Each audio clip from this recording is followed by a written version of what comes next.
Well, that means the stock market and the bond market are both closed, but the currency markets are very much alive.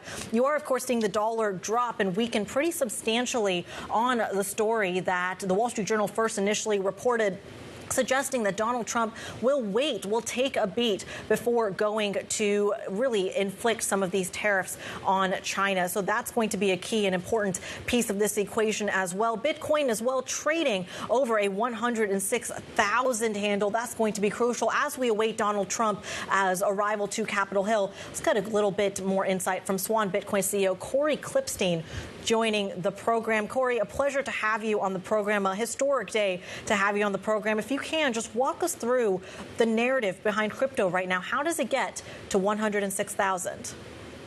Yeah, thank you so much for having me on, Kriti. It's nice to meet you, and hopefully the first of many. An incredibly historic day here with the first ever pro-Bitcoin president. Obviously, he's pro-crypto as well, and that comes with a mixed bag of initiatives and priorities. But for Bitcoin, the headliner, the granddaddy, and an asset class unto its own, it has been quite the price rise. We saw a bit of a weekend slump where it actually dipped down into the 99 range, and then this morning it actually ticked over 109 on a few exchanges, and now, as you know, it has settled into the 106 range. Well, Corey, a lot of this has been focused fundamentally on the fact that Donald Trump will deregulate and make it easier for crypto firms to actually operate in the United States. Can you just explain to a global audience, perhaps to investors who aren't exposed to Bitcoin, how this fundamentally changes the way cryptocurrencies may be able to operate? Yeah, there's two very distinct asset classes here, of course. There's Bitcoin and then there's everything else. So I'd say that's something to keep in mind. On the Bitcoin side, there's not much that needs to change. It's been pretty clear from a regulatory standpoint, going back 11 years now, that it's a capital asset or property according to the IRS, and it's a commodity according to the SEC and the CFTC. On the crypto side, these are companies with centralized versions of blockchains that can be controlled, where they can alter the supply. And you should think of them much more like venture capital bets on companies actually doing something.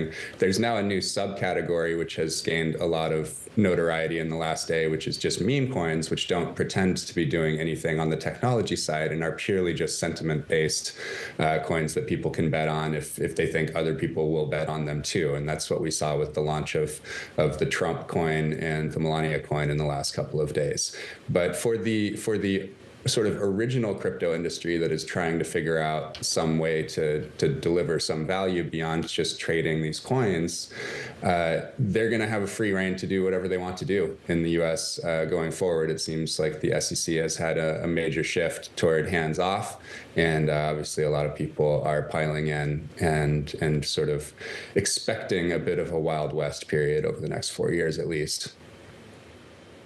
It's certainly something we're going to be watching very, very closely. And Corey, it comes at the same time as we see such a massive surge in the dollar as well. Some would argue that the crypto almost fundamental thesis is the antithesis of investing in the dollar as well. Don't even get me started on things like the digital dollar, the digital euro.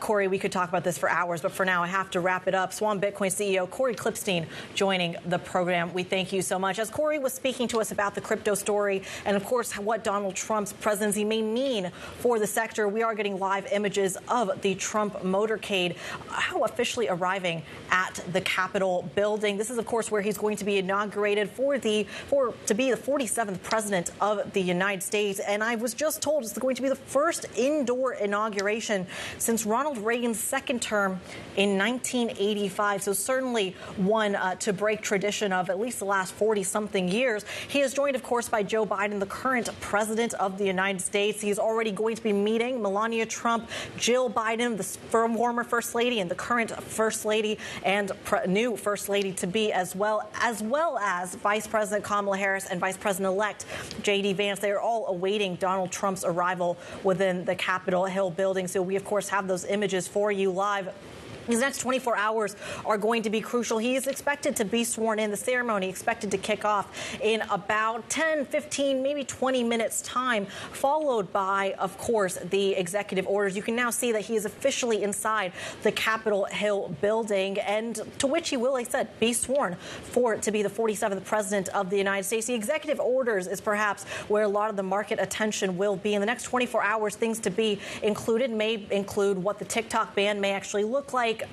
Remember, he had already talked about a 90-day extension for TikTok. He's also talked about declaring a national energy emergency in a bid to help deregulate some of the pieces of the energy infrastructure. We were just talking with our senior executive editor, Will Kennedy, about that as well. He's also potentially going to be making some comments about the tariff story. Bloomberg, of course, breaking the story alongside the Wall Street Journal that the tariff story may not be a day one kind of act. He may actually postpone that going into maybe further, or certainly when those studies from other federal departments come in handy. All of that, clues for which we're going to be finding in terms of his first speech as the 47th president of the United States. We should also mention there are plenty of world leaders who are attending his inauguration, including the vice president of China, Xi Jinping, of course, himself will not be joining this inauguration, but he has sent his second in command. There are plenty of tech CEOs as well. Jeff Bezos, Elon Musk, Mark Zuckerberg, even the TikTok CEO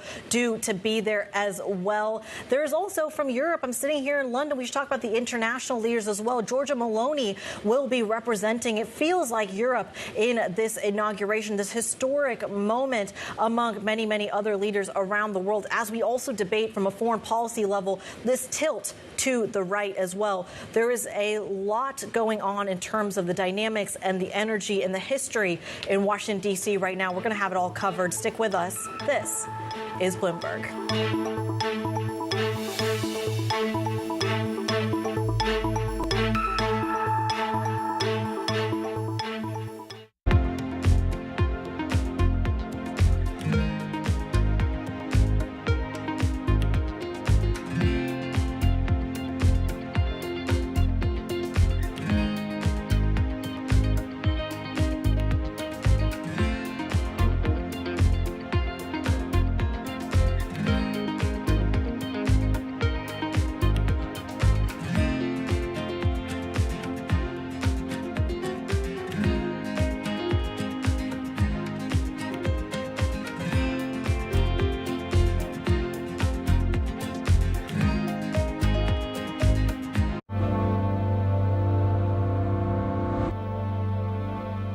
Join me each week on Wall Street Week for stories of capitalism from business, markets, economics, tech, and climate.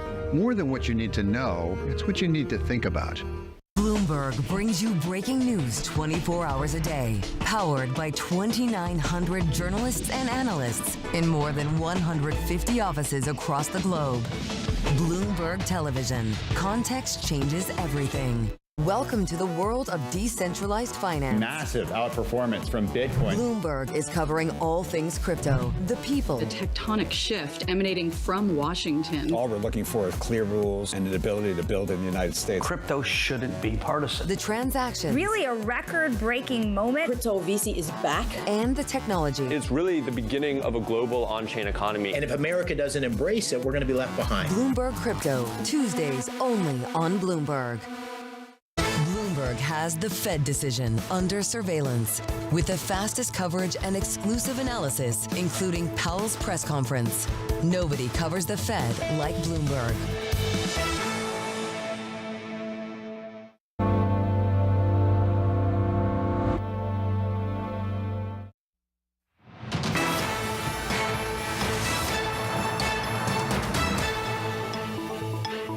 Welcome to Bloomberg Markets. I'm Kriti Gupta in London. We are moments away from President-elect Donald Trump's inauguration.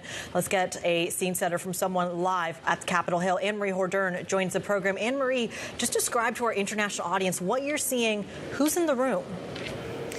Well, as President Biden said to President-elect Trump as he arrived at the White House, before he arrived here at the Capitol, they sat for coffee and tea, and President Biden said, "Welcome home." It is somewhat of a homecoming for President-elect Donald Trump. He is going to be inaugurated for the second time, not consecutive terms. He was the 45th president. He's set to become the 47th president. And I can tell you the tone and the tenor this time around is very different, especially even how what we're seeing in the excerpts of what he may say after he's sworn in. He's going to talk about less carnage of America, more about its future, its prosperity, common sense solutions. Who is in the room?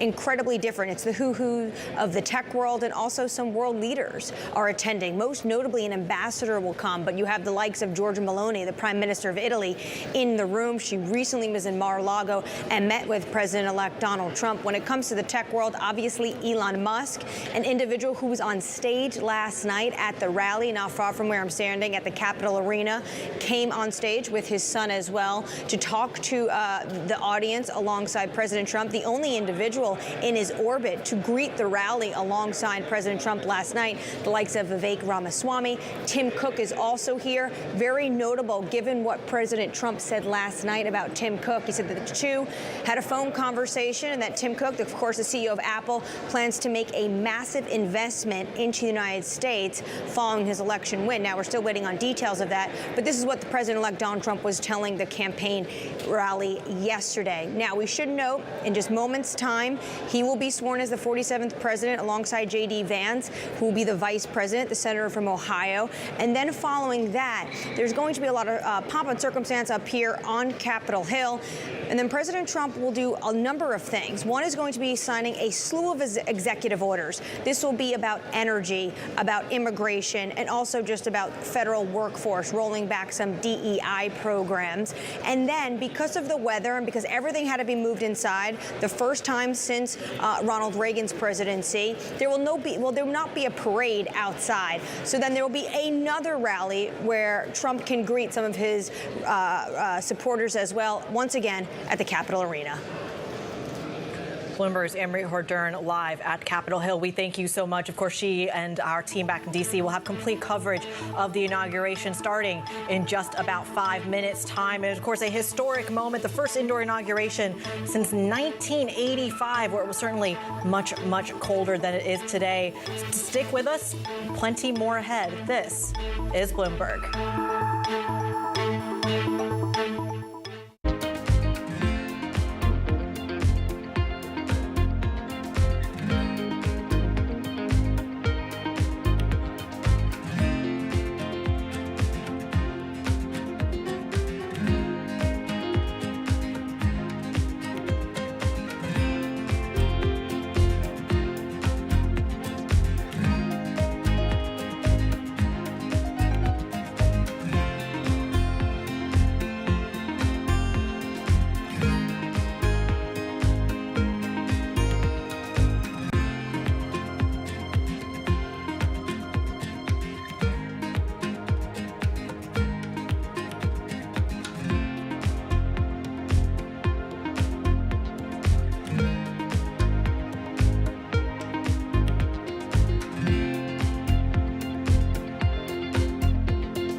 Been offers before to take over Greyhound, but then in the midst of the pandemic 2.5 years ago, we had this fantastic opportunity to buy the brand and the network.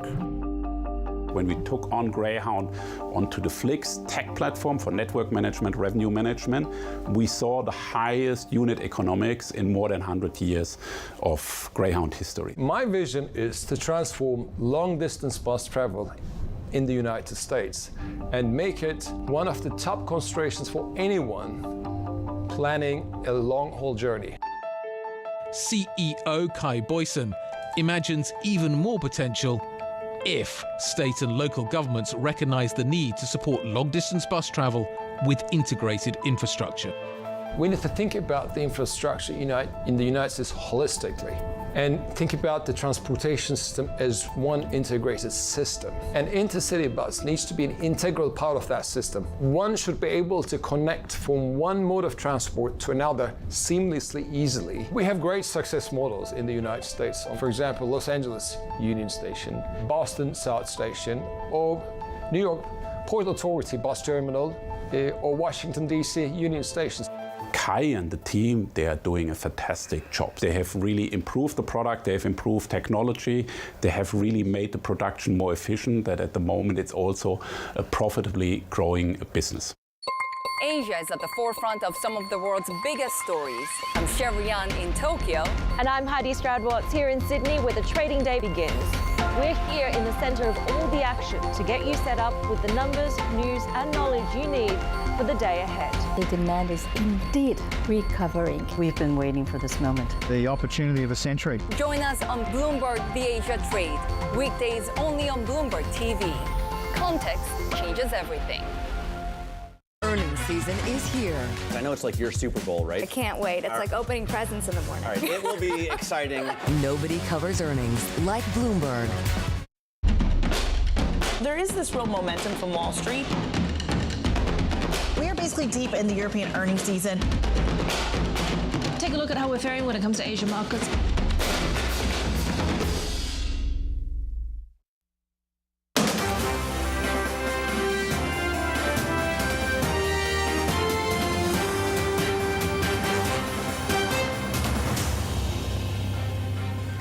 From Bloomberg's Washington, D.C. studios to our TV and radio audiences worldwide, welcome to special live coverage of the inauguration of Donald Trump.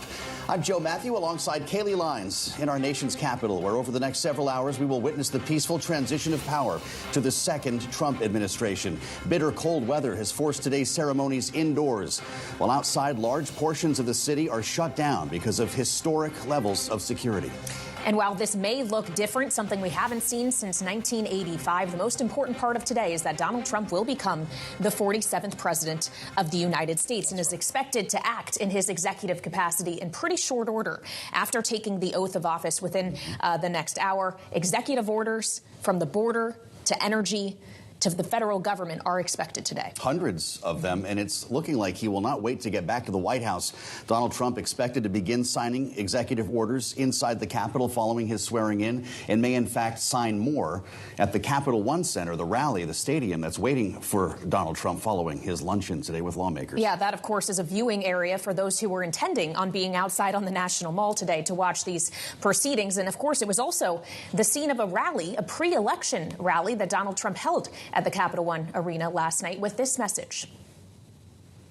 The curtain closes on 4 long years of American decline, and we begin a brand new day of American strength and prosperity. And as we prepare for ceremonies inside the Capitol Rotunda, we bring you live to Capitol Hill right now on Bloomberg's Anne-Marie Hordern. Anne-Marie? Good morning, Joe. Good afternoon, Joe and Kaylee. We're waiting here for President Trump to be sworn in and then give his speech. The 45th President of the United States becomes, once again, President of the United States, 47th. The tone and tenor, though, this time around is obviously markedly different. You can just see the pictures on the screen of who is going to be there while he is sworn in. You have tech titans like Tim Cook, Jeff Bezos, Sundar Pichai, of course, also Elon Musk, someone who was with him last night at the Capital One Arena rally and who has been steadfast with him, most notably calling himself the first buddy throughout the entire campaign. So this is very different than when Trump was initially sworn in as the 45th president. As you said, after he gets sworn in, he is going to get to work like most presidents do. There will be a slew of executive orders wanting to undo a lot of what was done by previous administrations. We should note note, some of these could be performative and may get held up in court, but the message is clear. Donald Trump wants to go for tighter immigration policy, which we will see in a number of executive orders today and executive actions. There will also be energy executive orders wanting to roll back some of the oil and drilling permits, or the lack of banning of those permits that we saw under the Biden administration. And then, of course, one most notably that's taken really Washington, D.C. and Gen Z across the country by storm is TikTok. President Trump says he wanted to make sure TikTok was restored for his big inauguration day, and he wants to sign an executive order to give the company 90 more days, an extension, to be able to divest. He talked about this yesterday in a statement, saying that the company should be 50% American-owned, so that is something else we'll be watching today. The festivities, of course, are inside, as Kaylee mentioned, just because of the frigid weather here in Washington, D.C. So after he does a lot of the meetings he has here on Capitol Hill with some members of his cabinet and also members of Congress, he then will go greet a lot of supporters just down the road at the Capitol Arena. Well, and Anne-Marie, for our audience on Bloomberg TV, we've been looking at pictures, live pictures from inside the rotunda, where we see assembled with some of those tech titans you mentioned, Jeff Bezos, Elon Musk, Mark Zuckerberg, standing together with those who have been tapped to be in Donald Trump's cabinet in this second administration. Pam Bondi, Pete Hegseth, Marco Rubio, all standing there together in the rotunda. Just walk us through as well how quickly some of those could become officially confirmed after Donald Trump takes the oath of office. Right. I'm also seeing now, I believe that's Susie Wiles, the individual who's going to be the chief of staff for the president, the first female chief of staff in American history, an individual President Trump likes to call her Ice Baby. She's given some interviews since, and she really wants to maintain almost a moat around President Trump and the access people are going to have into him. Wait and see on potentially how quickly we can see some of these confirmations come to be. We should get Marco Rubio, of course, for Secretary of State. That'll be the easiest one. That should come this evening, and he will sail through Senate confirmation. It does seem that the Trump transition team want to make sure the national security individuals are in place, but potentially there, of course, could be some hiccups if the Democrats want to delay some of that. But Senator John Thune, the majority leader, now says he will have everyone here all morning and all night to try to get Trump's cabinet in place as quickly as possible. All right, Bloomberg's Anne-Marie Hordern, thank you. We'll be checking in with you throughout the day as we see now live on Bloomberg TV. The Supreme Court justices entering the rotunda will, of course, be Justice Brett Kavanaugh, who will issue the oath of office to the vice president-elect, soon-to-be Vice President J.D. Vance. And, of course, the swearing-in of Donald Trump as the 47th president will be done by the Chief Justice John Roberts. And as we look ahead to that official swearing-in, joining us now is our signature political panel and Bloomberg Politics contributors Rick Davis, Stone Court Capital partner, alongside Jeannie Shanzano, senior democracy fellow at the Center for the Study of the Presidency and Congress and political science professor at Iona University. A historic day. It's lovely to have you both for it. Rick, we've seen some excerpts of the address Donald Trump will give after taking the oath of office. He talks about a thrilling new era of national success. Just how different will this era be, not just to the last 4 years of Joe Biden, but to the first Donald Trump era? Yeah, 8 years ago, we were sitting here talking about the new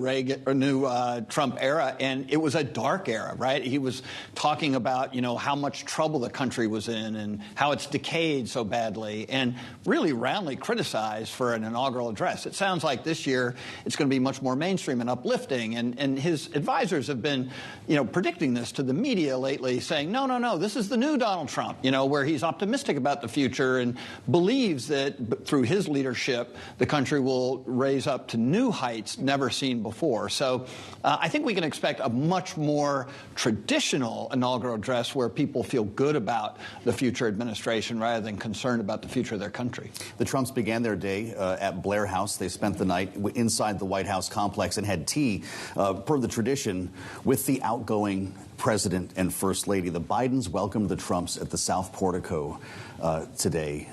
Jeannie, the North Portico, I should say.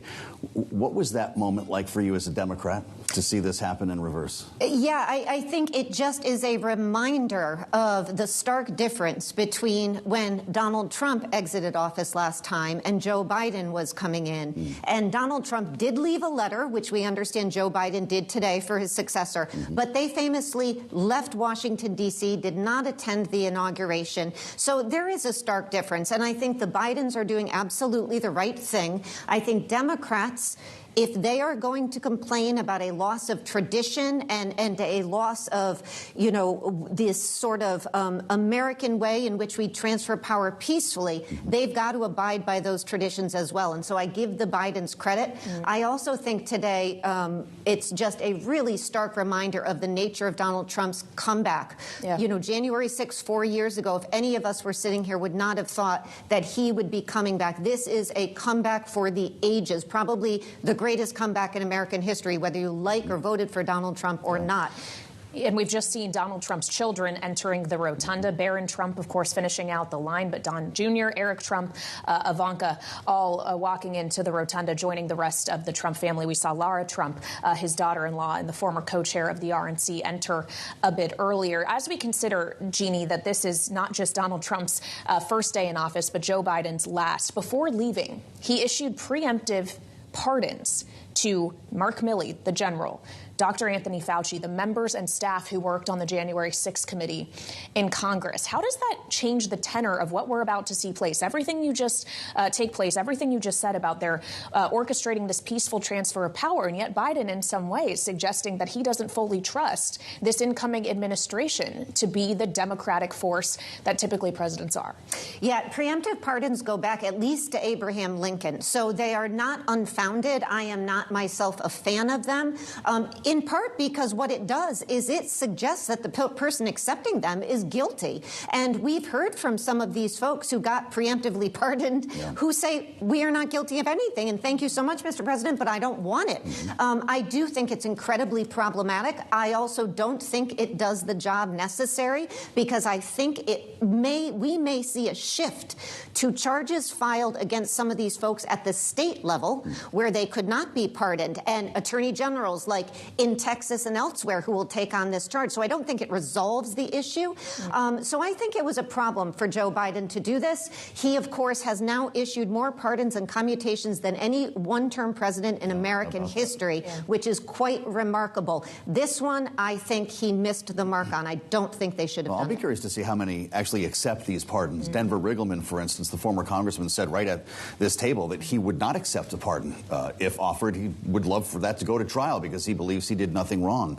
But, Rick, when we consider the peaceful transition of power, the traditions that we're witnessing today, can you imagine being in the room for that tea in the White House this morning? What was that conversation like? Yeah, I would have loved to have been fly on the wall when they were together, because there's so much history with these two individuals. I mean, never before have you seen, you know, the two presidents have fought each other for so long to now actually pour tea with one another. You know, it was 140 years ago that Grover Cleveland came back into the White House after a term in exile.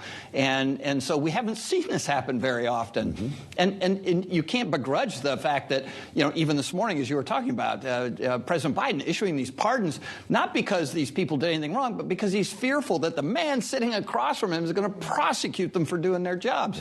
So, I mean, the history is incredible, but you also see a passage of time.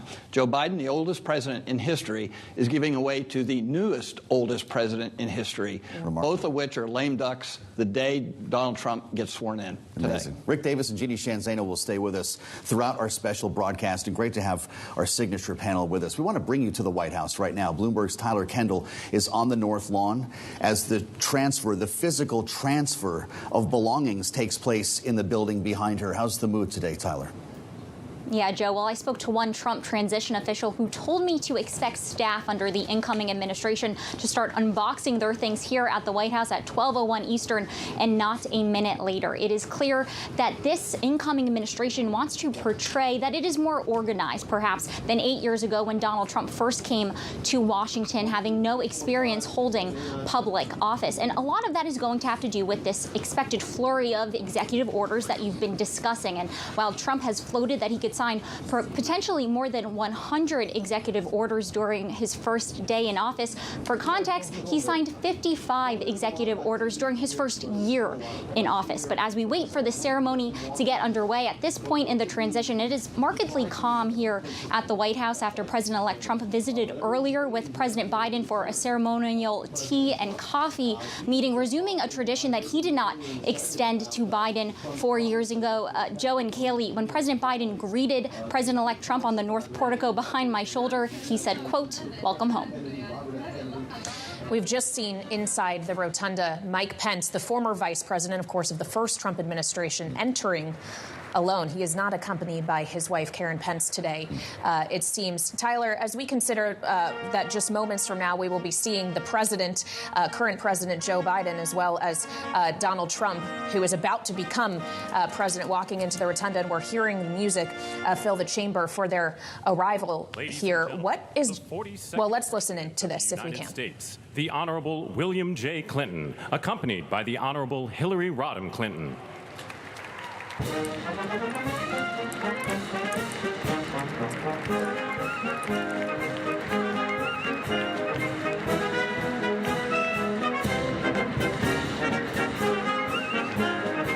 So, of course, we do expect, Joe, all living presidents to be in attendance today, as they were here in Washington earlier this month for the state funeral of former President Jimmy Carter. So after Bill Clinton, of course, we expect the Bushes to arrive. Barack Obama will be solo as well. Michelle Obama will not be in attendance. And then, of course, Donald Trump and Joe Biden. As we wait for Donald Trump to arrive, considering the political history between Trump and Hillary Clinton as well, who was just introduced along with the former president. Pretty remarkable to consider the journey they have been on. This is special live coverage of the inauguration of Donald Trump on Bloomberg TV and radio. Of the United States, the Honorable George W. Bush, accompanied by the Bushes are now making their way into the rotunda. Kaylee, they'll all be seated, of course, once Donald Trump arrives. And this ceremony will kick off the process that will include J.D. Vance's swearing in about 20 minutes from now. And, of course, per order of the Constitution, Donald Trump swearing in at high noon. Yep, that's exactly right. So we just have about 45 minutes to go, where it will still be the 46th president of the United States, Joe Biden, acting as commander-in-chief, handing the reins over to Donald Trump, as we saw Barack Obama do back in 2017, 8 years ago today. And it is former President Obama that we expect to see next here. Going stag, as you mentioned, Kaylee. Michelle Obama choosing not to attend the ceremonies here today. Ladies and gentlemen, well, look at this room full of faces. Of the United States, the Honorable Barack H. Obama.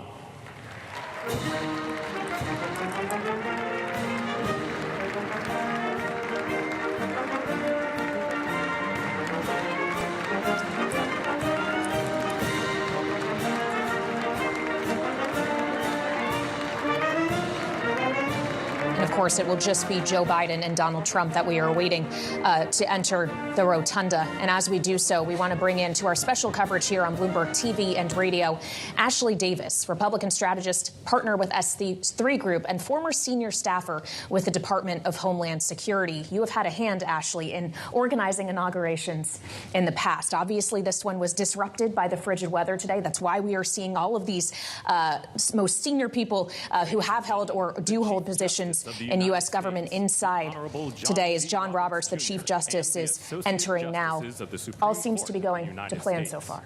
Yeah, absolutely. I actually like that this smaller venue inside the rotunda. It kind of seems cozy, and I'm, of course, laughing at my former boss. He's like trying not to giggle like he's in third grade, President Bush, you know, poking at President Obama. But I actually experienced this a little bit differently. I was part of the staff that was back at the White House during this time in 2000 when they changed from Clinton to Bush, and we were literally taking the furniture from President Clinton out of the Oval Office and putting in the temporary furniture for George W. Bush. And so it was very, very interesting.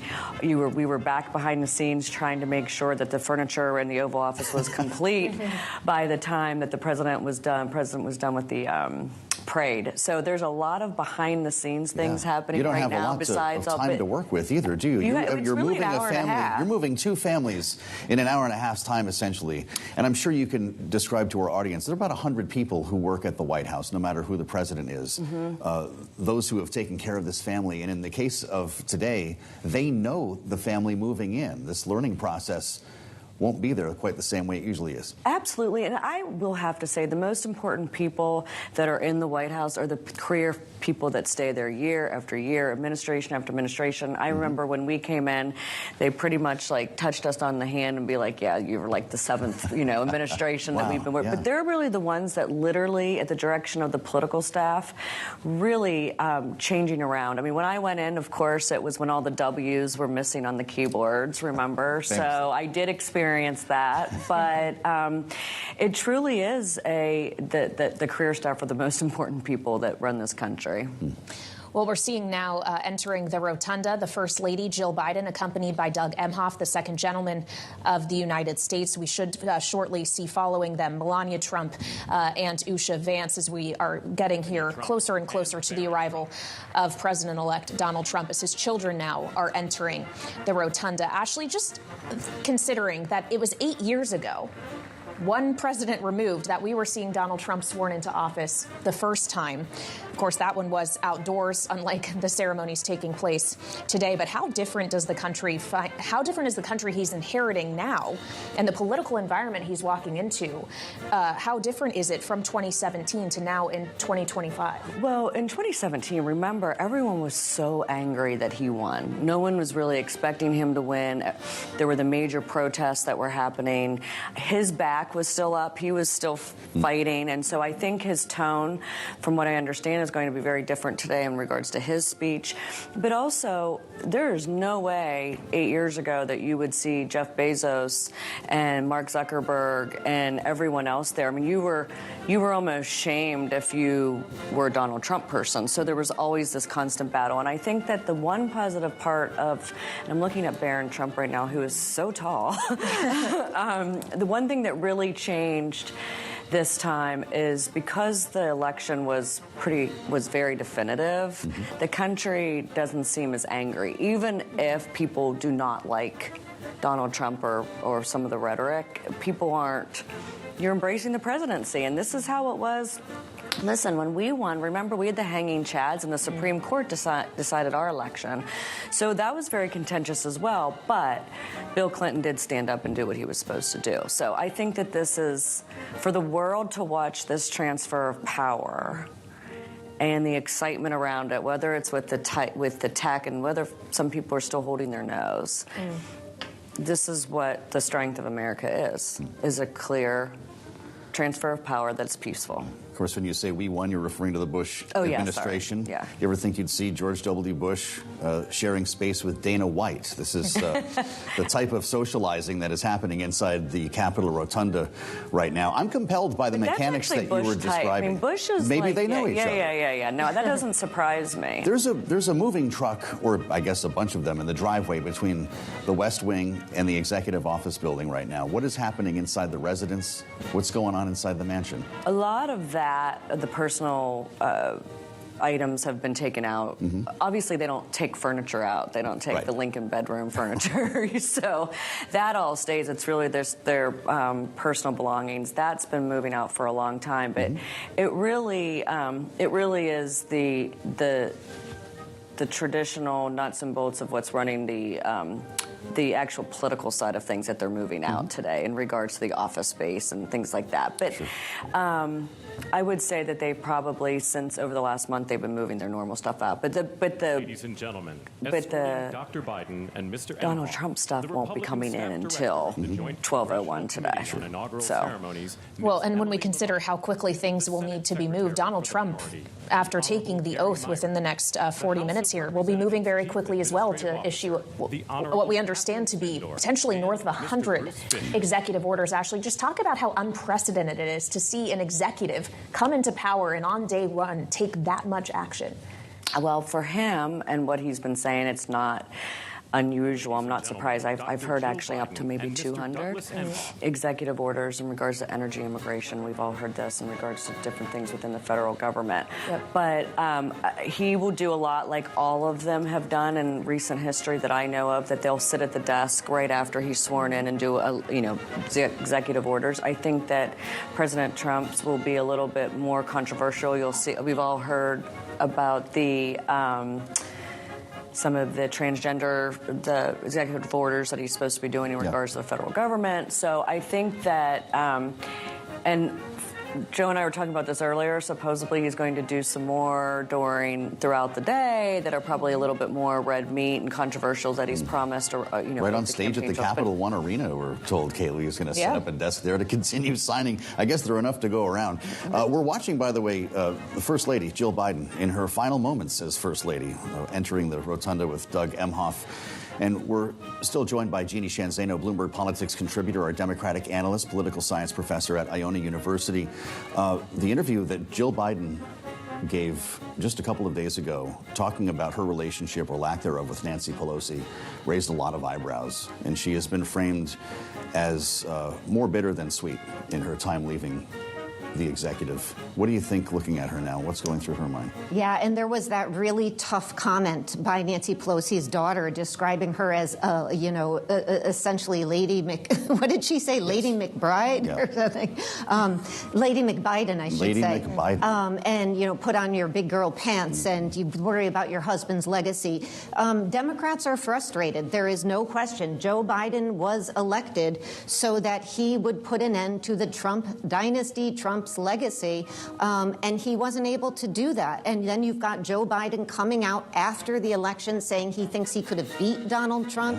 Very, very tough. A lot of blame is going around. I mean, listening to somebody like James Carville, who said this should be a triumphant day for Joe Biden leaving, and yet, all to his own doing, he is leaving under this cloud of infighting amongst Democrats, and a legacy that's tarnished in a way it shouldn't be. So it is a very tough time for Joe Biden, Jill Biden, in part because this was somebody who said he was going to be a one-term president. He should have left on a high note, said he was not going to run again after the midterm of 2022, said he was going to run at that age and couldn't get over the goalpost and had to step aside.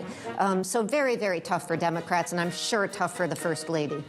Well, and of course, in making the decision ultimately to end his re-election campaign, Joe Biden made himself a lame duck this summer. In those final months of his presidency was with the knowledge that it would come to an end. And on that note, Ashley, while you're with us, Donald Trump is about to take the oath of office knowing that he is entering a lame duck. He cannot seek re-election after the next one. That's what I was going to say when you were saying what's he going to do, like all these unheard of executive orders. But really, in my opinion, he has 18 months. So you have 2 years before a lot of times the House will flip or a body will flip after 2 years. So leading up to the election, you really only have 18 months. So I feel that he has 18 months to get everything he wants to do without opposition, whether it's Democrats controlling the House at that point or just election season. Everyone knows how things shut down towards the end. So I think he's going to do everything possible. And then you hit the lame duck status probably after the midterms. And so, he'll continue to do whatever he's able to do from an executive position, but not from a congressional position. So makes a lot more sense than the arbitrary 100 days, right, as we consider the midterms as a marker here. We just saw a shot of all of the former speakers of the House still living: Gingrich, Boehner, McCarthy. We get closer to the sun here with Mike Johnson and what must be going through his mind today as we not only prepare for the flurry of EOs, but a scramble to write a massive reconciliation bill that's already underway. Yeah, that's right. So many challenges on the plate of Donald Trump, on the Republicans in the House and the Senate. I think one of the big lessons Donald Trump could learn from Joe Biden, if he chooses to look at it that way, would be don't overread your mandate. And in the last 48 hours alone, we have heard Donald Trump at the rally last night and elsewhere, and it sounds to me like an overreading of the mandate. That's what Joe Biden did. And when you get beyond the American public. As Ashley was just talking about, we have a midterm coming up at when there may be a pushback. In the very short term, they have an awful lot on their agenda to try to push through with only one vote to really only one vote margin in the House. We heard Mike Johnson out on the Sunday talk shows this weekend, and he sounds very, very positive and upbeat, but he knows how difficult it is going to be to thread this needle as they go forward. Jeannie Shanzano and Ashley Davis will be with us as we stand by for Donald Trump to join the crowd inside the U.S. Rotunda. Things may be sliding a bit. If you're just joining us, this is special live coverage on Bloomberg TV and radio, the inauguration of Donald Trump. And we want to bring you back to the other end of Pennsylvania Avenue right now. Joining us from the White House, Bloomberg's Tyler Kendall. Tyler, we were talking about the actual moving process, the physical transition that's taking place in the mansion. How busy are things over there? Well, we have seen, I know that you mentioned seeing some of those moving trucks already start to come in on the White House North Lawn. But for now, it's relatively calm here. But when we look ahead to what could be on President Biden's outgoing schedule as he completes these final hours as president, we are expecting him to have his own send-off ceremony at Joint Base Andrews after he departs the Capitol. And that is where we will likely hear him for a speech from him for the first time as a former president. And you were just discussing this with Jeannie, this idea that President Biden is leaving office with relatively lower approval ratings. According to Gallup, one of the metrics that we trust, he has a 39% approval rating. That is down 18 percentage points from when he took office 4 years ago. However, as you both know, he gave that farewell address to the nation last week where he said that he thinks history will remember his presidency kinder than that, saying that it might take time for his policies to, quote, bloom for decades to come. He noted some of his key legislative agreements and economic investments, including the CHIPS and Science Act and the bipartisan infrastructure law. Well, and before leaving office, he added one more thing to the list of things he did as president, Tyler, which was issuing preemptive pardons to a handful of people, including those who served on the January 6th Select Committee. What has the reception been like to that, though it was largely expected? Right, largely expected. President Biden saying that he was mulling this decision, issuing them for members like Dr. Anthony Fauci, as well as General Mark Milley, the former chair of the Joint Chiefs of Staff, and those members of the Congressional January 6th Committee who were investigating allegations that Trump tried to subvert the 2020 election results. Now, while General Milley has thanked President Biden for his pardon, other members, including on the January 6th Committee, said that they actually didn't want a pardon because they don't think that there was anything that they need to be pardoned for. Kaylee and Joe, important to note that last week during her confirmation hearing, Attorney General nominee Pam Bondi was asked about whether or not she would politicize the Department of Justice, and she said that she would not. However, she did not rule out going after specific political opponents of President-elect Trump, saying that she would have to review the cases on a fact and case-by-case basis. All right, Bloomberg's Tyler Kendall at the White House for us. Thank you so much, Tyler. We'll check back in with you frequently over the next few hours of our special coverage. I would point out to our audiences here on Bloomberg TV and radio, we just see the incoming First Lady, Melania Trump, making her way into the Capitol. We'll see her enter the rotunda surely in a few minutes here. It does seem, though, Joe, that things are running slightly behind schedule today. Yeah, we did have a plan to see J.D. Vance sworn in roughly 5 minutes from now. I suppose things could accelerate, but that's the floater. Donald Trump has to be sworn in at high noon per order of the Constitution, so we'll do our best to work with the next 30 minutes here. Most everyone has arrived, though, and if you're just joining us as part of our special coverage, we're looking at a U.S. rotunda that is a who's who of high tech and politics. Tenor Christopher D. Macchio. We're going to now have part of the musical component of this ceremony. There'll be several moments of music between the stages of the ceremony, of course, including the swearing-in. And while those gathered in the rotunda enjoy this music, we want to go now to the Cannon Rotunda, where we find Bloomberg's Anne-Marie Hordern live on Capitol Hill. So, Anne-Marie, the fact that he is performing for a much smaller audience than initially intended, a room that we understand fits only about 600 people compared to the west front of the Capitol and the vast landscape of the National Mall that would have been full with thousands of guests potentially had this remained outdoors. Absolutely. It was almost very difficult if you were invited to the main event to get then invited to the smaller event inside the rotunda when they decided to move this indoors due to the weather. You have that tenor singing there who's been almost a constant when it comes to President-elect Donald Trump on the campaign trail. He performed as well for all of his supporters at the RNC. He's an individual that Trump does like to take on the road, so really no surprise that he is here on the day he will be inaugurated. As we see these scenes come in, Kaylee, and you're talking about the fact that it's just going to be less people because it was moved indoors. It's quite stunning and shocking about who is actually there in these photos that will be behind President Trump when he is sworn in. Of course, it's members of his cabinet, like soon-to-be Secretary of State Marco Rubio, the soon-to-be Treasury Secretary Scott Bessent standing next to each other. But then they're mixed in with business leaders, and not just the likes of Elon Musk, who's also been really joined at the hip with President-elect Trump on the campaign trail, but Sundar Pichai is here. We also have Tim Cook here, who Donald Trump talked about last night, saying that they spoke and that he's going to make a massive investment into the United States following his election win. On top of that, we have Mark Zuckerberg, an individual who's been going in and out of Mar-a-Lago not just once since the election, individual who's moving his company a little bit more to the right, you can say, with the likes of Dana White being added to his board and Jeff Kaplan taking over, a staunch Republican here in Washington, D.C. since the Bush days, taking over global policy at Meta. And then finally, an individual that you might not know of, Bernard Arnault, one of the richest men in Europe, a luxury titan, the CEO of LVMH, is also in attendance today. So it's a very interesting mix of individuals that are here. And then I will just say from the foreign policy perspective, most notably, Giorgia Meloni, the single only Western leader who decided to come herself and not send her ambassador. Bloomberg's Anne-Marie Hordern on Capitol Hill. Thank you so much, Anne-Marie. We'll get back with you, of course, throughout the day here as we reassemble our signature panel.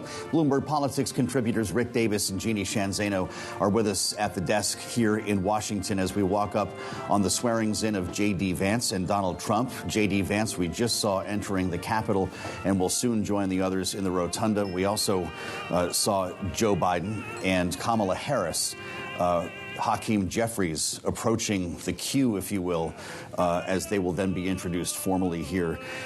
Jeannie, Kamala Harris, not a smile as she was walking in. We've already seen Doug Emhoff and Jill Biden. She seems to be sharing a similar mood.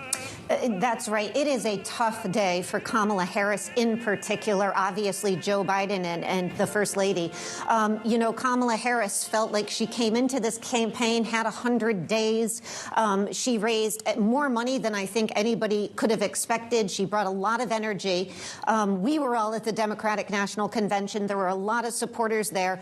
She came close popular vote-wise, but didn't come close in the Electoral College. So this is very bittersweet for Vice President Harris. And then, of course, she is being dogged in the last few weeks and days by President Biden saying, had he been on the top of the ticket, he could have won. So a very divisive time for Democrats who are trying to figure out what their next step is going to be. And, of course, you mentioned Hakeem Jeffries, now the leader, really, of the Democratic Party, and Chuck Schumer, to see where they can move this now opposition party. Well, and as you talk, Jeannie, about Kamala Harris coming close in the popular vote, she did not win the popular vote. Donald Trump did. He is about to take the oath of office. As we see him entering the Capitol now, he will, of course, be formally introduced in the rotunda in just a few moments as he gets ready to be the second president in history to be inaugurated a second time, but with a gap in between. And Rick, when we consider the 77 million people who sent him once again to this highest office in the country, he says he's taking office today with a mandate. To what extent is that really true? Yeah, I think that it's as true as he can actually make it stick in Congress, right? I mean, you know, obviously he's got a lot of energy that came out of that election. It was not expected by a lot of pundits to have the overwhelming victory in winning both the House, the Senate, and the presidency, and the popular vote, as you mentioned. And so I think that, you know, he's going to test the limits, right? And he's going to try to do things by executive order that may ultimately need confirmation and action by Congress, and we'll see whether or not he's able to assemble enough votes to do that. The reality of it is that you know, a lot of these things like the TikTok extension for 90 days. I mean, like, he's actually using an executive order to manage a law. And, you know, a lot of people are scratching their head going, like, how's that going to work out? Might get tied up in court. Yeah, exactly. So I think what we're going to see is a big push out early to take advantage of that mandate and then see where the chips fall. Our shot now fixed on the incoming First Lady, Ivanka Trump, and her bolero hat, which, I'm sorry, Melania Trump. Thank you, Kaylee. Her hat seems to be the talk as much as anything so far. Interesting, as we saw Donald Trump making his way into the Capitol as well. Not a red tie today. He's in bipartisan purple. I don't think we've ever seen that before. The leadership from Capitol Hill walking in the room. Isn't that the trademark, the red tie and the, I don't know, I thought that was Trump's. There isn't that much red in the rotunda. There really isn't, frankly, as a at matter all. of fact, and don't see any MAGA hats there either. Hail to the chief. Now hearing live in the U.S. Rotunda as we stand by for the introduction of President-elect Trump. Ladies and gentlemen, the President of the United States, the Honorable Joseph R. Biden, Jr., and Vice President of the United States, the Honorable Kamala Devi Harris.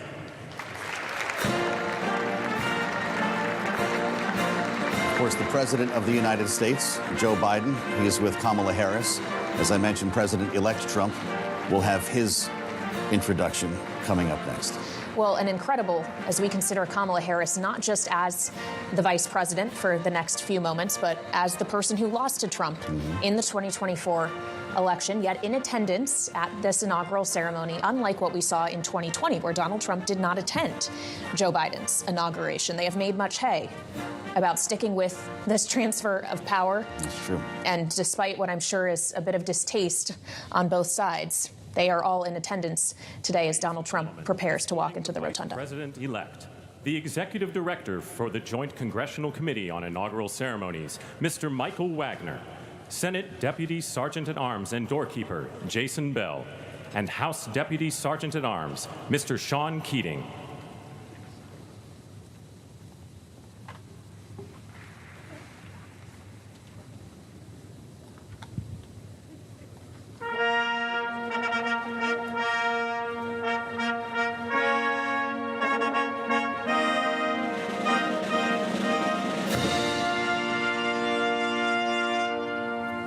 Ladies and gentlemen, the Vice President-elect of the United States, the Honorable J.D. Vance. J.D. Vance will be sworn in first in what is a slightly longer oath than the president will take. As written in the Constitution, Justice Brett Kavanaugh will administer the oath for J.D. Vance. And to your point, Kaylee, we are a bit late on the schedule here, so they may need to accelerate this a bit once everyone is in the room. Yep, we just have 20 minutes to go until noon when the Constitution dictates the presidential oath of office must be administered. That will be done by Chief Justice John Roberts, and Donald Trump, of course, will put his hand on the Bible and take the oath. We have just gotten news, though, as we await Donald Trump's arrival to the rotunda, that there have been more pardons issued by President Biden as he's getting ready to leave the office, including for his brother, James Biden, Sarah Biden, and others. He writes, "My family has been subjected to unrelenting attacks and threats motivated solely by a desire to hurt me. The worst kind of partisan politics. Unfortunately, I have no reason to believe those attacks will end." This is quite a parting statement from the president here as we wait for the transition of power.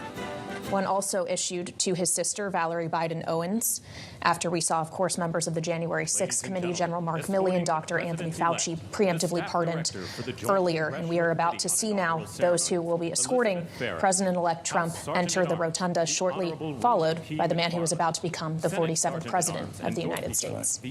Senate leadership and House leadership joining us now as we see John Thune, Hakeem Jeffries, and there's the Speaker of the House, Mike Johnson, aforementioned Kaylee. The Honorable Hakeem Jeffries, House Majority Leader. And Senator Amy Klobuchar, who, of course, in her role as chairwoman of the Congressional Inaugural Committee, will be playing a part in the proceedings about to take place today. It's 24 degrees in Washington, D.C. It feels like 12. If we were outdoors at this stage, Kaylee, people who have been outside for many hours on a very cold and shadowy Capitol front that is probably for the best that we were not enduring that today. We also got some snow last night just to keep things interesting. Fortress Washington is in place, though. The number of streets closed, the number of police, Secret Service, and National Guard troops. You don't have to walk too far to see a Humvee in downtown Washington today. All of it to guarantee the security of this event, a pillar of American democracy, the inauguration of a president. That person, of course, about to be Donald J. Trump, who will enter this rotunda momentarily. President-elect of the United States, the Honorable Donald John Trump.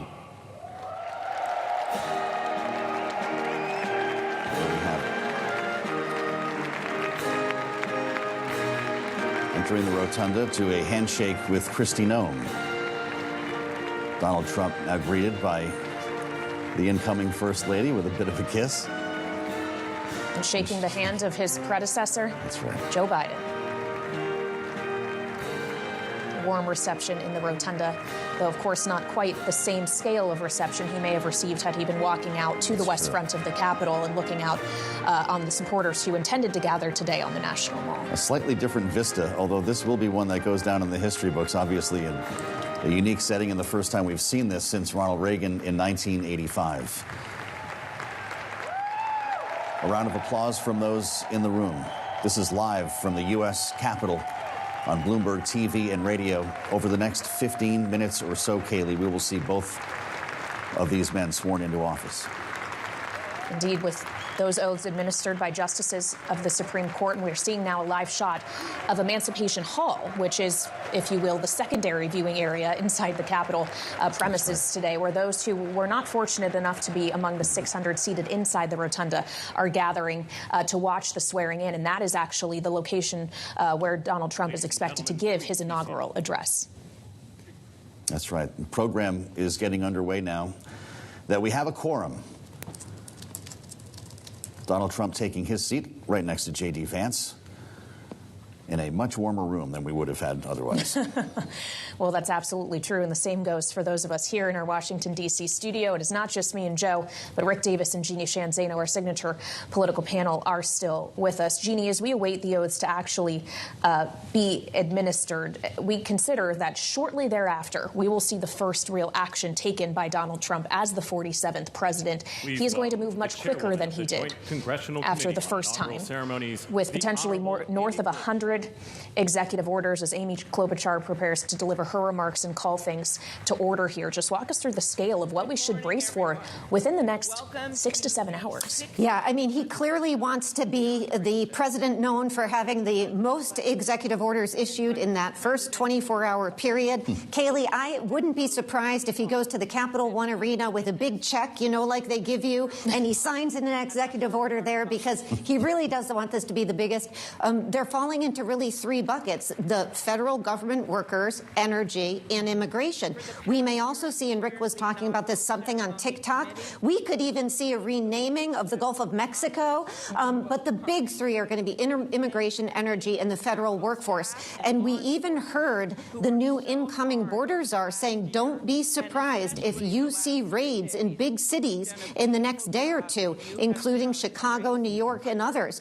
And I would just say, we saw a New York Times poll the other day. It was astonishing. 87% of Americans support the deportation of illegal immigrants convicted of a crime. So he has a mandate on that. Where he may not have a mandate is illegal immigrants who haven't been convicted of a crime. And that's where he's going to have to be careful about that overreach. And another bucket there would be the January 6th convicts. And he mentioned last night he will be taking action on them shortly as well. So what should we expect in terms of political shock and awe here in the first 24 hours? Donald Trump clearly wants to have the optics of making things happen. That's right. He campaigned on this every day. There wasn't a rally that we didn't hear about, like, what was he going to do day one, right? And remember, he did remind us he's going to be a dictator for one day, the first day in office. And so whether this amounts to dictatorship or just a lot of executive orders, but he'll go from this speech becoming president of the United States into the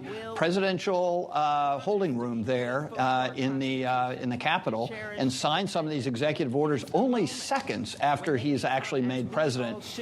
And then he'll go to the rally at Capitol One, and when he gets to the White House, they'll have another load of executive orders. And look, I do think it's important for people to understand that all these executive orders will probably fall into certain, sort of law rubrics. And that means, like, he'll, sign an Aliens Act, which allows him to do the things that Jeannie just talked about doing on the border. He may declare an economic emergency that allows him to transfer federal funds between different departments and agencies without getting congressional approval. So these are things that are on the books that are eligible for the President of the United States to do that then will unleash a torrent of these other executive orders, not just today, not just tomorrow, but for the balance of his presidency.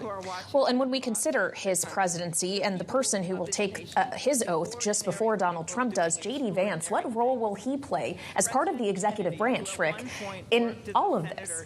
Well, he is, I think, the youngest vice president to enter office, 40 years old. He is the generational shift for the MAGA movement, and he is connected to the torrent of crypto bros and technology executives that make up a good portion of the people sitting behind Donald Trump today. And when you look at the kind of economic power that they could unleash, Tim Cook alone talking about bringing manufacturing from China to the United States for iPhones, I mean, these could be hundreds of billions of dollars of investment, and I think you'll see his continued effort to solidify their involvement in the Trump administration, but also he's kind of a ideological steward of the MAGA movement. And so you'll see him in every debate, whether it's related to foreign policy, the military, national security, or economics, where he'll be the one in the room being basically the stalwart MAGA ideologue.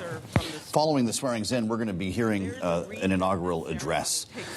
Jeannie, we expect probably something in the area of 20 minutes. That's what we do here. Of course, the original one was 135 words long. I don't know that it would behoove Donald Trump to speak in such brevity, but what are you hoping to hear as the Democrat at the table today? 135 words. Those were the days. Yeah. And then there was William Henry Harrison, 90 minutes. That's and right. Of course, the speech killed him because he got pneumonia. He did it outside and died after. So thank goodness Donald Trump is inside. He is talking about a more unified focus in his strength, unity. Mm-hmm. But, for Democrats, they're really saying, well, how do you define that? How do you define strength? How do you define unity? How do you define freedom? And so I think it's going to be a really precursor, as will the EOs that, as Rick mentioned, he's going to go right away and start signing, as to what to expect over the next 4 years, but particularly for a lame duck president, the next 18 months. And what is the extent of the authority that the executive branch has? One of the problems in American history is we have presidents that don't have a lot of power beyond, as Richard Newsat told us, the power of persuasion, which Donald Trump does very well. And so if he is able to take in and exercise more of this power, what kind of challenge does that bring to Congress? And I think it's fascinating with the TikTok 90-day extension. We heard people like Tom Cotton say, hey, wait a minute, that is beyond the scope of the law passed by the Congress and signed by the president. So we're going to see some real tension between executive authority and the legislature, even though it is a Republican legislature that tends to support Donald Trump. So there's a lot to listen for in this speech. But his first one was, 15 minutes? So I don't know if he's gotten, if he's going to go longer in his older age or not. Well, assuming he sticks to the script. Yeah. Well, yes, and if his acceptance speech of the Republican nomination back in July is any indication, it could go on for quite some time. I would note Senator Amy Klobuchar did wrap up her remarks, and now Senator Deb Fischer, the Republican from Nebraska, is speaking. We are getting closer to the actual swearing in of J.D. Vance as vice president, but let's listen briefly to Senator Fischer's remarks. And the pursuit of happiness. But as much as the truths and principles enshrined in our Constitution remain the same, our democracy promises the American people the power to change, to chart their own destiny. That's the beauty. That is the importance of democracy. It allows the endurance, the permanence, of a nation through change. It allows nations like our United States both to avoid the obstacles and to seize the opportunities God has placed before us, all while staying true to our founding principles. Today is our country's 60th inauguration ceremony. Like all the others before it, it is a celebration of our right to set our uniquely American course. The past several years have been trying at times for many, many Americans, and also for the nations of the free world that we humbly strive to lead.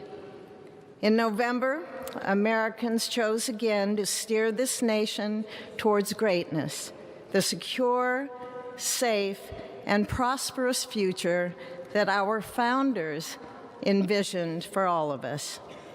And today, we celebrate not only their decision to do so, but also the simple right and wisdom of a free people to make their own choice so that their nation might endure. And now, allow me to welcome Archbishop Timothy Dolan and Reverend Franklin Graham, who will deliver our invocation. Please rise.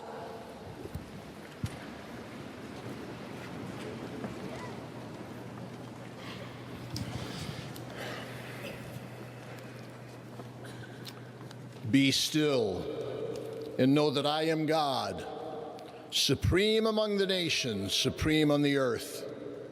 Let us pray.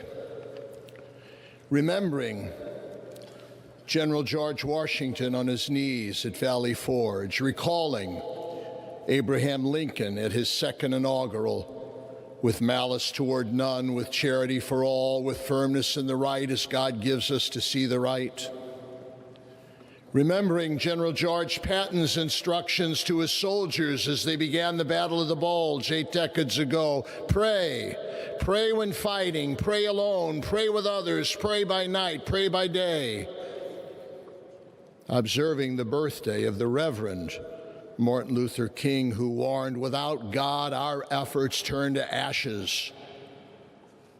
We, blessed citizens of this one nation under God, humbled by our claim that in God we trust, gather indeed this Inauguration Day to pray for our President Donald J. Trump, his family, his advisors, his cabinet, his aspirations, his vice president, for the Lord's blessings upon Joseph Biden, for our men and women in uniform, for each other whose hopes are stoked this new year, this Inauguration Day.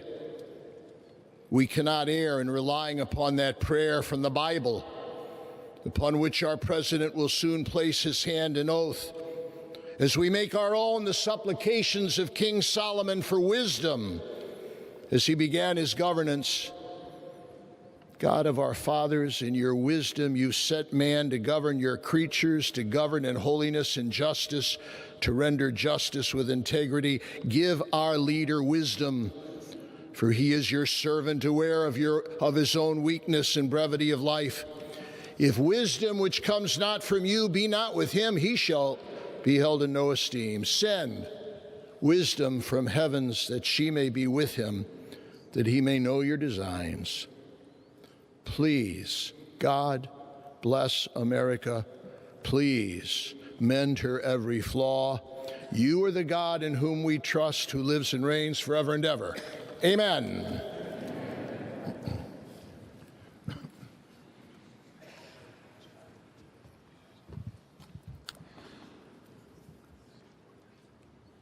Mr. President, the last 4 years, there are times I'm sure you thought it was pretty dark.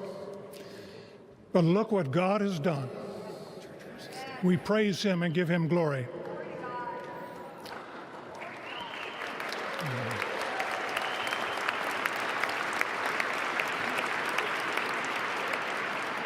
Let us pray. Our Father and our God, thou hast said, blessed is the nation whose God is the Lord. As the prophet Daniel prayed, blessed be the name of God forever and ever. For wisdom and might are his. He changes the times and the seasons.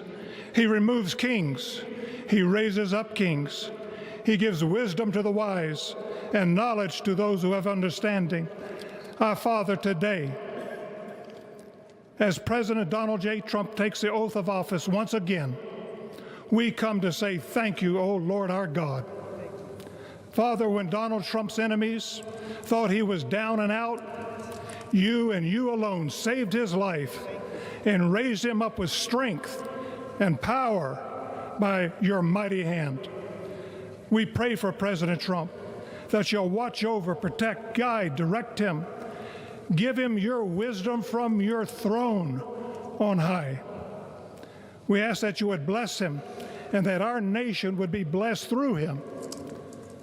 We also ask that you would bless and protect Melania as First Lady. We thank you for the beauty, the warmth, and grace that she shows not only to this nation, but to the whole world. We thank you for Vice President-elect J.D. Vance and his wife Usha and their young family. May he be a strength to President Trump, to stand beside him, to hold up his arms like Aaron held up the arms of Moses in the midst of battle. The prophet Samuel reminded the people, it was you that brought them up from the land of Egypt. And he said, now stand still that I may reason with you before the Lord. So, Father, we take this moment to stand still, to remember the great things that you have done for this nation. Thank you for the protection, the bounty, the freedoms that we so enjoy. We remember to keep our eyes fixed on you, and may our hearts be inclined to your voice. We know that America can never be great again if we turn our backs on you. We ask for your help, and we pray all of this in the name of the King of Kings, the Lord of Lords, your Son, my Savior, and our Redeemer, Jesus Christ. Amen. Ladies and gentlemen, please welcome a prayer delivered by Franklin Graham, the president of humanitarian aid organization Samaritan's Purse. He spoke after the Archbishop of New York, Timothy Dolan. And now we will, of course, see in just moments the swearing in of J.D. Vance as vice president. His family joining him before the podium here on the staging that has been set up in the U.S. Capitol Rotunda. Kaylee, this is obviously the height of J.D. Vance's political career, one that advanced so quickly from the Senate through Donald Trump's selection as his running mate. This is live on Bloomberg. Justice Brett Kavanaugh again will be administering the oath. Please raise your right hand and repeat after me. I, James David Vance, do solemnly swear. I, James David Vance, do solemnly swear that I will support and defend the Constitution of the United States. That I will support and defend the Constitution of the United States. Against all enemies, foreign and domestic. Against all enemies, foreign and domestic. That I will bear true faith. That I will bear true faith. And allegiance to the same. And allegiance to the same. That I take this obligation freely. That I take this obligation freely. Without any mental reservation. Without any mental reservation. Or purpose of evasion. Or purpose of evasion. And that I will well and faithfully discharge. And that I will well and faithfully discharge. The duties of the office. The duties of the office. On which I am about to enter. On which I am about to enter. So help me God. So help me God. Congratulations, Mr. Vice President.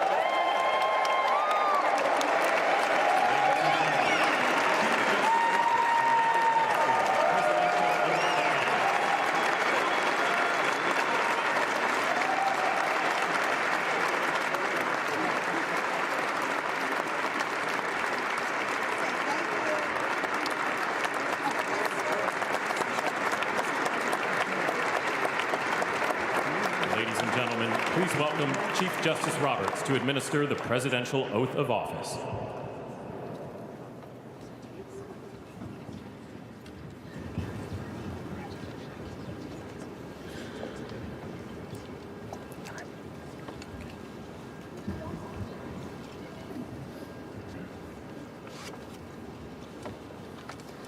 Please raise your right hand and repeat after me. I, Donald John Trump, do solemnly swear. I, Donald John Trump, do solemnly swear. That I will faithfully execute. That I will faithfully execute. The office of President of the United States. The office of President of the United States. And will, to the best of my ability. And will, to the best of my ability. Preserve, protect, and defend. Preserve, protect, and defend. The Constitution of the United States. The Constitution of the United States. So help me God. So help me God. Congratulations, Mr. President.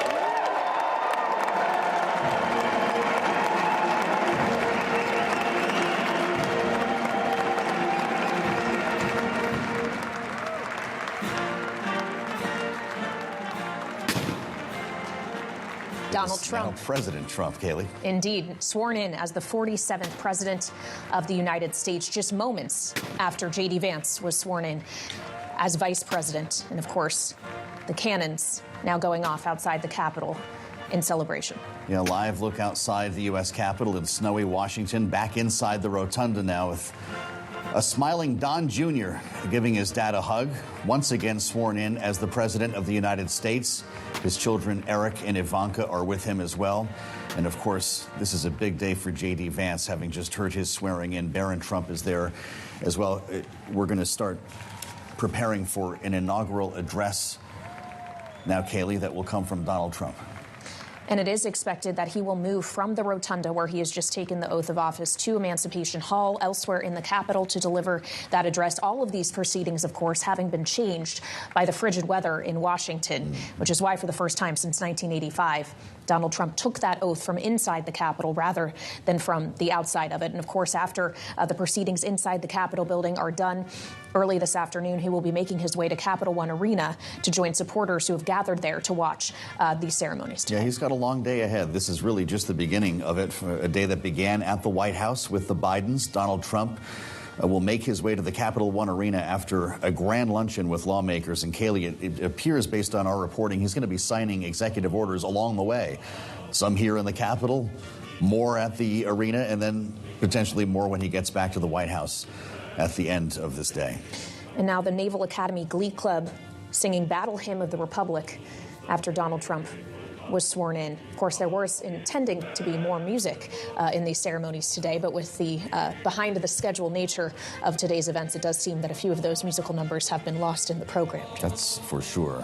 As we stand by for Donald Trump's speech, we reassemble our signature panel. Bloomberg Politics contributors Rick Davis and Jeannie Shanzano are with us. The oath, of course, is the most important part of the day here, Rick, but the inaugural address is one that will endure for the ages. What will we hear next from Donald Trump? Well, I think he will dispatch his swift sword in this inaugural address and slay some demons that he believes keeps America from being great again. And yet, I think this idea of piecing together strength and prosperity will be the centerpiece of his speech, and I think that has been pretty much the centerpiece of his campaign. So we're going to hear a lot of what we've heard before in the run-up to this presidential address. Well, and when we considered the fact that Donald Trump is now standing just across the aisle, literally, Jeannie, from the man who is now a former president, Joe Biden no longer claims the title as commander-in-chief. Donald Trump officially, as of a few moments ago, has taken that over. How sharp a contrast will we see drawn between the last 4 Biden years and the 4 years we are about to experience under Donald Trump? It's going to be stark. I mean, the #1 promise Donald Trump made on the campaign trail was to reverse much of what the Biden administration did, and he will work as hard as he can to do that as swiftly as he can. And I would also just add, what a historic moment Americans have lived through for the last, not just 4, but 8 years, with Donald Trump coming in quite unexpectedly in the cooler reception he got, and then losing his reelection to a president who said he was going to end Trumpism forever, and many Republicans after January 2021 believing that Donald Trump could never make a comeback. And he defeated all those odds. 4 major court cases, popular vote winner, a vice president who was particularly popular on the Democratic side and raised $1 billion. He came back from that all to be only the second non-consecutive president after Grover Cleveland to win and then to be taking this oath today. I mean, it is such a remarkable comeback. It really makes Richard Nixon's comeback look like it wasn't much of a second, but sorry to Richard Nixon. But what a moment Americans have lived through. So, you know, it's hard to just sort of for, I think, historians and all of us, it's hard to really put this all into perspective and what it means. And to your point, your initial point, Kayleigh, the shift in policy we will see will be dramatic, at least as dramatic as Donald Trump is allowed to make it and legally allowed to keep any of those EOs in place and to move this Congress forward.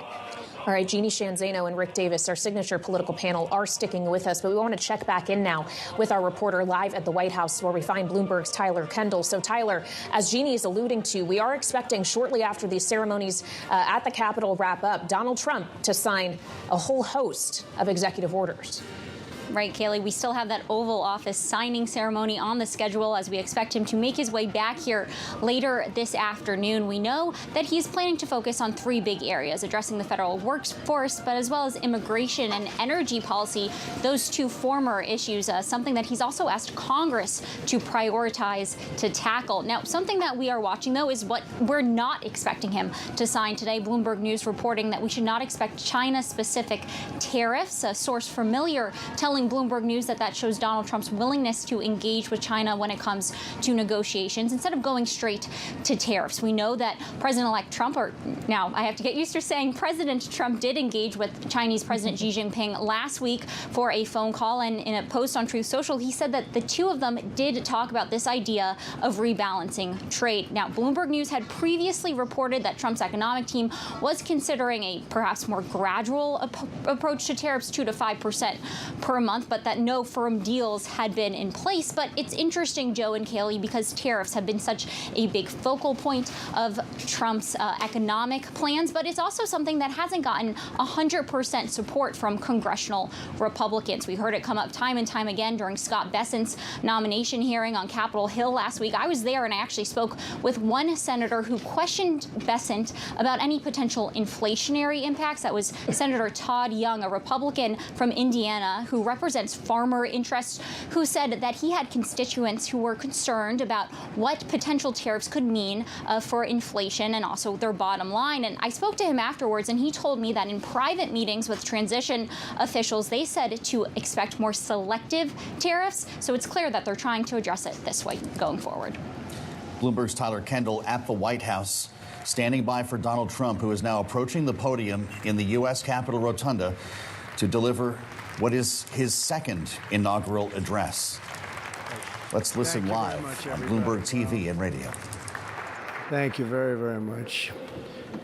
Vice President Vance, Speaker Johnson, Senator Thune, Chief Justice Roberts, Justices of the United States Supreme Court, President Clinton, President Bush, President Obama, President Biden, Vice President Harris, and my fellow citizens.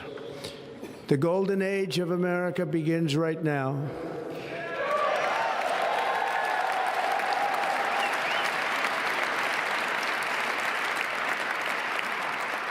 From this day forward, our country will flourish and be respected again all over the world.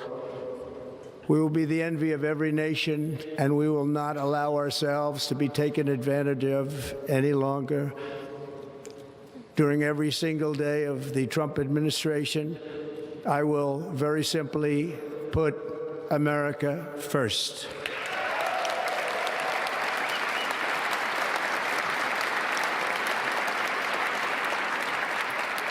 Our sovereignty will be reclaimed. Our safety will be restored. The scales of justice will be rebalanced. The vicious, violent, and unfair weaponization of the Justice Department and our government will end.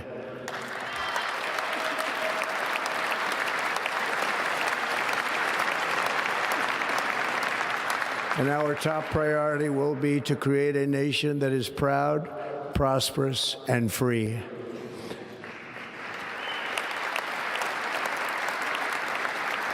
America will soon be greater, stronger, and far more exceptional than ever before. I return to the presidency confident and optimistic that we are at the start of a thrilling new era of national success. A tide of change is sweeping the country, sunlight is pouring over the entire world, and America has the chance to seize this opportunity like never before. But first, we must be honest about the challenges we face. While they are plentiful, they will be annihilated by this great momentum that the world is now witnessing in the United States of America. As we gather today, our government confronts a crisis of trust. For many years, a radical and corrupt establishment has extracted power and wealth from our citizens while the pillars of our society lay broken and seemingly in complete disrepair. We now have a government that cannot manage even a simple crisis at home, while at the same time stumbling into a continuing catalog of catastrophic events abroad. It fails to protect our magnificent, law-abiding American citizens, but provides sanctuary and protection for dangerous criminals, many from prisons and mental institutions that have illegally entered our country from all over the world. We have a government that has given unlimited funding to the defense of foreign borders, but refuses to defend American borders or, more importantly, its own people. Our country can no longer deliver basic services in times of emergency, as recently shown by the wonderful people of North Carolina, who've been treated so badly.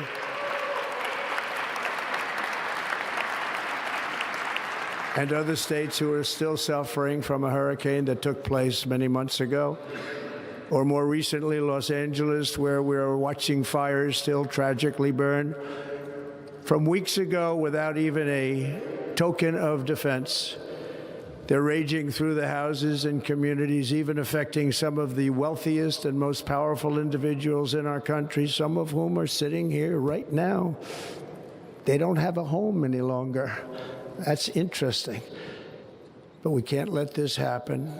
Everyone is unable to do anything about it. That's going to change. We have a public health system that does not deliver in times of disaster, yet more money is spent on it than any country anywhere in the world.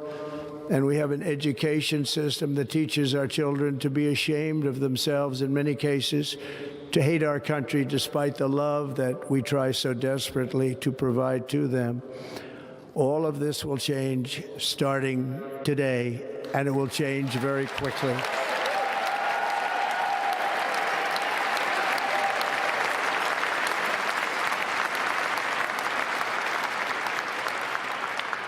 My recent election is a mandate to completely and totally reverse a horrible betrayal and all of these many betrayals that have taken place, and to give the people back their faith, their wealth, their democracy, and indeed their freedom. From this moment on, America's decline is over.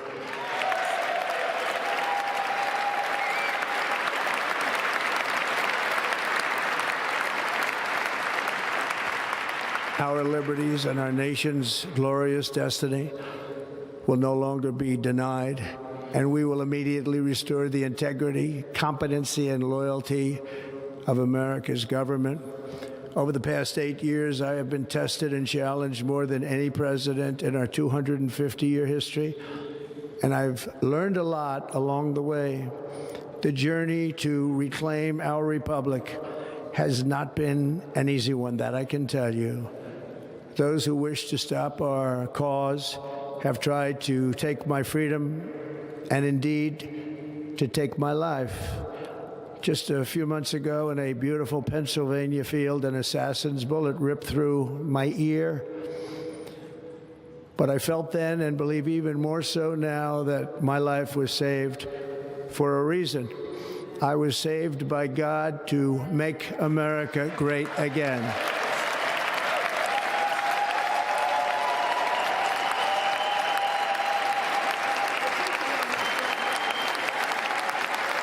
Thank you.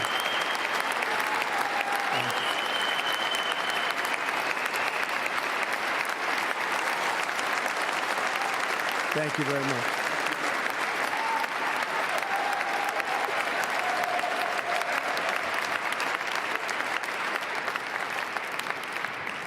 That is why each day under our administration of American patriots, we will be working to meet every crisis with dignity and power and strength. We will move with purpose and speed to bring back hope, prosperity, safety, and peace for citizens of every race, religion, color, and creed.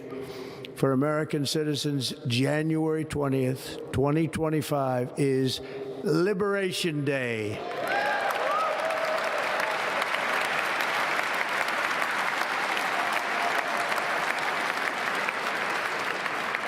It is my hope that our recent presidential election will be remembered as the greatest and most consequential election in the history of our country.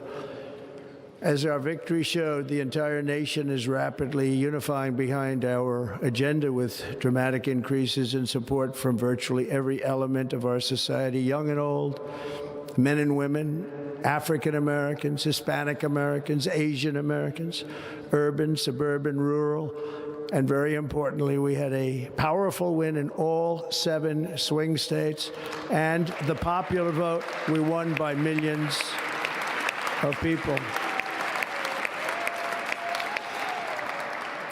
To the Black and Hispanic communities, I want to thank you for the tremendous outpouring of love and trust that you have shown me with your vote. We set records, and I will not forget it. I've heard your voices in the campaign, and I look forward to working with you in the years to come.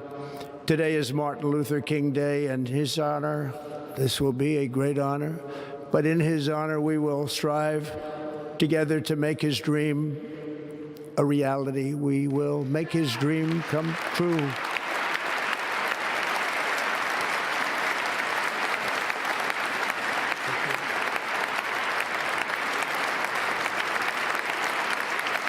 Thank you. Thank you. National unity is now returning to America, and confidence and pride is soaring like never before. In everything we do, my administration will be inspired by a strong pursuit of excellence and unrelenting success. We will not forget our country, we will not forget our Constitution, and we will not forget our God. Can't do that.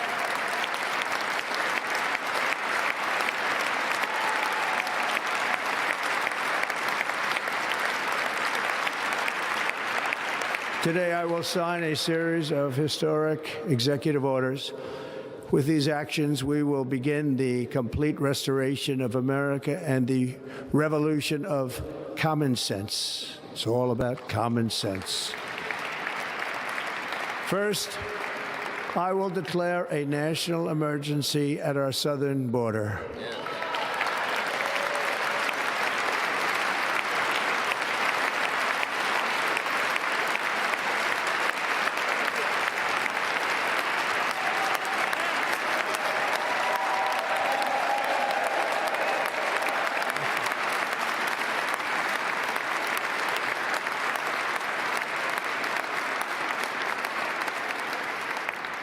All illegal entry will immediately be halted, and we will begin the process of returning millions and millions of criminal aliens back to the places from which they came. We will reinstate my Remain in Mexico policy.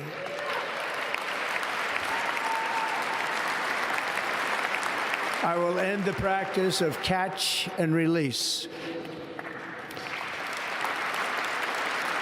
And I will send troops to the southern border to repel the disastrous invasion of our country.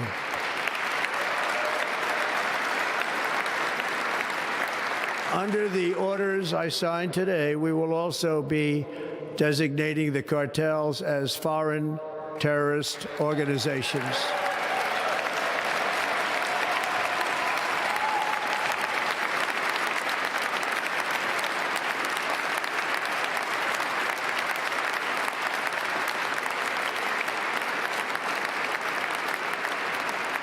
And by invoking the Alien Enemies Act of 1798, I will direct our government to use the full and immense power of federal and state law enforcement to eliminate the presence of all foreign gangs and criminal networks, bringing devastating crime to U.S. soil, including our cities and inner cities.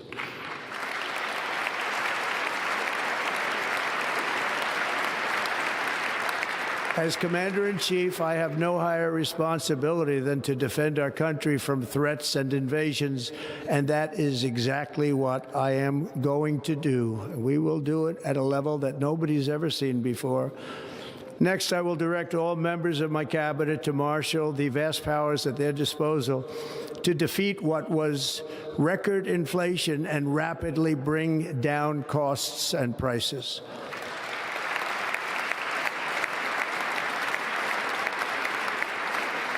The inflation crisis was caused by massive overspending and escalating energy prices, and that is why today I will also declare a national energy emergency. We will drill, baby, drill.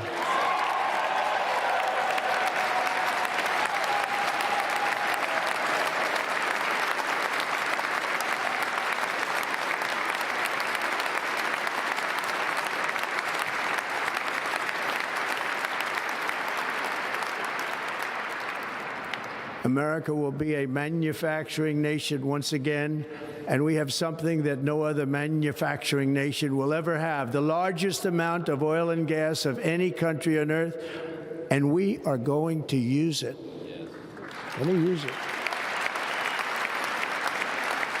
We will bring prices down, fill our strategic reserves up again, right to the top, and export American energy all over the world. We will be a rich nation again, and it is that liquid gold under our feet that will help to do it. With my actions today, we will end the Green New Deal, and we will revoke the electric vehicle mandate, saving our auto industry and keeping my sacred pledge to our great American auto workers.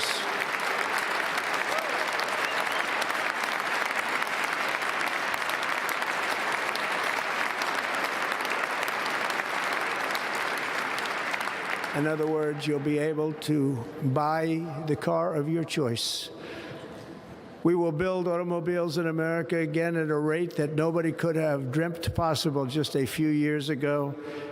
And thank you to the auto workers of our nation for your inspiring vote of confidence. We did tremendously with their vote. I will immediately begin the overhaul of our trade system to protect American workers and families. Instead of taxing our citizens to enrich other countries, we will tariff and tax foreign countries to enrich our citizens.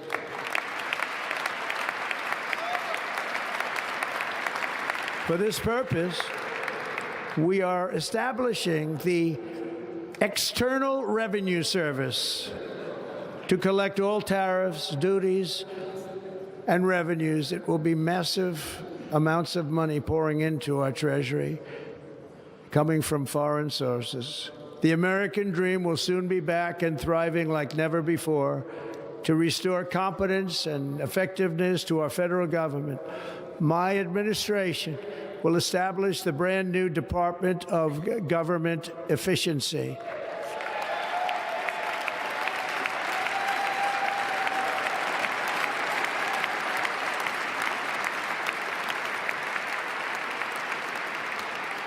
After years and years of illegal and unconstitutional federal efforts to restrict free expression, I will also sign an executive order to immediately stop all government censorship and bring back free speech to America.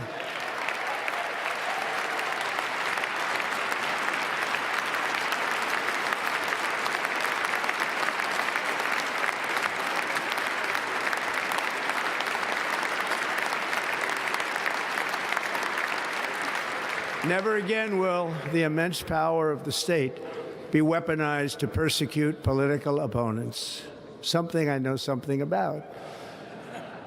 We will not allow that to happen. It will not happen again. Under my leadership, we will restore fair, equal, and impartial justice under the constitutional rule of law.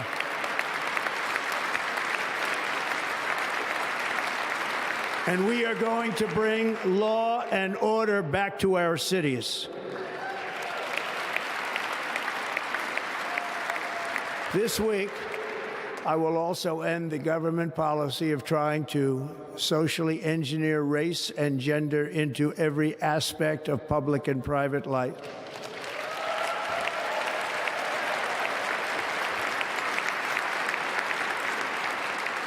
We will forge a society that is colorblind and merit-based.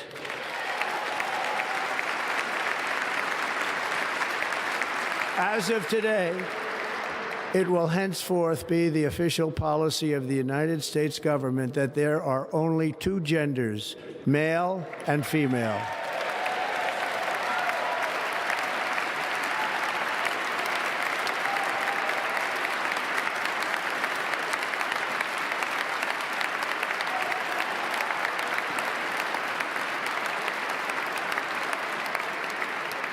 This week, I will reinstate any service members who were unjustly expelled from our military for objecting to the COVID vaccine mandate with full back pay.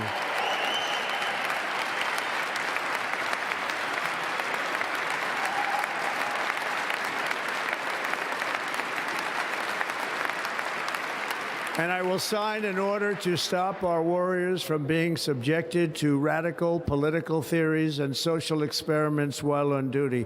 It's going to end immediately. Our armed forces will be freed to focus on their sole mission, defeating America's enemies.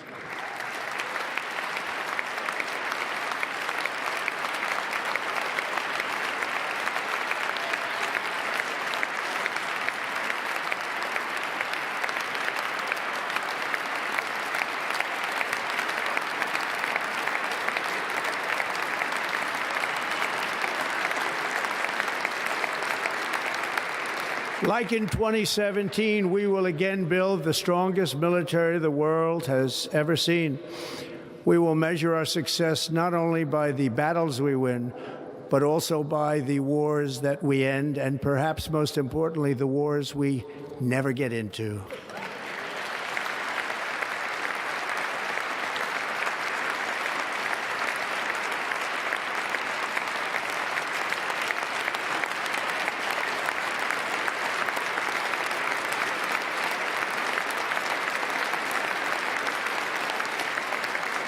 My proudest legacy will be that of a peacemaker and unifier. That's what I want to be, a peacemaker and a unifier.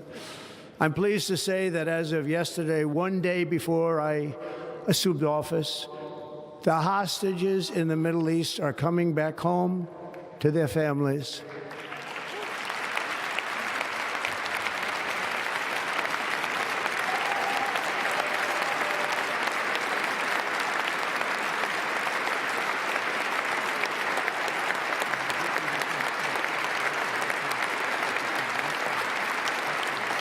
Thank you. America will reclaim its rightful place as the greatest, most powerful, most respected nation on earth, inspiring the awe and admiration of the entire world. A short time from now, we are going to be changing the name of the Gulf of Mexico to the Gulf of America, and we will restore the name of a great president, William McKinley, to Mount McKinley, where it should be and where it belongs.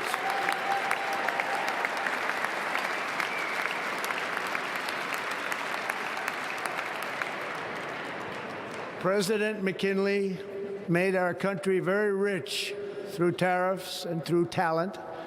He was a natural businessman and gave Teddy Roosevelt the money for many of the great things he did, including the Panama Canal, which has foolishly been given to the country of Panama after the United States. The United States, I mean, think of this, spent more money than ever spent on a project before and lost 38,000 lives in the building of the Panama Canal. We have been treated very badly from this foolish gift that should have never been made, and Panama's promise to us has been broken. The purpose of our deal and the spirit of our treaty has been totally violated. American ships are being severely overcharged and not treated fairly in any way, shape, or form, and that includes the United States Navy. And above all, China is operating the Panama Canal, and we didn't give it to China, we gave it to Panama, and we're taking it back.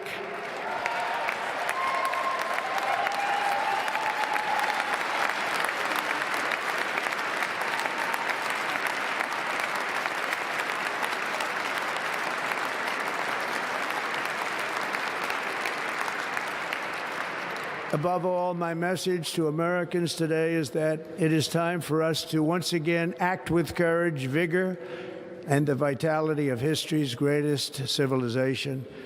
So as we liberate our nation, we will lead it to new heights of victory and success. We will not be deterred. Together we will end the chronic disease epidemic and keep our children safe, healthy, and disease-free. The United States will once again consider itself a growing nation, one that increases our wealth, expands our territory, builds our cities, raises our expectations, and carries our flag into new and beautiful horizons. And we will pursue our manifest destiny into the stars, launching American astronauts to plant the stars and stripes on the planet Mars.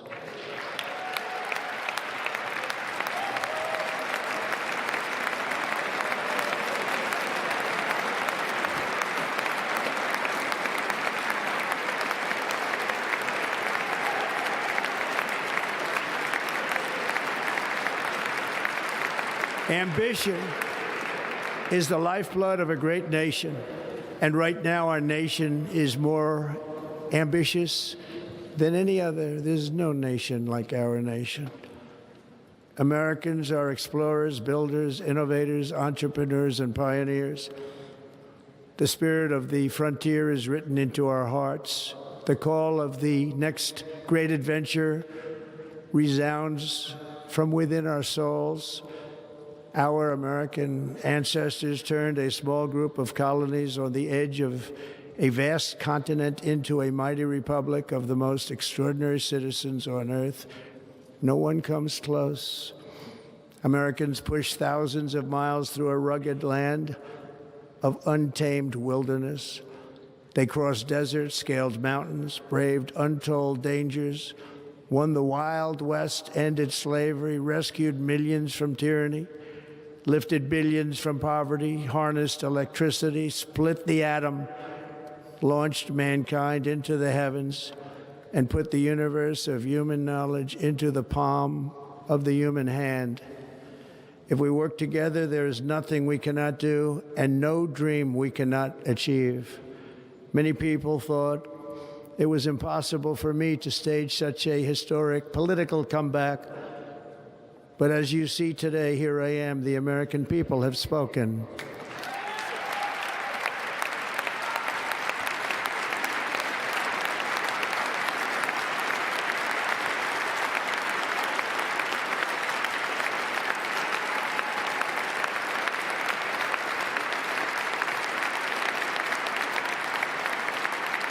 I stand before you now as proof that you should never believe that something is impossible to do.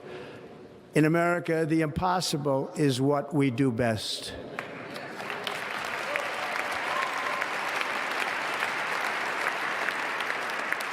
From New York to Los Angeles, from Philadelphia to Phoenix, from Chicago to Miami, from Houston to right here in Washington, D.C., our country was forged and built by the generations of patriots who gave everything they had for our rights and for our freedom. They were farmers and soldiers, cowboys and factory workers, steel workers and coal miners, police officers and pioneers who pushed onward, marched forward, and let no obstacle defeat their spirit or their pride. Together they laid down the railroads, raised up the skyscrapers, built great highways, won 2 world wars, defeated fascism and communism, and triumphed over every single challenge that they faced. After all we have been through together, we stand on the verge of the 4 greatest years in American history. With your help, we will restore America, promise, and we will rebuild the nation that we love, and we love it so much. We are one people, one family, and one glorious nation under God. So to every parent who dreams for their child, and every child who dreams for their future, I am with you, I will fight for you, and I will win for you. We are going to win like never before.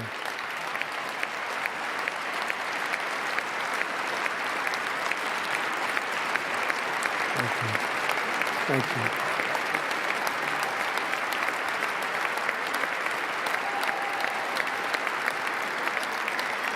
Thank you. Thank you. In recent years, our nation has suffered greatly, but we are going to bring it back and make it great again, greater than ever before. We will be a nation like no other, full of compassion, courage, and exceptionalism. Our power will stop all wars and bring a new spirit of unity to a world that has been angry, violent, and totally unpredictable. America will be respected again and admired again, including by people of religion, faith, and goodwill. We will be prosperous. We will be proud. We will be strong, and we will win like never before. We will not be conquered. We will not be intimidated. We will not be broken, and we will not fail. From this day on, the United States of America will be a free, sovereign, and independent nation. We will stand bravely. We will live proudly. We will dream boldly, and nothing will stand in our way because we are Americans. The future is ours, and our golden age has just begun. Thank you. God bless America. Thank you all. Thank you. Thank you very much. Thank you very much. Thank you. An inaugural address, about 30 minutes in length, delivered by the 47th President of the United States, Donald Trump, given inside the Capitol Rotunda, where he took, just about 35 minutes ago, the oath of office. Donald Trump, in this speech, saying he will declare a national energy emergency, a national emergency at the southern border. He will begin an overhaul of trade systems in order to protect Americans, and also touching on what he will describe as an expansion of American territory, saying the U.S. will once again consider itself a growing nation. Really a laundry list of what he intends to do, potentially starting just within the next few hours, Joe, as President of the United States once again. That's right. Carrie Underwood being introduced now to sing America the Beautiful as part of this entire ceremony, Kaylee, that was running late, so we're going to make up for a couple of things that might have taken place before noon. The golden age of America begins right now, Donald Trump said. This is Liberation Day for American citizens. Interesting to watch. He stuck to the teleprompter pretty closely there in what seemed like actually a speech he wasn't terribly familiar with at some points, although he did include most of the greatest hits and most of the promises made on the campaign trail. As we have eyes here on the rotunda, the former presidents watching this address delivered here, Kaylee, that was supposed to be outdoors. We know that Donald Trump will soon begin signing executive orders, some of which you just described, before he even leaves this building. Well, and as you discussed, the former presidents, all 5 of which are here in the Capitol Rotunda alongside Donald Trump, there was only one moment in this address when any of them stood in response to his words, and that was when he was referencing the now-in-place ceasefire deal between Israel and Hamas and the return of hostages that has begun, and that was the one visibly bipartisan moment in this speech, which, again, was just just about 30 minutes in length. And we want to get reaction now from our signature political panel who was listening to it in its entirety. Bloomberg Politics contributors Rick Davis and Jeannie Sheehan Zaino. Rick, just to begin with you, obviously this was longer than the first inaugural address given by Donald Trump back in 2017 and introduced a lot of ideas we were already familiar with here. What were your takeaways? Yeah, really, no surprises. I think that he used a device that was important to him on the campaign trail throughout the year, and he employed it here, and that was he had to create a little bit darkness for him to bring in the light. And so even though he declared America's decline is over as of now, right? And I don't think there's anybody who would probably claim that America is a country in decline, but he needs that device in order to say, now we're entering the golden age. And I think that the things that he talked about were pretty much what we've heard. But I think the one thing which is particularly interesting is this notion where arterial borders aren't set. That he talked about manifest destiny. You know, the 1850s, you know, America looked to the west and create new lands. And he didn't say Greenland, but it sure sounded like there was some Greenland and Canada and other things like that. But then he said space, and that we are going to actually, you know, be space travelers. And of course, you saw Elon Musk giving it the thumbs up, you know, in the crowd. So I think this is a pretty expansive agenda beyond the things that typically we heard of. This idea that somehow America is going to expand its territory, especially as it relates to the Panama Canal. He made a pretty declarative statement that that's ours and we're taking it back. We're taking it back. That was a remarkable moment as well, referring to the renaming of the Gulf of Mexico to the Gulf of America. We heard that was coming as well from Donald Trump himself. But Jeannie Sheehan Zaino, he talked about his recent election as a mandate to completely and totally reverse a horrible betrayal. He said this with Joe Biden sitting about 4 feet away from him. He referred to the attempts to to take his life and said, I was saved by God to make America great again. This is new level Trump from the first address. It's absolutely new from the first address, more reminiscent of his speech at the Republican National Convention, of course, just a few days after he was a victim of the first attempt on his life. A stunning moment. And, you know, I thought it was almost two speeches in one we were hearing from Donald Trump today. There was the more monotone, sort of sedate delivery that he had. Then there was the red meat for the base, which was a reiteration of so many promises he's made on the campaign trail. And, you know, you mentioned the Panama Canal. You mentioned the Gulf of Mexico, which got a chuckle out of Hillary Clinton, even made her smile. And then there were just odd things, like in an inauguration address with the serious challenges the United States has on its plate. He's talking about the fact that we will have two genders, male and female. And so this gets back to your mandate issue, or not issue, your question, which is, does Donald Trump run the danger that Joe Biden and most modern presidents have of overreading their mandate? Donald Trump was not elected for much of what he talked about in these speeches. He was elected to address number one, inflation. He's being handed a very good economy, but inflation has been a challenge, and to secure the border. Those two things he got support for. Other things that he's talking about, you know, the end of DEI, that is not an enormous challenge the country is facing. So he runs this danger. As Rick mentioned, it makes sense because you got to say things are bad because you're going to change them for the better. But the danger is this overreading of a mandate that doesn't exist. He gets out above the skis of public opinion, and he pays for it in the midterm election. So all things we have to watch out for. We're listening to some of the process here following the swearing in and inaugural address of Donald Trump. He will soon retire to a grand luncheon with lawmakers following the benediction, might also sign some executive orders before they even get into that luncheon, and then will, of course, make his way, along with the First Lady, once again back to the White House, which is being prepared for his arrival. Rick Davis and Jeannie Sheehan Zaino will stay with us throughout the day here as special live coverage continues here on Bloomberg TV and radio. We'll bring you live to the Capitol in Bloomberg's Anne-Marie Hordern, who has, of course, been with us since early today. Anne-Marie, Donald Trump says he will first declare a national emergency at our southern border. This is the business at hand today in the U.S. Capitol. Absolutely. And actually, just 2 weeks ago, former Speaker of the House Kevin McCarthy told me that this is actually what they should do in sort of the process of how they should legislate and get through Trump's agenda. They said they should come in immediately, declare the border an emergency. And if they do that, they can get funds immediately to the border and then focus on one big reconciliation package. So not only is this just something that Donald Trump wants to do to make sure that he's fulfilling what he thinks is that mandate, and how what Jeannie was just talking about, one of the reasons why he won this election, but also it may be part of the legislative process and make it easier to get funds to the border and then go forward with the rest of his agenda in that one big beautiful bill he talked about.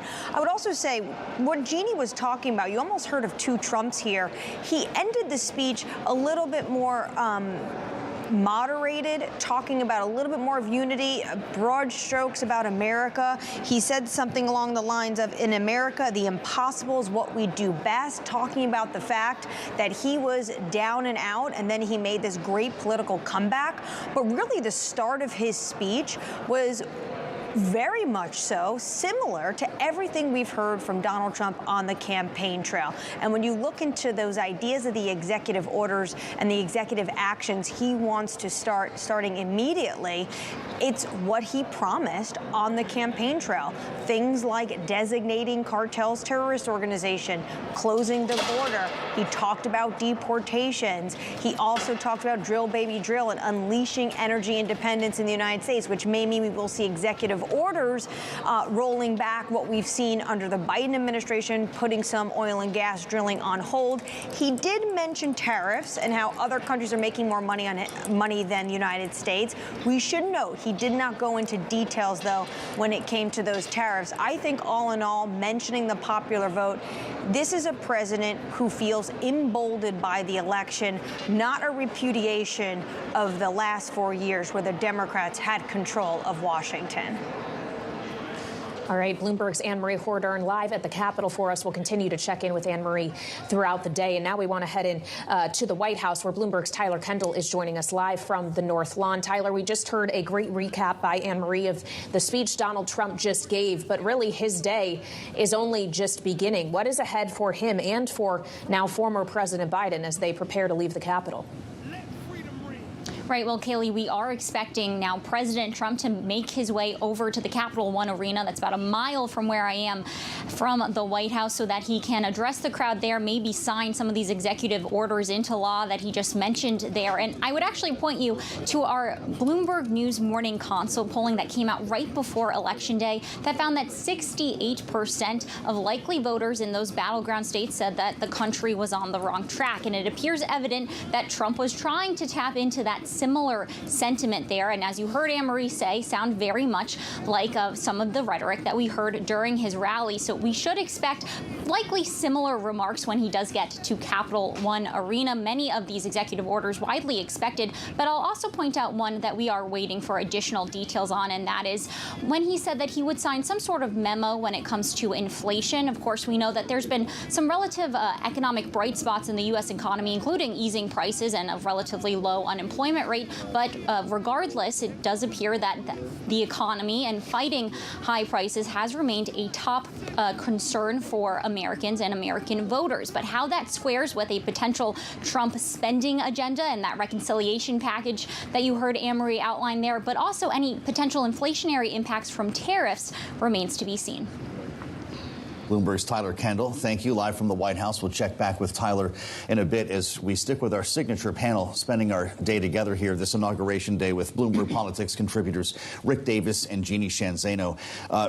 Rick, I'll remind everybody you were on the inaugural committee that helped to decide to move things indoors for Ronald Reagan in 1985. I'd be curious to hear just how you think things are going so far in terms of what is a massive production. I'll remind our radio listeners as well, about 1,800 people are in another room here, Emancipation Hall, where Donald Trump will actually visit once this is complete and deliver some unprepared remarks. Are we going to get the other Donald Trump?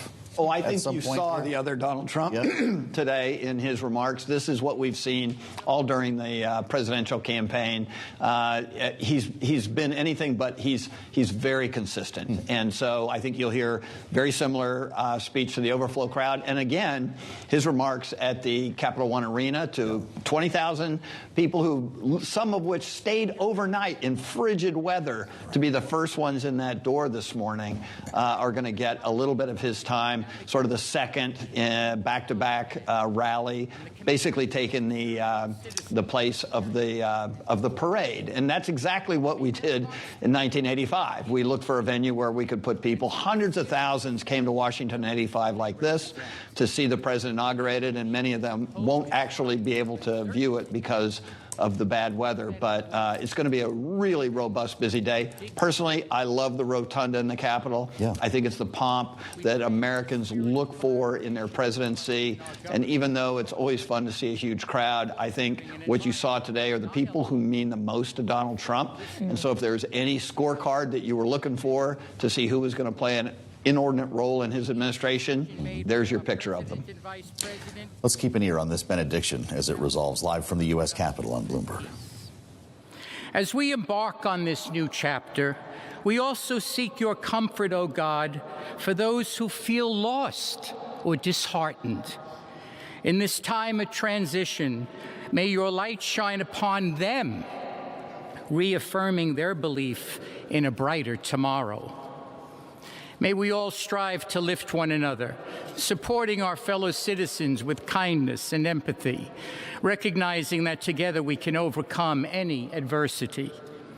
Grant us the strength to endure, the courage to face our fears, and the clarity to see the light that remains, even when clouds of uncertainty may gather.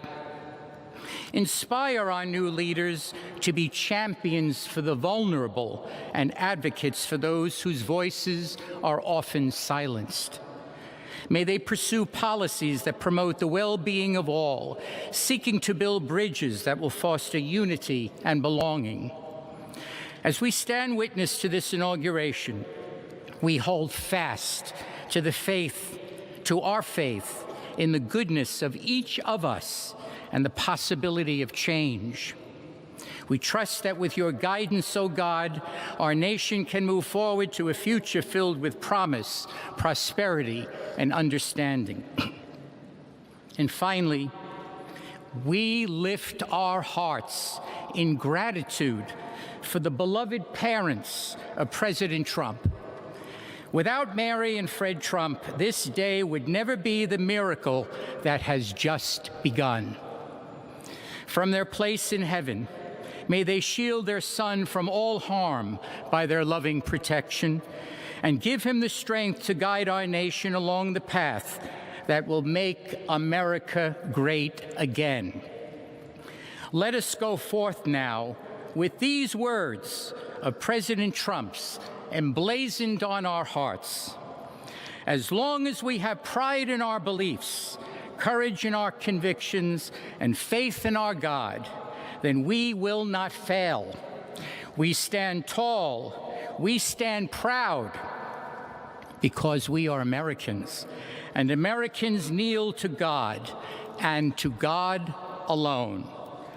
Amen. Ladies and gentlemen, please remain standing for our national anthem.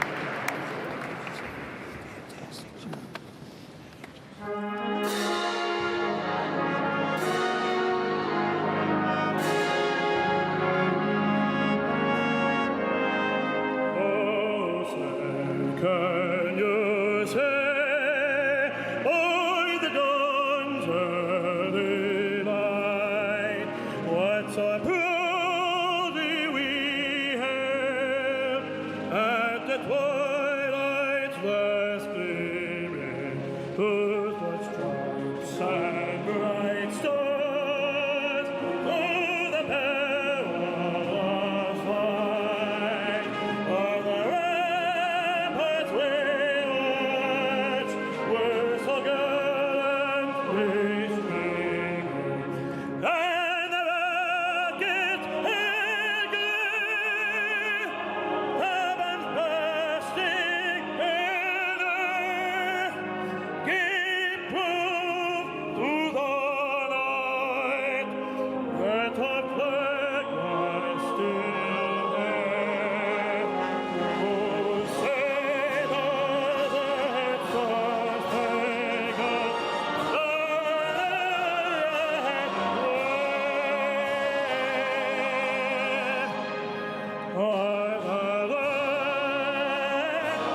Ladies and gentlemen, please be seated.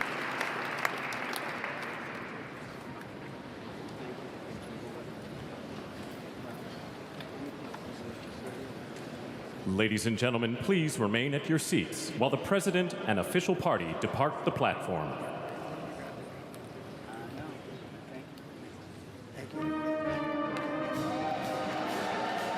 President Donald Trump and Vice President J.D. Vance and their families will soon make their way out of the U.S. rotunda. And Kaylee, we're about to witness another ceremony, the departure ceremony for the Bidens. The presidential helicopter that frequently carries the moniker Marine One, certainly when the president is on board, is actually parked on the east front of the Capitol, just outside the carriage entrance that will carry the Bidens away. Yeah, and then, of course, they will head to Joint Base Andrews, where there will be a departure ceremony for the now former President of the United States, number 46. In the meantime, the 47th, Donald Trump, as he's making his way out of the rotunda, will head to Emancipation Hall to greet what is being referred to today as the overflow room. Given this proceedings were moved indoors, there are about 1,800 people who could not fit into the Capitol rotunda who have watched the swearing in and address from there, and Donald Trump will be delivering some brief remarks to those who have gathered to support him. Yeah, we'll get Donald Trump off the script here. I'll be curious to see what he has to say to that room, and will be essentially his second set of remarks here as part of the inauguration ceremony. We're watching Joe Biden, the former president of the United States now, and former First Lady Jill Biden make their way outside of the rotunda. Of course, a one-term president, as he did not intend to be initially, or at least most recently, until he dropped his re-election bid, followed out of the rotunda by now former Vice President Kamala Harris, who, of course, lost the 2024 election to Donald Trump. And we're now seeing the most senior leadership of Congress, Steve Scalise, Mike Johnson, the Democratic leader in the House, Hakeem Jeffries, Senate Minority Leader Chuck Schumer, now departing the rotunda as well. It's been interesting to hear remarks from Chuck Schumer about the role he played in helping to convince Joe Biden to drop out of the race last summer, knowing that there's quite a bit of bad blood between the Biden family and Nancy Pelosi. Interesting, Chuck Schumer now trying to get a piece of that narrative on the way out here. He will, of course, be the Democratic leader in the Senate, continuing without Joe Biden on the other end of Pennsylvania Avenue. And remarkable, as we view here, those who are still just behind where the podium was, former presidents Bill Clinton, George Bush, and Barack Obama, there alongside those who will soon, presumably, be confirmed to join Donald Trump's cabinet. Kristi Noem, who, of course, has been tapped for Homeland Security Secretary, and others, sharing space with members of the Trump family, his children, Ivanka, Don Jr., and Eric, as well as Barron Trump, Tiffany Trump, all lined up there. Laura Trump, the co-chair of the RNC, as well. And just behind them, Joe, our audience here at Bloomberg TV and radio is well aware of this, as we've talked about it at length. Some tech titans worth hundreds of billions of dollars, Elon Musk, Mark Zuckerberg, Tim Cook, Jeff Bezos, all were given, frankly, seats of honor today. Yeah, we had questions about what would happen to the CEO of TikTok. We can say that Shou Chew was in the room. He was not in the area that you're talking about, but was in the room as Donald Trump and Melania Trump, they're alive, making their way through the crypt. And what could be the beginning of a lot of Bolero hat sales, I think, in the next couple of days here. Kaylee, the fashion statement by Melania Trump going a long way in Washington. Indeed. It's been much discussed already today, and I'm sure it will continue to be so, just as we will continue now our discussions with our signature political panel. Bloomberg Politics contributors Rick Davis and Jeannie Sheehan Zaino are now with us. And Jeannie, as we watch Donald Trump and Joe Biden making their way through the crypt, having left the rotunda, it is going to be a literal, visible picture of the transition of power when Joe Biden boards that helicopter and leaves Washington for the last time as someone who was, of course, president of the United States for the last 4 years and is no longer. That's right. 54 years, Joe Biden has made his mark on Washington, D.C., most notably and for the longest in the U.S. Congress. And then finally, after running for president a few times, was able to ascend to the presidency in 2020, promising Democrats that he would end the Trump's takeover of the Republican Party, that he would restore civility to Washington, D.C., that he would clean up Washington, D.C., and of course, he's leaving with, as was mentioned, a lot of Democratic infighting over his legacy. He has engaged in a bit of that by saying he would have beat Donald Trump had he won. So it is a clouded legacy of a man who has given so much to his country. Clouded a lot, too, by the fact that he decided, after promising not to do so, to pardon his son. And then, as you mentioned, and other Kayleigh, members of his in family. just the last few minutes, to pardon members of his family, including his brother and sister. So this is going to make for a lot of rethinking of who Joe Biden is. And, of course, this comes just hours after he promised to end an oligarchy, or to be warned us, rather, of an oligarchy in the United States. And yet here he is departing the White House, pardoning his own family. So it's a very complicated legacy for Joe Biden. And of course, I should say, as Donald Trump goes to address this, overflow room, this is this sort of two tiers of power in D.C. You know, those people who made it into the 600 or so, yes, and those who got relegated. Sort of reminds me of when you weren't picked for the, well, you guys would have been picked. I wasn't always picked for the teams, the athletic teams in school. So I would have been in the overflow room, if that. Jeannie's never seen me play dodgeball. Just There goes the Speaker of the House, Mike Johnson, and others making their way outside of the building here. Amy Klobuchar watching this procession as well with Rick Davis. Rick, you know Joe Biden better than most Americans, having spent a lot of time with him as a friend and colleague of Senator John McCain.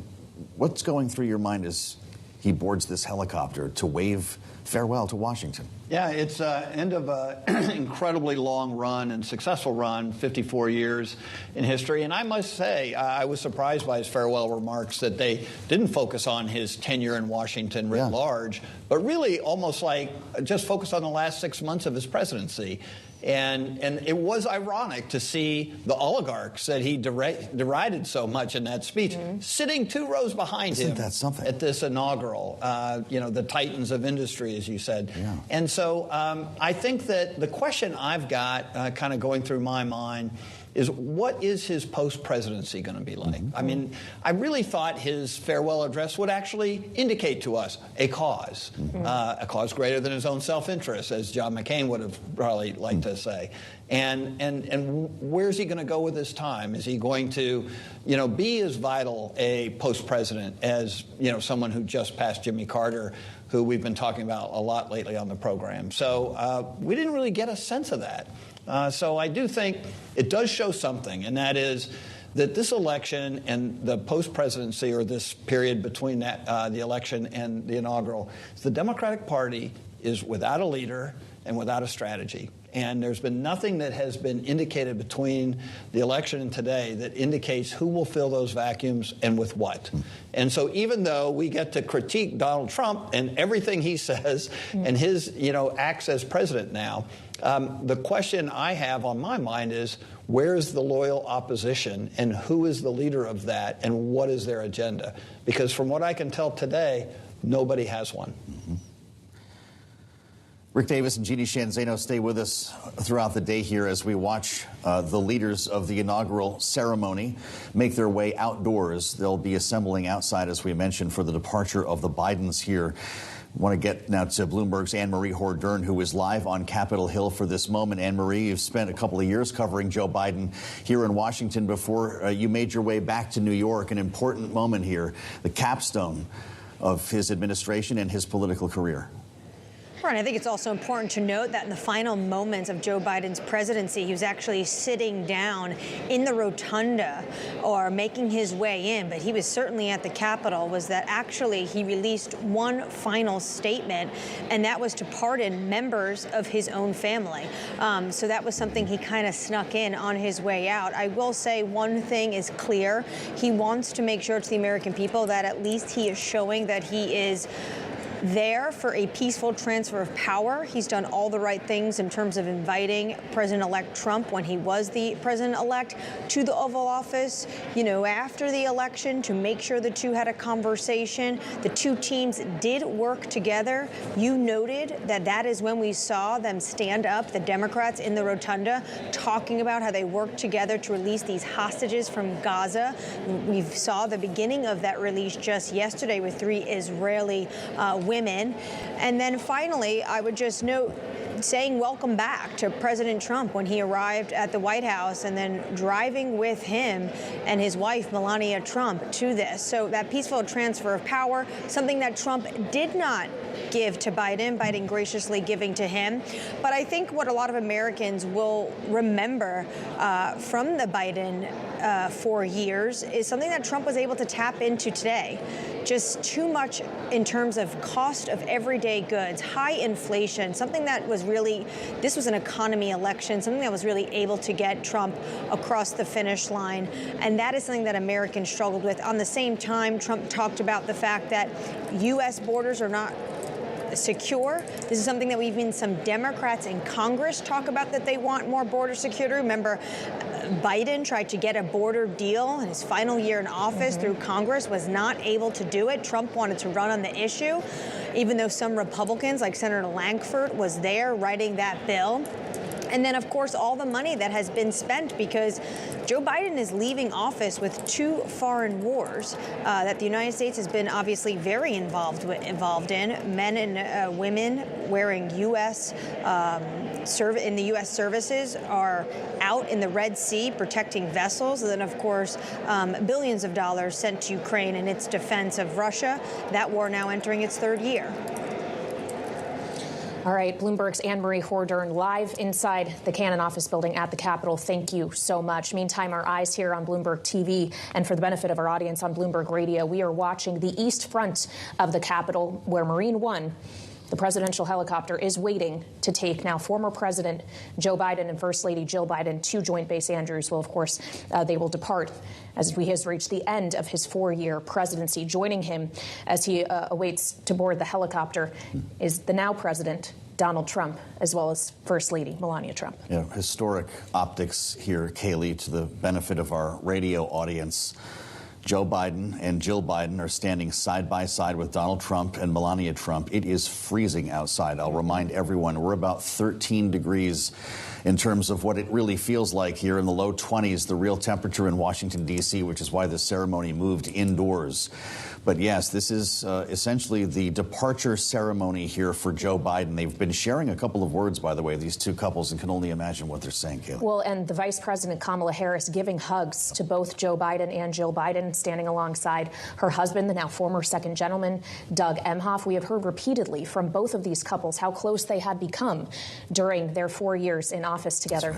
Right. Doug Emhoff and Kamala Harris now departing on their own. And again, we will be watching for Joe Biden and Jill Biden to board that helicopter. As we prepare for the engines to rev up on the helicopter and the former president and first lady to board, we're joined live in Washington by Lindsay Chervinsky, presidential historian and executive director of the George Washington Presidential Library. She joins us from Mount Vernon up here in the District of Columbia, and it's great to have you back. Just the voice we wanted on not just this day, but at this moment. Talk to us about the importance of this stage of the ceremony. Well, thank you for having me back. Yeah, I'm struck by these images. You know, what caught my eye is that former Vice President Harris said a few words to now President Trump. Yeah. And she did not do that at Carter's funeral the last time I spoke with you all.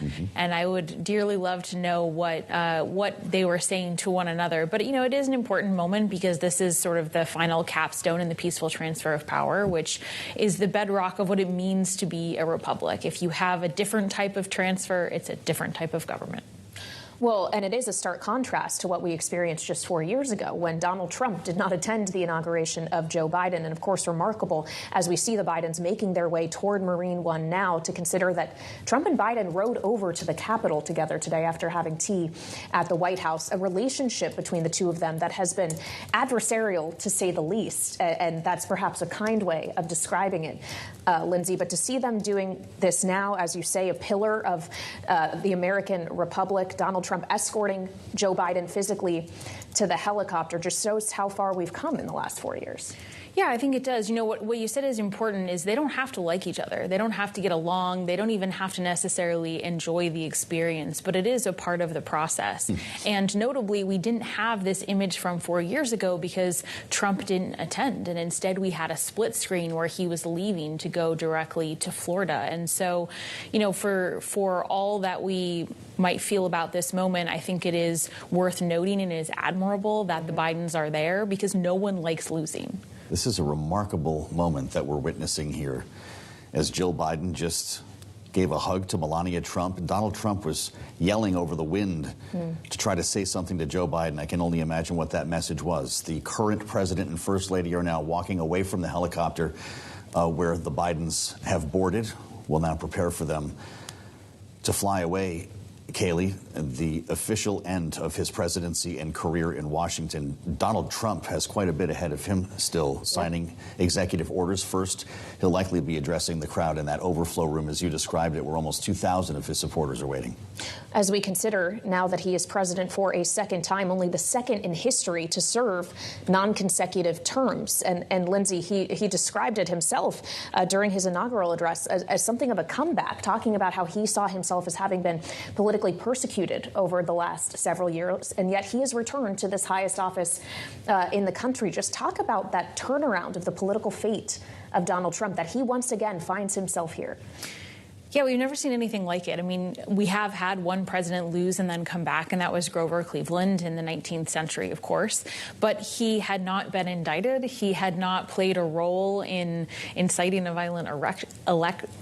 violent insurrection, and those are very different political circumstances. And so to see this type of comeback is really unusual. It is surprising. I don't think anyone would have predicted it 4 years ago. And I think the ramifications of it on our political system are going to take a long time to actually unfold. The Trumps and Vances waving goodbye to the Bidens. Now the stairs have been lifted, the doors closed on the helicopter, and the Trump party is heading back indoors into the Capitol. I'm curious, as a point of inauguration trivia, we watched the swearing in very closely. I don't know if you noticed, we didn't see Donald Trump put his hand on the Bible. And I'm brought back to 2009 when Barack Obama decided to do it all over again with the Chief Justice after flubbing out an abundance of caution, as he said at the time, some of the language in the oath. Are we going to see another swearing in potentially of Donald Trump? I don't think we will, because they're actually not required to take the oath on a Bible. John Quincy Adams took it on a book of laws and a copy of the Constitution. So the oath is actually not based on a religious foundation. It's based on a commitment to the Constitution and to the American people. This is why we have you here, to answer questions like these. As the rotors turn on the helicopter, Kaylee, Joe Biden will soon be taking off. Yep, making his way, of course, from the Capitol grounds to Joint Base Andrews. Well, another departure ceremony will be taking place as we say goodbye not to just Joe Biden's 4 years as president, but more than half a century of service in public office. A career politician, frankly, Lindsay, in contrast to the man who is now succeeding him and who preceded him, Donald Trump, who was not that when he was first elected. Now, he, of course, is far and away seen as the leader of the Republican Party, having not had as warm of a reception to the political world back in 2017. But he's walking into that Capitol building with both chambers of Congress behind him. How much power does that give him as an executive authority, which he's planning to exercise today through a series of executive orders, but knowing he has basically the whole of government, including a conservative Supreme Court, at his back? Well, normally I would say that a second-term president with the limitation of the 22nd Amendment would not necessarily have that much power. Usually in the second term, a president focuses more on executive orders and foreign policy because they are a bit of a lame duck. And so their ability to shape domestic politics is limited. And yet, as you said, Trump has really remade the party in his image. We saw this week with the cabinet secretary hearings that many of the people were willing to do whatever he wanted, even if they disagreed on certain policies. And so I don't know how much pushback they're actually really going to give.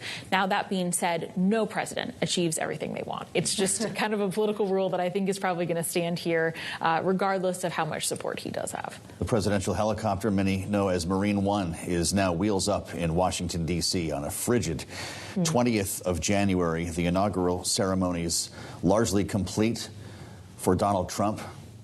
Now Joe Biden and Jill Biden will get their last view of the Capitol Kaylee, as they hover over Capitol Hill, will likely fly past the White House before making their way to Joint Base Andrews.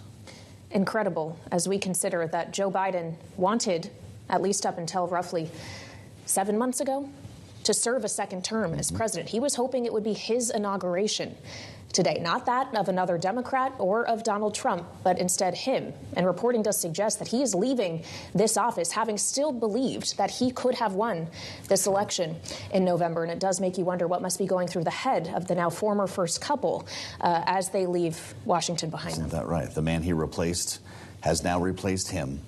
And you can speak to what's happening on the other end of Pennsylvania Avenue as they prepare for the Trump's arrival. Yes, so in just a couple of hours, the White House undergoes a complete shift. So usually there's some staff that stays, but there's also new staff that comes in. There's a whole team of volunteers that will pack up all of the Biden's belongings, including photographs and personal mementos. They will take out a lot of the choices that the Bidens made in terms of art and decor, especially in the Oval Office. And then all new selections will come in. Sometimes that's rugs, sometimes that's draperies, sometimes it's art and furniture, and they will complete that entire process in just a couple of hours. It's incredible to consider, and also just in the next couple of hours, we do expect Trump could sign dozens, if not upward of 100 executive orders. Have we ever seen as potentially active a first day of a presidency as what we could see today, Lindsay? We have. Actually, recent history has been quite intense in terms of executive orders. The overall number of them are not actually as high as Franklin D. Roosevelt, which was the peak of executive orders in the presidency. But the number on the first day does tend to have that concentration. And usually, and we saw this 4 years ago, it's a president undoing the things that their predecessor did through executive order because they didn't do it through legislation. Biden also swore in, I think, thousands of political appointees that were at the lower level on his first day 4 years ago. So I think that it's pretty common at this point to see that type of activity. Now, the scope and breadth and the type of executive order, that might be a little bit different. I don't think that Biden or Obama attempted to rename a body of water. All right, Lindsay Chervinsky, presidential historian and executive director of the George Washington Presidential Library at Mount Vernon. Thank you so much. We have our eyes now on Bloomberg TV and for the benefit of our audience on Bloomberg Radio on Emancipation Hall, the so-called overflow room today where 1,800 people are gathered. And the now president, Donald Trump, is expected to address those gathered in the room after they were largely unable to at least see in person the proceedings in the Capitol Rotunda today, given the space constraints of an indoor ceremony. Yeah, for the benefit of our listeners and viewers who have visited Washington, this is what's known as the Visitor Center at the U.S. Capitol. We can now see Speaker Mike Johnson on stage along with Steve Scalise, their spouses, as the Trumps make their way toward Emancipation Hall. If you're listening on the radio, this is a massive room inside the Capitol Visitor Center with the reproduction of the bronze statue of freedom that stands atop the Capitol Dome. A massive plaster reproduction is just behind the presidential podium that has been set up for what will be, we're told, about 10 minutes worth of remarks, off-the-cuff remarks from Donald Trump. And while we await those, we also do want to check in at the White House, where Donald Trump will be heading later today, and turn to Bloomberg's Tyler Kendall. Tyler, I'm sure he will be sharing with those gathered in the room in Emancipation Hall more about what he would like to accomplish in the next 4 years, his agenda. To what extent does he have the power to enact that agenda by himself in the Oval Office, using the office of the presidency, versus, of course, having to have the cooperation of some of the very congressional leaders we have our eyes on now? Right, exactly, Kaylee. So since we don't know which of Trump's executive orders will ultimately stand up to legal scrutiny, buy-in from Congress is going to be absolutely critical, which is why it was so important to Trump when both of the chambers went for Republicans in November. Now, he's largely applauded Republican congressional leaders, including House Speaker Mike Johnson, who you just saw on stage there, as well as Senate Majority Leader John Thune, both of them getting shout-outs last night during Trump's rally at the Capital One Arena. Now, when it comes to what Congress ultimately can do, I just spoke to one congressional Republican aide to Senate leadership who said to prepare for Congress to start using what's known as the Congressional Review Act. That's a legislative tool that essentially lets Congress roll back some of the recent rules enacted under the Biden administration. Bloomberg's Tyler Kendall, thank you so much, live from the White House. Tyler, we'll get back to you in a few. That's going to be a very busy place a couple of hours from now, as Mike Johnson, the Speaker of the House, is at the podium in anticipation of Donald Trump. Let's put an ear on this live on Bloomberg TV and radio. We have the chance to make the next 4 years the most consequential period in our nation's history. And as Speaker of the House, it is my great pleasure, my great honor, to introduce to you the man who will lead us to this new golden age, the decisive winner of the Electoral College and the popular vote, the 45th and the 47th, and the greatest president of our lifetimes, Donald J. Trump.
Donald Trump and First Lady Melania Trump have entered the room. As you can hear the USA chants making their way now up onto the stage alongside J.D. Vance.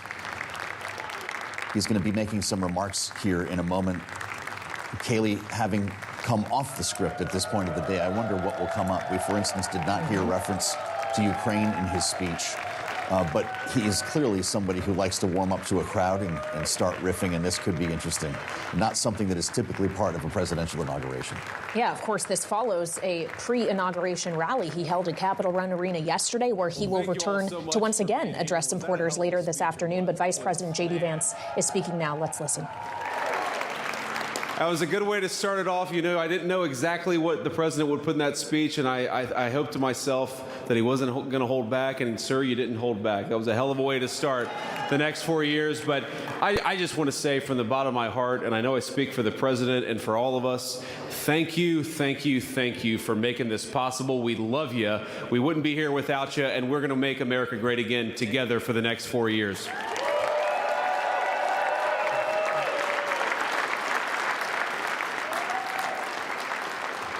And the last thing I'll say is, you know, having stood outside for about 5 minutes to wave goodbye to the Bidens, thank God we moved that thing indoors, because it was a beautiful ceremony and it was cold as hell outside. So, sir, the 45th and 47th President of the United States, Donald J. Trump.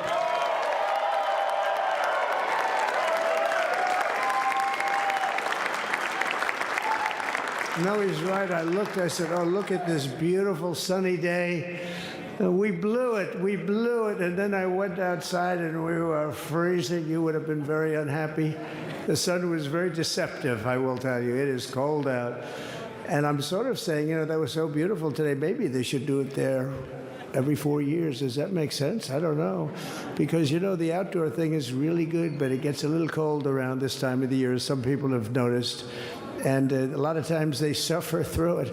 There was no suffering in that room. It was 72 degrees. It was perfect with the best acoustics I think I've ever heard in a room. This is not so bad either.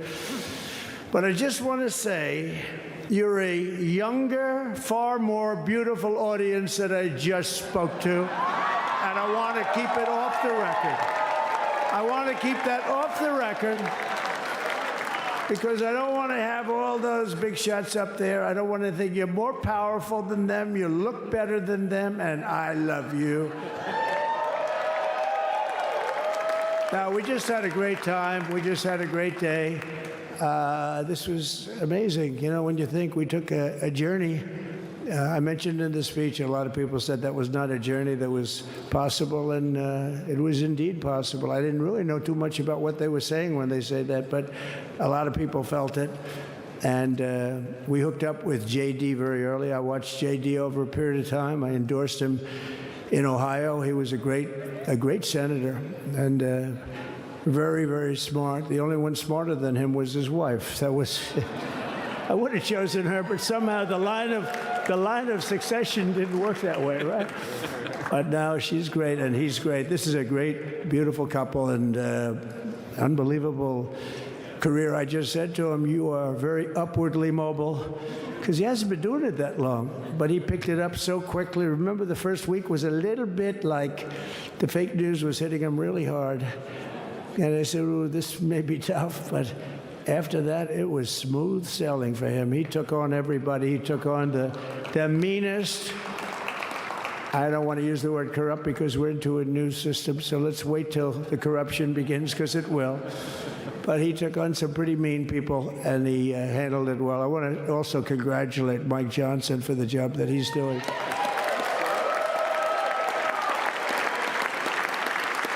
Steve, we gave him a majority of almost nothing, and then I said to make it tougher on him, let me take 2 or 3 of the people, right? I said he'll only have to suffer with that for about 3 months. How are they doing, by the way? Are they? Is that moving along? Totally unified. I said, do you mind if I take this one, that one, and a couple of others? He didn't mind. He can handle it. No, he's a man that's liked by everybody. I've never met a man like this. You've got how many is it, 219 or 220 or something? 220. And of the 220, 219 really like him. I noticed he got 1 negative vote once about 2 weeks ago. But I think even 220 like him, if you want to know the truth. And that's very unusual. I know a lot of nice guys in Congress, and they have 35 people that hate him. So if you have 35 people that hate you and you only have 1 or 2 or 3 votes, you'll have 5, I think. But that's going to be like, the good news is when we get to that 5 number, it's going to feel like a massive majority. You could be really nasty to a couple of them at least, So it's going to feel like hitting your head on the wall and stopping. It feels so good to stop. But he's done a fantastic job. And Steve Scalise he's our hero because, I was with him. You talk about being shot. I was with him. He got some bad ones, and his incredible wife, and she really loves him. You never know about that. I've been with other people that were doing poorly, and the wife is like looking at a watch. She can't get out of the hospital fast enough. How's he doing? Oh, I don't know. He's all right. That woman was a mess.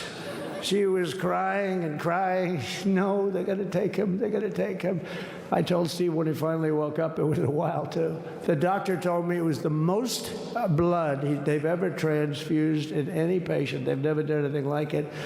And here he is, the picture of strength, right? And he's been a great friend of mine, right? With a family, because of a family. And what a job you did. It worked out pretty much better than we even thought, right? And I did have a couple of things, to say that were extremely controversial.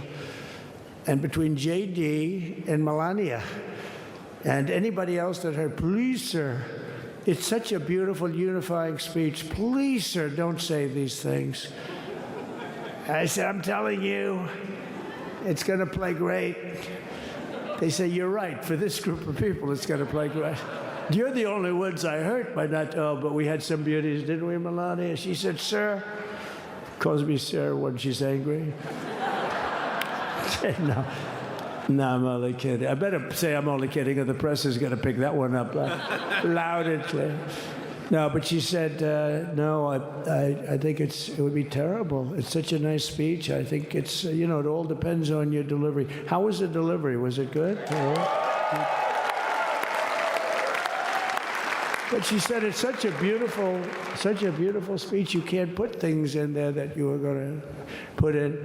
And I was going to talk about the J6 hostages, but you'll be happy because, it's action, not words that count. And you're going to see a lot of action on the J6 hostages. See a lot of action. And I was going to talk about the things that Joe did today with the pardons of people that were very, very guilty of very bad crimes, like the Unselect Committee of Political Thugs, where they literally, what they did is they destroyed and deleted all of the information, all of the hearings, practically not a thing left.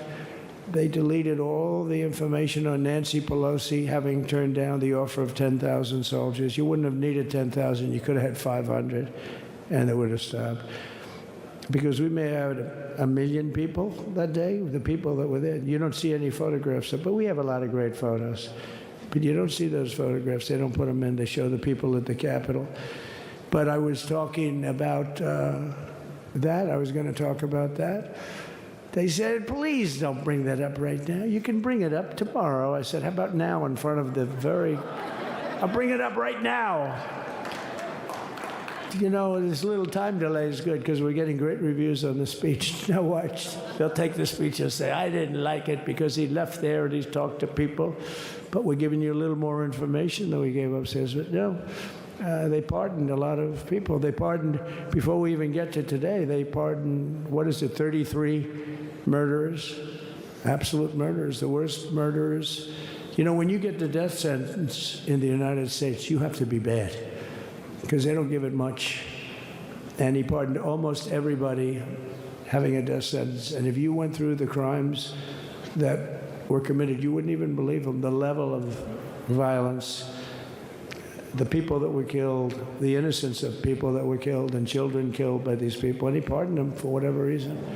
He spared them, but they didn't spare the people that they killed, and you know, who knows what happens in the future. It's one of the worst because a lot of times they let them out early after that. You know, they say you're going to be in for life, but then all of a sudden they get let out for good behavior, and then they go on a rampage. You know, it's one of those little things, right? But I was going to talk about that. But I was really going to talk about the level of, you know, what's going on. Why are we doing this? Why are we trying to help a guy like Milley? Why are we doing Milley? He was pardoned. What he said, terrible what he said. Why are we helping some of the people?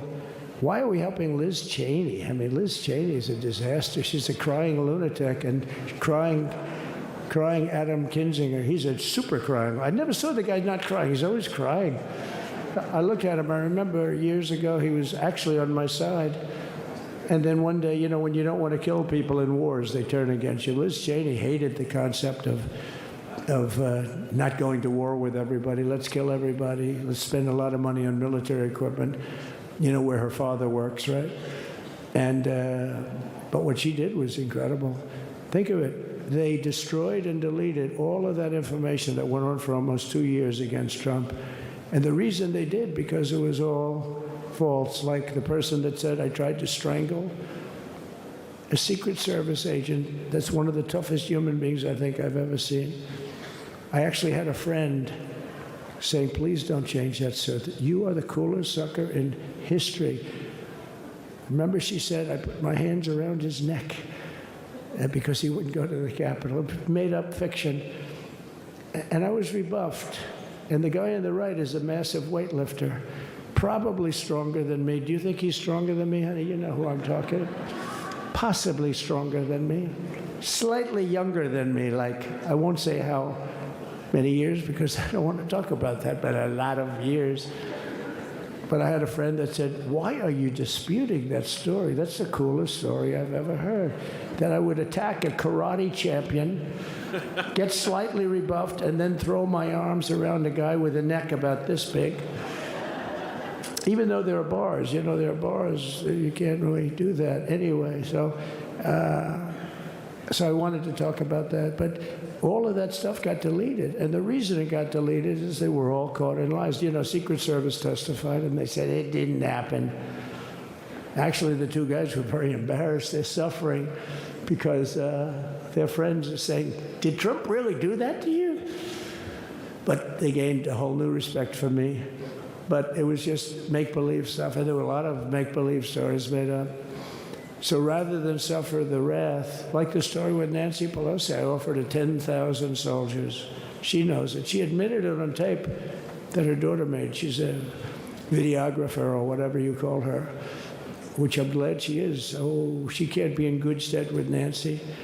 But Nancy said it was my responsibility as she's leaving the Capitol. She said it was, and it was. She's in charge of security at the Capitol. But I offered them up to 10,000 soldiers, even more. One time I said, more, as many as you need. But You needed 400 or 500. If 4 or 5, you 10,000, that would be more than the number of people there by lot.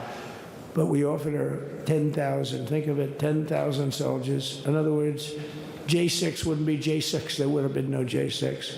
But she rebuffed them. She didn't like it. No, she didn't like it. Maybe she wanted that to happen. But she's guilty as hell. And now we would have to go through the process because they destroyed all evidence. They deleted everything. There's virtually nothing left. The other fake story and so many other fake stories. And many people came out on our side. And those people now, we've got to find them. There's nothing left.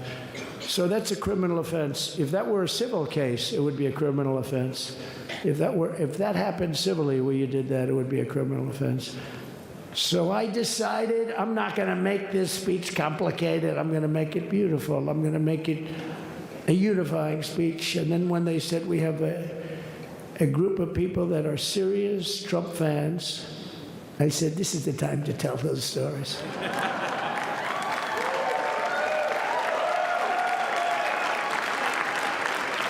He knows.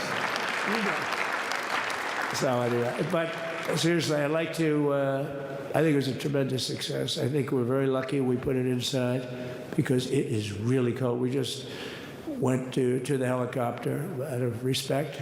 It's something that's taken place for a long time. I guess it's as old as helicopters.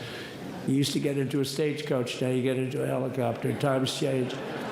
But it's pretty old custom. And it's a beautiful custom, actually. It's a beautiful custom. I wish we could have had a better relationship. I wish we could have had a better relationship between Republicans and Democrats. I was with Senator Schumer. I said, Chuck, I think it's time we all start getting along a little bit because it doesn't make sense. I mean, we literally never get a Democrat vote. They never get a Republican vote, almost. And although there is a bill coming up very shortly that we have a lot of Democrat votes, right? It's going to be a very beautiful bill. We're going to have a deciding, I would say, within a week or so, I think. And it's going to be a very good bill. You all know what I'm talking about. So I just want to thank you all for being here. You have been our fans from day one. All these people all over. You've been our fans. This has been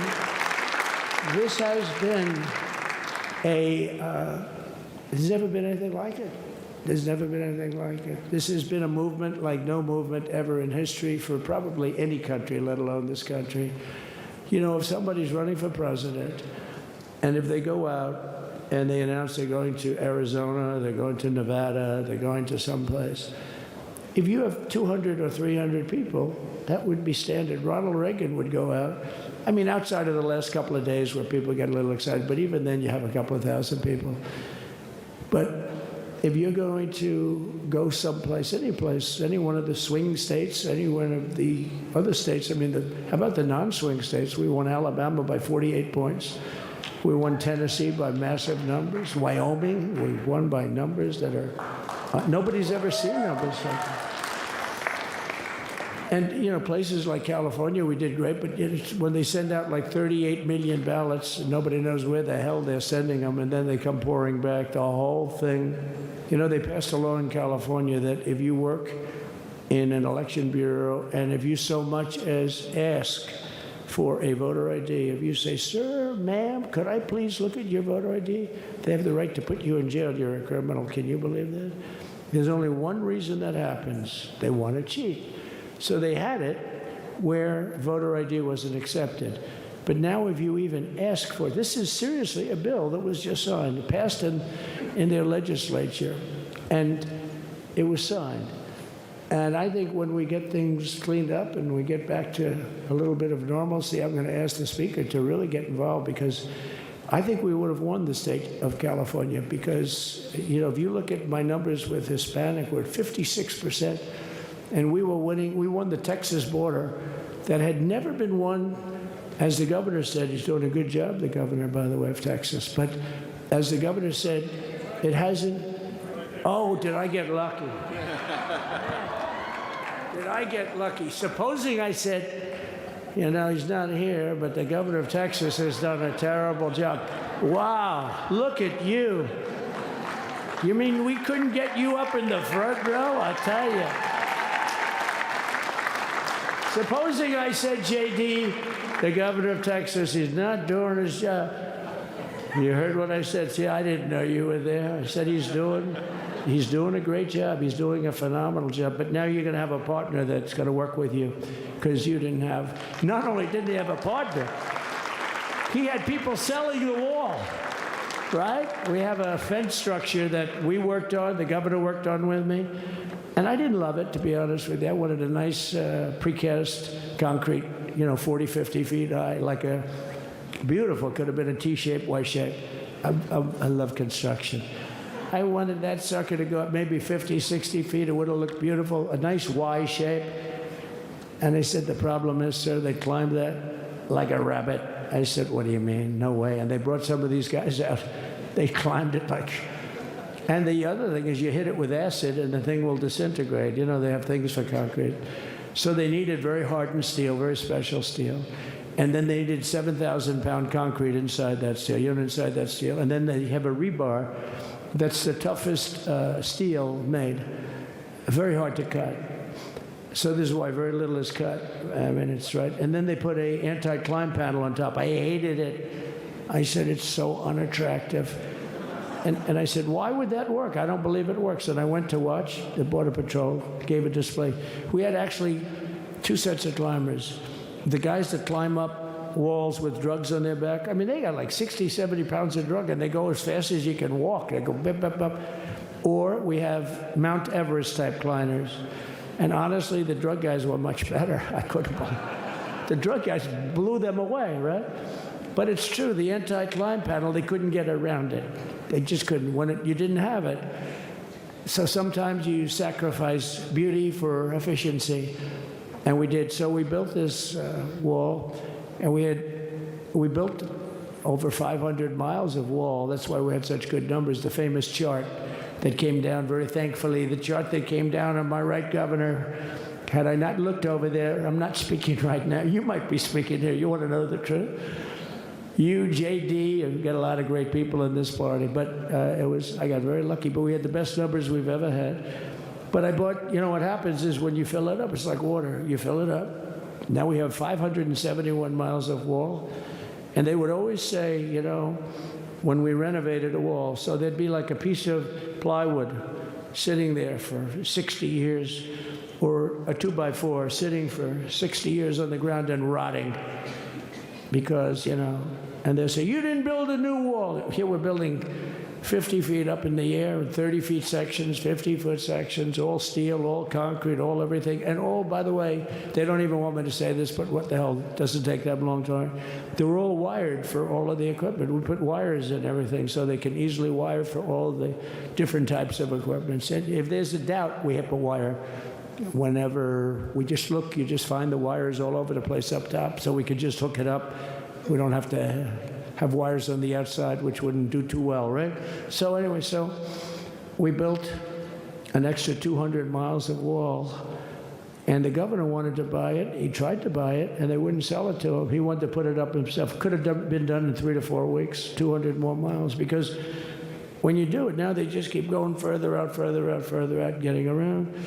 So we did an extra 200 miles, and it was all bought. And they announced that they're not going to put it up. And that's when I realized they wanted open borders, and that's when I realized that people are going to come pouring through the wall like nobody's ever seen before. But you've seen it. A lot of you are here because of that.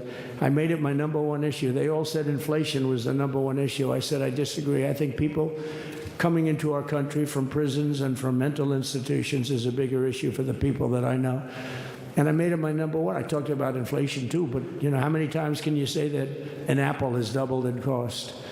I'd say it, and I'd hit it hard, but then I go back to the fact that we don't want criminals coming into our country. We don't want the jails of every country in the world virtually being deposited into the United States, and that man had to suffer with it.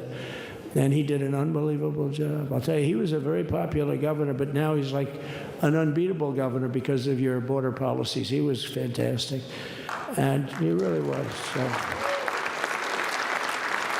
Governor Abbott, he's a great man, great leader, and but it did make him did you do it? You didn't do that for politics. You did it because you wanted to do the right thing. But I'll tell you, it sure as hell worked for politics too. It's self-preservation. That's right. But no, because the people are demanding it. The people of Texas are demanding it. The people are demanding it all over. So anyway, we built it, and they wouldn't let us use it. They wouldn't let the governor use it, and other governors, they wouldn't let him use it.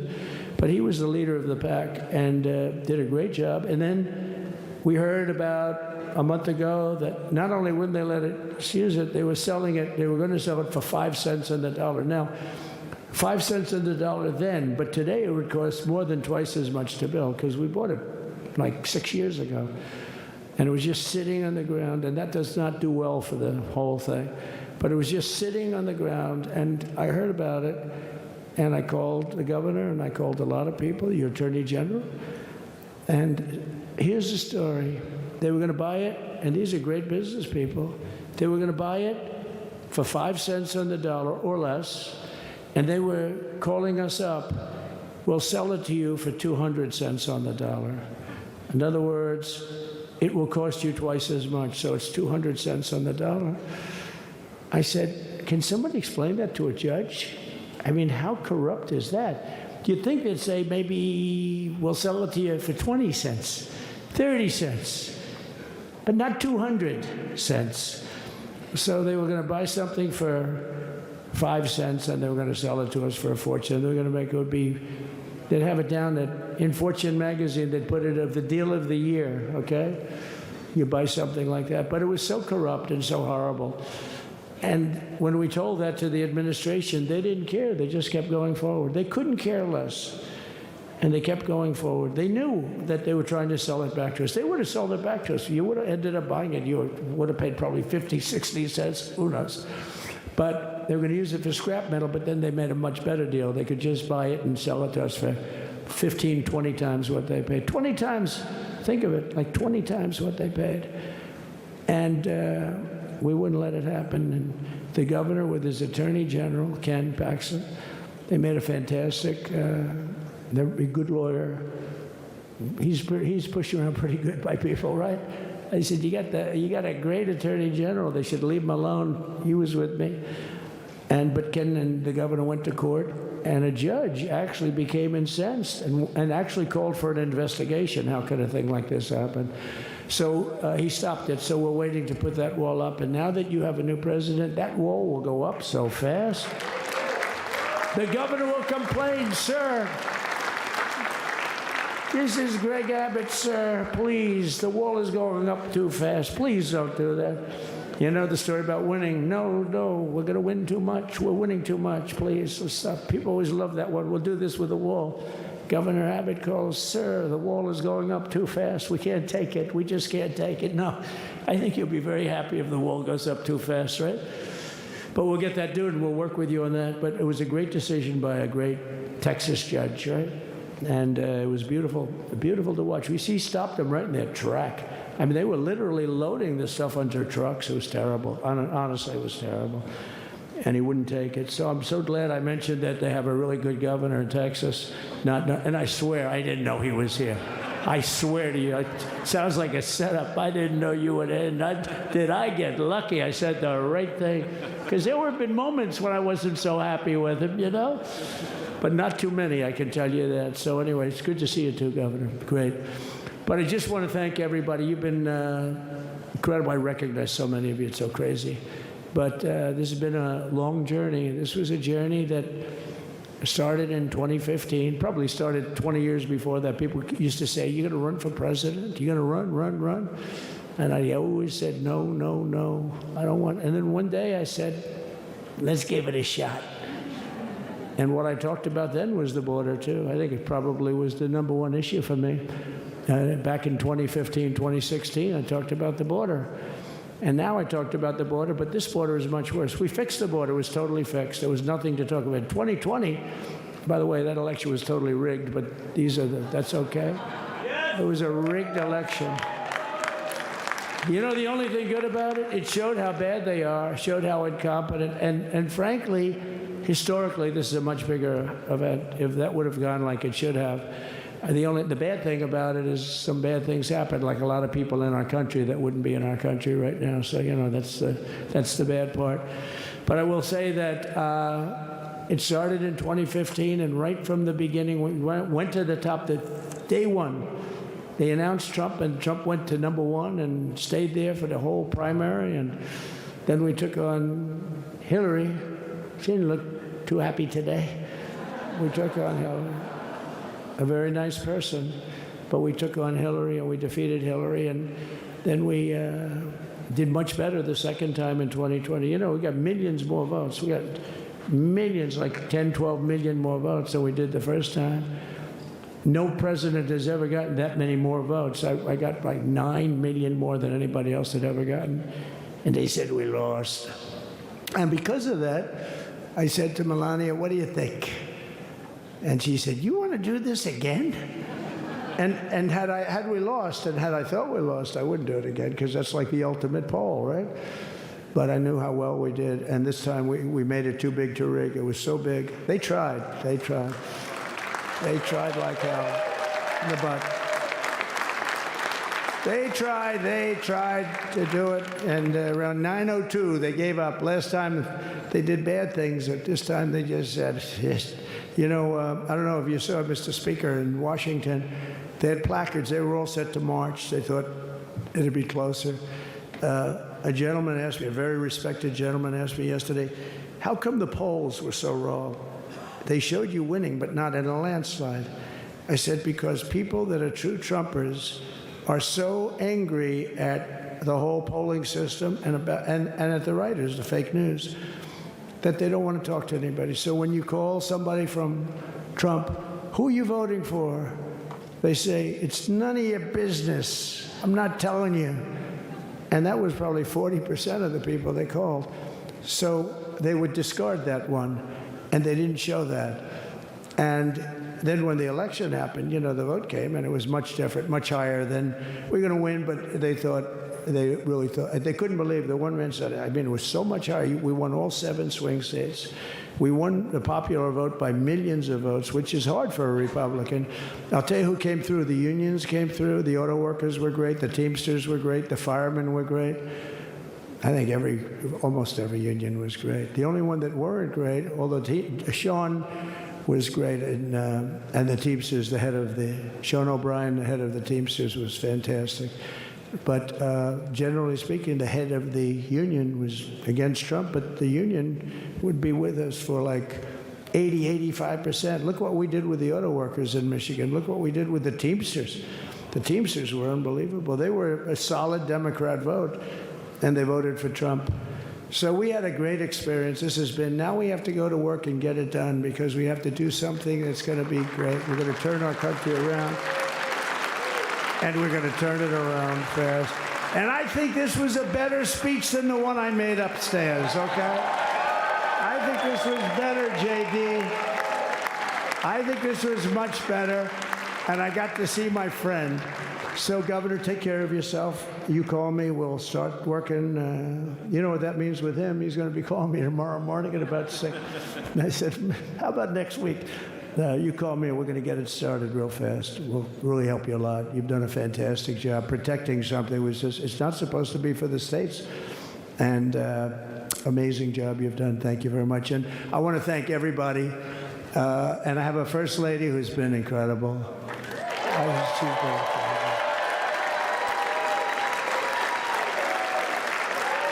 I shouldn't say this.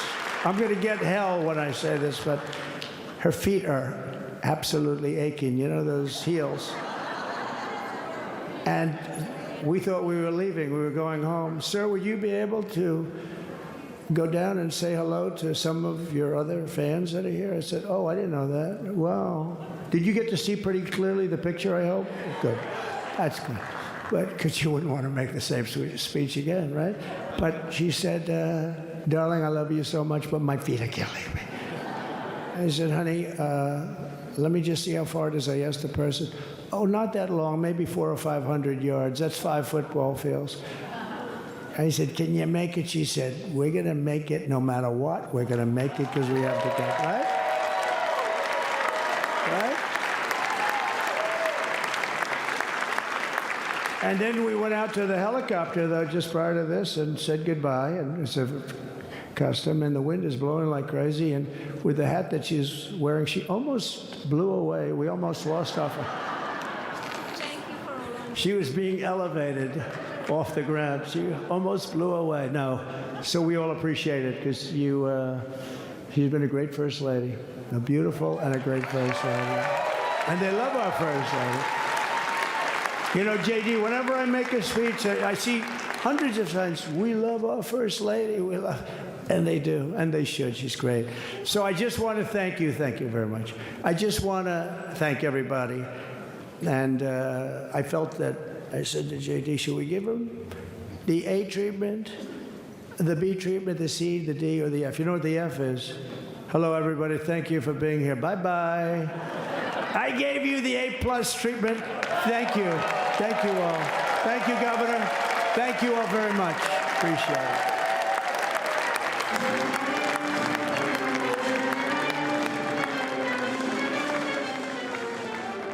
President Donald Trump speaking off the cuff for some time in the overflow room following the formal inaugural address, reminding us of the Trump we encountered at so many rallies over the course of the longest presidential campaign in modern history. He said, I was going to talk about the J6 hostages, but you'll be happy because it's action, not words, that count. He said he was going to talk about the things that Joe did today, referring to the pardons that were announced earlier by Joe Biden, and then riffed on a number of issues from inflation to the border. Let's go live to Capitol Hill right now with Bloomberg's Anne-Marie Hordern, who had an ear on all of that. It might take us some time to fact-check everything he said, Anne-Marie, but that's the more familiar Donald Trump that so many of his supporters are used to.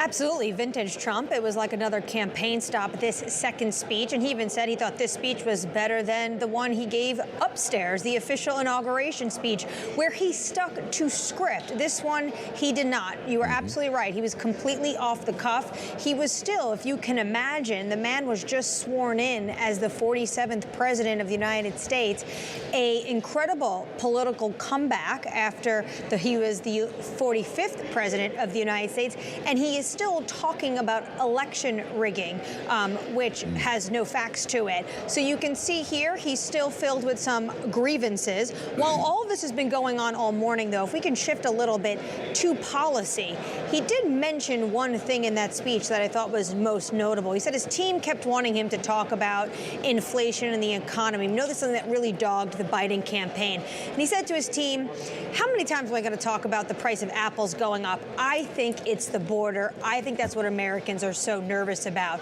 Well, when you look at the slew of executive orders that are about to come out today, they are solely focused on the border. And then we have received, the press has received, the first accord statement from Trump's new administration, and the first thing it talks about is make America safe again. He will take bold action to secure our border and protect American communities. So you can see this is something he wants to specifically focus on the first 100 days, and something that he truly thinks he has a mandate from the American people to do so.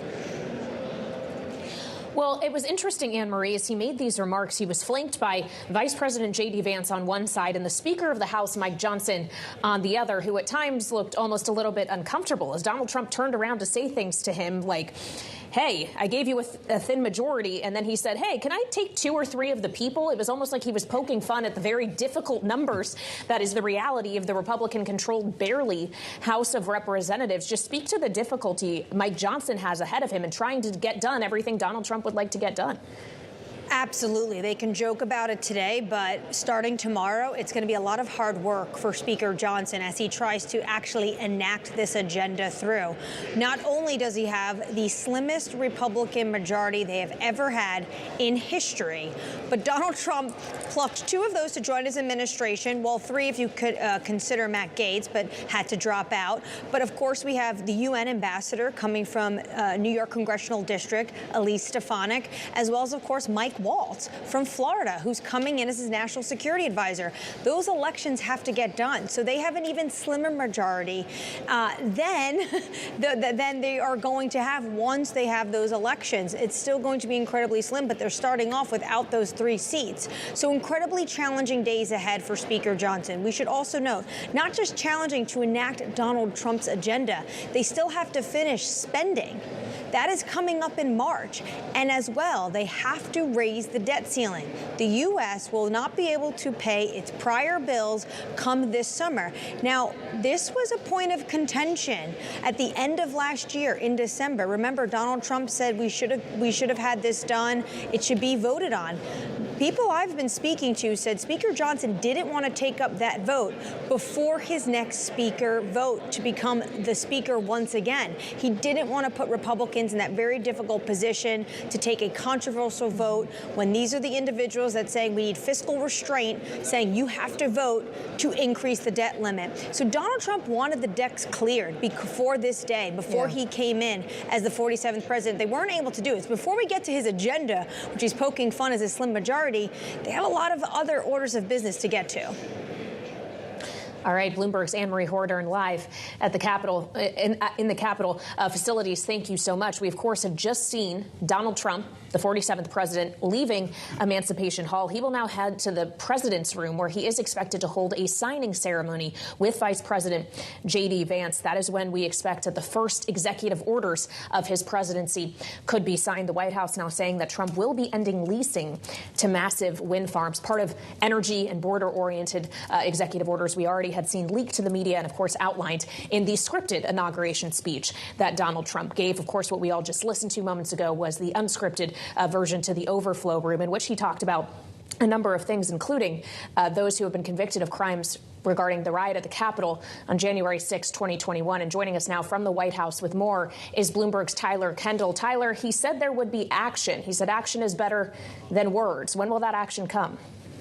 Right. Well, Kaylee, we have to remember that acts of clemency is actually one of those areas where the chief executive does have broad power when it comes to issuing pardons. We know that at least 1,500 people have been charged in connection to that riot on January 6, 4 years ago. And President Trump's Vice President J.D. Vance has suggested that that blanket pardon would likely apply to non-violent offenders, those convicted of misdemeanor crimes. However, we also do know that the chief of police on Capitol Hill has urged President Trump to not pardon anybody who has any crimes on the record related to any incidents with Capitol Hill police officers during that day. We know that his Attorney General designate Pam Bondi also said that while she would look at each of these cases individually, she also condemned any violence against Capitol Hill police. However, important to note that during his remarks, he did take aim at President Biden, his outgoing pardons for some of his family members and also some political opponents of Trump. So pardons, acts of clemency, something that the president has broad authority over, coming to the top of the news today. Tyler, thank you so much. Bloomberg's Tyler Kendall posted up at the White House for the balance of the day here. We'll get back with Tyler in a bit as we bring you a live look at a dressed-up statuary hall, dressed up for lunch. This is the grand luncheon with lawmakers and members of the incoming administration that Donald Trump and Melania Trump will be sitting down for shortly. This is part of the tradition and part of the inaugural ceremony back inside the U.S. Capitol. And we reassemble our signature panel now to talk this out. Bloomberg Politics contributors Rick Davis, partner at Stone Court Capital, alongside Jeannie Shanzano, senior democracy fellow at the Center for the Study of the Presidency and Congress, political science professor as well at Iona University. We need to unpack this speech for a bit. And when I say speech, I mean the second one, the offhand remarks that followed the inaugural address. Jeannie, that was quite a stem winder, and he didn't have a lot of nice things to say in this one. This was, I guess, the retribution speech that maybe he preferred to deliver. He gave himself a grade of A+. Yeah, not surprisingly, a grade of A+, as we always hear from President Trump. And, you know, I thought he seemed much more comfortable, energetic, giving this speech. And, you know, we talked about the fact the inaugural address, for parts of it, he seemed very monotone, very reserved for Trump. But this was more the Trump we know. Yeah, the Trump from the campaign, the Trump at the rallies. He was jovial. And he also had, in addition to those things things that Anne-Marie and Tyler laid out. I will also note he's talking about things that are not widely supported by the American public, like shutting down the Department of Education, which is something they talked about in Project 2025. These are the kinds of things that can get him into a host of trouble if he tries to deliver on them. So I thought that was a really important moment to underscore. But, you know, I would just also say, for the oldest president ever inaugurated, he has an awful lot of energy, and he is somebody who a long day doesn't seem to bother him at all. You know, Melania Trump's feet may hurt, but he's prepared to go on and on. But I should note, he is not wearing 3-inch heels or whatever she has on, so she's got a bit of a tougher job in that.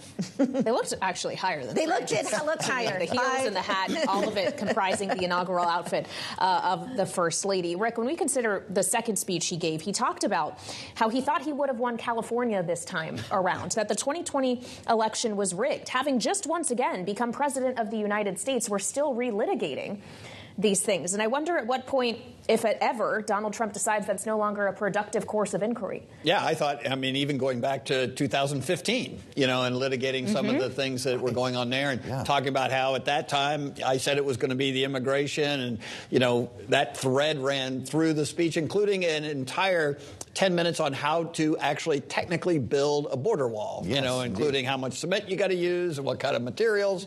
Really, I mean, the guy goes deep when it comes to some of these issues. No, I mean, look, it's, as he said, it's the speech he wanted to give without speechwriters and handlers telling you what the day's supposed to bring.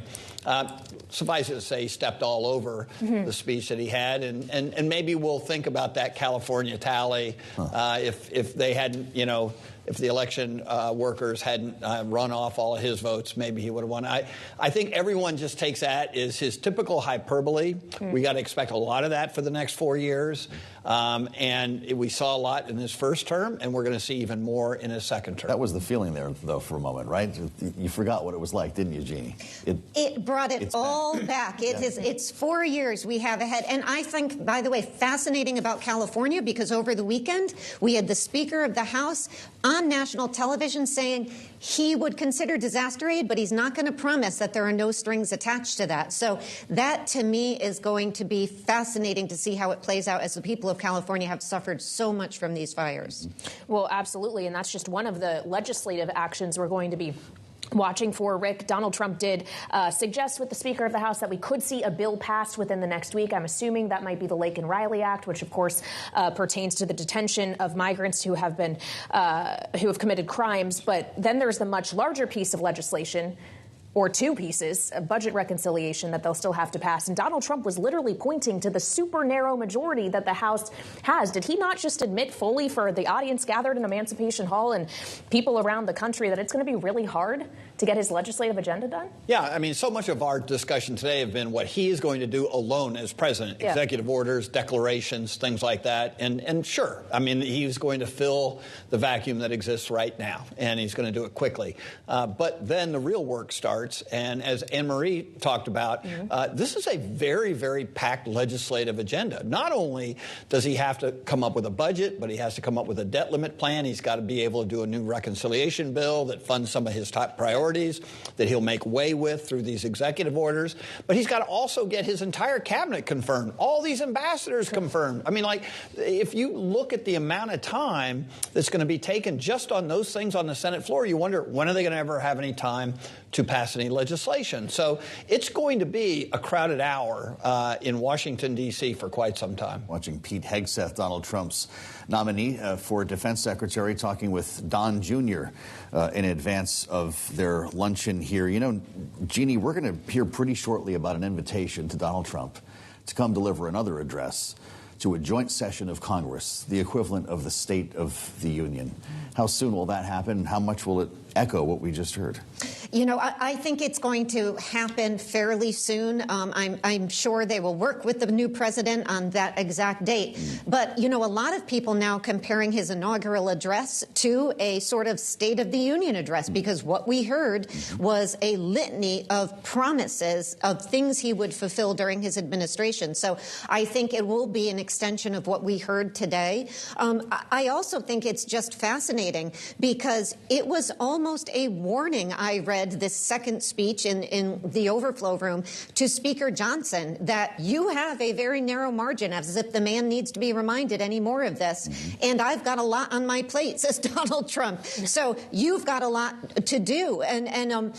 You know, Mike Johnson, I think, has the toughest job in D.C., no holds barred, maybe even the world, in trying to get this thing passed. And this thing is raising the debt ceiling. This thing is making sure the government doesn't shut down. And one of the most aggressive reconciliation bills we've ever heard of. You know, can you do all that with one vote? I mean, it's astonishing to think. And, you know, Donald Trump seemed to be issuing him a warning. I've supported you till now. Let's see what you can do for me. Wow. So it's going to be fascinating to watch what happens on Capitol Hill in the next few months. Indeed it will. Jeannie Shanzano and Rick Davis, thank you so much. And as we consider Trump's legislative agenda, there is, of course, the matter, as we've discussed throughout our special programming here on Bloomberg TV and radio, of the many things he will try to use the office of the executive to do. We're learning from the White House that he will be ending leasing to massive wind farms, bringing federal employees back to in-person work as part of this suite of executive orders. And also, the White House saying Trump will announce the America First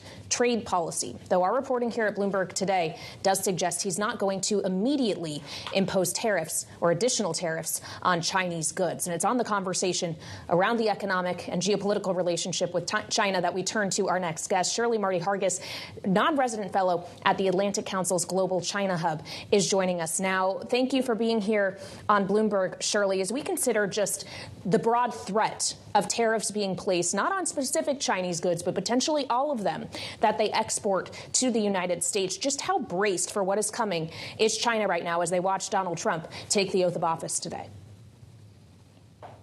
Thank you, Joe and Kaylee. It's lovely to see the both of you again. I was just at some of the events for the now Trump administration last night, and there's been much discussion around this topic. I think that with the reinstatement of TikTok, just in the last, I believe, 14 hours, this was reinstated. Mm-hmm. And now we're seeing Xiaohongshu, the Red Note app, that everybody, it's Americans and Chinese citizens are able to interface with one another. I think these pieces also factor in to how China's bracing itself. I think Chairman Xi has had a discussion already with President Trump, and we see that, yes, he declined the invite to the inauguration, which I think was wise on his part, but he made a good faith effort and brought in his Vice President, Han Zheng. And so there is clearly it appears that there will be a PRC-U.S. interaction of some sort of mutual benefit on the front end. And so I think that matters. I think that matters fundamentally when we're speaking about how China's bracing itself for the tariffs. Mm-hmm. Well, so aren't we talking out of both sides of our mouths here a little bit, Shirley? All the tough talk, the bipartisan tough talk against China. This is the one thing Democrats and Republicans have agreed on the last couple of years. And Donald Trump was pretty tough on China every time he mentioned these issues, promising tariffs and a lot more than that over the course of the presidential campaign. But to your point, you've got the vice president of China in attendance. Shou Chew, the CEO of TikTok, was not only at the inaugural, he was in the U.S. Capitol Rotunda today, one of the most precious tickets in town. What does that tell us about the approach that this administration will actually take? Not the rhetoric, but the action. When it comes to the action itself, I think that what Trump understands, especially as a businessman, you have to, I believe it was a couple of weeks ago when he was announced he may have announced, I believe, on his True Social, that how much TikTok was significant to his winning the presidential election cross board. I do think, though, that he is recognizing that period where Xiaohongshu, the Red Note app, was interfacing, Americans and Chinese were interfacing with one another. Yeah. That's a national security challenge right there. And this is happening as Americans across the country are upset with their TikTok being taken away. And so Yep. Shirley, I will just interrupt you for a moment here as we listen in on Bloomberg TV and radio for President Trump is in the president's room now holding a signing ceremony flanked by senior leadership in Congress. So let's listen as he signs his first orders.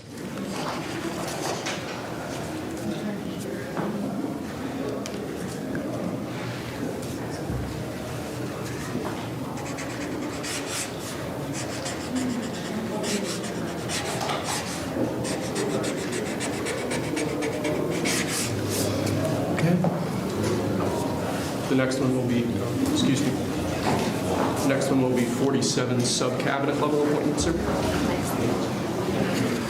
But you don't have to sign 47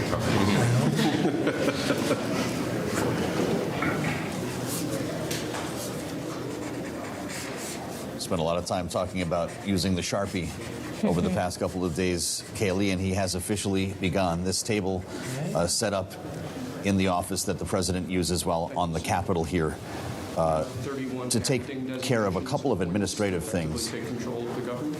Yeah, having just signed cabinet appointees officially and now acting designations, so taking care of some administrative business, if you will, most immediately here before we get to the anticipated executive orders that could cover a variety of issues from the border and immigration to energy and, of course, policies around the federal workforce. As he has said, he will be returning federal employees to work in person. If you're listening on Bloomberg Radio, Donald Trump seated behind the desk here, flanked by Vice President J.D. Vance, House Speaker Mike Johnson. Also, House and Senate leadership are with him as well. Chuck Schumer, John Thune, Amy Klobuchar, Deb Fischer, and then those from the House, Steve Scalise and Hakeem Jeffries, as he hands the book. We have a proclamation ordering on all future inauguration days, including this inauguration day, that flags shall be flown at full mast. Very important. There we are, referring to the dispute, if I can use that word, Kaylee, over whether flags should remain at half-mast following the funeral of Jimmy Carter. The Speaker of the House chose otherwise, and they are at full mast today in Washington. Yeah, and will be lowered back to half-mast as we continue the remembrance of Jimmy Carter. But yes, for this day, and I guess for all inaugurations moving forward, per what Donald Trump is about to sign in the paperwork, it will mandate that flags be flown at full mast. And it does look like that is the last of the paperwork for him to sign, at least at this time. But we anticipate more could be coming at Capital One Arena later today, and of course at the White House this evening. A handshake for Hakeem Jeffries as he starts to distribute some of the pens. I guess they're markers that he actually used. The ceremonial pens here are going around to those in the room. As we've been telling you, and if you're just joining us on Bloomberg TV and radio, special coverage of the inauguration as we are in the throes of stages here that are on Capitol Hill. The luncheon with lawmakers will follow. And as Kaylee referred, the president and vice president will then go to Capital One Arena following the lunch to address supporters there who otherwise would have been on the mall. Let's listen to what he's saying. I think it was unfortunate that he did that. We won't discuss it now. There's plenty of time to discuss it. Thank you very much, guys. Should we go to lunch? Thank you very much. Okay. Head to lunch. Ready for lunch? Okay. Thank you. And that will wrap up the proceedings in the president's room. Paperwork having been signed, we just heard the words "ready for lunch." So presumably they will be heading to that luncheon taking place in Statuary Hall, where we had already seen crowds gathering from cabinet nominees who are now, of course, official per what Donald Trump just signed, as well as members of his family and other high-profile guests. Carrie Underwood, for example, attending the luncheon after her a cappella performance during the ceremony in the Rotunda today. Yeah, it's a who's who in there. Certainly, if you're a Bloomberg listener or viewer, you could probably pick out half of Silicon Valley in there, not to mention some of the other political luminaries. Donald Trump exiting the room now alongside Melania Trump, Speaker Johnson, and Steve Scalise. And as we see the movement through the Capitol here, we want to turn back to Shirley Marty Hargis, non-resident fellow at the Atlantic Council's Global China Hub. Shirley, thank you for your patience and apologies for the interruption as we track the events of this important day. It's noteworthy in the remarks that Donald Trump has given, aside from suggesting that America might be expanding its borders and that he does not want to see the U.S. involved in further wars. There was a noteworthy absence of mention of some geopolitical relationships or conflicts, whether it it be the war in Ukraine, the relationship with China, even Taiwan. And I wonder on the Taiwan front specifically, what your expectation is as to what is going to happen with Taiwan's defense supported by the U.S. and China's responsiveness to whatever decisions the U.S. makes regarding Taiwan will be.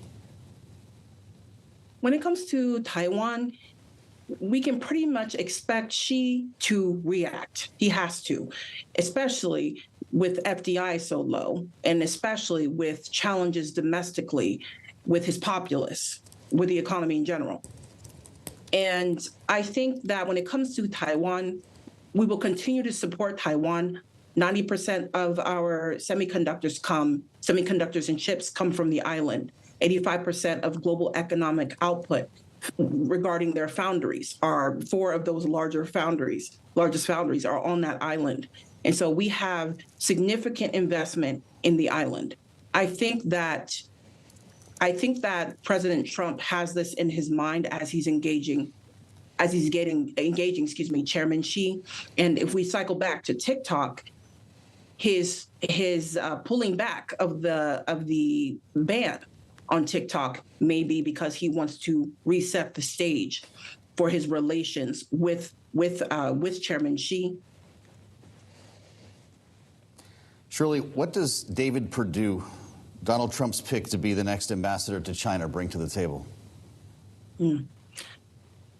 Business background. Business background is substantial. And I think what's significant about having folks from the business community come into the room when it comes, especially dealing with China.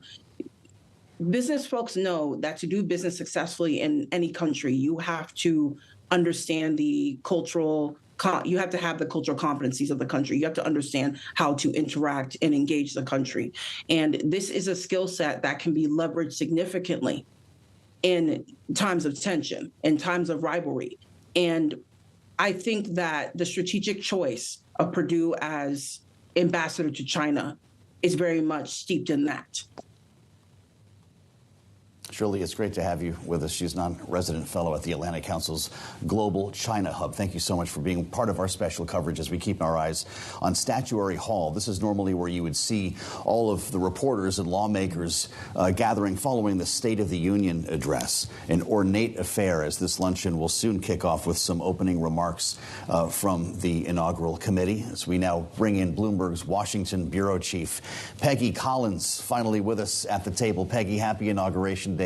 It's great to have you with us here. What are your thoughts as we walk through these traditions in Washington with such a non-traditional president of the United States?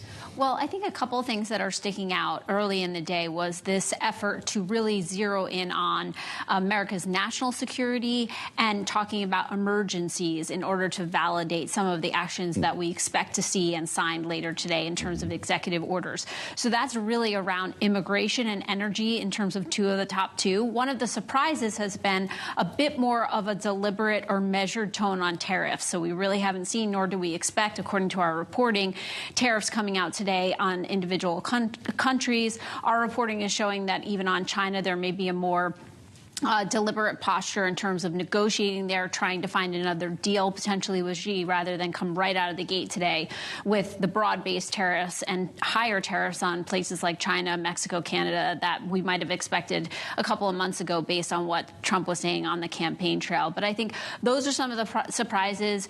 In terms of the markets, they're really reacting to the tariff news as well as the energy news.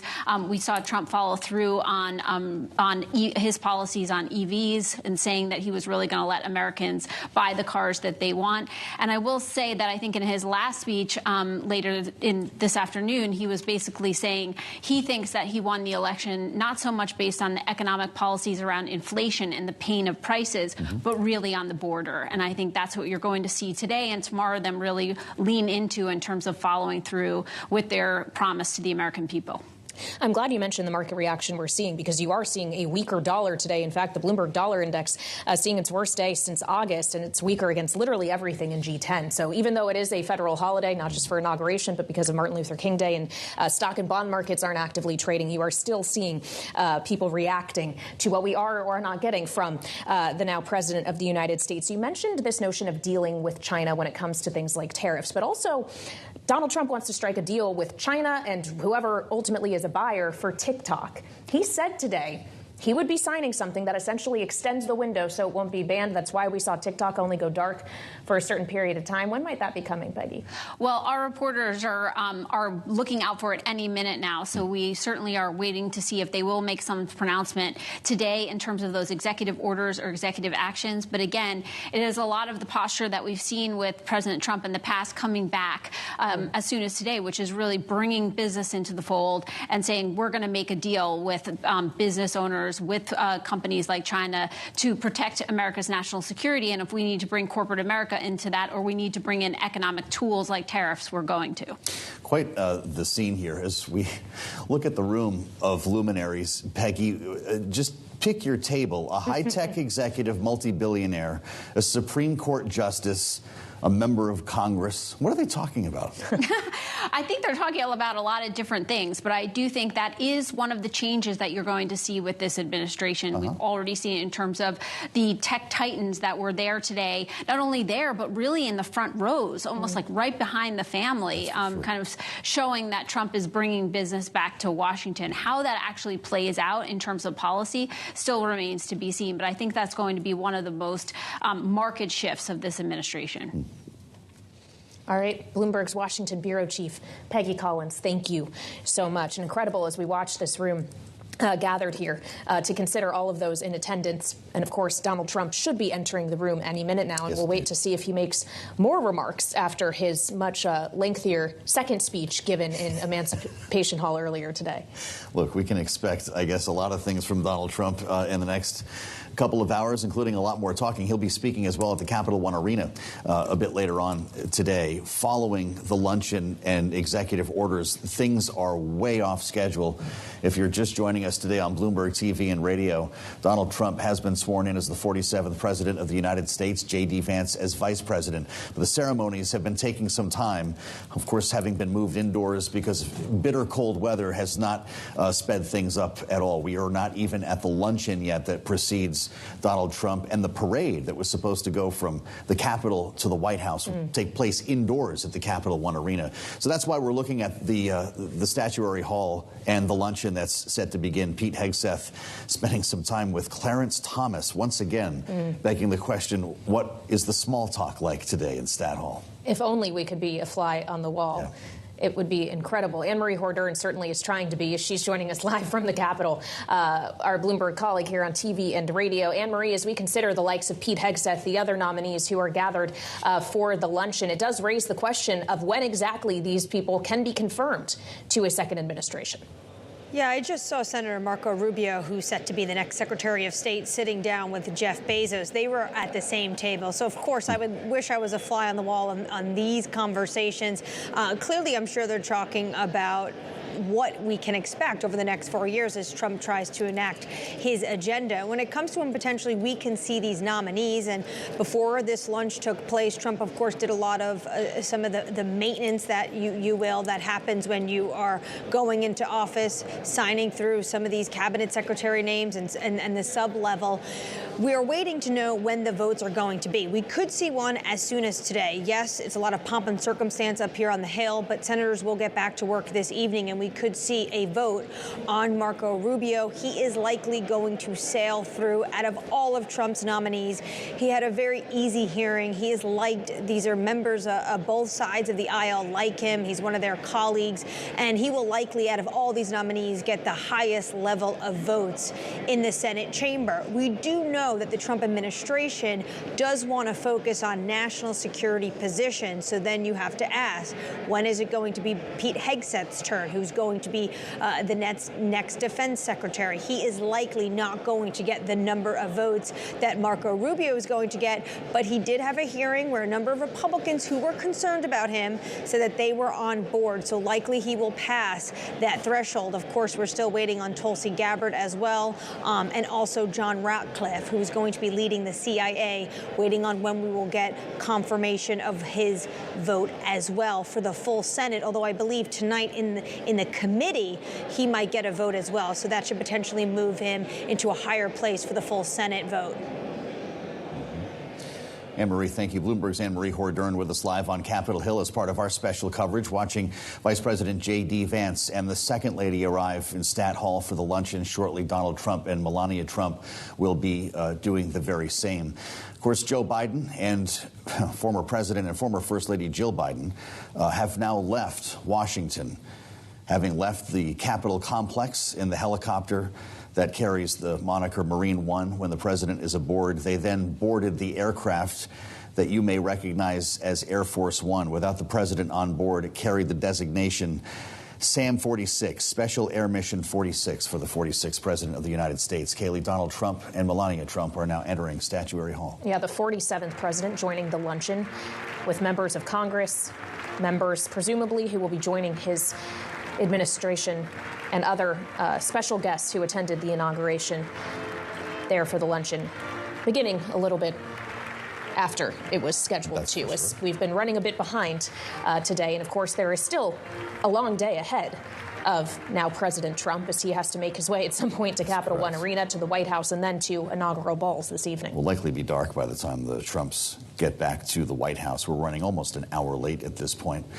And as they take their seats, we want to go back to the White House right now. Bloomberg's Tyler Kendall is standing by. Tyler, now that the Bidens have left, this is the Trump White House once again.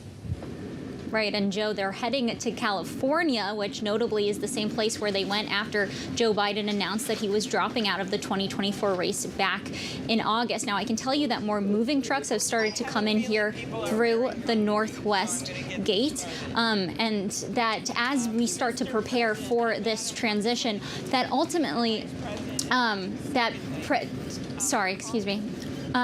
President Biden addressed supporters as President Trump was speaking in Emancipation Hall. And as he was doing that, he thanked his supporters. He urged them to continue to stay engaged, saying that serving as president was one of the greatest honors of his life. He also said that he felt that history would remember his administration more kindly than the polling has, the same sort of sentiment that he addressed during his farewell remarks last week. Now, when it comes to those policies, as we've been covering, many of them could be rolled back due to executive orders. I just spoke to one congressional aide who said that we should gear up for Congress to start using the Congressional Review Act, essentially a legislative tool that will make it easier to undo some of the rules enacted during the final months of the Biden administration. This aide tells me that we should definitely pay attention to what they're doing on energy regulation, which we know will be a priority in the new term. All right, Bloomberg's Tyler Kendall live at the White House. Thank you so much. And on that note, on energy, President Trump today announcing in his inaugural address plans to use executive power to lower energy prices. The inflation crisis was caused by massive overspending and escalating energy prices, and that is why today I will also declare a national energy emergency. We will drill, baby, drill.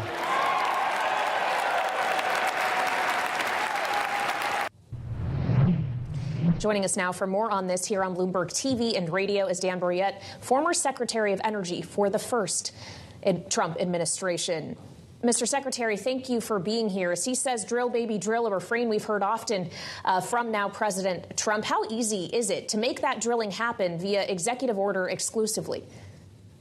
Well, thank you for having me today. It's actually quite easy if you think about what it takes in terms of regulation to get a permit today in the United States. If we can make that more efficient, we can make that more easily done, if you will, shorten the timetables for achieving production-type permits or infrastructure permits, then we can increase production here in the United States. And I think that's what the president wants to do. He's absolutely correct about the underlying cause of inflation. The rising of energy prices in early 2021 and 22 had a devastating devastating effect on the U.S. economy with regard to pricing here. So I think he's on the right track. I think he's going to be very effective in doing that. Each of those cabinet secretaries, each of those cabinet agencies are going to move very, very quickly to streamline the regulatory processes. So that's the first step, or first couple of steps, Dan. How easy will it be to keep producers pumping and drilling when oil prices inevitably start to fall? Well, they only start to fall if demand goes down. And what we're seeing here in the United States as well as around the world is that demand continues to grow. And as we think about what technology is bringing to the U.S. economy and to the demand curve, you see a very steep upward curve. So as long as that demand continues, and I think it will, then we need more production. As we look today, so we should not expect lower oil prices? I thought Donald Trump promised to cut them by half. No, I think you will. If you make that production more efficient, if you make it less costly, then consumers will be the benefit of that. That's one of the things that we've seen over the course of the last 4 years. Our oil and gas production has gone up. We have indeed set new records from the 2019-2020 period. We've exceeded those numbers, roughly 13 million barrels per day here in the United States. But the challenge is that consumers are not seeing the benefit of that increased supply in the marketplace because we've made it more expensive to produce. So if we can shorten the timetables, if we can reduce the litigation or the judiciary burdens that producers now face, then we can pass those consumers or pass those costs or lower cost on to consumers, and they'll be the beneficiary. And I think that's the president's focus today. Well, and we're obviously talking about traditional oil and gas and fossil fuels here, Dan, but he also has made a number of proclamations, or at least saying he intends to do things like end wind farms and offshore wind farms specifically, pull back the EV mandate, as he calls it, elements of the Green New Deal. When we consider the wider energy composition in the United States, what do you ultimately see as the appropriate balance for cleaner fuels versus the traditional ones? Well, I think you're going to see increased production from wind and from solar as well. I think, the record gets a bit skewed. If you look back at the record, 2019 was actually the high water mark for the installation of both solar and wind capacity here in the United States, and that was under the first Trump term. So, this notion that Donald Trump just flat out opposes renewable power, I don't think is a correct one. I think he understands full well that all of the above means, in fact, all of the above. Now, should we be giving preferences to certain types of fuel in the marketplace? I think you'll see the president say no to that. And what he wants to do is to eliminate those distortions in the marketplace that are created by either legislation or by, yet sometimes, regulation as well. So I think you'll see a very in-depth look at that. Do you expect the executive orders that the president will be signing throughout the day today? We understand we could have as many as 200, maybe even more. Dan, will actually address some of these matters first before we actually see legislation writing. And I wonder specifically if that will include a lifting of the ban on LNG exports. Oh, I almost certainly think that's going to be the case. There's no question about that. And there's a number of different reasons for it. One, our allies are crying for U.S. LNG all around the world. I just met with the Japanese ministers of energy, and they were very, very concerned about the announcement by the Biden administration that we were going to pause LNG exports for a period of time, or at least the export authorizations for a period of time. Same thing for the Europeans. They're facing the same types of demand curves that we are here in the United States. And that energy is absolutely critical to their meeting, not only their economic goals, but their environmental goals as well. Because in many cases, this LNG is displacing heavier hydrocarbons like coal or dung in certain places if you're in a developing country. So the demand for LNG is going to continue to rise. And I think you'll see the Trump administration move very quickly to lift that pause. So that's what we'll be exporting. But I do wonder about the energy we do still import, as he's floated the idea of 25% tariffs on everything coming from Canada, which exports a lot in terms of energy to the United States. Sir, what would the actual immediate impact be if that were to be implemented? Well, I'm not quite sure what the president has in mind in terms of specifics on a tariff or whether or not it would apply to Canadian crude oil. But the president's mission here is to increase our independence, our energy independence, not our dependence. And when we think about trade and we think about imports and exports and what we do with various countries, there's an enormous difference between depending upon a certain product in our marketplace and simply trading for that product. Canadian crude is obviously different than U.S. crude. It's heavier. It's called sour crude. And refiners are set up in the United States, certain refiners are, to accept that type of crude. The United States produces light or sweet crude, and that's a good export product. So to the extent that we can trade rather than be dependent is, I think, the president's goal. As you've heard him say many, many times in the past, energy security is national security. He wants balance in the economics. He wants balance in the trade policies all around the world. Dan Bria, former Secretary of Energy in the first Trump administration. Dan, thank you so much for the insights. We appreciate that as part of our special coverage on this Inauguration Day in Washington. I'm Joe Matthew alongside Kaylee Lyons. We're glad you're with us here on Bloomberg TV and radio as we add the voice of Democratic Congressman Brad Sherman of California. He is on Capitol Hill and joins us now live on Bloomberg. Congressman, it's good to see you. Before we get into some of the politics at play today, I just would like to start by asking you, with your district in California, as part of the Los Angeles area, if your family are well, if you have any news on the containment of the wildfires, because we're going to start talking about a funding mechanism next. What's happening on the ground now? Well, the Palisades fire is virtually entirely in my district. So many people have lost their homes. So many people don't have insurance or have very little insurance. My personal family is fine, but as to the fires, they're mostly contained, and even the portion of the line where it's not officially contained hasn't grown in the last 3 days. So I'm confident that we can put this fire out, even though the winds are going to be gusting later today. What really was a gut punch, though, was listening to the president's inaugural speech, where he says, Los Angeles, we are watching the fires tragically burn from weeks ago. And then he says, without even a token defense. I was with so many firefighters. This is not a token defense. This is an incredible defense. These guys are brave. They're working 12 and 24-hour shifts. And for the president to use his inauguration to say it isn't even a token defense is just a stab in the guts of every one of the people that we rely on. It's simply outrageous. Well, Congressman, as they do that work, fighting these blazes, even once they're contained entirely, there is going to be the question of rebuilding and recovery. Are you confident that that aid can come through, get through both the House and the Senate in Republican control without conditions?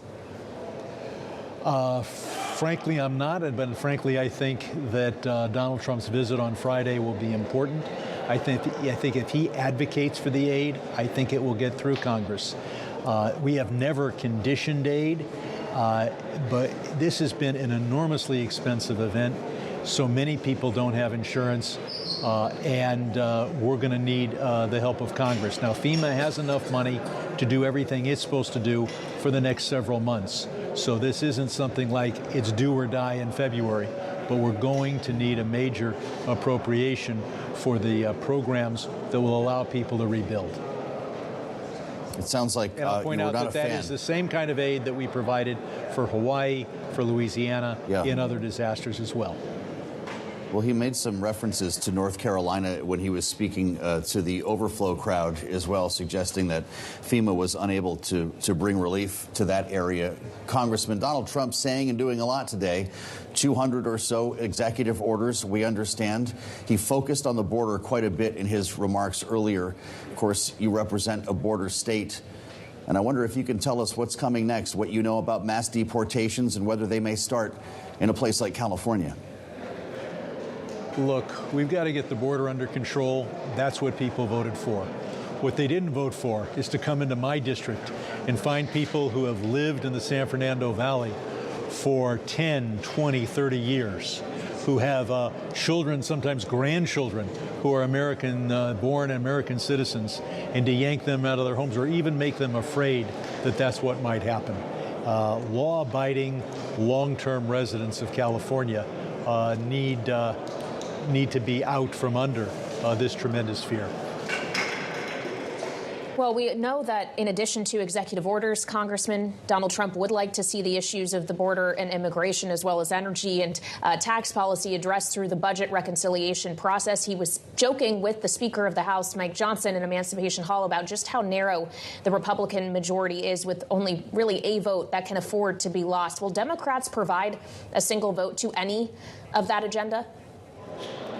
There are parts of Trump's rhetoric that we can endorse. We certainly want to keep the government open. We know that Trump does not want to dishonor our debt by not dealing with the debt limit. So there are certain elements of keeping the federal government going that I think we can all unite behind.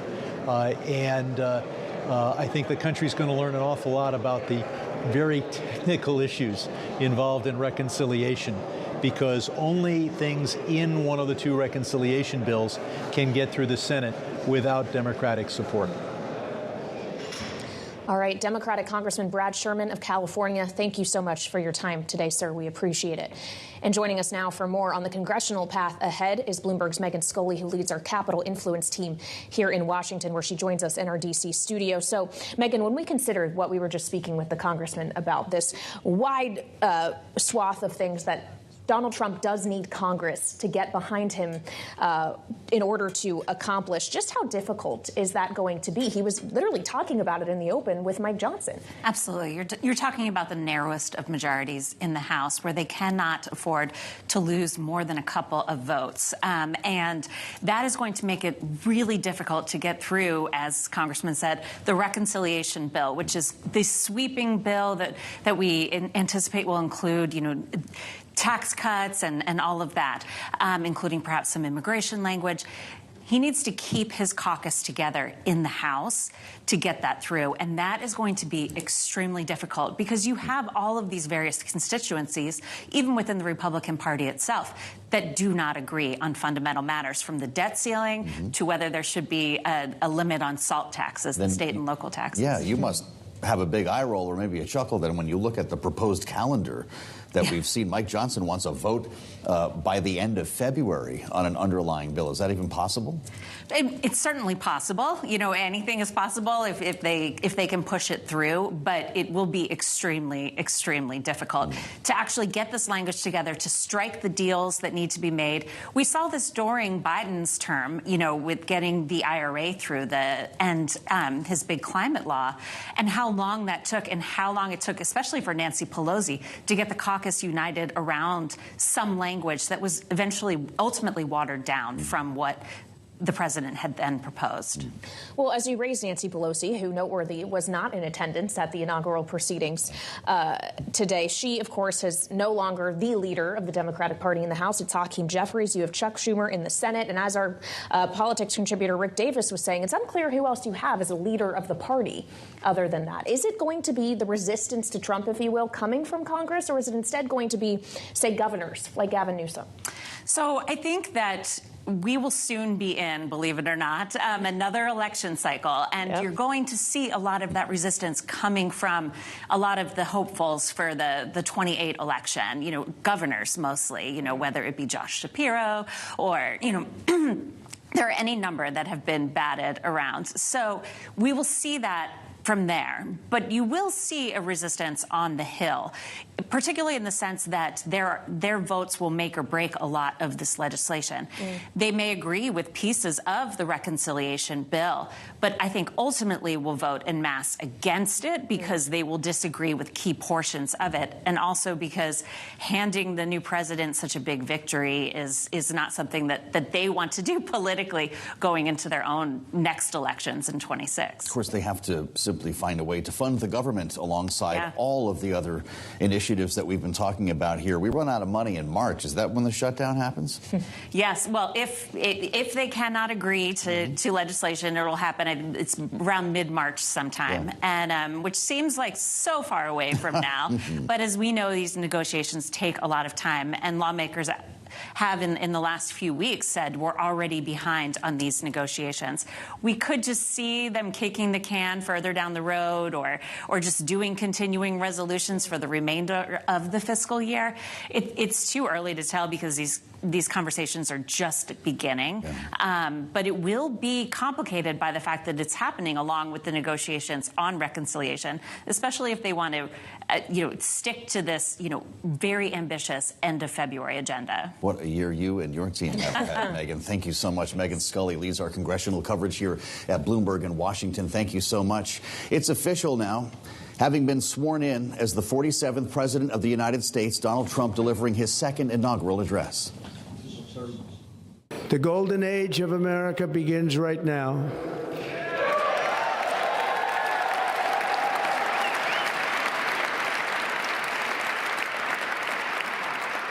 From this day forward, our country will flourish and be respected again all over the world. We will be the envy of every nation, and we will not allow ourselves to be taken advantage of any longer. During every single day of the Trump administration, I will very simply put America first.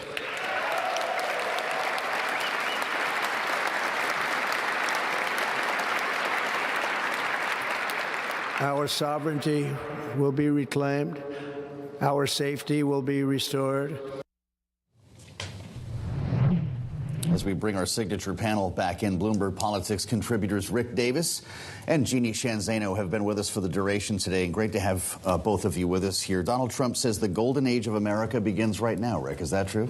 Well, look, I mean, we have a fantastic economy. We're respected around the world. Our military is second to none. Why wouldn't it be a golden age of America for now? I mean, American exceptionalism is adopted around the world. Everybody wishes they had what we have. And so I think if we could take that to the next level, and look, if he can make good on his promise that our strength can create peace around the world, then that is a worthy task to try and accomplish.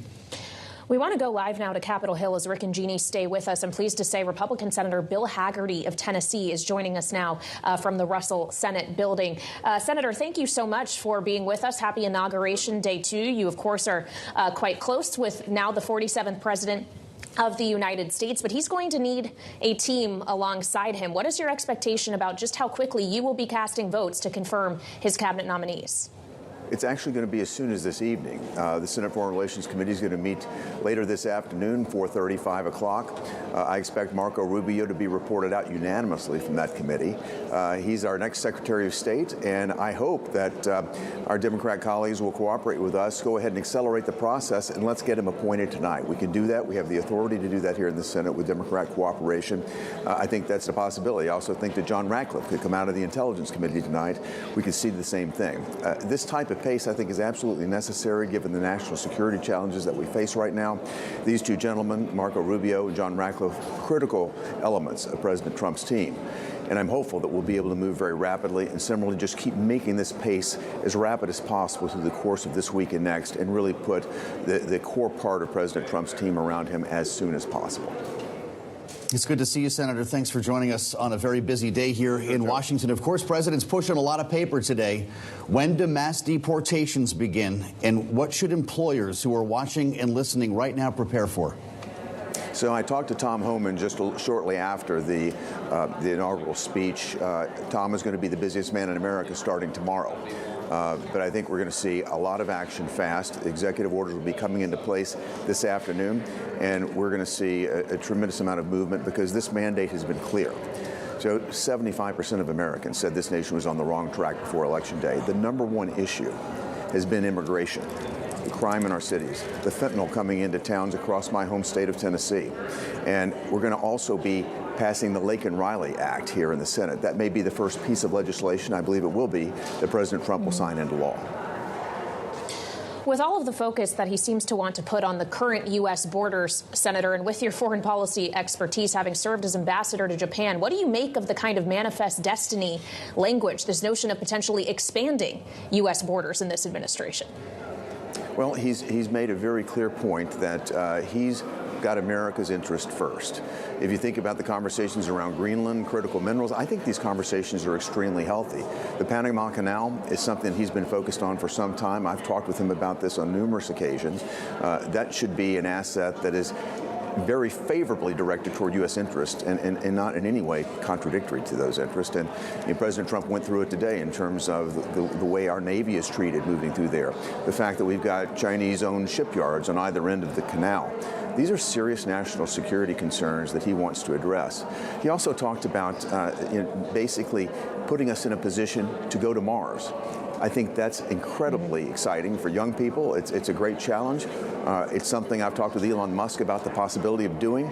Elon told me it's a 6-month voyage. I think we're on the cusp of being able to see that happen here in America, and President Trump can inspire that type of activity here in America. We're the only nation that could possibly do this, I believe, and I think we will. Senator, thank you so much. Bill Hagerty, Republican from Tennessee. We look forward to having a little more time with you next time, Senator, as we wrap our coverage here from Washington with our signature panel. Rick Davis and Jeannie Sheehan Zaino. Donald Trump is now president of the United States again. For Democrats, it's back to the future. It is, and Democrats have a lot of work to do, and we see them changing their tone and their message as it pertains to confronting Donald Trump versus when they did the first time around. But they have work to do because they need to figure out how they are going to deal with a Donald Trump Washington, D.C., and what the issues are that they are going to work with him on and oppose him on. And so I think we've already seen the Laken-Riley Act that the senator was just talking about. We've seen Democrats join with Republicans on that. And I think we'll see more of that, and then confrontation when they feel like the president, rather, is overreading his mandate. We just have 30 seconds left here, Rick. But if you were to describe what you think we're in for the next 4 years, now that this presidency has begun, how would you? We saw the two faces of Donald Trump. The inaugural address, Donald Trump, very thoughtful and serious. And then the rally Donald Trump just a few moments afterwards, which is a rockin' trip that we should all buckle up and be ready for. A rockin' trip is something we can do with our signature panel. And we thank Rick Davis and Jeannie Sheehan Zaino. We're going to have quite a year ahead. We'll at least focus on the first 100 days. Thank you for joining us for this special coverage of the inauguration of Donald Trump on Bloomberg TV and radio. Coverage will continue from New York. From here, Carol Masser, Tim Stenovic, and David Gura are just ahead. So stick right here. Happy Inauguration Day. And we'll be back tomorrow right here on Bloomberg.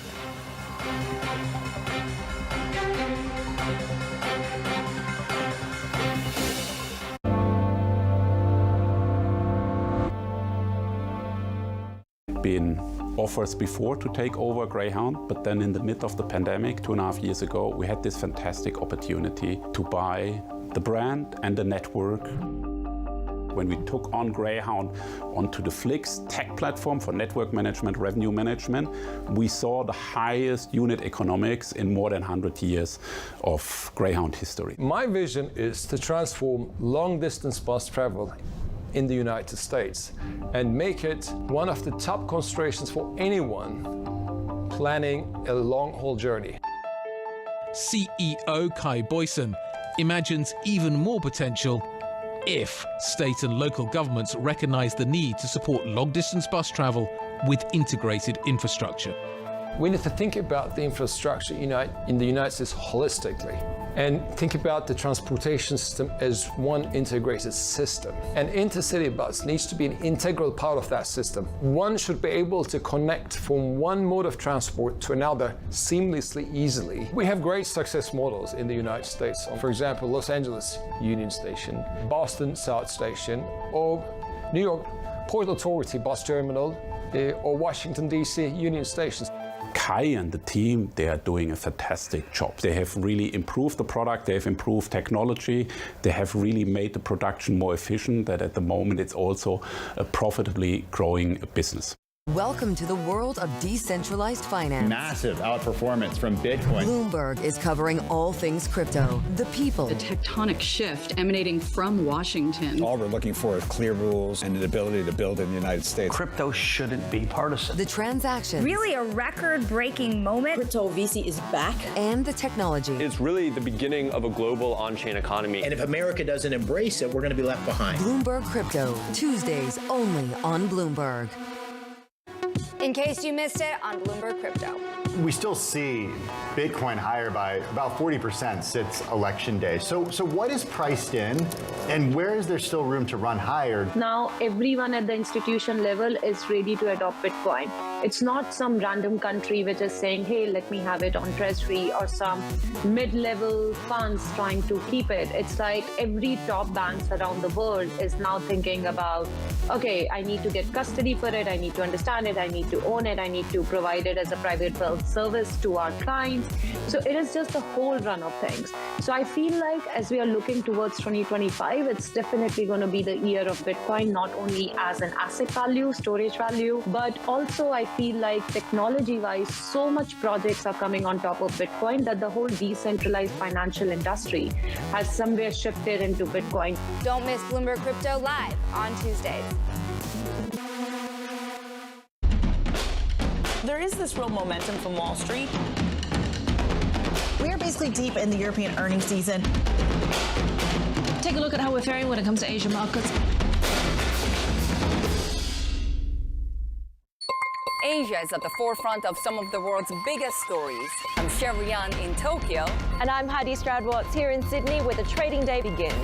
We're here in the center of all the action to get you set up with the numbers, news, and knowledge you need for the day ahead. The demand is indeed recovering. We've been waiting for this moment. The opportunity of a century. Join us on Bloomberg The Asia Trade. Weekdays only on Bloomberg TV. Context changes everything.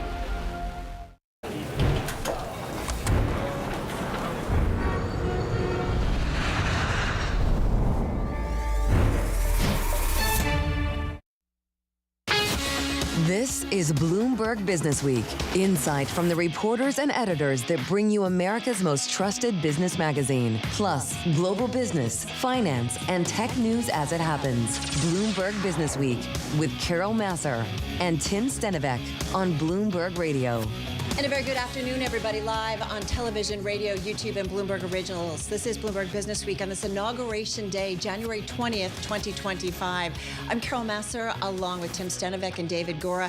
And guys, it's a day where the financial markets are closed for Martin Luther King Jr. holiday, but yet there's a lot of news, of course, coming out of Washington, and we've seen futures at least react to some of it. Yeah, relief that President Trump will hold off from imposing China-specific tariffs on his first day in office. We got that news early this morning. A lot going on, though, Carol and David, in Washington, D.C. We have lawmakers and the president having lunch, a delayed lunch, after he delivered a bit of a stem winder to those who couldn't be in the room in the Capitol Rotunda for his real inaugural address. I think that the second address was actually longer than the first. It felt like two different speeches a little bit. And two different individuals delivering those speeches. So a more relaxed and winding speech, I think, from the president on that second one, dealing with a lot of the grievances that we heard time and time again on the campaign trail. And we feel like he's just getting started. We are expected possibly, 200 executive orders to be signed on a variety of issues, some of which he touched upon in his inaugural address. Over the next 3 hours, we're going to touch upon some of these issues, what it means. Wendy Schiller is back with us. It's a voice we lean on a lot, certainly over the last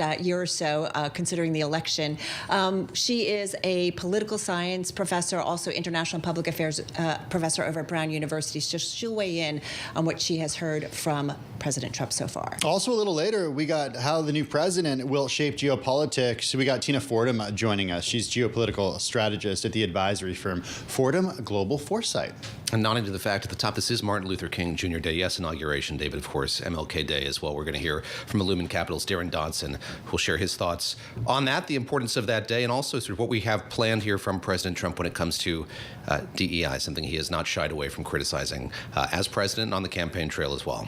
All right, so a lot to come over the next few hours. Hey, folks, so we know now Donald Trump, of course, has now been president of the United States for about maybe 3 hours or so, having been sworn in earlier in an inauguration that took place not outside, which is typical, but instead on the steps of the U.S. Capitol Rotunda, before a crowd of approximately 600 folks comprised of past presidents, members of the three branches of the U.S. government, Trump's family, his friends, celebrities, tech titans, and more. President Trump calling out a new era in his inaugural address. The golden age of America begins right now.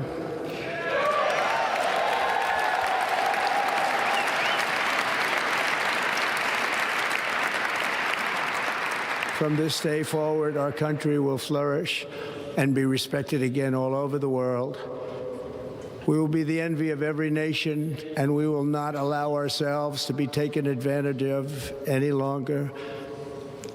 During every single day of the Trump administration, I will very simply put America first.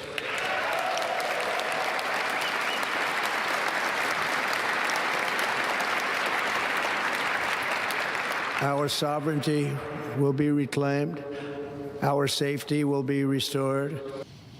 There you have it, President Trump earlier today in his inaugural address, watching it all and reporting on it all. We have Bloomberg News reporter Tyler Kendall, who joins us from the White House. Tyler, you've had a front seat to this throughout the day.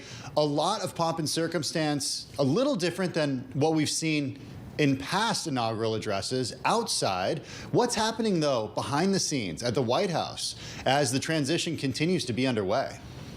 Yeah, hey, Tim. So here at the White House, I can tell you we've already started to see moving trucks go in and out of the Northwest Gate. I'm not sure if you can see them behind me. They're stationed there presumably to help bring out some of the Biden's belongings as we usher in this new Trump administration. Now, I spoke to one Trump transition official who said that they are getting right to work. It is clear that this incoming administration is trying to project a more organized front compared to 8 years ago when Donald Trump first arrived in Washington after having never held public office. And a large part of that is this expected flurry of executive orders. He's already signed a few of them, but Carol mentioned it at the top. We could expect numbers into the hundreds, but just in this first day alone. But just for some context there, Donald Trump signed 55 executive orders in just his first year alone. So a huge amount that could be coming down the pipeline shortly.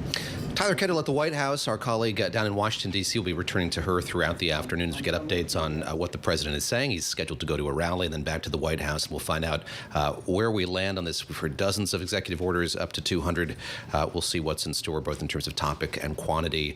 I want to go now to someone who's a student of all things presidential and politics. That's Wendy Schiller, professor of political science, international and public affairs, director of the Taubman Center for American Politics and Policy at Brown University. Professor Schiller joining us now from Providence, Rhode Island.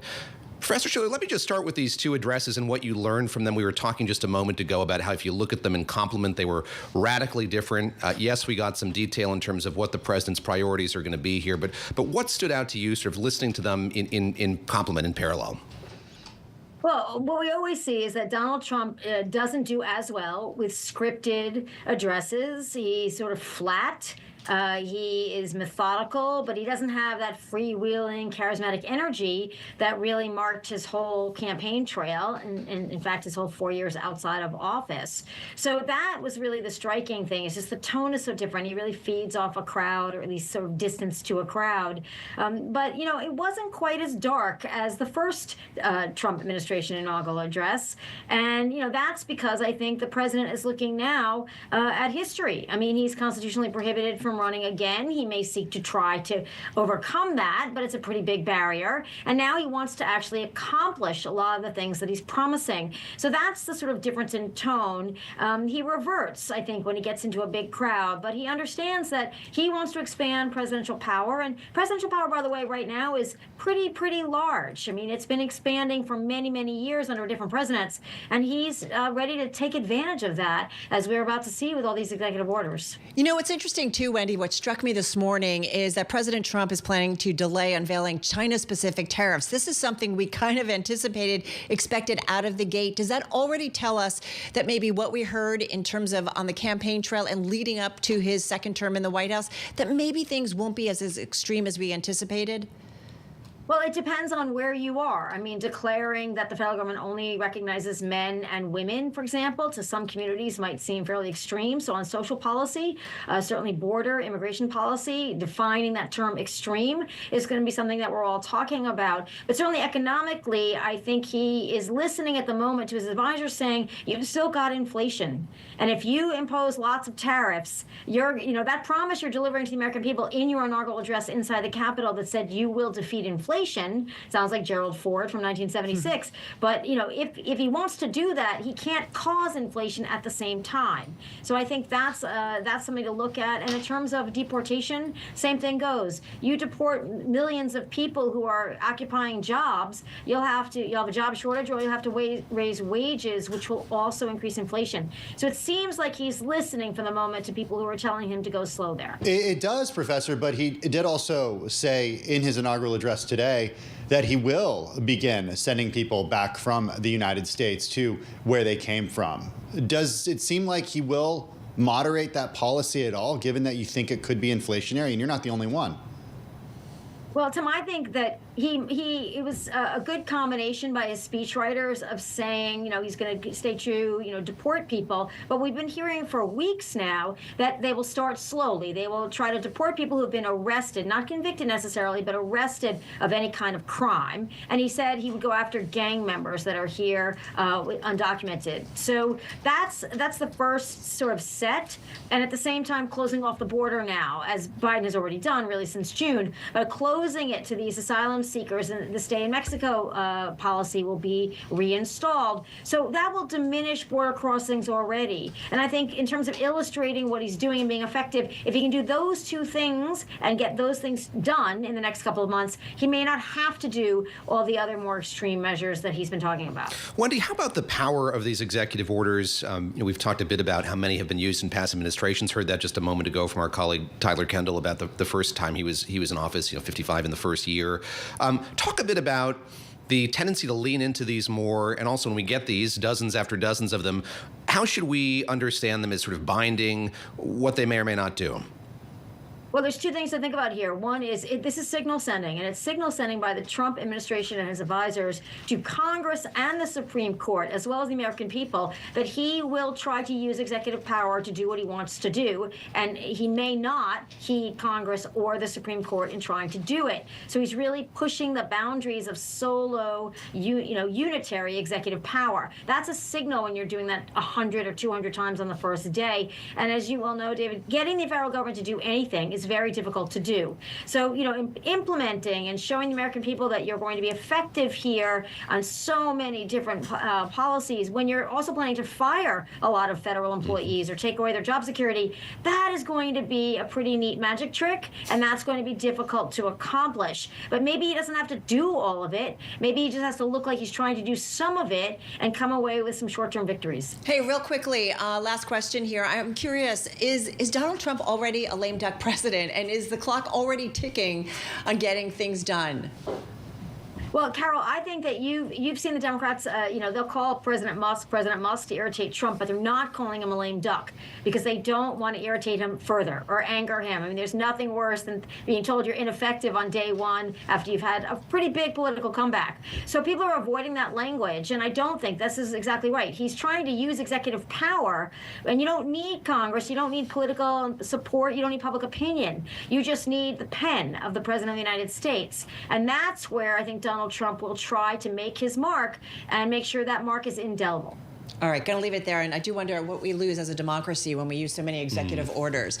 Wendy Schiller, so appreciate it. Political science, international and public affairs professor and director of the Tauman Center for American Politics and Policy at Brown University. All right, so we know President Trump talked about his domestic agenda a lot. Yeah, he also touched on global issues, saying he will be a, quote, peacemaker, while also talking again about plans for territorial expansion. The Gulf of Mexico, for example, becoming the Gulf of America. He talked about taking back the Panama Canal. Let's get to our guest, Tina Fordham, co-founder and geopolitical strategist at the advisory firm Fordham Global Foresight, joining us from London this afternoon. Tina, certainly appreciate you staying up a little later for us. Give us an idea of how you think the U.S.'s role will be in the world during the second Trump term, given what we saw in Trump's first term, but also how maybe his rhetoric has changed during the campaign and even what we heard from him today. Thanks very much. Well, I'm kind of listening through two lenses. One is an American abroad, and the other is, the head of a geopolitical advisory firm talking to the C-suite around the world, and thinking as an American, the comments that followed the inauguration were very much focused on the domestic audience, on immigration, on the kind of quicker wins, right? That blizzard of 100 executive orders, which is really designed to show that the Trump administration means business. But when we look at how the rest of the world is observing what's happening today in Washington, it is a really mixed bag. I was looking at some data from Ipsos on expectations from global publics on how positive they thought the Trump government would be for their country. And it's a very interesting inversion of what we would have seen in the past, in that traditional American allies in Europe, also Japan and South Korea, don't think that Trump will be very good for their country. But BRICS countries, including China, despite the tariffs, and Russia, where obviously the U.S. has pretty significant sanctions, Brazil, Saudi Arabia, India, expect that Trump presidency will be good for their country. And that speaks to the extent to which traditional allies are really concerned that they are going to be on the sharp end of this White House's policies. How do you react to the expansionary rhetoric that we heard during that speech? Tim mentioning just a second ago the fact that we heard about the Panama Canal again. I'm not sure if there was a mention of Greenland, but we've certainly heard it since that was first a glancing mention a couple of weeks back. How do you process that? Yes, as the head of the consultancy that you run, as somebody abroad, do you take those comments seriously, or is this something that's kind of plastic at this point, something he's tossing around, but very well may turn into a real policy proposal by this president? Well, I think that Americans of a certain vintage will remember the Monroe Doctrine from civics classes, which don't exist anymore, I don't think, and Manifest Destiny. So without kind of over-normalizing this very surprising comments that Trump has made, some of them quite ludicrous, like the Gulf of Mexico becoming the Gulf of America, they do have roots in 19th century U.S. foreign policy, which had an almost kind of a divine, right about it, about the U.S. right to prevent hegemons anywhere. And of course, this goes back to wanting to prevent Latin America from being recolonized by Europe. But again, I don't want to, kind of over-intellectualize. I just mean that a lot of this isn't new. But what's interesting is that none of that, what you mentioned, Greenland or the Panama Canal, were mentioned during the campaign. So, did this come from out of nowhere? Well, who knows? But there is going to be a European summit on February 3rd, which the UK will participate in. And the plan had been, at least for Keir Starmer, for example, to talk about a reset, which post-Brexit is something that growth-constrained Britain really needs. Well, now that agenda is going to be pretty much hijacked by how to respond to Donald Trump and these latest comments. Tina, what's this going to mean, especially for American global CEOs? And I just think about, antagonistic efforts, whether it's to China or other nations, expansionary policies for the likes of some of those big tech CEOs that were actually there in the Capitol Rotunda. Tim Cook, Sundar Pichai of Alphabet, Elon Musk, Mark Zuckerberg. They all have business around the globe. So how does a Donald Trump and his administration possibly complicate their efforts? Well, if you're not a U.S. tech titan, things look fairly bewildering, right? And I think one of the most consequential impact of having Elon Musk in that seat, in such a privileged position, is that Musk is very pro-China. And so, the extent to which that puts a damper or constrains what Donald Trump has said historically, going back a very long time, about his antipathy toward China will be very interesting to see. I think unless you are, really kind of trying to play the U.S. dollar as a global business leader, you're going to want to wait and see a little bit, because, executive orders are going to be in the press. What are the things that are not said? What are the things that are hard and are going to take a long time? Clearly, Ukraine is one of them. And we're now seeing, didn't Trump say a study group would be convened to look at tariffs on China? Again, U.S. allies are going to hope that that some kind of caution prevails with regard to their treatment, too. Right. We also did see Putin say that President Putin is open to dialogue on Ukraine with Trump. That came out a little bit earlier today. Tina Fordham, thank you so much. So appreciate it. We continue our special coverage on this Inauguration Day.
you've released, I think, a Bollywood song, a reggae album, a gospel album. You've done a bunch of different genres. Is there any genre you haven't tried that is, because it feels like this next one you're doing is sort of back in your sweet spot.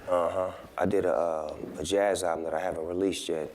It's more or less like spoken word over jazz music. That was a genre that I've always wanted to go into. Quincy Jones hit me to Mr. Mumbles, Clark Terry, which was his teacher. And we had an opportunity to spend time with Mr. Terry, and we did a record together. And that was a genre that I always wanted to venture into because I felt like I had a jazz voice. So your role in a jazz album is just your singing? No, I'm spoken word. Or spoken, sorry. My voice and my conversation, my poetry, you know.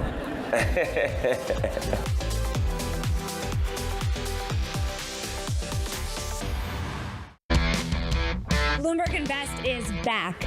Join me, Shonali Basak, and the industry's most influential people for a comprehensive view across financial markets. Hear what a second Donald Trump presidency means for the economy, how AI is being monetized by investors, and the next big risks facing the private credit industry. Bloomberg Invest, March 4th and 5th in New York City.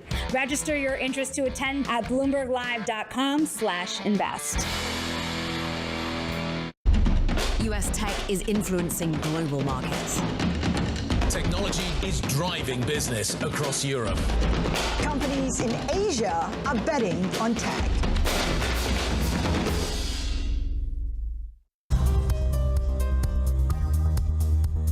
It's the countdown to the market open as we bring you the first trades across Europe. We'll debate the most important stories and what will drive the big investment decisions throughout the morning. I'm Guy Johnson. I'm Kriti Gupta. And I'm Anna Edwards. Join us every weekday morning for the opening trade, live at 7 a.m. here in London. Only on Bloomberg. Context changes everything.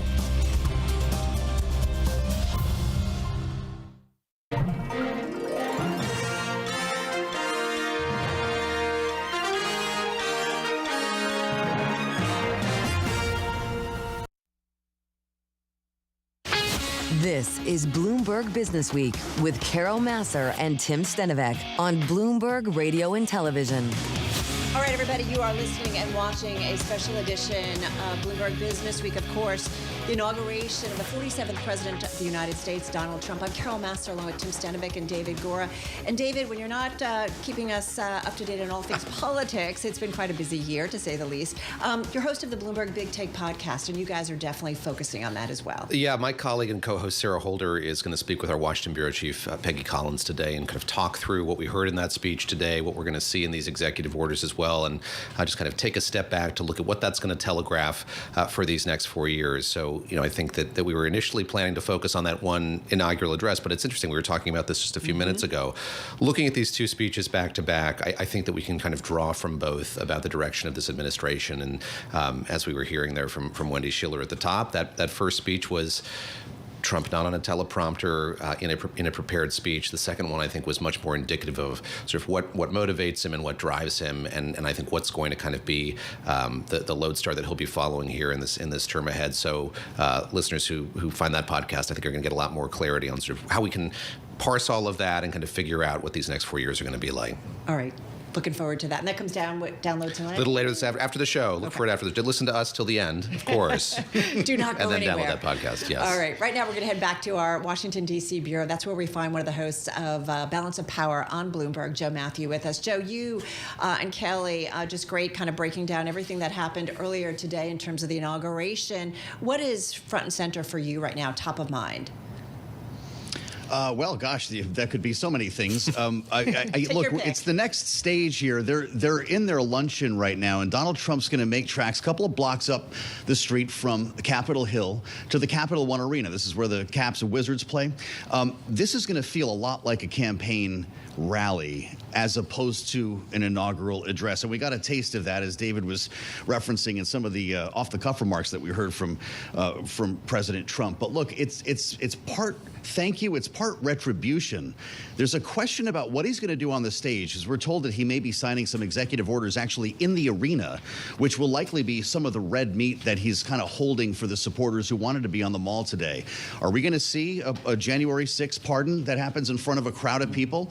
Will there be members of the so-called January 6th choir who come up to sing? This is going to be a slightly different tone as we get further and further away from the formalities that took place at noon. Okay, we'll of course bring you that live as soon as the president does start to speak. Joe, one thing that was particularly striking to me about the inauguration this morning was, and in recent weeks, is the way that business leaders have really rallied behind the person who was the president-elect and is now the president. You saw Jeff Bezos up there. You saw Elon Musk up there. You saw a mention of Mars in the inaugural address earlier today, and a shot of Elon pretty much jumping up and down with excitement. Mark Zuckerberg was there as well.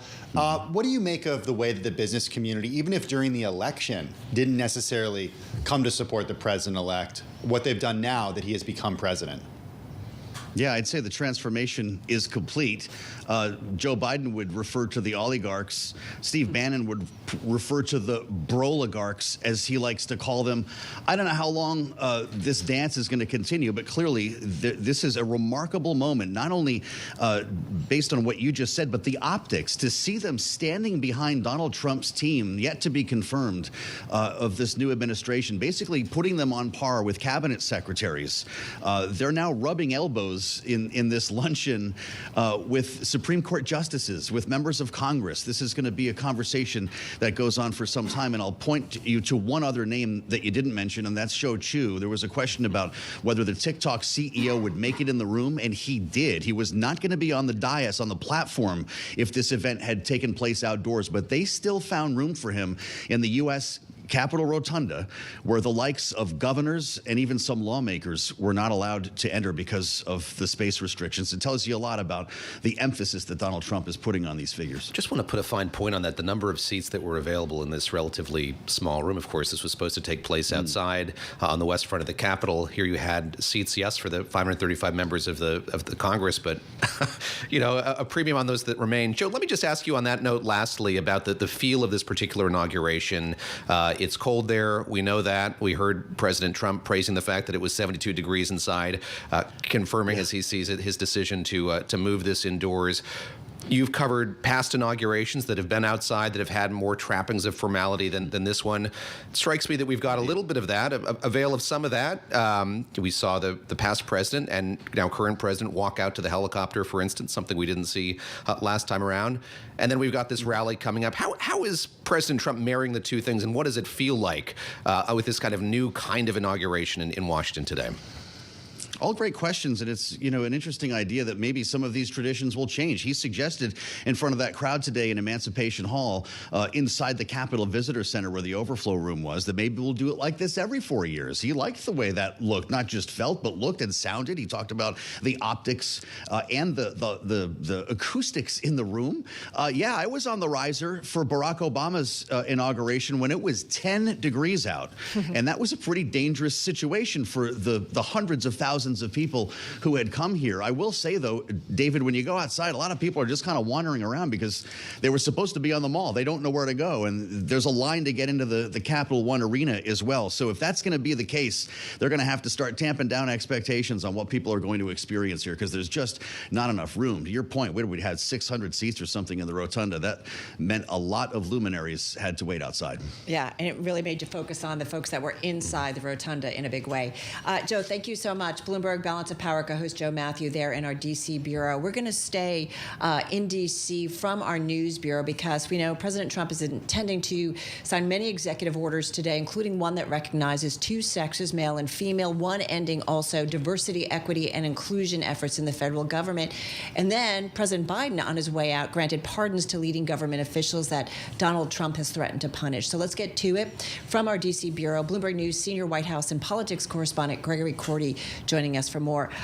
Gregory, a busy day for both the incoming and outgoing president. Yeah, it's a tough day for White House reporters because it is the day we feel like we've been covering two presidents for the past few months now, but today really there are two presidents. And it was interesting to watch during the ceremony. There's a different order of precedence that went into the room than the one that came out. When it came into the room, the President Biden was the last person in the room, as you would expect, and but it was President Trump who was the first one out.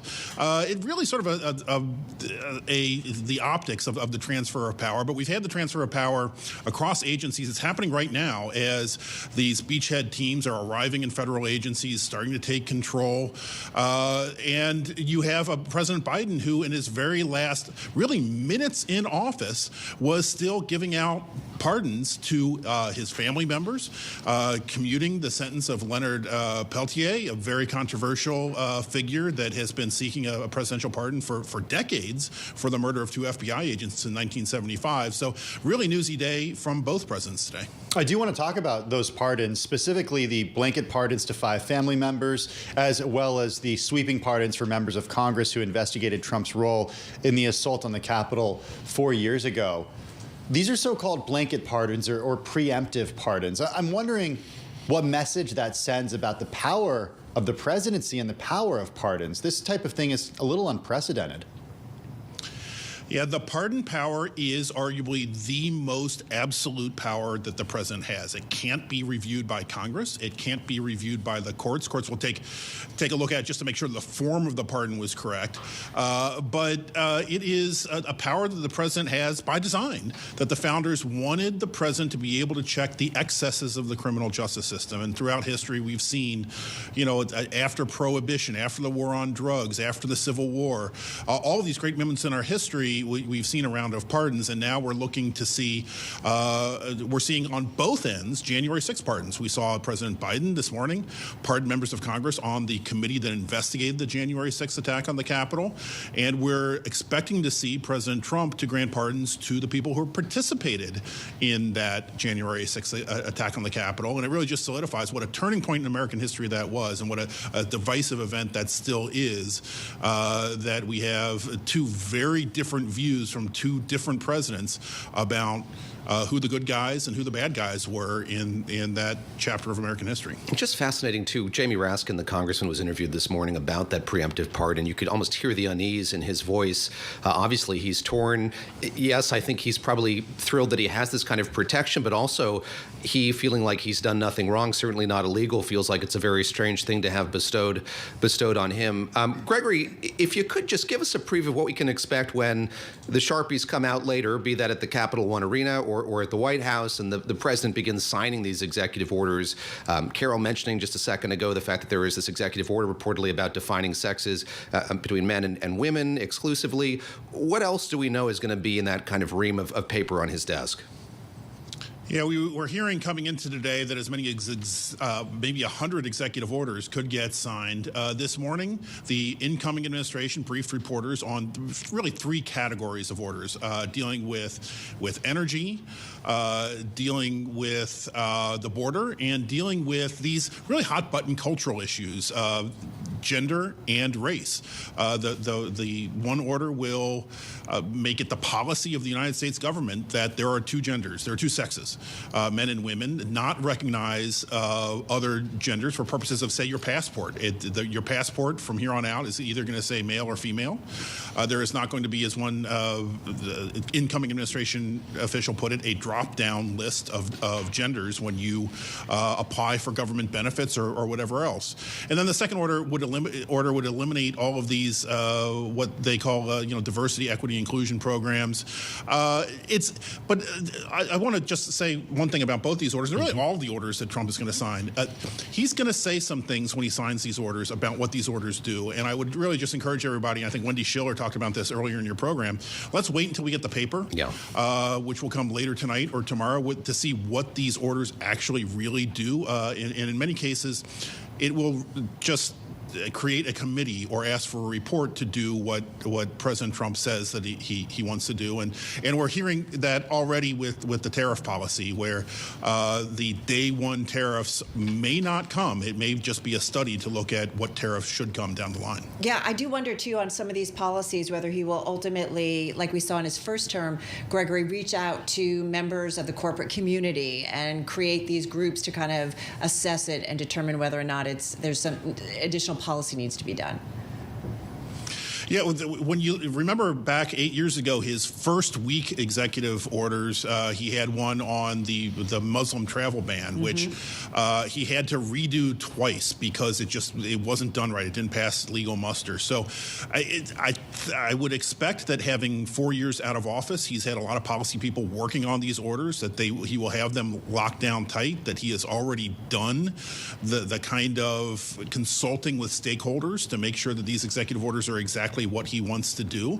But again, I think we have to look at the orders to kind of see whether they check all of those boxes and whether there are constituencies that are out of the loop. And those constituencies can even include his own government. That was one of the problems with that Muslim ban order, is that even his own Department of Homeland Security wasn't expecting it and didn't know how to enforce it. So the implementation of these orders is one thing to sign 100 executive orders. The implementation of these orders is going to be key over the next days and weeks. Absolutely. All right, Gregory, thank you so much. Really appreciate keeping track of both the outgoing and incoming presidents. Bloomberg News senior White House and politics correspondent Gregory Cordy. Still to come, everybody, we're going to talk a little bit more about the state of DEI under a Trump White House. That when we continue on this special Inauguration Day Business Week. This is Bloomberg.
Listen carefully. Can you hear the rhythm in the markets? Not just in the syncopations triggered by inflation, but in the preludes leading to global elections, in the dissonance that moves the Nikkei, and the rising chorus conducted by AI. There's music in the markets, and if you want to learn to listen for it, we'll show you how.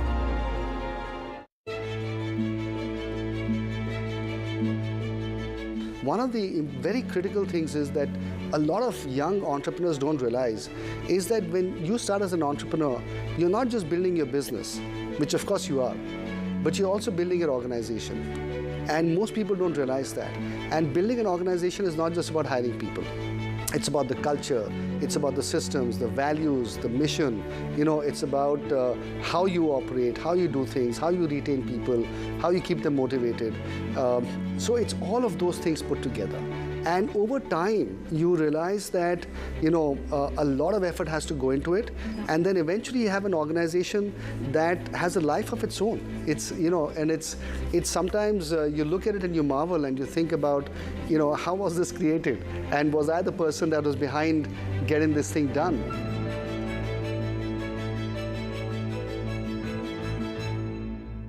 Key investors, top executives, global innovators. Join me for in-depth conversations with the biggest newsmakers on the day's top stories. Insight with Haslinda Onen, only on Bloomberg. after each day, do you look at how they're doing each day, or do you look at them each week, and how much time do you give them before you say, you're not doing so well? I mean, we look all the time. So, I have screens on my desk that, staring at all day long. But it's not exactly like that. I think one of the things people don't fully appreciate in this model is you're really building businesses.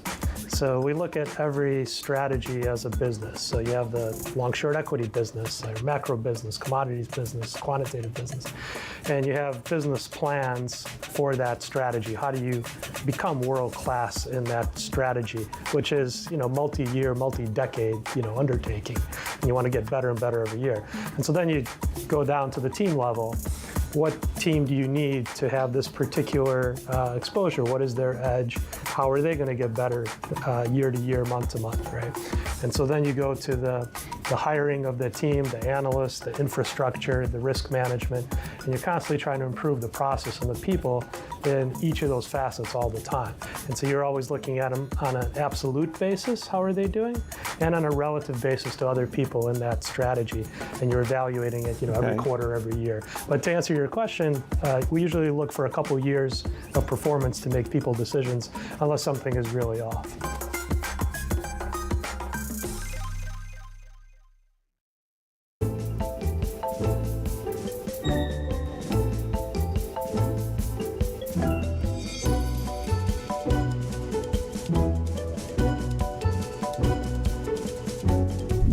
So you ever thought if you'd stayed with the Jets, you could one day have become a football coach at the NFL? I could have. I probably wouldn't be with the Jets anymore after as you know, their tenure doesn't last very long. So I think I made the right choice, Dave.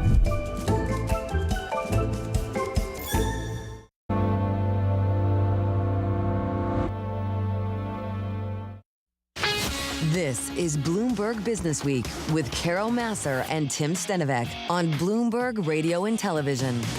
All right, everybody, a live shot of the White House, and of course, a lot going on behind the scenes. Of course, getting ready for incoming President Donald Trump. He is, of course, now the 47th President of the United States. Welcome back. I'm Carol Masser, along with Tim Stenovec and David Gora. And, right, guys, there's a lot going on at the White House right now. A ton. As we heard from our colleague Tyler Kendall, there's this effort underway to kind of move in President Trump and his team, his family, as well as folks are moving President Biden's stuff out of the White House as well. It's an astonishing thing that happens, of course, maybe not every 4 years, but often enough, where there's a real amazing effort to kind of clear out and put a new family, new leadership in the White House in really just less than 24 hours. One thing that I thought was pretty remarkable about today that I don't think people are talking about a lot is the image of President Biden with President Trump, welcoming him back to the White House, sitting next to him during that entire inauguration. Yeah. They took a limo together, speaking throughout the morning. We didn't see that 4 years ago. The president did not attend President Joe Biden's inauguration. Donald Trump didn't, yeah. So it's pretty interesting to see that happen. These two political foes, political rivals. Kamala Harris there throughout the day as well. Almost solicitous, as they, President Biden and his wife, the First Lady, Jill Biden, Dr. Biden, went to the helicopter to leave, to see him kind of go together. So it was kind of interesting in comparison and contrast to what we saw last time around. Having said that, there's a lot coming down kind of fast and furiously. We have been reporting generally here at Bloomberg on companies ranging from McDonald's to Amazon, Meta, and many others who've been scaling back their diversity, equity, and inclusion efforts as they try to ensure that their corporate culture more closely aligns with the incoming administration's ideology. That, we just talked about it with Gregory Cordy. Meantime, Donald Trump intending to sign an executive order that recognizes two sexes, male and female, and also taking action to roll back some of those DEI efforts in the federal government. In his inaugural address, though, President Trump took a moment to honor Martin Luther King Jr. and his legacy. Today is Martin Luther King Day, and his honor, this will be a great honor, but in his honor, we will strive together to make his dream a reality. We will make his dream come true. Someone who's working to achieve racial and gender equity across investing is Darren Dodson, managing partner at Illumin Capital. Darren joining us once again from Oakland. Darren also on the board of Ben & Jerry's. Darren, always great to check in with you. Thanks so much for joining us on this Monday. Given what we heard from the president now, what are your expectations, given that his administration will make this dream a reality that he mentioned, versus what he said publicly what he said today about executive orders when it comes to how he thinks about DEI? I think that the challenge of those that would be fully against DEI is that they're also against from what we've analyzed at Lumen Capital, economic returns, also market optimization. They're against Nobel Prize winning research in terms of achieving economic value within corporations. Also, we also see they're against some of the basic underlying principles of modern portfolio theory. So I think that what leadership looks like now is figuring out ways to embrace some of the important ways of addressing biases towards people who are overlooked and underestimated within corporations, and unlocking that to achieve prosperity, like Martin Luther King so poignantly put in a very similar way from a similar place in Washington, D.C. that Trump is in now. Darren, where are we on the spectrum of companies adopting and embracing DEI policies? We're talking here, of course, about this in the context of the new and past president.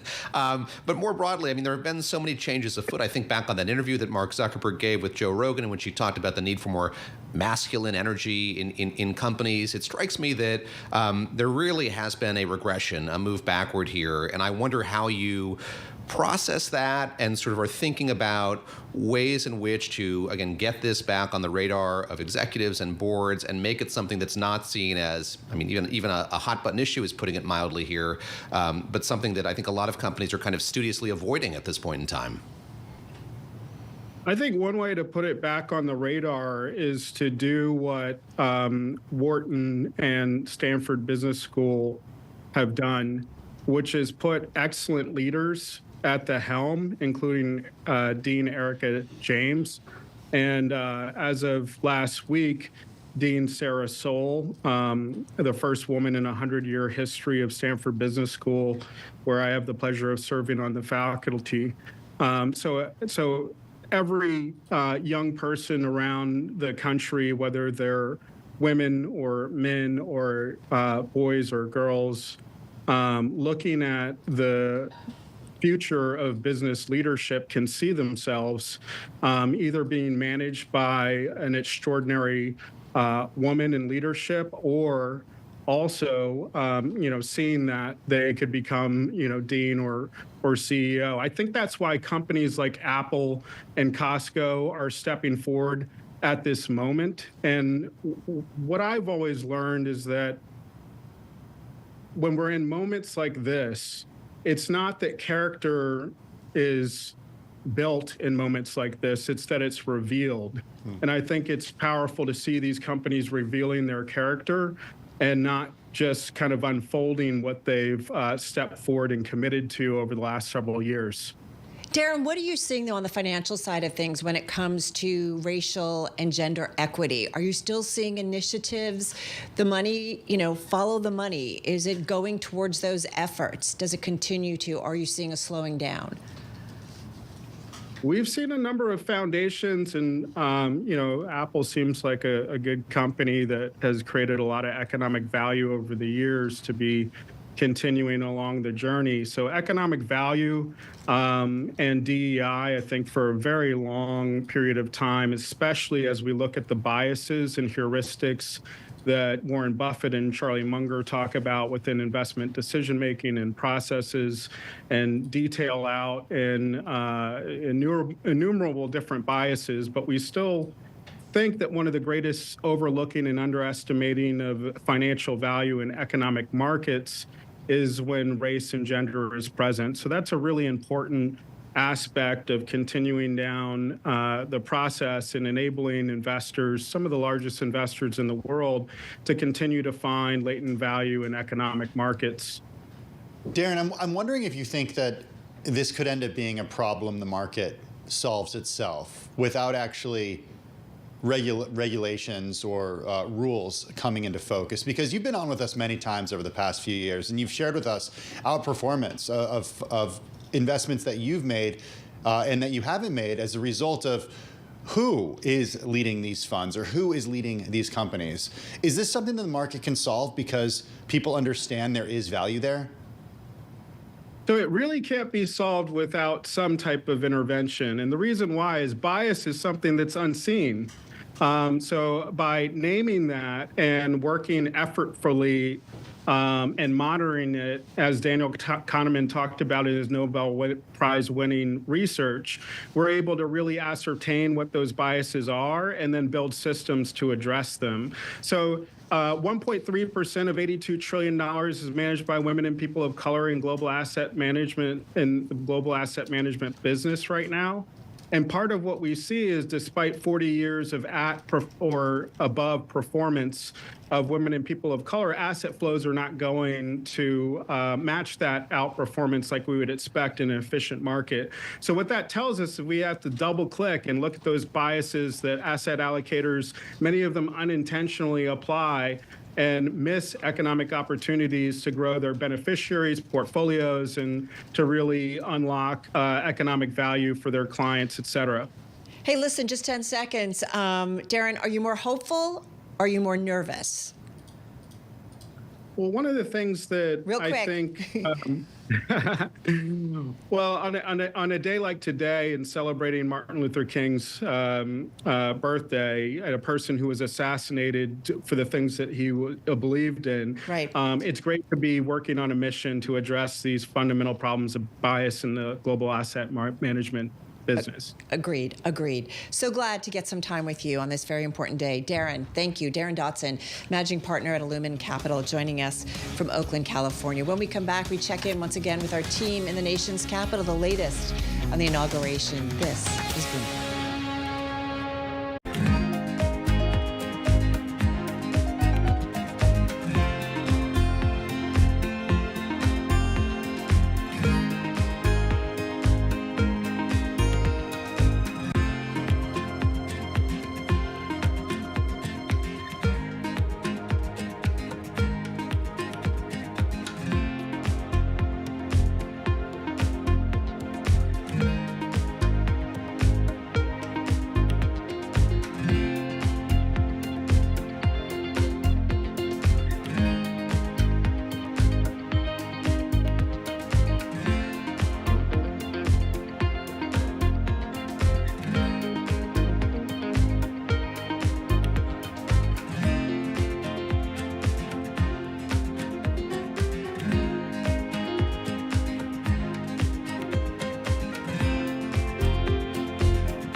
That's all being driven by the media content increasing and these becoming entertainment businesses and not local event businesses. And I don't really, I would expect that to continue. When you see, if the rumors about the NBA are true and it's going to double over the next, 8, 9, 10 years, obviously you can do the math. That's 10 to 15% growth rate TV. There's a little bit of leverage there. So you kind of you can pencil out. When we put together this group and the commanders, we had to make our case, and you kind of pencil out low to mid-teens, right? And it's not a private equity return, but I really like it as part of my own portfolio because it's correlated. It doesn't really go up and down with the economy. A lot of it's driven by the growth in the streaming content and technology. It's a growth equity business almost. And then it goes, it's generally trending up. There's a scarcity value. Sports teams are obviously operating businesses and they generate cash flow. Some of them don't. A lot of them do. But then it's also kind of a piece of art, right? There's only 30 or 20, depending on the league, or 32 of these franchises, and people want them, right? So at the end of the day, it's like it's worth whatever someone will pay for it, right? So there's an element of a little bit of a Basquiat there or beachfront real estate. So you got to kind of think about all that, but all of it really says to me that it's going to go up. Good morning from our world headquarters in New York. I'm Menace Crenny. And I'm Danny Berger. Let's set your agenda. Bloomberg Brief delivers the market news, data, and analysis you need live every weekday only on Bloomberg. Context changes everything. bringing you up-to-the-minute financial news whenever and wherever it happens. I'm Michael McKee at the Federal Reserve, and this is Bloomberg. This is Bloomberg Business Week with Carol Masser and Tim Stenovec on Bloomberg Radio and Television. All right, everybody, we are back on radio, TV, YouTube, Bloomberg Originals, a special edition of Bloomberg Business Week on this Inauguration Day, January 20th, 2025. Looks like they're a little behind. Yeah, they are. It's a long lunch, yeah. It's a lot. 3:30, 3:40. It's like as it crept past 3:30, I wonder what was going on here. They're not going to be hungry for dinner later on, are they? But the rally crowd awaits. Yeah. So what is the plan, David? They go to. There's supposed to be a parade. There was supposed to be. That's been canceled, I think, because of weather. Okay. And then they go to the Capital One Arena, as Joe Matthew was telling us for this. Isn't there going to be a parade though at the Capital One Arena? Maybe within it. I don't know. There'll be pomp and circumstance of a different flavor within that arena, and I think it does look packed from the pictures that I've seen of the president's supporters. And as Joe was teasing, perhaps he'll sign some of these executive orders there on stage where the Wizards play. It's a wild thing to say. But it's kind of fascinating considering what happened over the weekend. Another event at the Capital One Arena that, as Joe mentioned, it's like we're still on the campaign trail to some extent. And this is kind of his comfort zone. I mean, you saw that in the second speech that he gave today. There was the Donald Trump with the teleprompter, his second inaugural address, and then there were the more off-the-cuff remarks. Take away the formal artifice, and it's, And look, a reminder that's kind of what we're going to get, I imagine, for the next 4 years. Playing to the crowd, certainly the second time around. All right, let's get to the latest on the inauguration, what we are already seeing from the 47th President of the United States. Back to our D.C. bureau we go, and to Bloomberg Radio and TV political news director Jody Schneider. She's there in D.C. So, Jody, a lot going on. We're anticipating some signings of maybe a lot of executive orders, but they're behind schedule. So does that impact anything in terms of what we might see at the Capital One Arena? Yeah, I think we will see. So he's already messaged that he wants to sign executive orders today, so I think we will see that. We are behind schedule. That second speech took almost 45 minutes, so that was, they had to make up that time. But all the supporters are over there. It holds 22,000 people. Of course, they had hoped they could get more than 100,000, maybe as many as 200,000 outside. That, of course, didn't happen when they decided. Is this crowd size again that we're talking about? Are we really talking about crowd size? Okay. Oh, we absolutely are. And we anticipate that we will hear from Donald Trump that he probably had the biggest indoor inauguration ever. But there are a lot of people have been standing, for hours in the cold to get into the arena. So that's expected to be a speech probably much more like that second speech today. Lots of, kind of campaign rhetoric almost, and lots of off-the-cuff comments. But we are told that there may be a desk that they move on the stage where he signs some of those executive orders. And one could imagine if he's doing that in a rally-like atmosphere, that it would be ones like about the border, things that would be, perhaps some January 6th,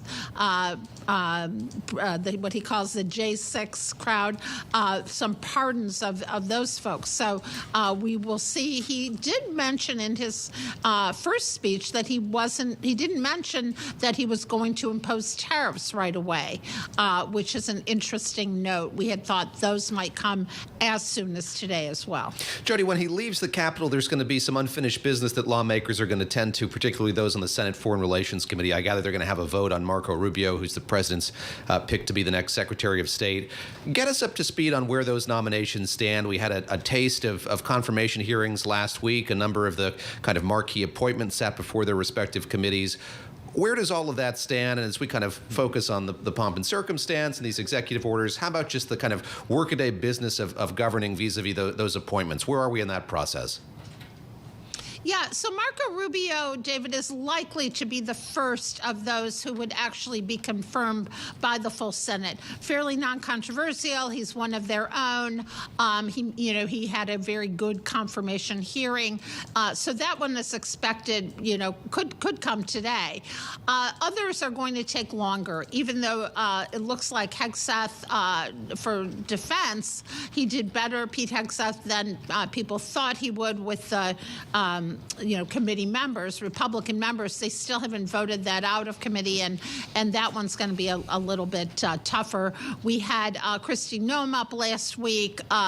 She, not quite as controversial as some of the others, but that may take a little longer. We have not had the confirmation hearing yet for RFK Jr. There'll be a lot of tough tough Democratic questions, and maybe even some from Republicans for him. And then, of course, Tulsi Gabbard for the president's pick for DNI, Director of National Intelligence, is a very controversial pick, and that one has not even been scheduled for hearing. So it's making the way through them. Some like Interior, Doug Burgum, others that have been HUD.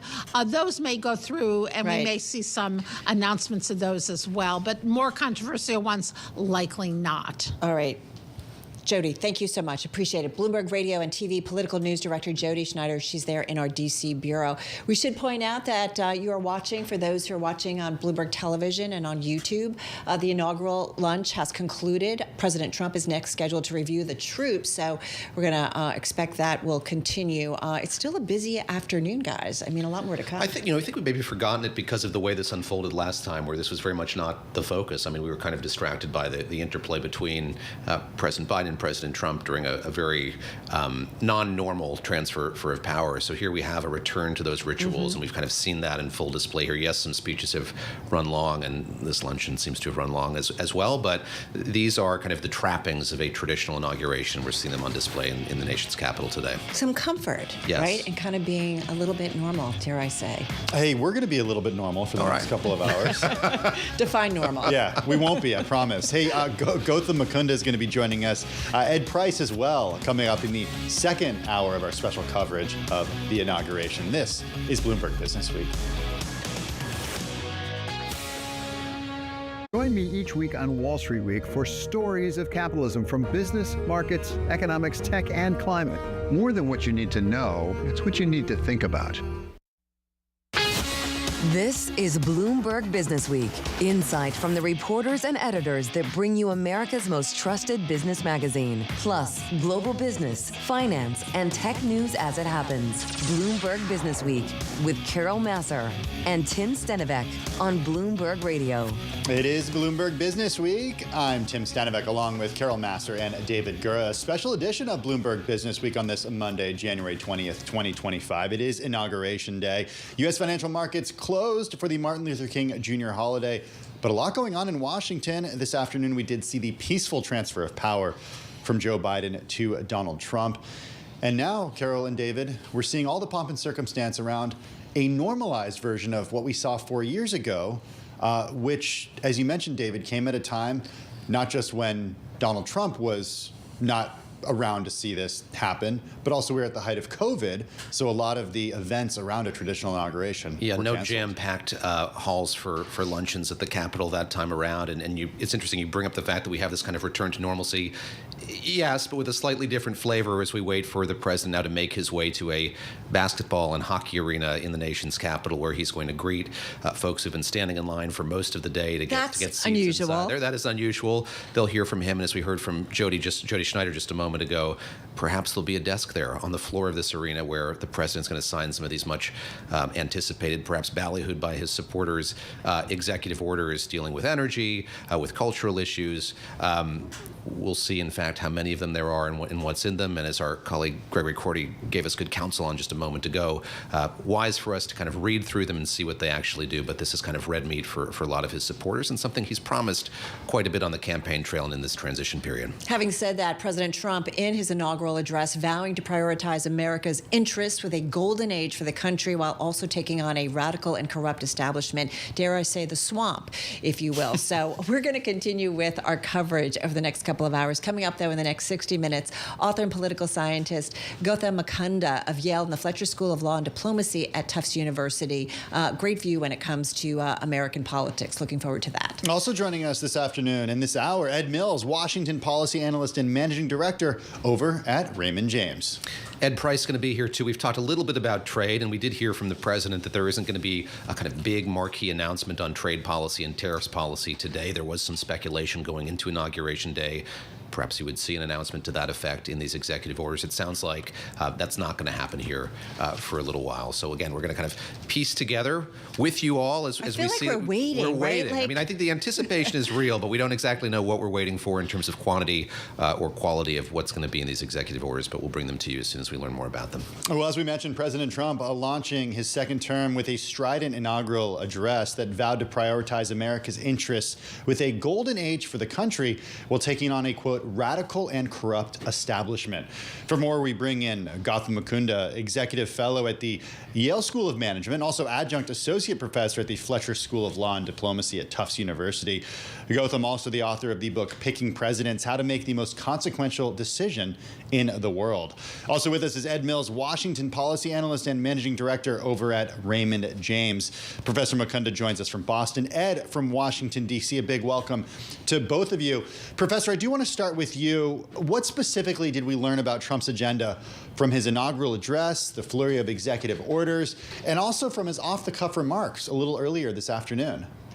Yeah, I think we learned more than anything else that he really meant a lot of the things that he said during his campaign. In 2016, the line about Trump was that we should take him seriously but not literally. This time around, I think literally was probably a pretty good guide. Maybe the most striking thing he said in the inaugural address, apart from sort of the tone, was the mention of the 1798 Alien Act, which is a power sort of best left in the dawns of time that was key to things like the Japanese internment during the Second World War. Not just being willing to invoke that, but willing to invoke it when you were being inaugurated is an extraordinary statement of how he both sees the breadth of presidential powers and how he's willing to use them. I want to bring you also to the discussion, Ed Mills. You guys, in your note that you put out, you are watching those executive orders very, very closely. What in particular do you think all investors and all of the Bloomberg audience should have kind of front and center here?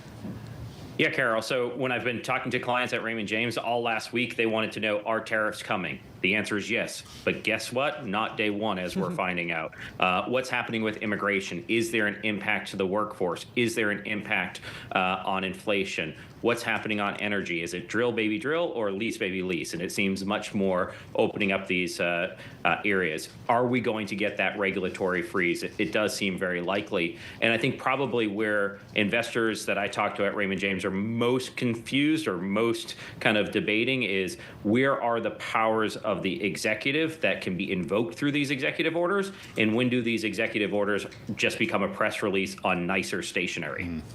Gautam Mukunda, let me have you pick up on that. And I think we were kind of looking to this inauguration address for some direction, some clarity on sort of where the president was going to go policy-wise.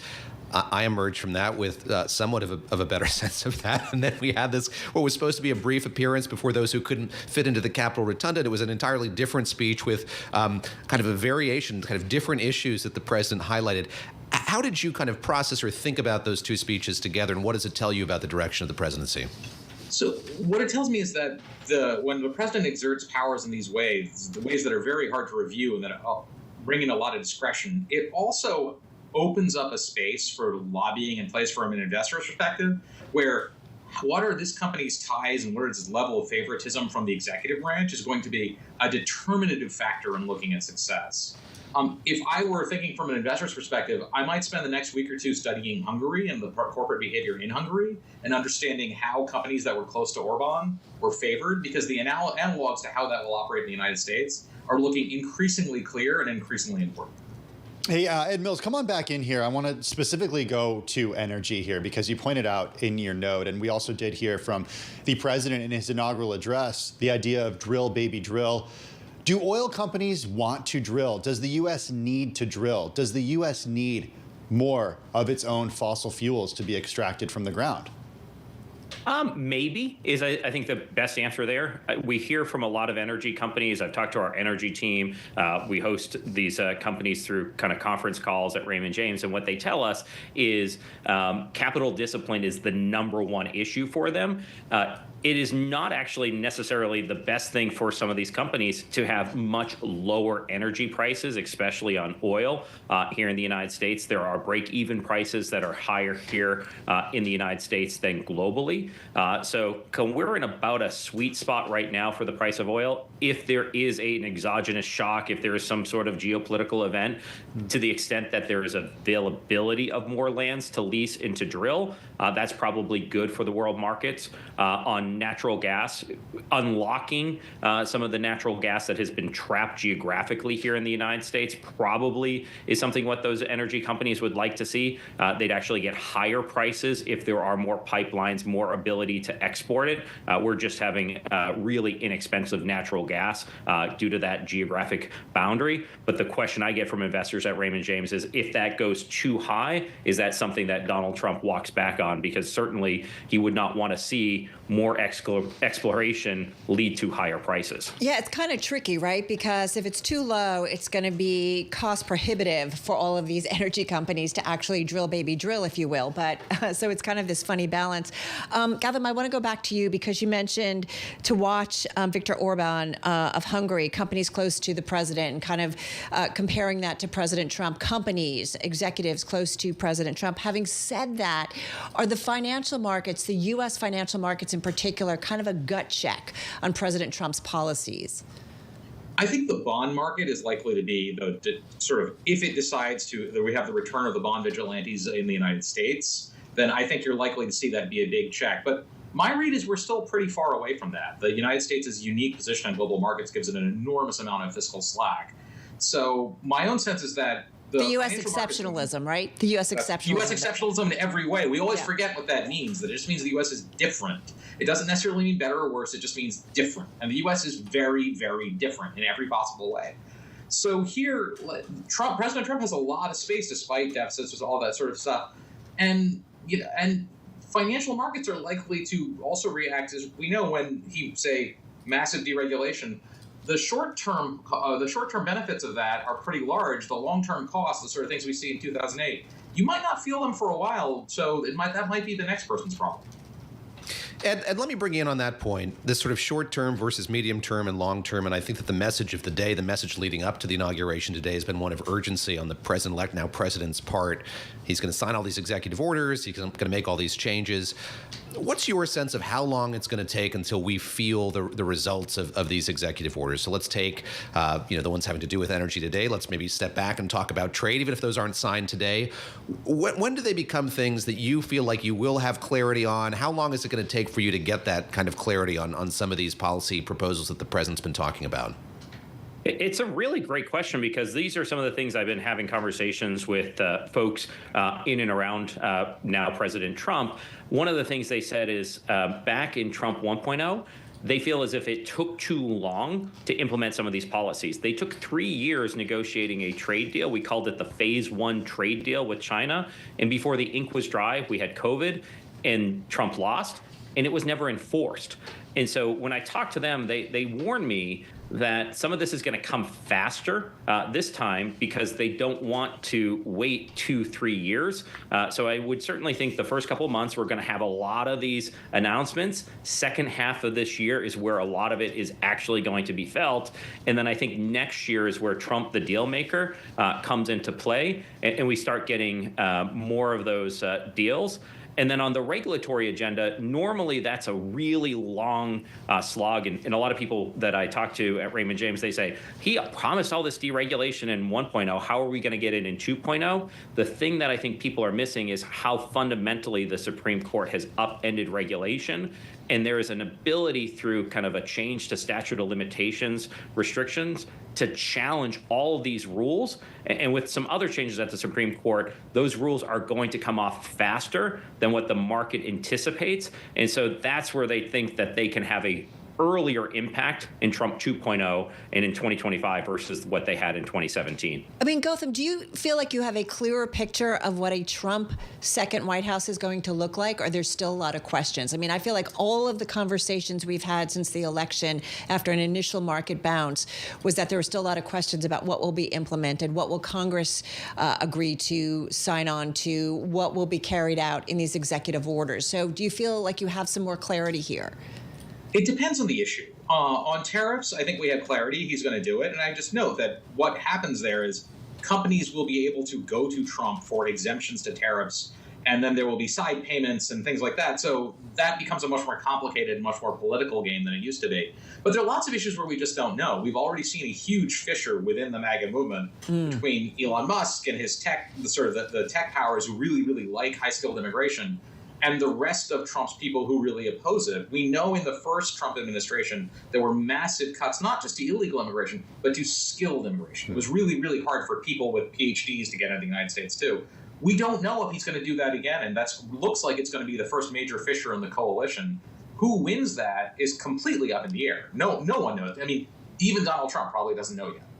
Appreciate both of your time this afternoon. Gautam Mukunda, Executive Fellow at the Yale School of Management, Adjunct Associate Professor at the Fletcher School of Law and Diplomacy, also the author of Picking Presidents. Also Ed Mills, Washington Policy Analyst and Managing Director at Raymond James.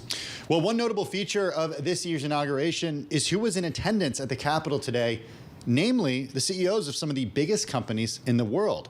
We're talking Meta's Mark Zuckerberg, Amazon's Jeff Bezos, Alphabet's Sundar Pichai, Apple's Tim Cook, and so many more. Zuckerberg even co-hosting a reception for the president today. The desire to get in Trump's good graces was on prominent display, no question. With more, we're joined by Bloomberg News team leader for Capitol Influence, Mike Dorning, joining us from Washington, D.C. You lead the team on Capitol Influence. I look at that stage and I see a lot of influence and I see a lot of capital. I'm wondering, not necessarily the capital that we're always talking about, the other capital. Capital in the capital. But it's pretty stunning to see that much money and that concentration of wealth around so much power. How do you look at covering this now? Yeah, no, like one of my colleagues and I were totaling it up, and there was like $1.3 trillion of wealth, at least at that luncheon celebrating his inauguration and right in the rotunda. It's pretty incredible, and it's what's especially interesting is you saw a lot of the tech industry there and Elon Musk. And these are all people where when you're kind of filling in the gaps of the Trump policy makes a big difference. You know, he's kind of, you know what his energy policy is. You know what his immigration policy is. They're rolling out questions about how you enforce antitrust law, questions about how he's going to change vehicle regulation, particularly when it comes to self-driving cars, questions about AI and how that's going to be encouraged or regulated. Those are sort of things that remain a bit fuzzy, and these people have a lot at stake there. Also on tariffs something where he hasn't quite settled on a policy, and there's a lot of give and take coming ahead. So for these people, that makes a lot of difference. They're perfectly willing to write checks for $1 million or $200 million in some cases to try to get a seat at the table to help iron that out. Mike, what do we know about the level of engagement that we're going to see here going forward from these executives? So, look, this was a different pastiche than we've seen in the past, I guess, since the Reagan administration, this inauguration taking place indoors, having these, in a compressed space, having these very wealthy individuals. We see Vivek Ramaswamy indicating he's going to run for governor of Ohio. Who knows what that means for Doge? But do we have any sense of sort of the long-standing, how committed these oligarchs, if I can borrow a phrase from the now former president, are to maintaining their engagement with this administration? These corporate leaders are very committed. You can clearly tell they've sent signals that they are interested in engaging with him, not just by having these lunches and showing up here to be here at the Capitol, but they've signaled that they want to create a long-term conversation with President Trump. You can see things like, for instance, Zuckerberg adding an ally of President Trump's to the Meta board. You can see things like Elon Musk essentially moving to Mar-a-Lago for more than a month. They're really committed to this. Well, just got about 30 seconds left here, Mike, and I wonder, we saw this first go round, right, where, Wall Street, all the top execs, pick corporate America, all of them were up there at the White House having meetings, and then all of a sudden they weren't. Whether it was things that President Donald Trump at the time said, they seemed to walk away. Will we possibly see a repeat of that? I mean, I think everybody keeps waiting for when Elon and Donald have their first tiff and whether or not there's a breakup. So I'm just curious if we could see a repeat, and just got about 30 seconds. I mean, obviously with President Trump, that's always a risk. For the tech companies, they also have to worry about their workforces. If Trump does things that really antagonize their workforces and create a talent problem, that could be problematic for them. But they seem to have committed to allying with Trump and getting in his good graces as best they can because of the amount of money at stake. Yeah, and certainly very prominent today at the inauguration. Many thanks to Bloomberg News team leader for the Capital Influence team, Mike Dorning, joining us from D.C. Coming up next, Ed Price, someone who we lean on a lot when it comes to all things geopolitics. He is senior fellow at NYU. That's next.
The top names in business are on Bloomberg. We are in the midst of the largest wealth transfer in history right at this very moment. So $100 trillion of wealth is going to next-gen and millennial clients over the next decade. So that has some pretty significant implications. But in addition to that, women are controlling more and more global wealth.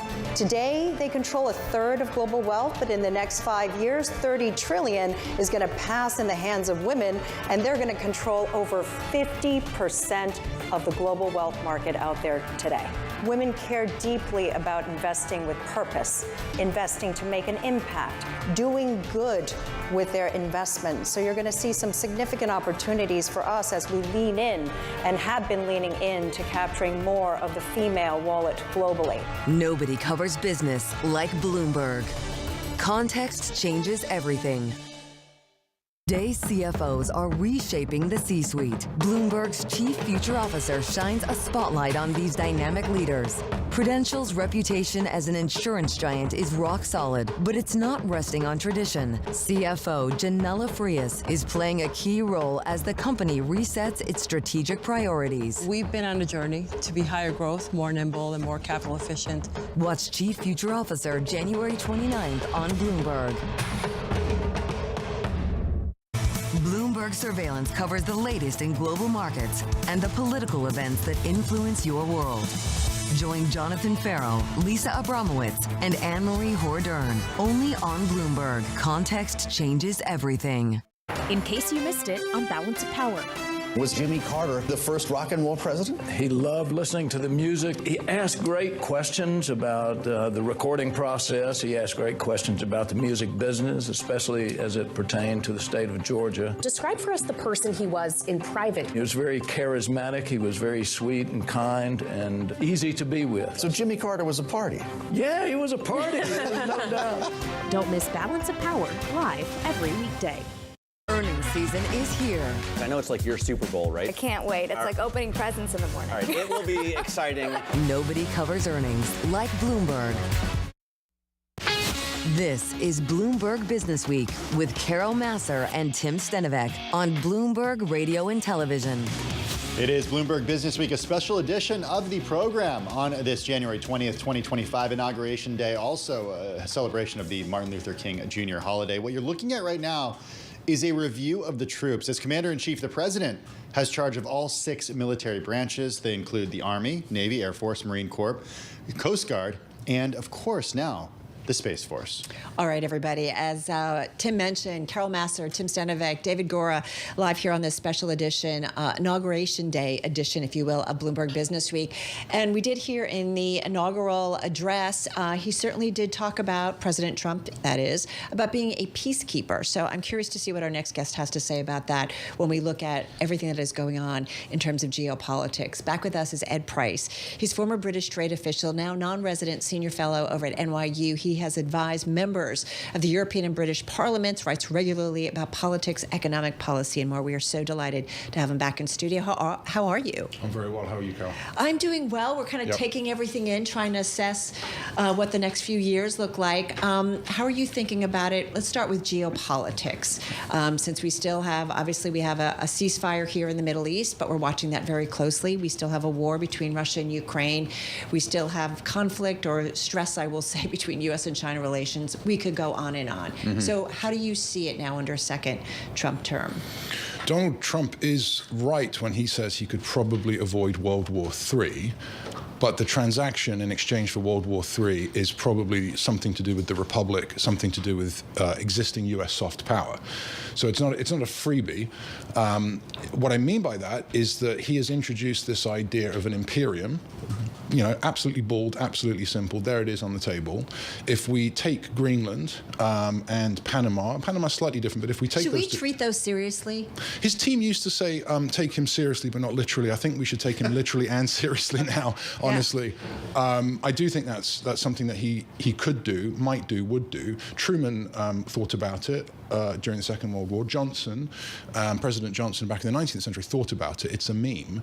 But if he did that, of course, I'm not sure that we wouldn't lose more in our soft power with this, China and Russia and them turning around and saying, well, look, it's fine to do that sort of thing then we would gain. I don't know what it is in Greenland that we would gain versus that. I was listening to Pod Save the World, and Ben Rhodes, who hosts that, was talking a bit about precedents through history and how acquisition of territory is something that kind of puts somebody into the history books automatically. And I was kind of listening to this speech today, watching it unfold with kind of an eye to that. And I wonder how you think, we've talked a little bit about the Monroe Doctrine, which I wasn't anticipating us talking about already on the show. Back in history class. But do you see similarly a president here who is more cognizant of his place in history than he might have been the first time around? Yes, absolutely. Absolutely. I think that's a good observation. Donald Trump would like nothing more than to be added to Mount Rushmore. I've been there, there's space. And he would like nothing more than to be considered a strong leader. I almost said strong man. Mm-hmm. Okay? So I think he is thinking about that. Now, if we want to be entirely balanced, there is some sense to expanding territory, right, inverted commas. That has been done in U.S. history, Louisiana Purchase, Mexico, California, and so on. It's just, as I said before, what would be the cost now? Now that we are in 2025 and we have a predominantly rules-based order, at least for now, what is it that we gain from Greenland and Panama that we lose with Taiwan, Ukraine, and wherever else? And I guess, I came in and said I'm the global elite. I don't think that's a good trade. Well, help us unpack that a little bit, specifically with regard to Greenland. What would we get as Greenland as an asset to the U.S.? And would the U.S. be able to do that with soft power? The way I would have done it is I would have called Denmark. I would have said to them, listen, you're tiny, we're huge. Why don't we give you the 600 million or whatever it is, or double it every year? You don't have to worry. We already have bases. We can finagle it. And I think there are many ways that the United States does that around the world today anyway. The United Kingdom in some ways is a garrison. Germany is a garrison. Japan was basically conquered, right? So we already do this. We don't need to say that we're doing it. Now, if we did, again, this is science fiction, but if we did say, right, turn the troops over to Greenland, it's ours now, that would inaugurate all sorts of hell in the world, because of course other people would do exactly the same thing. You'd have Japan would have to get nuclear weapons immediately, probably Germany as well. God knows what Iran would do, and the Monroe Doctrine aforementioned would have to be enforced. Mm-hmm. Okay, so let's go to Panama and your anticipation of what happens there. Does he have some points to be made here, or? I think the Panama Canal was designed for naval purposes, right? It's so that we can move our fleet around the world. That was the original Roosevelt's idea. I don't see that it's necessary right now to say that we can't do that. I think we can. He said something about China controlling the canal. Right. I mean, for goodness in the second sake. speech, in the inaugural part 2, yes. Yes, what an address that will last, echo through the ages. No, I don't, and I've been Googling that, trying to find out if that's true. I don't think it is true, right? No, I don't think it's true. So there's all sorts of nonsense. As I understand it, the treaty does allow us to go back anyway if we really need to. But I guess the point for me is that as we look at Trump's vision of this American imperium, it contradicts so many of the macroeconomic policies that he's actually also floating. For example, keeping the dollar standard. This is one, I mean, I don't know what you guys think about this, but he says on the one hand, I want to maintain the international dollar standard, that's critical. But on the other hand, I'm going to start denying other countries, the dollar through these incredible new tariffs. I mean, that ultimately doesn't jibe, right? So there are these huge contradictions running through this thing. I think we should take him seriously in everything that he says, but they don't make sense.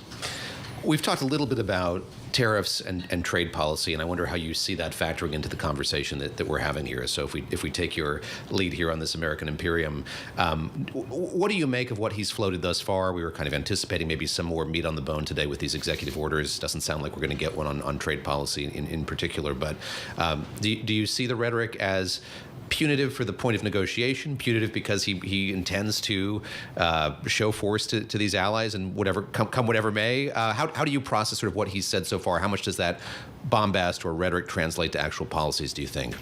I think he would. Listen, I don't think he understands what a tariff is. Okay, I might get in trouble saying this. I think he thinks that a tariff is a great big stick that you can permanently beat your opponent over the head with. I don't think he understands that the supply side over time would shift and these supply chains would change. Right. And that goes the same for the currency that other countries need. They wouldn't get as much. Okay, so it really doesn't make sense. If he wants to take his own tariff policy seriously, he needs to continue and expand Joe Biden's industrial policy, right? Because then you quickly develop your U.S. supply side. You get these cars he's talking about. You get all that going. And so I would suggest that he takes this seriously because he doesn't understand what he's saying. All right, so it's all very well and good for me to sit in your studio and say that as a commentator, right, as a punter, but it doesn't make sense, particularly not against what he's saying about the dollar standard at all.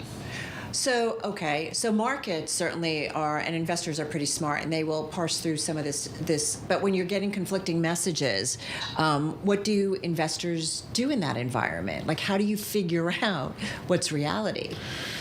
I would imagine that sophisticated investors, more sophisticated than I, are wondering about when to get out of anything, right? And you can follow this narrative, this Trump curve up, and we saw that with equities, but you're going to start seeing these contradictions appear, and at that point, I think people will start getting out of things. They'll exit.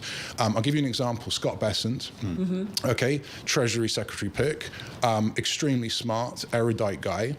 He said recently that tariffs are not inflationary in the aggregate, making reference to the Chicago School of Monetarism. And you scratch your head and think, well, my goodness me, like, that's not how Trump supporters or voters think, right? So there is this sugar rush. I think there will be some excitement. We've seen that in markets, you're right. But as these contradictions start working their way through the system, as you see this potential civil war between the sort of Trump purists, MAGA purists, and the established, sensible Republicans who are also in the cabinet, as you see that sort of come to a head, I think that you'll see that in markets. And I'm not ruling out a financial crisis at some point in his term. Truly. What would trigger that financial crisis? And what kind of crisis? Well, first of all, it might be that the Fed turns around and says, look, CPI is going in the wrong direction. It's okay right now, like 3.2. We actually have a story in the terminal that while it's not popular, that the idea that the next Fed moves or possibly in the future could be higher. Well, this is what I'm saying. I think they could be higher, right? If they're watching the economy. Unemployment at 4%, so that lobbies against that. But I'm not ruling this out. And then at that point, of course, Jay Powell would have to pull the rug out of anything that's considered a bubble. So Jay Powell, not Trump's friend, and markets, nobody's friend if they decide that they're going to pull the rug on you anyway. When you look at the international order as it stands, who are the individuals that Donald Trump can have a conversation with, or I guess conversely, who feels like he or she can have a frank conversation with this new president about multilateralism, international affairs? I mean, we've seen him palling around with Javier Milei, who's in town for the inauguration as well. But more broadly than that, who has his ear? With whom does he have a kind of, can he have a dialogue about the international order more broadly? I was going to answer nobody. Yeah. I was going to answer nobody. I don't think that's his plan. I was going through the list of world leaders in my head. Obviously, he wants to sit down with Putin and talk about ending the war in Ukraine. He probably wants to call Xi or visit Xi and talk about Taiwan. But I don't get the sense that this is the art of the deal. I get the sense that this is the art of the act. And he's just going to start doing things. He's also on the clock, right? I mean, 2 years from now, there'll be Senate elections. If he loses 4 seats, that's trouble too. So it's a really good question, but I think the answer is a bit disingenuous. Nobody. He's not intending to do that. So then what does it mean for something like the Russia-Ukraine war? So if he does sit down with President Putin, how do you possibly see that scenario playing out? Because the U.S., as we know, has been a big backer in terms of financial and weapons, right, in terms of for Ukraine. So how might that ultimately end? Well, I don't does think, it? Well, this is the question. I don't think we were a big enough backer. I think the United States fundamentally mishandled this question in Ukraine. We seemed to accept Putin's nuclear framing. He said, "Listen, I've got these nuclear weapons, so I'm going in," and we sort of said, "All right, then we'll give out little bits and bobs of weapons." I think I've said this before on your show. I just would have handed everything to the Ukrainians. Just be all in. All in, long range, go for it. Would you have sent American troops to have boots on the ground there? I would have closed the airspace. Absolutely, I would have. And I think if you present weakness to dictators, history's taught us that you get more in the way of annexations, you get more in the way of aggression. So I think to answer your question, which is exactly what Putin did, right? I mean, exactly what he did. Around, yeah. Exactly what he did. And we should have slapped him in 2014 over Crimea, to be honest with you. So I don't know how it ends. Probably at the negotiating table. Probably not in a good way for Ukraine.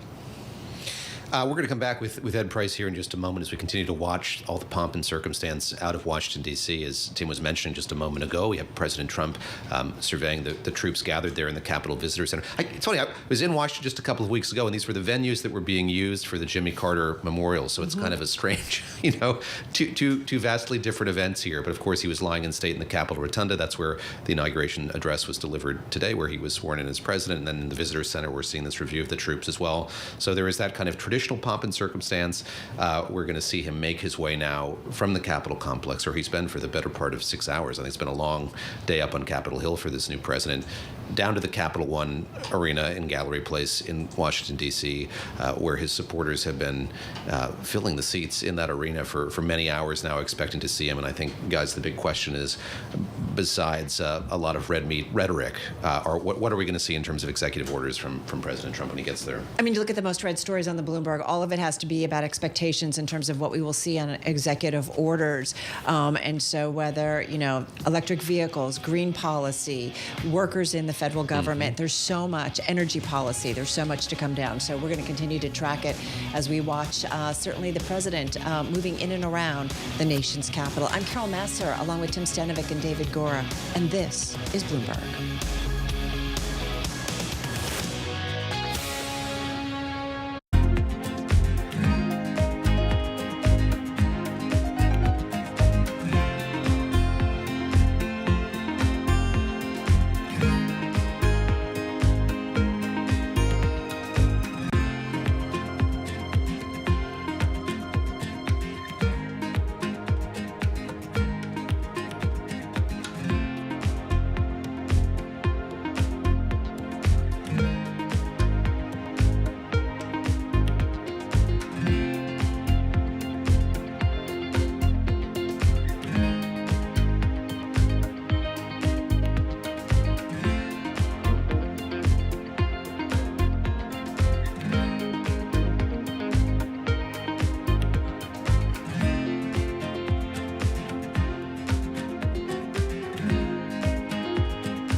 Welcome to the world of decentralized finance. Massive outperformance from Bitcoin. Bloomberg is covering all things crypto, the people, the tectonic shift emanating from Washington. All we're looking for is clear rules and an ability to build in the United States. Crypto shouldn't be partisan. the transactions, Really a record-breaking moment. Crypto VC is back. and the technology. It's really the beginning of a global on-chain economy. And if America doesn't embrace it, we're going to be left behind. Bloomberg Crypto, Tuesdays only on Bloomberg.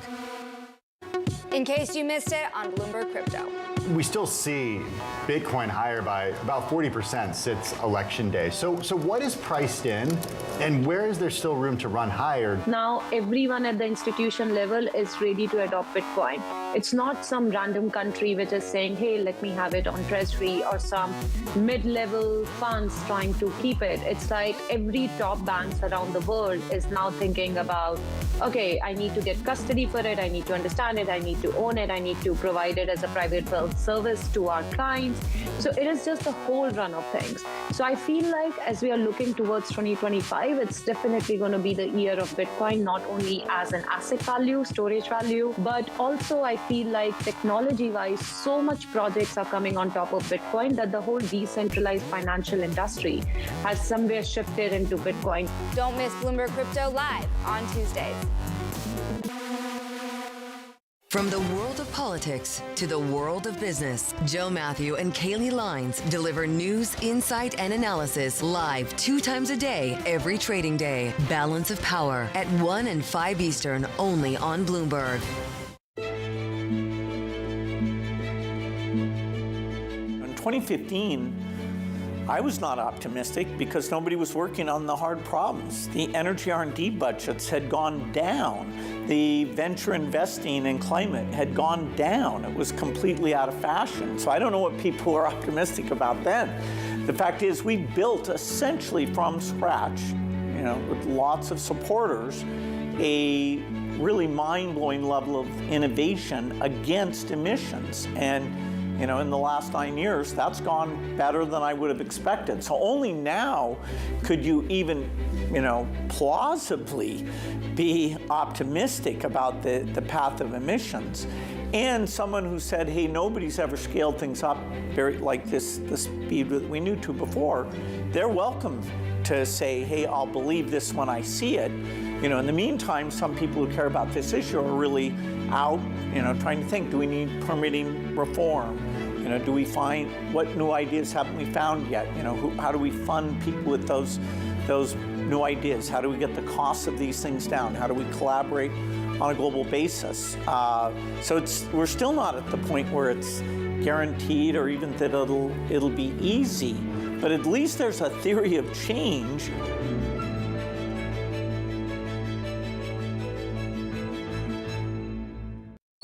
Asia is at the forefront of some of the world's biggest stories. I'm Sherrian in Tokyo. And I'm Heidi Stroud-Watts here in Sydney, where the trading day begins. We're here in the center of all the action to get you set up with the numbers, news, and knowledge you need for the day ahead. The demand is indeed recovering. We've been waiting for this moment. The opportunity of a century. Join us on Bloomberg The Asia Trade. Weekdays only on Bloomberg TV. Context changes everything.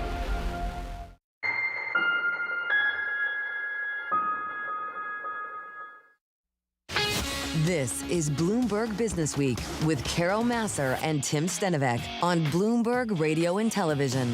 It is a special edition of Bloomberg Business Week on this Inauguration Day, January 20th, 2025. I'm Tim Stenovec along with Carol Masser and David Gura. The president's motorcade just arriving at Capital One Arena. If you're watching on Bloomberg TV right now, what you're seeing right now is a live shot of what's happening in Capital One Arena. We do expect the president to address supporters in the arena a little later, as they have been waiting for him throughout the day. Yeah, I think we're also going to be listening and watching to see if indeed any of the signing of those executive orders and actions come down, whether or not we see and hear anything about the January 6 individuals, some who are in prison, and whether or not there is some kind of pardon for them.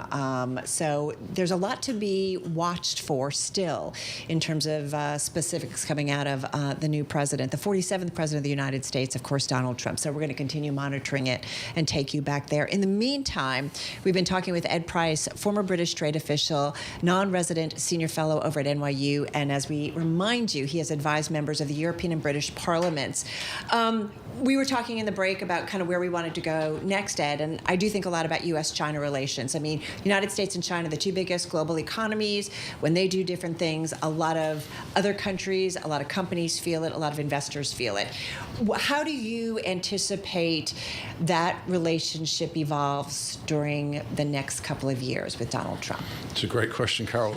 So you have two emperors eyeballing each other across the ocean, both of whom believe indeed, that the other should bow down to the other. That is a way of saying, of course, that Xi Jinping and Trump believe themselves to be powerful individuals who deserve respect from the other.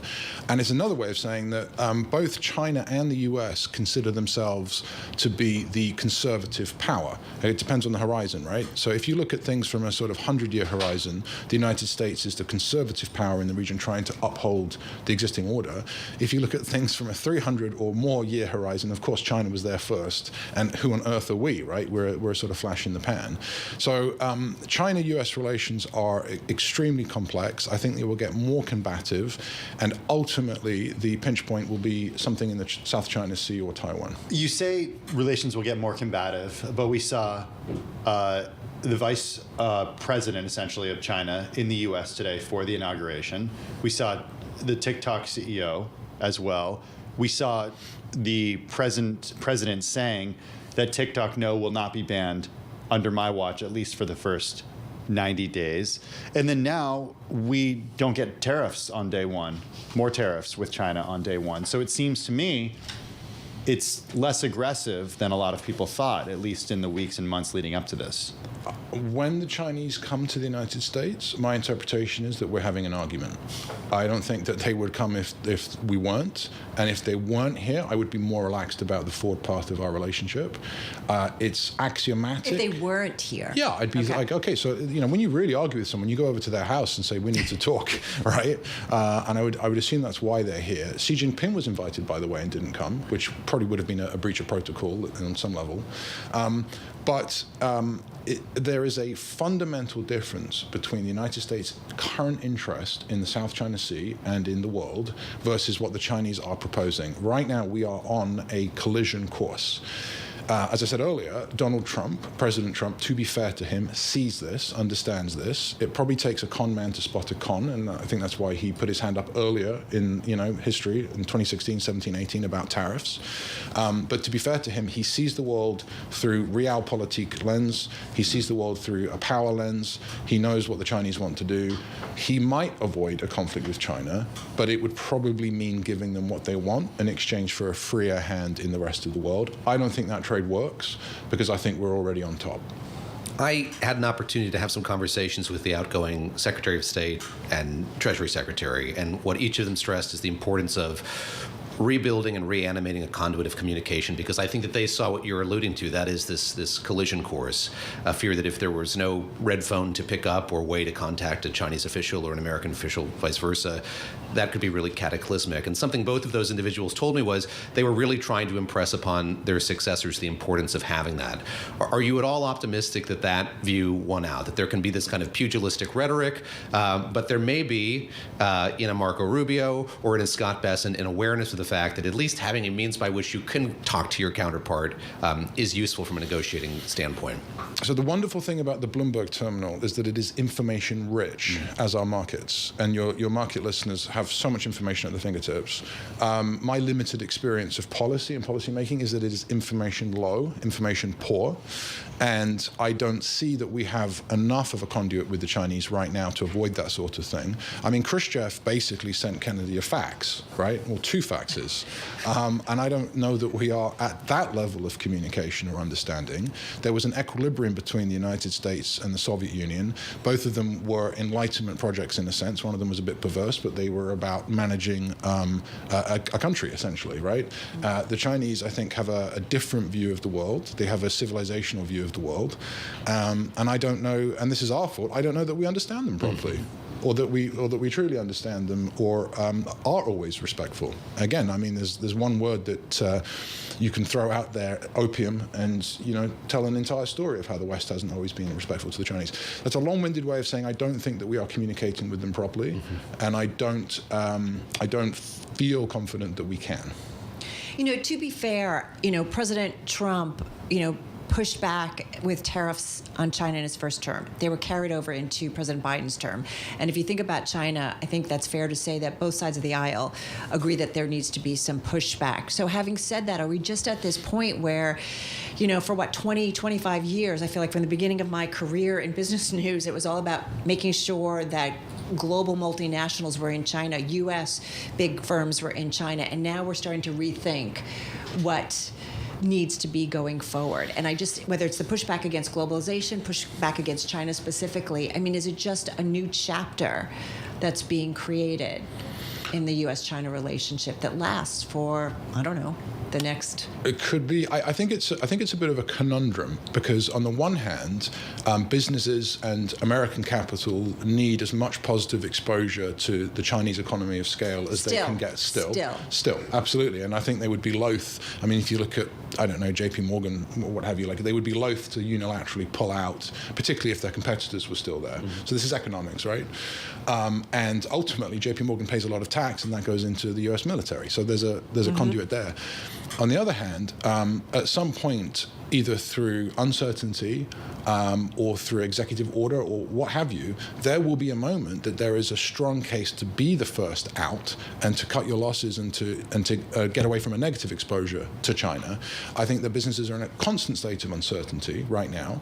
They don't know how to comply. This is very similar to the Brexit process, which I sort of saw some of from the inside, where the Commission would say something, the European Commission would say something, and then the British financial services would think, should we just over-comply because we're not sure? So I don't know that China and the US have a clear glide path in either direction. I think it's a conundrum, it's a dilemma, and it's a trade-off that either way there's going to be losses somewhere. Ed, I want to step back a little bit and talk about, we're talking investment, talk about the investment environment here for Americans and for people in the U.S. During this next administration, during this current administration. You wrote in a recent column for FDI Intelligence over at the FT that there could be this orange gold rush if certain Biden policies are kept in place, but also certain Trump policies are enacted, but other Trump policies are not enacted. Sort of this perfect storm of like, okay, don't go too hard when it comes to deportations and immigration controls, but also go ahead with those tax cuts. What's the sort of best case scenario here? Well, I would remind your very erudite listeners that the gold rush was a disaster and not many people got rich. I think the best case policy is that Trump sort of redoes Reagan, that there is sensible deregulation, that maybe we pull back on Basel III a little bit, and all the rest of it. Like we've read it. It's in my column. Everyone's writing about what he could do that would make sense. And if he manages to say we're going to get out of the hair of business a little bit, we're going to calm down on tariffs, we're going to remove criminals, but not the labor upon which this country is foundationally built. By the way, that labor is not always American. Then there is a way of sort of reading the Trump runes where you can say this might be quite good. And I think that's what's happening now with the markets. Back to your earlier point, Carol. The problem is if you blow more dust off this big tablet that I've now invented, and there are further runes, you can see again it doesn't add up. There is a fundamental contradiction between cutting people's taxes and lowering the available number of goods. I mean, that's the money-goods ratio, as everyone points out, that's inflationary. So we're in a spot of bother with Trump, I think, if you scrutinize what he's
been offers before to take over Greyhound, but then in the midst of the pandemic 2.5 years ago, we had this fantastic opportunity to buy the brand and the network.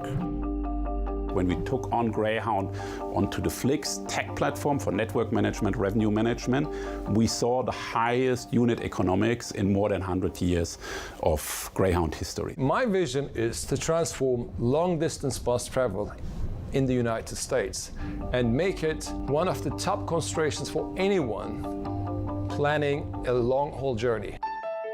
CEO Kai Boyson imagines even more potential if state and local governments recognise the need to support long-distance bus travel with integrated infrastructure.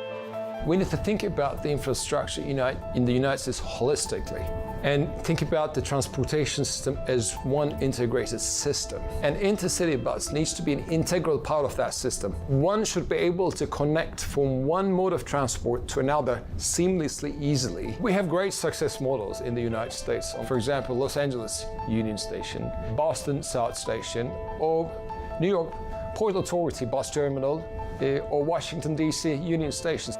Kai and the team, they are doing a fantastic job. They have really improved the product, they have improved technology, they have really made the production more efficient, that at the moment it's also a profitably growing business. Bloomberg brings you breaking news 24 hours a day, powered by 2,900 journalists and analysts in more than 150 offices across the globe. Bloomberg Television. Context changes everything. Get your fixed income fix. Watch Bloomberg Real Yield every Friday at 12 p.m. Eastern, right here on Bloomberg. Context changes everything. About climate change or AI, which are some of the other big issues that are facing our world. So I said this before, I say it again. I don't think Donald Trump is a threat to democracy. I think he is a threat to the republic, which is ever so slightly different, but is an important distinction to make. He degrades the way we do things, codified or otherwise, that we could previously have counted on to be a part of the checks and balance system, right? For example, firing Comey. Back in the day, right? Firing Comey, wild. And so... Rule of law? But the rule of law is this sort of ethereal thing, right? Because it's a spirit and a letter.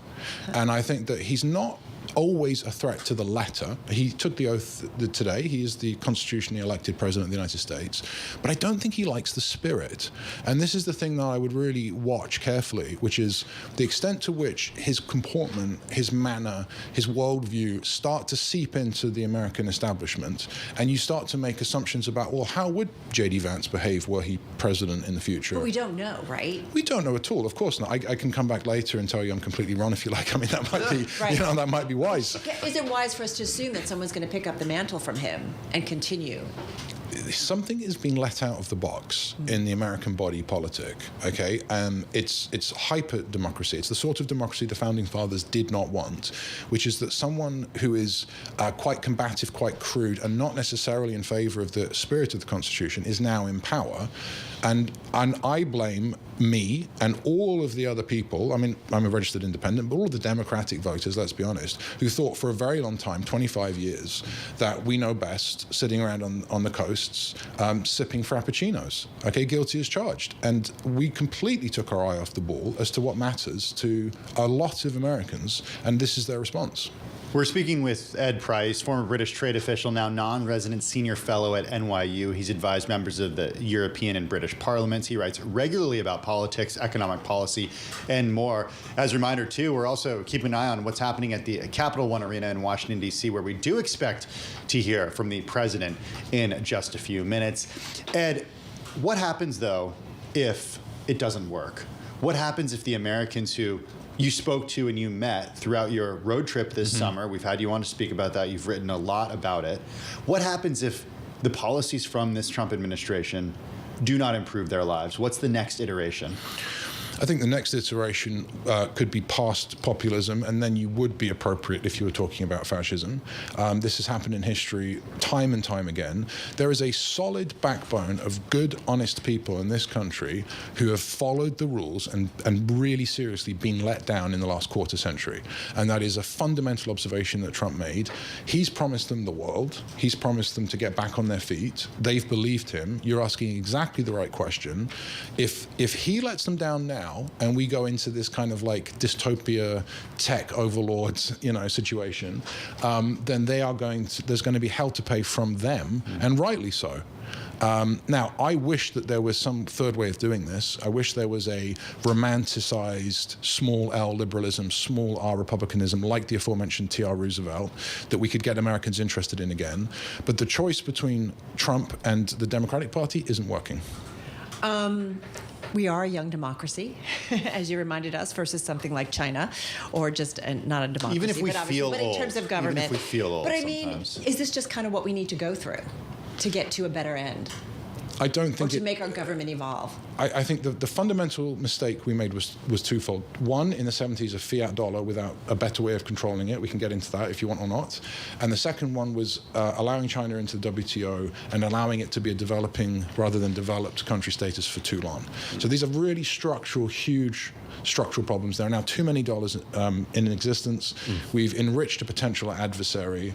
We are in a precarious position. We imported deflation, so we're in trouble. Ed Price, great to speak with you. Thank you very much for an extended period of time with Ed Price of NYU, Great former stuff. British trade official, now non-resident senior fellow at NYU. And we're watching what's unfolding in the Capital One Arena in Washington, D.C. Our colleague Jody Schneider is as well. She is Bloomberg Radio and TV's political news director. And Jody, there's something familiar about the scene we're watching here. It looks like any number of campaign rallies Donald Trump presided over during the presidential campaign leading up to the election. What is your sense of what to expect? And as you're watching this unfold, what stands out to you? Yeah, well, first of all, this is a place Donald Trump feels most comfortable. A campaign rally. He's a showman. He's a reality TV star. That's how he, got into politics. And he really likes the rally. He likes all the people. He likes the acclamation. He likes, them getting excited about him. And he likes really the crowd itself and his back and forth with the crowd. So this, I think, if he had to be honest, was probably his favorite part of the day so far.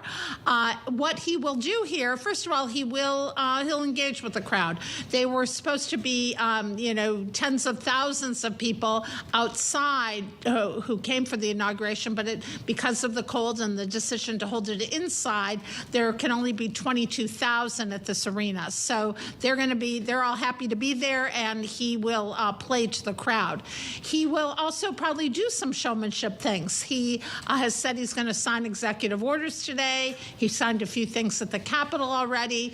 He will maybe do so here on stage this afternoon, and then he will likely do more when he gets back to the White House later. He will probably have some shout-outs for people, and he may have some reflections from the day. His earlier his inaugural speech, the kind of more off-the-cuff speech he gave afterward, and then the luncheon where he had tech moguls there. We calculated it from Bloomberg billionaires. Almost $1 trillion worth of wealth sat at his inaugural address. So we may hear from him on that, on all the people who he says are being very friendly to him this time, unlike his first inauguration. Just jump in here quickly. I mean, there's probably not any red, white, or blue left in the whole area of Washington, D.C. If you look at the scene, I should paint a picture of it here on the arena floor, which is red. There is this gigantic stage, and stage right, there is a podium with the presidential seal. It's a multi-trillion-dollar industry. We'll show you what's happening in ETFs like no one else. ETF IQ, Mondays on Bloomberg. Wearing white, so we're just sort of waiting here for the new president to come in. Yeah, we certainly are. A big crowd there as we anticipate Donald Trump signing some executive orders. I mean, we are assuming that he is, Jody, going to, we've been talking about anticipating some of these executive orders that will come down. So indeed, we are expecting him to actually do it at this event specifically. Yeah, I think probably a few, and ones that would be, he, again, playing to the crowd, probably something on immigration, on the border. He has talked about energy. Those may be less kind of glamorous to do at this event, but he will certainly sign a few things there. And then who knows how many more when he gets back to the White House later on before the inaugural balls. He did talk a lot on the campaign trail about day one, and he didn't necessarily mean it as a metaphor. metaphor. He really wanted to make it clear. Also, the Senate is likely to do some things on day one of his presidency. They're scheduled to have the committee that will go ahead and vote on Marco Rubio as Secretary of State. Is scheduled to do that late this afternoon, and may even have a full Senate vote on him tonight.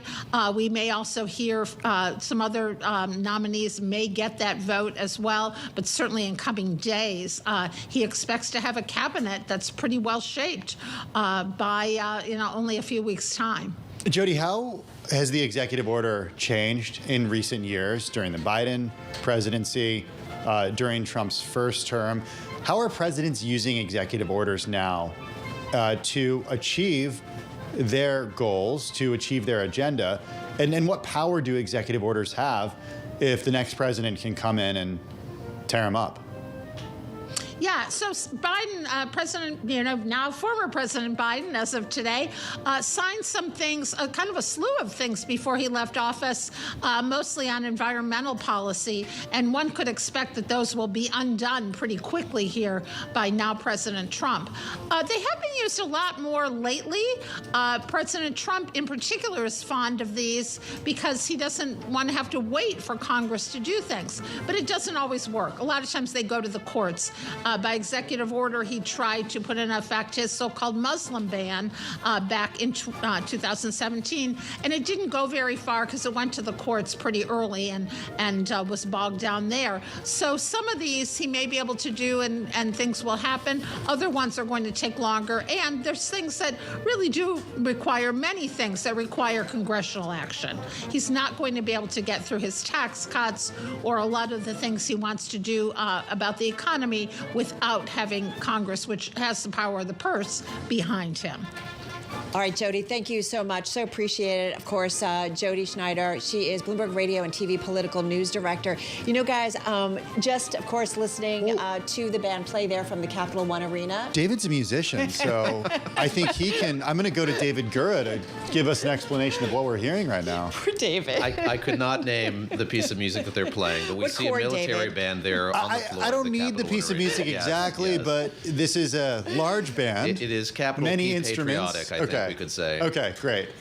So they, on the floor of this arena, a lot of signature red hats from the president's supporters as well.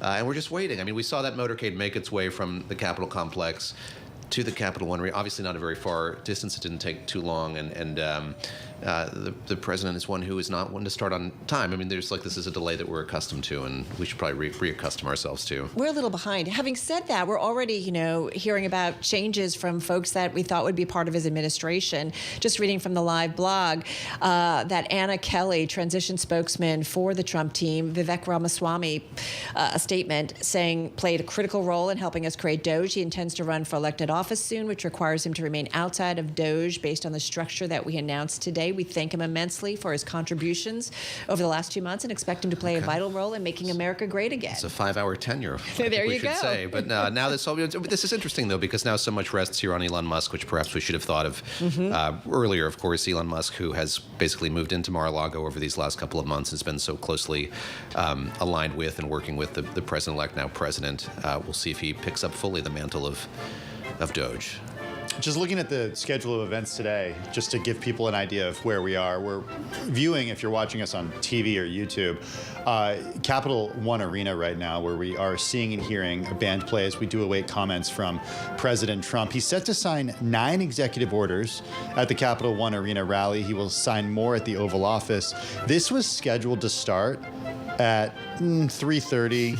3:45 p.m. It's now a little after 5 o'clock, so needless to say, things are running a little bit behind. We'll bring you the president's comments when he does start to speak. All right. No, go ahead, please. No, I was just going to say we have Monica Guerra here in studio with us, policy analyst at Morgan Stanley. And so as we listen to this music in the back, we'll keep it going just for some flavor and feel as we go forward. Monica, great to have you with us. And I'm kind of curious how you, as someone who is following this from an investor perspective, sort of processed what we've seen so far in the first speech, the formal inaugural address, in the kind of second, more loose inaugural address that we got after that. What's it telling you about how the policies of this president are going to be rolled out? Yeah, I think at first, if you're looking at the executive orders, right, he essentially went through his, top line items, including immigration, right? Some strict immigration reforms, and that could have a longer-term impact on the economy. So day one, we have to see exactly what that looks like. How is it going to take shape? How are they going to implement? So one of the things we spend a lot of time thinking about and talking about is not just the magnitude of the policies, but the pacing and sequencing. So if you're just focusing day one on immigration, you have to consider that that has the more of a 5-year lag to truly having a pull on the economy, because you're looking at demographics, fertility rates going down, et cetera, over time. And so that is a more gradual impact. Now, if you're looking at some of his more economically stimulative policies that are deregulatory, et cetera, that could have a more immediate implication. Well, would it be possible to have more of an economic shock from immigration policy, whereas the effects would not be lagged if indeed he does follow through with essentially deporting, up to 11 million people from this country? That, again, is a very large number. So when I say magnitude and pacing, if it is at that magnitude, yes, of course. Is it not realistic for us to think about it at that magnitude just because of logistical reasons? That's essentially where my position today stands. Obviously, if you're going to engage the military and have other tactics, that could change the perception. And I think a lot of us here are involved in the waiting game. But if you're looking at the 500,000 folks who are in the criminal justice system already, that would be easily deported, that's about net 200,000 more than the annual 300,000 that are deported. So that has a very different impact. Now, if you're going for that 11 million, I find that to be a quite a large number that would be difficult to quantify in a very swift period of time. You could get a significant shock. Obviously, the industries that are going to be impacted the most, say if you get above that 500,000 number and you're starting to deport folks who are not in the criminal justice system and are already not participating in the economy and in labor, it's going to be agriculture, services industry, et cetera. So we have to, focus on those areas, especially as investors, as the policies actually roll out. All right, we also want to bring into the conversation Jennifer Lawless. She is professor of politics and public policy at the University of Virginia. Professor Lawless, you've been listening to our conversation. Are you getting a better feeling of the prioritization of policy within the Trump administration by the president of the things that we need to kind of keep a watch on that you think he initially is going to tackle? Is it clear to you yet? It seems like this speech today, both the formal speech and the informal one, and everything that we've heard since the election, is consistent with the campaign trail priorities. So immigration will be one of the first things that are tackled. Tariffs and how that's going to affect the economy will be the second. And on the back burner will be things like abortion, where he's ready to act should Congress manage to pass that kind of ban. We also saw during the speech today that there are symbolic things that he's going to be doing to speak to his base and to try and demonstrate that he's going to fulfill campaign promises. So it's very unheard of in an inauguration address, for example, to state that gender is binary. And so things like that are going to be the kinds of things we're going to hear over the course of the next few weeks, I would assume. Jennifer, help us out here navigating all of that, because I think that's going to be the thorniest part of this and the challenge, at least in these coming days. How you decide what is symbolic and what has teeth, what's going to be something that you would be tantamount to a major policy change. How are you going to navigate that as we kind of look at the rhetoric, at these executive orders, at maybe more formal speeches and addresses from the president? How do you process all of that? Well, it's symbolic if Congress ultimately has to act in order to change policy and hasn't done that yet. And so Donald Trump can say, for example, that we're going to become a country again where there are only two genders, but it's hard to know what that actually means, except alienating and isolating large portions of the population. We do know that it means that, and there are real ramifications. But in terms of policy, at this point, his rhetoric doesn't change the way that states conduct the business that they've been conducting. When it comes to immigration, where the federal government does play a clear and active role, and Donald Trump or any president through executive order can shape policy, that's certainly going to be more than symbolic. Can I just say, I'm thinking about all of the HR teams in, global corporations or corporate America who are like saying, okay, now how do we address this with our employee base in terms of, just two genders? And, I'm assuming they're going to have to be addressing this. It's just something that I'm curious to see how this will play out over this week. I don't know if it matters for companies. companies. This might be something, my understanding is this is like the federal government, it's passports, a company can do whatever, I think a company can do whatever it wants. I don't know. I guess so. I don't know. I'm curious, Monica, like for your company, Morgan Stanley, and some of these issues that are coming down, I don't mean to put you in the hot seat. She's in the hot seat. But I do think about these issues will have to be addressed by companies. And, it is something that Morgan Stanley has to deal with on a daily basis. I can't speak on behalf of them. I'm not on our legal team. That's not an area, right, that I focus on. But policies in general, right? Policies in general, right? I keep an eye on all of that. I sometimes have conversations about what we think the administration might do. That said, when I'm thinking about messaging, I think another sort of pivoting away from the DEI discussion, I want to focus on tariffs real quick, just to sort of move the conversation Definitely away. done. Definitely done. Yes. Now with Compliance is very happy with that. Doesn't mean we'll come back. Now with tariffs, I think it's important to note that we got a lot of really big messaging, and that's why, like with the immigration comment, right, with the 11 million number, I really want to highlight that with tariffs, they came in, they were saying they were going to do all of this significant action on day one, and now they're going to do a study. Right. So that's why we have to see things as they come out, right? You have to see the actions. Actions speak louder than words. It's like when your kid comes to you, I want this toy, I want this toy. Right. Let me think about and it. So we're going to study it. So that's important, right? When we're sort of trying to suss through what this means for markets and the economy. Now, one of the things that we're really focused on and trying to hedge for is, is all that enthusiasm around Trump priced in? Is this an opportunity, right, for Trump to disappoint if he doesn't go big on I would say, corporate tax cuts, for example? That's a really I would say, important area where investors are focusing on. They're expecting a cut as deep as 15%. But when you're thinking about the broader fiscal system, it's important to take into account what they can and cannot achieve. And if they're trying to offset debt and deficits, if they're trying to find cost savings, cutting a corporate tax may not be the first thing on the agenda. So if that is not delivered on, do we see equity markets and the stock of companies react in a way that is negative? Yeah, I would say you would see multiples, right, have a correction.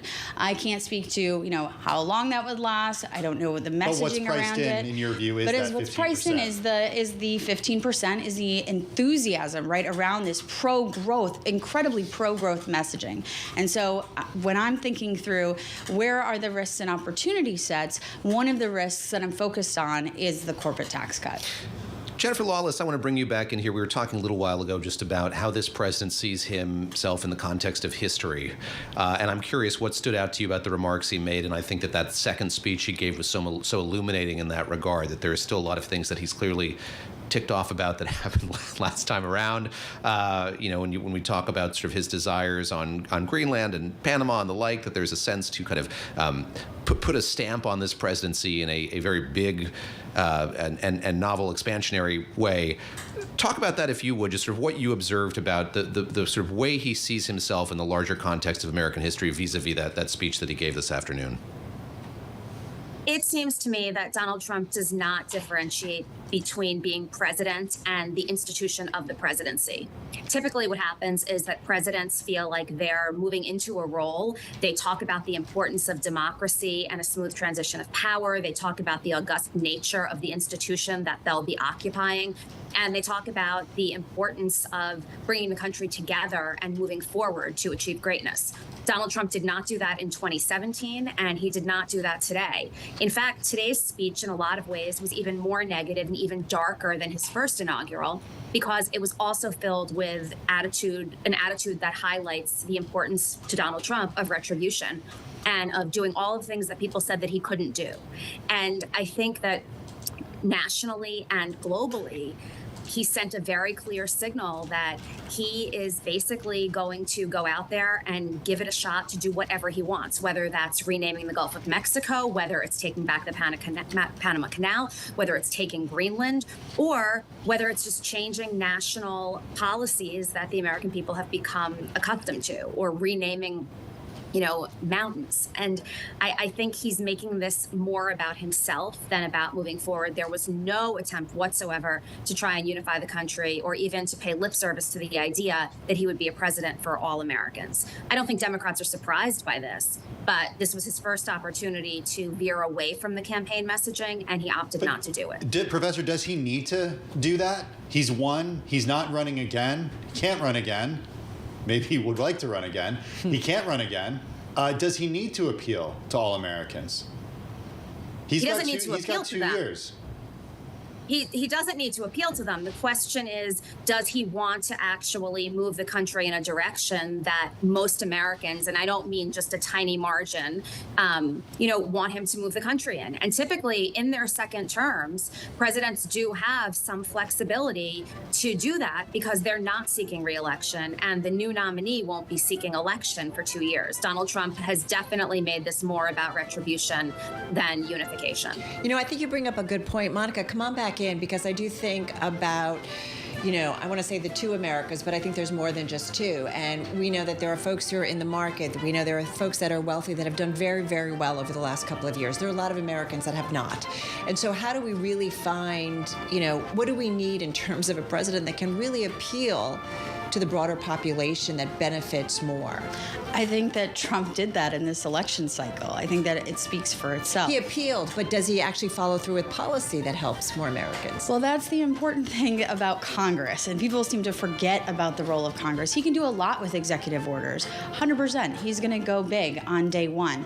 But when we think about what can Congress do, especially around the tax piece, that's really important. We do think that there's going to be a full extension of the individual tax components, which could be supportive of multiple layers of wealth.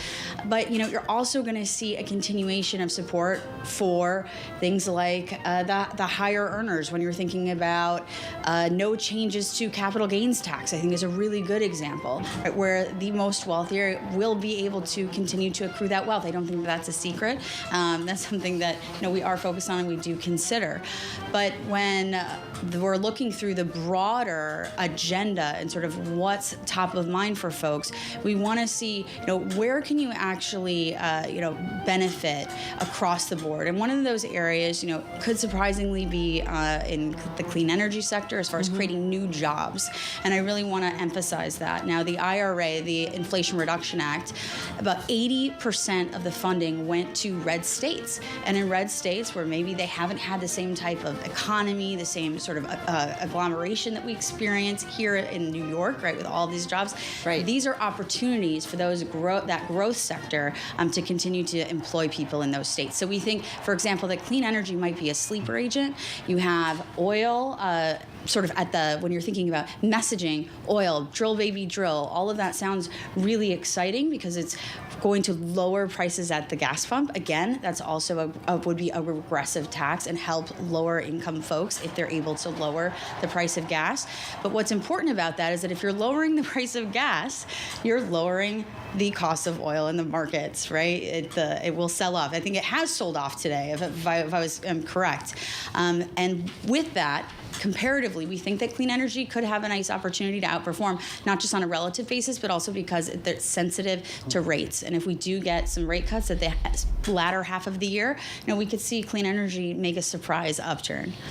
All right, we're going to leave it on that note. Monica, thank you so much. Policy analyst at Morgan Stanley. Jennifer, our thanks out to you as well. Politics professor at the University of Virginia for joining us in our roundtable. We do want to head back, Tim, to our team in D.C. for another check on what is going on. Of course, we have been watching a live shot for those watching on TV and YouTube of the Capital One Arena. The band has been playing, as we have been telling you, a lot of red, white, and blue there. So looking very, very patriotic. We are anticipating President Trump to come to the arena. We've been a little bit behind on the schedule. No shortage of Trumps there, though. There are all these seats behind the podium, and I think every member of the Trump family and Melania's father-in-law seated there as well. Comfortable seats there on the arena floor. He'll be kind of arrayed behind President Trump when he gets there. And there is a little table set up, right? So we anticipate that we might ultimately see some signing of those executive orders. We've heard numbers of 100 or 200, but we'll ultimately see what happens. But yeah, you're right. The whole Trump family, everybody's there. Standing by in Washington with the latest is Michael Shepard. He's Bloomberg News senior editor. He's based in our D.C. bureau. He's been having a front row seat to this all day today. Michael, we are still awaiting the details on what we hear from the president's executive orders. What are you watching for when it comes to things that he would sign this afternoon and this evening when he's back at the White House? Well, some of the biggest orders, Tim, are the ones that he presaged during this inaugural address right after he was sworn in. One of them, of course, was action on immigration. He had promised all through the campaign and, of course, during his first run for the presidency, a crackdown on the border and what he sees as porous and weak enforcement of immigration. And he is promising to call up Pentagon troops and get more of them deployed on the border to help. He is calling for further actions, including restricting migrants who are claiming asylum, their ability to be free while their claims are being heard, and other measures related to the border as well. In addition, he is also looking to declare what he is framing as an energy emergency, and that would allow him to peel back some of the Biden-era orders that would restrict development in Alaska and also offshore of oil and gas fields. And then finally, we're also looking for him in this to perhaps give a lifeline to TikTok. This is a story we've been following very closely here at Bloomberg, the fate of the Chinese-owned popular video sharing app. And the next step that Trump has promised would be an order giving the app a reprieve from a ban that actually was to have taken effect yesterday. You're watching this unfold as we are, and it became kind of a trope or a joke on the campaign trail. This sort of, I'll do this on day one, I'll do that on day one. And I know that there had been some expectation that today was going to be a big day for trade policy and tariffs. It sounds like from our reporting, Mike, that's not going to be the case. We're not going to get any new tariffs on China today. What's the newsroom's latest on sort of when we might see some more detail on those punitive tariffs from this president? Please welcome the video. Well, it's a great question, David, because this is one that the markets have been tracking very closely. There is so much at stake with whatever the president does when it comes to tariffs. And he has been singling out America's three biggest trading partners, and they are Mexico, Canada, and China in particular. And the question is, what does he do? How does he deploy them? And on what basis and justification? Because there's the economic argument to be made. But more recently, we also heard the president say, this was before he was sworn in, that he also wanted to use tariffs to get Canada, China, and Mexico to do more to stem the flow of fentanyl into the U.S., for example, and then also to do more on border enforcement. So there is a multi-layer game going on here, not only negotiating on economic grounds, but also making policy cases and policy moves that are also using tariffs as sort of a stick to get other countries, allies, and adversaries alike to go along. But the timetable for that is a little muddled because they need to study it, and they also want to give counterparties a little bit of time to negotiate, too. Mike Shepard, senior editor in our Washington bureau there, as we watch J.D. Vance, the vice president, making his way now into Capital One Arena in Washington, D.C. As I said, we have all of the Trumps arrayed on the stage, save for one. That being Donald Trump, and we're now anticipating his arrival here, guys, in the arena, and a speech that we assume, as Mike was saying just a moment ago, will encompass some of these executive actions, executive orders that we've been waiting for. All right, you're listening to the crowd also chanting JD, JD as he walked in with his wife and his two children. As you said, we are waiting for President Donald Trump to also enter the arena and see again what he says in terms of adding on to already two speeches that we've heard from the president, one much more composed initially in his inaugural address, and then a lot more freewheeling, if you will, when he addressed folks in the visitor center there at the Capitol. Let's take it up the sound fully, guys. I hear them calling in the 47th president.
those who are listening on radio, you of course can watch this too on Bloomberg Television and on YouTube. But we are seeing the 47th President of the United States, Donald Trump, make his way into the Capitol arena, walking his way through the crowd and addressing many of those who could not be there, obviously, in the Capitol Rotunda earlier today. He's there too with First Lady Melania Trump, but they're making their way through many of those folks who made their way to the Capitol today for the inauguration. It was a different inauguration. It wasn't outside where many people could have been watching and listening. So this is their first opportunity to once again see the 49th President of the United States. President waving to the crowd as he makes his way to the dais, where he'll speak from a podium. As we mentioned, there's a desk to the right of that as well, where he's expected to sign some executive orders. But you're right, Carol, this is a different kind of inauguration than we've seen in the past, and these are environments in a way that he can better control. We were joking with Jody Schneider a while back about the crowd size. You know how many seats there are here in the Capital One Arena. So we have seen it full for most of the day. There was a line of people waiting to get in from outside. We didn't have the customary parade that we've had in inaugurations past. But the president able to kind of re-enter the arena in a very metaphorical sense, of a place that he knows well, and certainly an environment that he feels most comfortable here on stage with a crowd that he can have some give and take with Tim.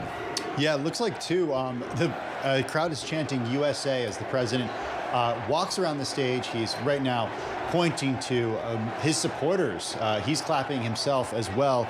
Our own live blog pointing out they've been on the scene. Reporters from there have been on the scene throughout the day, saying that at the climate-controlled Capital One Arena, the announcer making a little quip about the weather, saying it's going to get hot in here tonight. Of course, as we just heard from David, he reminded us that this is being held inside today due to the frigid temperatures in much of the country, including in Washington, D.C. The president, wearing an overcoat, passes by that desk where you can see kind of a stack of these folios or binders with those executive orders inside. He's going now to greet members of the Vance family, including Usha Vance, J.D. Vance's wife, shaking a hand with his vice president, J.D. Vance, as well.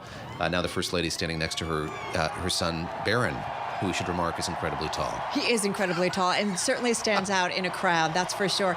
It's interesting, though, this is an environment where President Donald Trump is comfortable playing to large crowds, and we saw that very much so on the campaign trail, and once again here, now that he's once again back in the Oval Office, but definitely playing to the crowd, and we would assume that when he does sign some of these executive orders, that too will be played to the crowd as well on some of these different issues that are very important to various Americans. In particular, we'll be looking for anything that has to do with higher prices. This is something that many would say the Democrats maybe didn't pay enough attention to on the campaign trail, but this is something that is, we'll see whether or not some of these initiatives will impact that going forward. Should be candid here, too. We don't have a whole lot of detail about how this is going to unfold. Yes, we have some sense of what these executive orders are going to be and what they're going to deal with. We got a sense of that over the course of these last few hours. But in terms of the pomp and circumstance, the ceremony itself, we're kind of in the dark, as you all are, as we watch this unfold, and I think that's customary with this president. There's nobody sitting on the sideline saying, "Hey, let's go, let's go." That's it's really kind right. of up to this president. We also should note the president and First Lady do remain standing right now. We now present a selection of participants for the 2025 Presidential Inaugural Parade.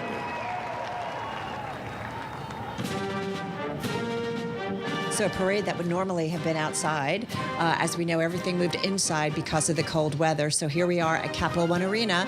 And as we begin to see individuals that will partake in this parade, we'll certainly bring them to your attention. Again, we're kind of, playing it by ear here. I do notice the president not standing right now at the microphone. He's more standing to watch this procession, this parade come in. This is, again, the indoor parade, the change of plans as a result of the frigid weather down in Washington. So the president not yet making comments to his supporters, but when he does start to make those comments, we'll bring them to you live.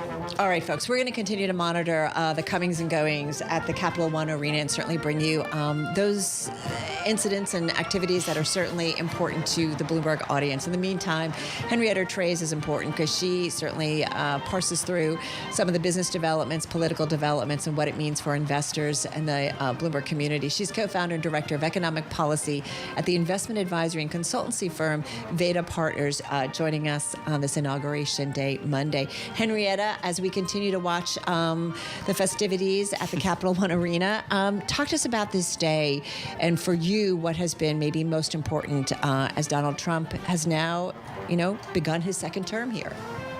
Yeah, thanks so much for having me. The most exciting part for me is to watch all the staff go into the White House, which of course occurs behind the scenes, but starting to see the rollout of executive orders, of the memos that were released earlier in the day. And now obviously President Trump, as expected, is going to hold very ceremonial signings of a lot of these executive orders. That Congress is going to take a really long time to pass any legislation after this Laken-Riley bill. And so this is really going to be some of the first, 1-2 punch stuff that Trump can do during his second term in office. Henrietta, I'll ask you a question I've asked a few other guests, and we're trying to see if anybody knows the answer to it as we watch the Butler Fire Department parade in. And of course, President Trump was shot in Butler County, and a member of that fire brigade was killed during that attack that took place over the course of the summer. We're curious about tariffs and trade policy timing. I know that's something you're monitoring very closely as well. Jamieson Greer, the president's picked to be the next U.S. trade representative. We gather there won't be an announcement about trade policy today. What's your sense of how that's coming together? Sequencing is a word we've heard a lot over the course of our broadcast today. What's your sense of the sequencing, and we might get some more detail on that trade policy?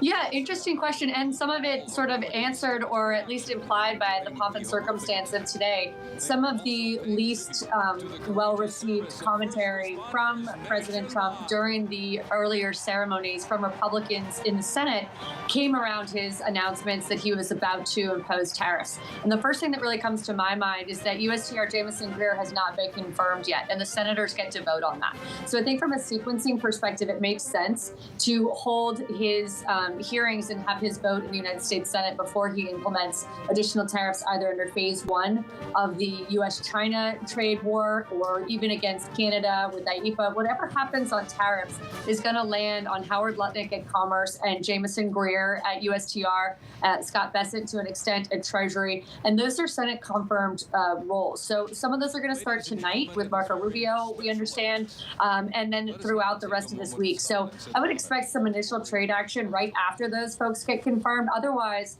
those Republican senators from farm states who are going to be hit the hardest in any retaliatory measures are going to have problems and maybe hold up some of his nominees. So I think it makes sense to expect this to take a couple of days before you see a major action aside from just, signing some executive orders to study the issue of tariffs. How do you read into the report that Bloomberg News and the Wall Street Journal had earlier today about the president not going through with tariffs on day one, going through with tariffs immediately? Is that instead forming this sort of study, doing this sort of study of trade policy in order to come up with something that may be different than what he talked about on the campaign trail? Is that a win for people in the administration such as Scott Bessent or more traditional Wall Street folks? How are you viewing that? Yeah, I would separate Scott Bessent from traditional Wall Street folks. Scott Bessent, of course, supports a gradual escalation of tariffs. I've heard him say directly 5% increases per month, so I wouldn't expect him to be the voice of opposing tariffs wholesale. That's not in his agenda.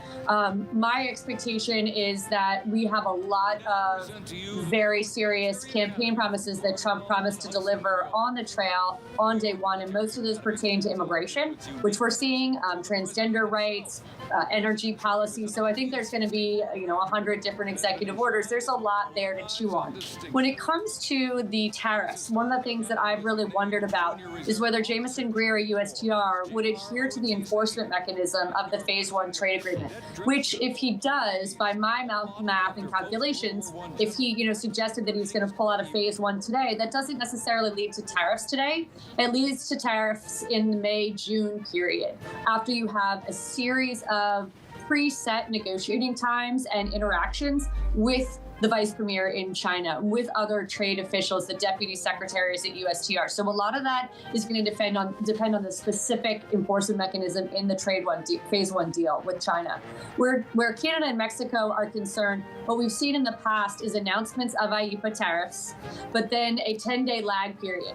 And then just before the lag period expires and Canada or Mexico have announced their retaliation, the tariffs get pulled off. We saw that both with IEPA and with Section 232 with Canada. So I think everything is very much on the same trajectory. I would caution against being optimistic, 5 hours into Trump's term, that we're not going to see tariffs. That doesn't really stand to reason to me. No, that's fair. That's fair. I will point on our live blog, Brad Bechtel, head of FX over at Jefferies, sharing his views with our team and saying, while there's some relief in the markets, again, markets are closed, but we are watching futures trade. And we did see them move a little bit higher, maybe on some relief that maybe the tariffs weren't forthcoming, at least not today. And we did see the dollar slide. Many still feel tariffs will eventually come, so Monday's dollar decline may only be temporary. He weighing in on this. Henrietta, how do your clients, if they reach out to you and say, okay, but what are we supposed to take seriously when President Trump talks about Greenland or Gulf of Mexico becoming Gulf of America, talks about taking back the Panama Canal? What is the realistic conversation that you have with clients around this? Well, when it comes to Greenland, I think a lot of the conversation when we talk about it revolves around some of the other components that we see from nations like Canada and Russia and China. Where are we getting minerals from? What is the purpose of this Greenland conversation? There's an expectation or a view on the street that this is more just for show. I'm not sure exactly what market-moving event would come from designating the Gulf of Mexico, the Gulf of America. I'm not sure that you necessarily invest that way. So I don't spend a lot of time talking about it with clients, but we do have some really core focus points on things like, do you close the Panama Canal? Are we really putting tariffs on Mexico to close the immigration border? Things along those lines we focus on for sure. Let me ask you lastly about taxes, and it's something that we heard from Scott Bessent when he was at his confirmation hearing. He's saying this was the biggest priority for him and for this administration. When will we see the conversation about that among lawmakers begin in earnest on extending those Trump-era tax cuts?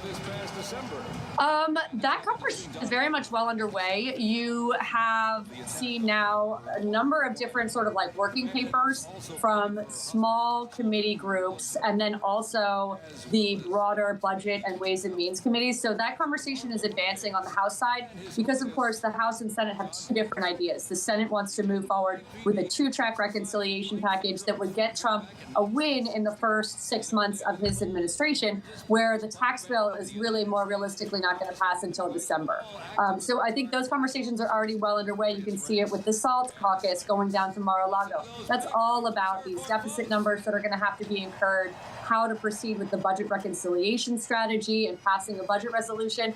We're very much already seeing that in the works, and I think it's really going to come to a head starting probably next week when they have to pick one or two reconciliation bills. I'm biased towards the United States Senate as a former Senate staffer, so I have 80% odds that we do the two reconciliation bill path, but that's really already underway, and I think we're going to have to see members move in that direction the next couple of days. All right, we're going to leave it on that note. Henrietta, thank you so much. Really appreciate you joining us and weighing in today. Henrietta Trey, she's co-founder and director of economic policy at Veda Partners, joining us from New Orleans. Well, we are still monitoring what's happening at the Capital One Arena down in Washington, D.C. The parade ahead of President Trump's comments right now continuing.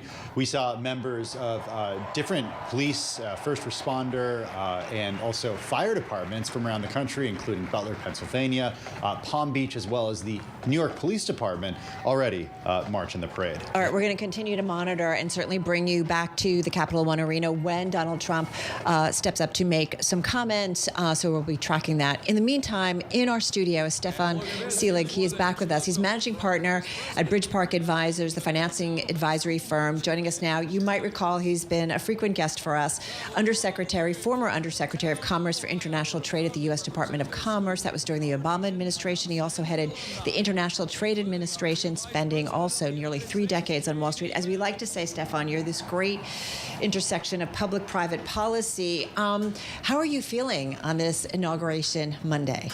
Look, I think, Carol, we all have to feel optimistic because we're Americans, and that's kind of our job, and we're all rooting for the president and the new administration. He's clearly entering the White House with a whole host of challenges, both economic challenges and foreign policy challenges that he didn't face in his first go-around. And so, as we say, Godspeed. What did you learn during the first rodeo that you're going to come and kind of refer to this time around when it comes to what he's saying, what he's telegraphing, thing. How useful is it to you, having lived through this before, as you think through the implications of his policy proposals? Look, I think that's the question. Are they policy proposals? Are they bargaining chips? Right. Is it bluster? Is it things he says for self-amusement or to be vindictive to others? And so I think we have to take a fair amount of what the president says, cum grano salis, as we used to say in school. That being said, the fact is the country is facing a whole raft of challenges that I think the American population has felt that political leadership on both sides of the aisle has not been effective in addressing. Does it look to you like business leaders are getting too political? We had a Bloomberg analysis about $1.3 trillion in wealth on stage during that inauguration. People like Mark Zuckerberg, Elon Musk. Well, the most amazing thing, Tim, is probably in 5 companies. Yeah, exactly. I mean, it's like 3 or 4 individuals. Right. It's like the stock market. And it keeps... It's like the Mag 7 we're at the inaugural inauguration. Is that a relationship that, in your view, as a leader, is risky at all to these companies? Look, I think companies have to do what is best for their companies, their constituents, and their shareholders. And I think basically what they are doing is, getting behind the president. I think there is a general perception, not just in the technology sector, that the last administration was not particularly pro-business. And that was particularly the case in the healthcare and pharmaceutical industries, amongst others. And I think they're all hopeful that in this administration there's going to be a much more business-friendly environment. And I think, as I started off saying, they're Americans too, and they're getting behind the president and the administration to put their particular companies in the best position that they can be in, and that's kind of their jobs. Stefan, I keep thinking about notes you shared and what you said when you kicked off the conversation about the world that Donald Trump is coming into in his second term. It is more complex. It seems there is more volatility. It's not just something, we see it play out actually in the financial markets to some extent. So what's his first test? Is it Russia-Ukraine? Is it continuation of the Middle East peace or ceasefire? Like, what is his first test, do you think, on this front? I'm not sure or more domestic. You do it seriatim. I think they're going to, all come together and he's going to address them. I think he's probably, Carol, going to focus on the things where he's likely to be able to be the most impactful. So, for example, he's probably learned from his North Korea experience that there are certain fights that are, not necessarily worth getting into.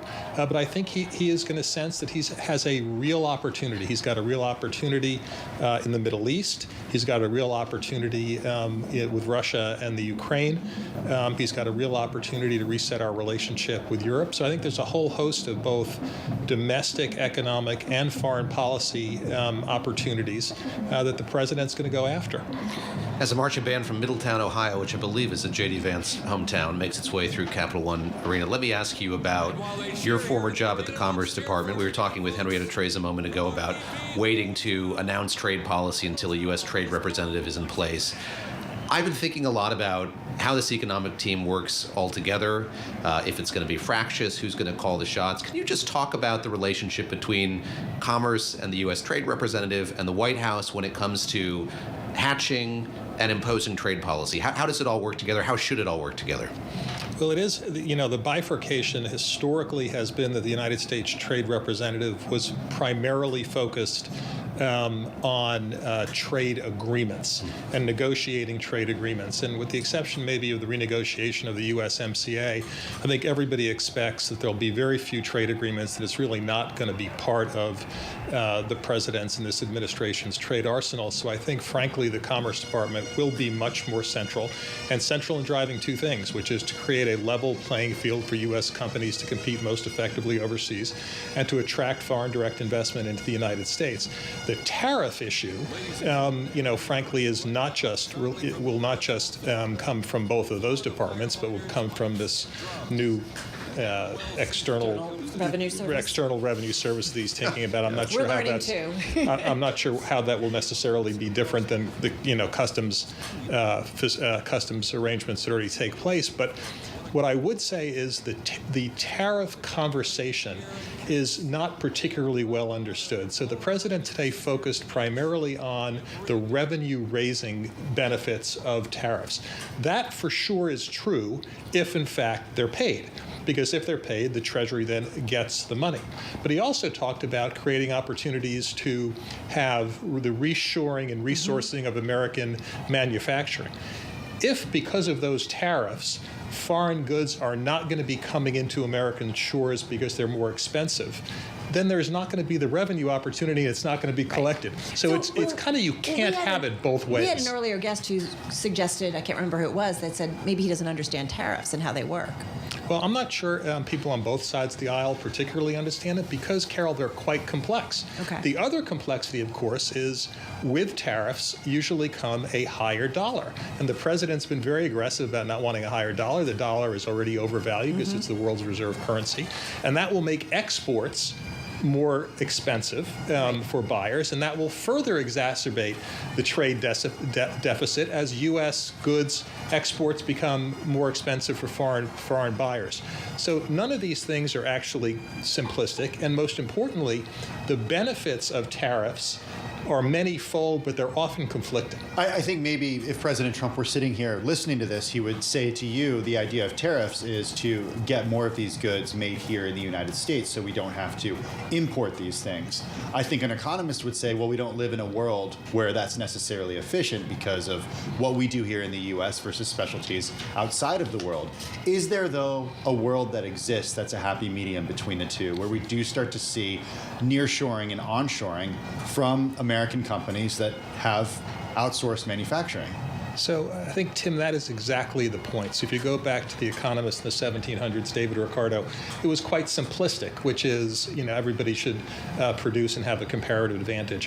What I think we're learning around the world, and what I think this debate fundamentally comes down to, is the economic benefits of trade may have to be subordinated to some of the other important aspects of trade. And that includes primarily employment, domestic employment, which has been eviscerated in the United States in many rural areas, in manufacturing in particular, because of the benefits of trade, and national security, where there are certain goods we don't want to have to rely on we saw that during the pandemic. And we saw that in the pandemic. So finding that perfect balance, I think, is exactly what's going to be the nuance of this argument. And the fact is, trade has, with all the benefits that we all understand for trade, it's left a lot of Americans behind. And it has left Americans behind in communities that did benefit from globalization. And that's exacerbated inequality, and it's created political division that I think everybody is recognizing as a real problem in this country and around the world. Should we be worried about how disorienting it can be when major policy changes happen suddenly? So I think about trade policy and the imposition of these huge tariffs, which are not going to be, as I gather, narrowly tailored but blunter. I look at immigration and the administration's promise to deport not just hundreds of thousands of people, but millions of people, that happening very suddenly, and how that might unsettle the labor market. We're talking about something that's not going to happen in certainly not a smooth way. It's going to be sudden, and I wonder what the consequences of making decisions like that are, policy moves like that are, yes, to the economy, but to markets as well. It's going to be sudden, and I imagine quite jarring. Look, it's one of the costs of our political system, right? I mean, other countries around the world, China, has the benefit of the stability of a ongoing, long-term, consistent leadership role, but it also has costs, right? You don't have the ability for their populations to elect new leaders on a regular basis. So I think, of course, there is going to be some disruption, but with that disruption creates the opportunity for change. And I think one of the things we're seeing in this election is the American people were quite clear is that we need a change in Washington. We need a change in direction, and hopefully that change will lead to some of the results that benefit Americans. Is the U.S. no longer a superpower, or is it headed in that direction? We are the superpower, Carol. At this moment, yeah. At this moment, and I think we will continue to be. We have unrivaled benefits. So the president talked about our energy self-sufficiency. We have the most powerful military in the world. We have the most innovative economy in the world. We have the broadest and deepest capital markets in the world. There are so many things that differentiate ourselves from every other country. That being said, I think the role of the superpower is going to change. And so countries are not going to be able to rely on us in a blank check way. One of the things I think you've heard from the president today is there is going to be a cost associated with the benefits of relying on the United States as a superpower. And a lot of the people that have benefited from that umbrella are going to have to contribute in different ways. Is that a good evolution? I think it is a good evolution, but most importantly, it's a realistic evolution because the world has changed since the Cold War, since the end of the World War II, and a lot of the world order, the liberal world order, which is called, which it's often referred to, was put in place at the end of the Second World War, and the end of the Second World War is not the world of 2025. We had the Cold War after that. The Cold War ended, and now we have a different world. We're competing with China in a different way. We have various global disruptions and competitors who are forming this axis of resistance that didn't exist just a handful of years ago. And as a result, our systems and our policies are going to have to change and adopt to a changing world. So you worked in a Democratic administration. It was pretty remarkable to look up there today and see President Clinton, President Bush. You also had President Obama there, as well as a lot of folks up there who had run for president unsuccessfully. What should Democrats be doing right now to prepare to take back the White House or win more seats in Congress in the next 2 and 4 years, given that the world has undergone such a major shift and that this country has undergone such a major shift? Look, I think the Democrats are rightly licking their wounds at the moment. And I think the parts of the Democratic Party clearly pulled the last administration too far to the left. And there was a wholesale rejection of that, and that came across in both social issues and economic issues and certain foreign policy issues. And hopefully, and I think Bill Clinton, you mentioned President Clinton on the stage, really understood the importance of centrism, because we are a centrist country, and the politics of this country has become, as I've said, much more divided, and it would be my personal preference for both parties, including the Democratic Party, to move much more towards the center and govern from the center. I watched a number of these confirmation hearings last week, and what stood out to me in part from Pete Hegseth's confirmation hearing is how he'd met with no Democratic members of the Senate of that committee, and stuff like that happens. It kind of rolls by you, but that's like a pretty extraordinary thing. And that wasn't the case for every nominee. But what does that tell you just about the stability of the center that you're talking about, the willingness of both of these parties to find some common ground, some comedy among the two of them, and to return to a mode in which people get a fair hearing, and you listen to the other side, and you kind of assess a person's biography and skills based on kind of a neutral understanding.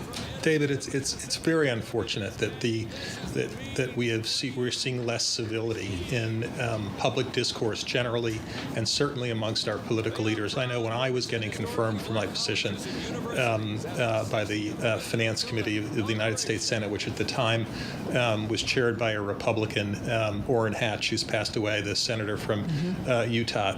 He went after me in all sorts of ways, and at the end of my hearing, he said, Mr. Seelig, you are more than qualified to be the Undersecretary of Commerce for the United States of America. You will get this committee's support, and you will get confirmed. And it was a very, to me, poignant moment where there was an opportunity to fight for him to make his points in a very public setting, but at the end of the day, do what he believed was the right thing to do and communicate it in a highly professional and constructive way to me. And I just hope there are other senators and political leaders in the country that would take that as an example. Can I ask you, is there too much money in politics at this point, and maybe that's why we're not necessarily getting policy that benefits more or most of America? I don't know, Carol, has there ever not been money in politics? I mean, I do think were you doing this show since before Rome? But I do think Citizens United changed something. I mean, it allowed people like Elon Musk to go spend $250 million. It's on a whole other level. It's politics and time. right? I mean, these processes take too long, but you could come up with a whole host of things. You can add that to the list. The Electoral College at the moment, the gerrymandering. There's a whole host of things that I think in an ideal world we would change for sure. And if you look around most of the other major democracies in the world, they're not doing it the way we're doing it. And so if they're not doing it the way we're doing it, you got to scratch your head and say we're really doing it the right way. I guess this gets to what we've been talking about, which is this desire clearly for Washington to be fixed or made different, and I think that the frustrations are widely shared. Well, I think it gets to the point too of just having, you've come on too, and we've talked about people doing really well, and if you've been in the stock market, if you've been an investor, you've done really well. But there are the K-shaped recovery, the K-shaped economy. There's so many people who haven't benefited, and so how do we get back there? I mean, is Donald Trump a step in that right direction? Well, I think certainly he is recognizing it. This goes back to your first question about what's going to be the actual policies and what's going to be the outcome as opposed to the campaign rhetoric, and that we will have to see. But I think this gets back to the Tim point, which is pure economic theory works in the classroom. Mm-hmm. We're not in a classroom, and for example, China, doesn't play really by the WTO rules that everybody was trying to abide by, which broke the system. And as a result of that, we really are going to have to be much more realistic and commercial about how we adopt and implement policies, and understand that whether it's tariffs, trade, the dollar, that there are consequences for a whole section of our population that we've got to be quite sensitive to. We certainly saw that portion of the population, and we also saw the message loud and clear during this last election that what a lot of people thought was working was not working, and they wanted President Trump back. I'll ask you the same question I asked Ed Price earlier. What happens if those people's lives do not improve over the next 4 years? What's sort of the next evolution of this? Boy, I'm not a particular alarmist, Tim, but what I would say is, you have no other choice but to kind of go back to the drawing board, and then you have another election. And I think it's as simple as that. Well, I do wonder about the kind of back and forth that we've seen coming off of Barack Obama, and then going to Donald Trump, and then going to Joe Biden. It's been a bit of whiplash. Yeah, right. And it just speaks to, the American dissatisfaction, or at least some Americans saying, listen, this is not the way forward. But I think, Carol, that to me, and that, by the way, is not an American point, right? You're seeing that around the world, the United Kingdom and elsewhere. And I think that, to me, is the point, which is political leaders globally have failed their populations, and that is a global phenomenon. And I think the single thing that I am most excited about as President Trump takes office is the potential benefits of a real disruptive force who's going to do something different than traditional Democrats or Republicans might have done. And I think we really are ready for some disruption. We'll see if we get it. It's been a real pleasure to speak with you. Thank you for being with us here over the course of this hour as we watch, again, the parade happen indoors at the Capital One Arena in Washington, D.C. President Trump reviewing no shortage of marching bands, groups of law enforcement officials. This is a parade that customarily would have taken place outside along Pennsylvania Avenue from the Capitol to the White House. It's taking place indoors because of the temperature in Washington, D.C., and giving this inauguration a different kind of flavor than we've had in inaugurations past. But we are expecting President Trump to make his way to the lectern when the parade is over with, address his supporters who have filed into the Capital One Arena, and then move across the stage, Carol and Tim, to a small desk where there is a stack of executive orders waiting for him to sign. Listen, this is what the Bloomberg audience is waiting for, right?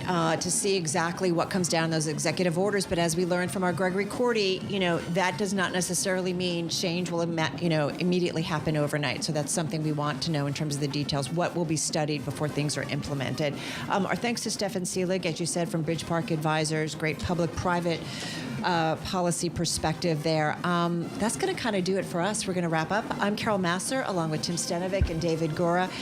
That does wrap up our coverage of today's inauguration of Donald Trump as the 47th President of the United States. Our inauguration coverage, though, continuing on Bloomberg Radio and YouTube.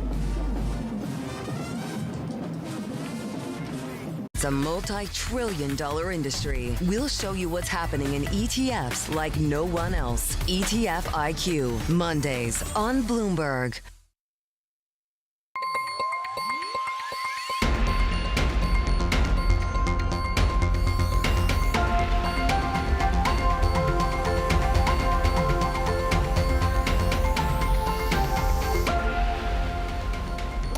This is the Asia Trade. I'm Paul Allen in Sydney, where the markets have just opened.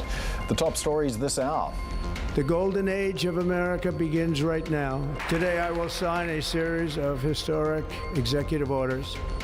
With these actions, we will begin the complete restoration of America and the revolution of common sense. Donald Trump sealing an historic political comeback as he's sworn in as the 47th US president, promising to take on what he calls a radical and corrupt establishment. The president set to sign executive orders on energy and climate, immigration, federal workers and gender, but he's holding off on immediate tariffs on China, instead calling for a study on unfair trade practices. Well, that news set to boost Asian and US stocks while sending the dollar to its worst day in more than a year. Well, we've just opened for trade here in Australia, one of the first markets that gets a chance to react to the inauguration of the incoming president and, of course, some of the policies we expect to see. We've got the ASX up about 0.1% right now. Just one stock to watch at the open. BHP's just popped more than 1%. Second quarter iron ore output there edging up 1% on year. That reflects sluggish Chinese demand. Copper output surging 17%. So BHP, world's biggest miner there, retaining its full year output. Let's take a look at currencies, though. That's where a lot of the action is happening. We've got a slightly stronger yen, 155.65. The yuan at 726.30 there. We've seen a gauge of EM currencies, the MSCI EM currency index. That's climbed 1/3%. The Mexican peso up 1.3% against the dollar. The US dollar, meanwhile, slipping, having its worst day since 2023 on this possibility of delayed tariffs. We're going to get to that story in just a moment. Let's take a look at how US futures are tracking. Meanwhile, of course, markets there closed for Martin Luther King Day. If we take a look at futures, though, they're edging higher as well. Trump, of course, as we mentioned, promising a new golden age for the United States, but that report also that he intends to delay China tariffs, negotiate with China first, study tariff options and trade relations as well. Well, that's buoying equities futures as well. Might see a drop in yields when cash markets reopen, though. The expectation is we could see a 4 to 6 basis point drop across the curve on some of those policies that Trump mentioned. Also, the oil price, a little bit weaker. Well, why? Trump has also declared in his speech a national energy emergency to, quote, drill, baby, drill, and refill the strategic oil reserve right to the top. Okay, let's break down President Trump's pledges and orders on day one. Our political news director, Jody Schneider, joins us in Washington. Also with us, our chief North Asia correspondent, Stephen Engel in Hong Kong. Bloomberg editor Michael Heath joins me here in Sydney as well. Jody, let's start with you. A number of key announcements there. It was hard to keep up sometimes. A golden age, America first. These are all familiar themes. What were some of the key takeaways from the inauguration speech? Yeah, that first speech, Paul, the actual inauguration speech, which of course was held inside rather than traditionally outside because of the weather, was big on thematics. It was done by a teleprompter. It was a planned speech.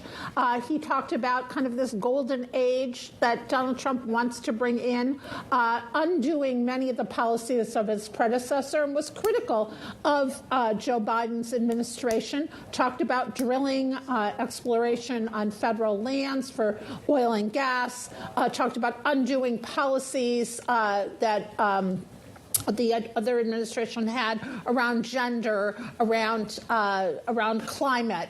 But then in another speech that he gave to a bigger group of supporters, not necessarily the lawmakers and dignitaries of the first speech, he was more unleashed. He talked a lot about retribution and also talked a lot about how the mistakes that were made in the previous administration. Also talked about how he still thinks he won the 2020 election. So it was much more a campaign speech, a Donald Trump signature kind of rally speech. And he's about to give another one of those speeches at the Capital One Arena in just a few minutes. Well, Jody, one thing we have been promised is a whole flurry of executive orders on day one as well. What sorts of things are we anticipating, and could we see a few curveballs in there? Yeah, he didn't talk about tariffs in his inaugural speech, so we don't necessarily expect tariffs today, but we could see energy-related executive orders, certainly something on the U.S.-Mexico border. All right, well, let's talk a little bit more about the tariffs situation. The president suggesting that, well, as you say, Jody, they might not happen on day one. Let's hear from President Trump himself. Instead of taxing our citizens to enrich other countries, we will tariff and tax foreign countries to enrich our citizens. All right, let's get to Stephen Engel now for a little bit more on this. So President Trump calling for a study, no tariffs on day one. What is this, a negotiation tactic, or is it something else? Well, the tariff threat is very much on the table, obviously, and I spent the last week in Shanghai talking to a number of Chinese companies as well as Americans who are doing business there, and the concern was a lump sum of tariffs on day one, and we've been debating about whether day one was literal or was more a figure of speech. Well, right now, in the early hours after that inauguration, I guess it was a figure of speech, but that means it is still very much a high priority. He didn't necessarily name China like he has in the past, except for other issues, the Panama Canal, which we'll get to in just a bit. But it does mean that they're going to launch a review of global trade practices by all trading partners, not just China, as well as an administration review of the first trade deal that he signed with China to avert, at least in the early going, all those tariffs of more than $300 billion on Chinese goods. Of course, they did get enacted, but he wants to have an investigation onto whether China has complied with the terms of that first trade deal, including those agricultural purchases, which he claims China did not necessarily fulfill its pledges. Granted, there were a bunch of issues that derailed that, including, of course, the launch of COVID globally. So, again, it's maybe a relief to the markets that we're not getting this big slew of tariffs, and he's promised a lot of them, 60% across the board on all Chinese products, including 10 to 20% tariffs on all imported goods. And on top of that, there was 25% threatened tariffs on Mexico and Canada, as well as an additional 10% on China because of border issues and fentanyl. Those are going to wait, I guess, right now. It could still come in the coming weeks, days, months, and it is still very much a front burner issue. You mentioned Panama there a minute ago, and we've heard from Panama. It's going to audit a Chinese company that controls the two ports along the Panama Canal. Are we already seeing signs of a country caving in to Trump rhetoric? No, I don't think Panama's caving in. The Panamanian president has said the Chinese are not operating the port itself. All naval vessels, including those of the United States, are all charged similarly and treated similarly. The Chinese-linked company you're talking about is CK Hutchison Holdings, which is Chung Kong Hutchison, operated obviously by Li Ka-shing, giant empire here in Hong Kong. They are a port operator, a global port operator, and apparently they do operate a couple of ports around and near the Panama Canal. The Panamanian president has said the Chinese are not operating the canal itself. But you're absolutely right, Paul. They have launched an audit. They have sent auditors to the local offices of CK Hutchison to do a complete review of the concession that was granted to CK Hutchison first in 1998 and then renewed in 2021 to make sure that they are abiding by the terms of that concession. But there are two different narratives going on here from the Panamanian side as well as from Donald Trump, who essentially said China is operating the Panama Canal and we didn't give it to China. We gave it to Panama and we're taking it back. The Panamanian president says he has no intention of ceding control back to the United States. Stay tuned. Right, this is a good moment to talk about foreign policy. I want to get to Mike Heath now. And Mike, let's start in the Middle East. Plenty to talk about here. First off, making sure the ceasefire in Gaza endures. And secondly, there could be some big sanctions coming on Iran that might cause a bit more upheaval in energy markets. What are we looking at? Yeah, the talk at the moment with Iran is that the Trump administration will revert to its first term policy of maximum pressure. And Iran, geopolitically at least, it's sort of reeling after the defeat of Hezbollah, or the degrading of Hezbollah. It took a lot of punishment there. Hamas obviously has taken some as well. And then most significantly, the collapse of the Syrian regime that had been an ally of Iran, and it was a key transport hub, corridor, for arms coming from Iran to Hezbollah and to other proxies around there. So the possibility of major sanctions on it, and there's talking about a $30 billion hit to Iran. Its economy is in a really difficult position. It has rolling blackouts despite having very large gas reserves, because it just it doesn't have the money to invest in the infrastructure. So it could be all sorts of problems for the Iranian regime, and it's obviously not very popular with its population. So more suffering on the economic front. It could be really, really tough times there. As to to Gaza, obviously we've had these wonderful scenes of 3 hostages being released. The next round of hostages being released is supposed to happen on Saturday. But at the same time, we've had a lot of Palestinian prisoners who've been released in turn. And we've had these images of Hamas coming out on trucks afterwards once the ceasefire came, which were probably disturbing for everybody watching that. So in 2 weeks' time, they're supposed to start beginning the talks on moving from a ceasefire to a permanent peace.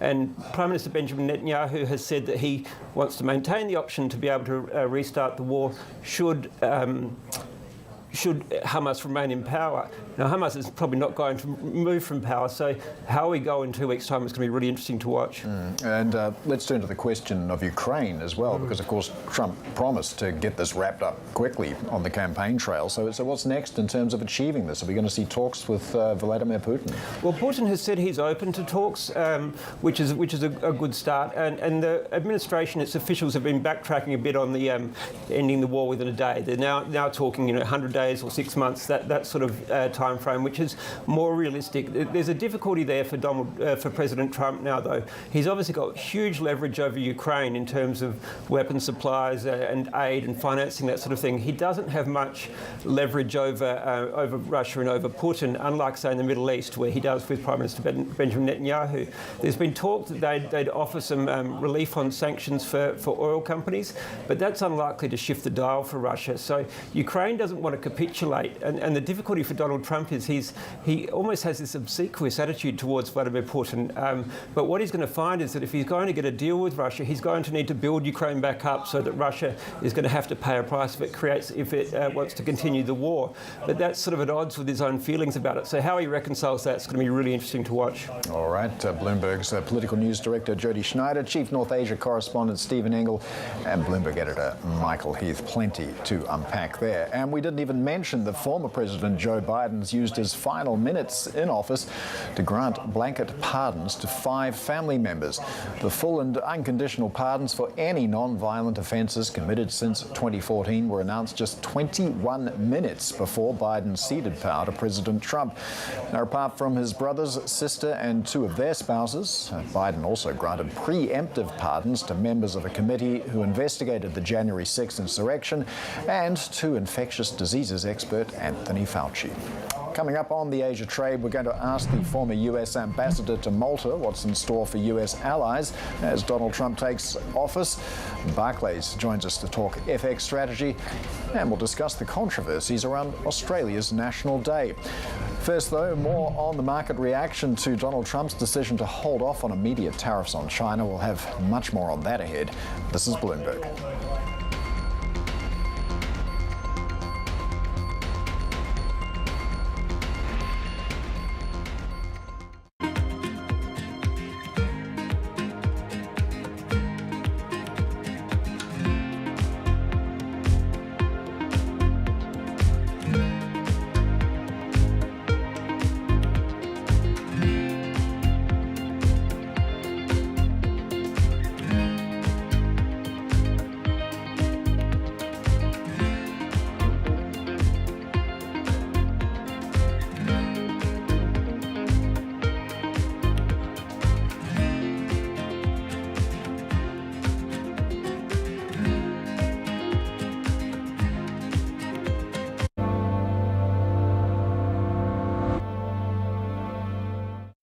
Get your fixed income fix. Watch Bloomberg Real Yield every Friday at 12 p.m. Eastern, right here on Bloomberg. Context changes everything. Good morning from our world headquarters in New York. I'm Menace Credit. And I'm Danny Berger. Let's set your agenda. Bloomberg Brief delivers the market news, data, and analysis you need live every weekday only on Bloomberg. Context changes everything. In case you missed it, on Bloomberg Technology. We're about a year and a half into the remodeling, if you will, the modernization, the reinvention of computing. And so I think that over the next several years, you're going to see the transition from the old way of doing computing, general purpose computing. There's a new way of doing computing, artificial intelligence and accelerated computing. And so we have a lot of growth to go do. Don't miss Bloomberg Technology live every weekday. US tech is influencing global markets. Technology is driving business across Europe. Companies in Asia are betting on tech.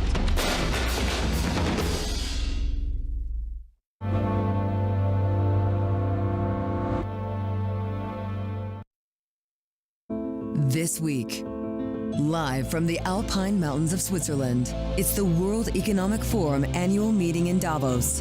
Bloomberg Television brings you unmatched coverage and conversations with world leaders, business executives, and billionaires as they navigate the AI age, energy transition, and geopolitical tensions.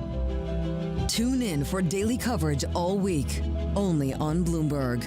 Context changes everything.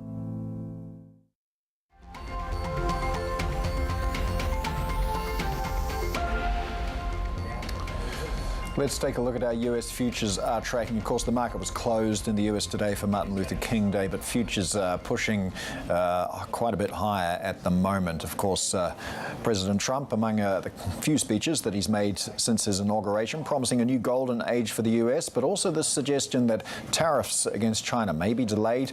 Could be a negotiation first as the administration studies tariff options and trade relations. The market like that. We've got US bond futures ticking up as well. We might see a mild drop in yields when cash markets open later. Well, let's get some more on the investor reactions so far to President Trump's inauguration speech. Garfield Reynolds joins us now. He leads our Markets Live Asia coverage. So, Garfield, I just want to start on some of the moves that we've seen since Trump announced or suggested there might be a study instead of tariffs against China. We've got a softer US dollar, higher futures, as I mentioned. But look, is any of this sustainable? Is the best we can say is perhaps brace for volatility? Well, I think there's a chance that we get something a little bit more positive than that. Those were some very strong moves overnight, underscored just how much concern there was that Trump would be willing to disrupt markets by pursuing very aggressively his tariffs. So it's almost setting up for something of an inverse of last time round, where a lot of people didn't really believe coming into the Trump presidency that he would be as aggressive on tariffs as he ended up being. This time round, everybody went to price in extreme aggression, and he's at least initially shown a willingness to avoid being, precipitate on that. And something of a surprise in that it's only a couple of weeks ago that he was posting very strong messages about immediate tariffs. So it's understandable. There's been some very strong gains, in particular for currencies like the Australian dollar, South African rand, that are very exposed to trade concerns in general. By the same token, those currencies are also still noticeably lower. Like the Aussie dollar is more than 5% lower now than it was before the November election. And part of that's about Fed policy, but a lot of it is also about trade concerns. So those trade concerns are there if, in the end, Trump does end up deciding to impose strong tariffs against China, Mexico, Canada, global trade in general. You would expect to see at least some of this week's gains given back. If he continues a softer, slower approach, I think you can see currencies gain further against the US dollar. So which assets are looking the most vulnerable to extreme moves, and which are looking the most stable at the moment? Well, looking the most stable, that's a difficult question. There's not a huge amount of stability out there. We are all in an environment where we know that Trump is capable of turning on a dime. So, I think one asset that perhaps looks somewhat stable in what it's doing is crude oil. It's lower, and that makes a lot of sense considering Trump's moves to boost U.S. production. He's going slower on things like pursuing Iran, which might lead to worse sanctions. So crude oil heading for gradual declines, that seems to make a lot of sense. And a stronger yen probably Garfield, also makes sense. Got to interrupt you there. We are seeing a stronger yen right now, but we want to get back to the Capital One arena where President Trump is now speaking. Let's have a listen. Former hostages, not a good situation. The three young ladies that came home yesterday, you saw that. More coming home every day now. They're coming home. But they were hurt. They were hurt. They were hurt. One had her head blown off, fingers on her hand, and her hand indeed was blown off. She was trying to defend herself from a bullet being fired. You believe this? A bullet knocked off her hand. I don't know. You look at it, it's a disgrace. We never stopped praying for you, and we're so glad that you're reunited with your friends and families, and God bless you all. And some of them are just saying, no, my son is gone, but please just bring home his body. Right, Steve? Many of you have told me that your son is gone, but bring home his body. It should have never happened. 3 years, it's ridiculous. Should have never happened. Wouldn't have happened. I also want to express my tremendous gratitude to the hundreds of thousands of proud American patriots who came from all across the country to join us in this celebration. It's a celebration of a big win.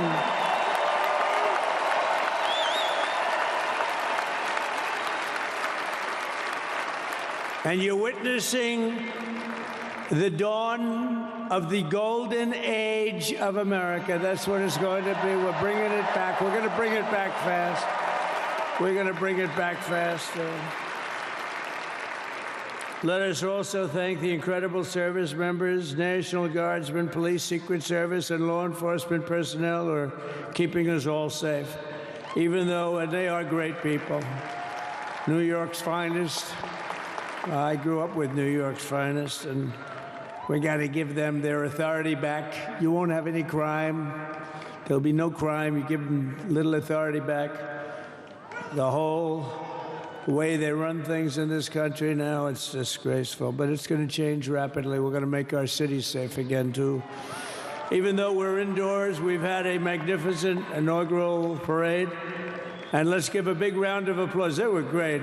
To all of the incredible performers and hardworking men and women who made it possible. Those people, really talented, amazing people. I also want to thank my wonderful family for being here, especially my beautiful wife, our First Lady, Melania.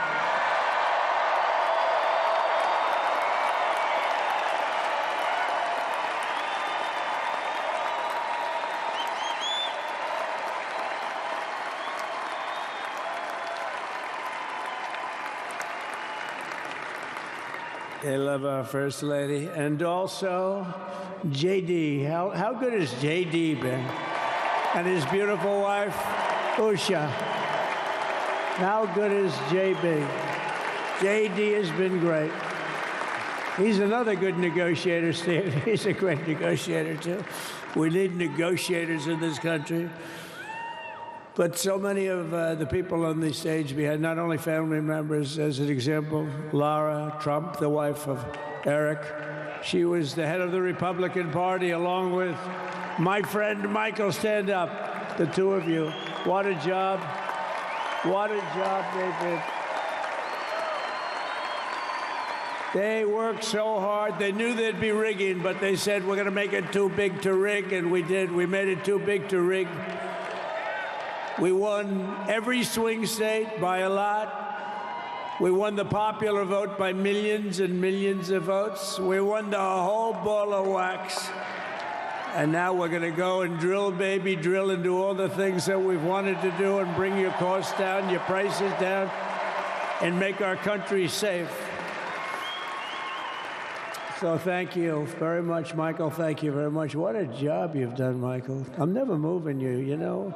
He was thinking about getting a nice job in the administration. I said, no, I'm leaving you right where you are. You've done a very good job. We're not moving you, Michael. I'm sorry. Anyway, thank you very much. Appreciate it. Appreciate it very much. Right here with us also in the arena, I'm about to sign some very important executive orders of our new administration.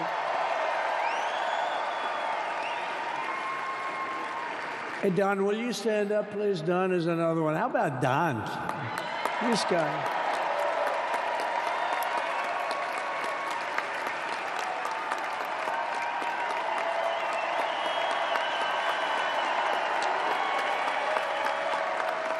He's a popular one. He goes out and speaks. He gets a big crowd. He's a little on the rough side sometimes, but that's what you want.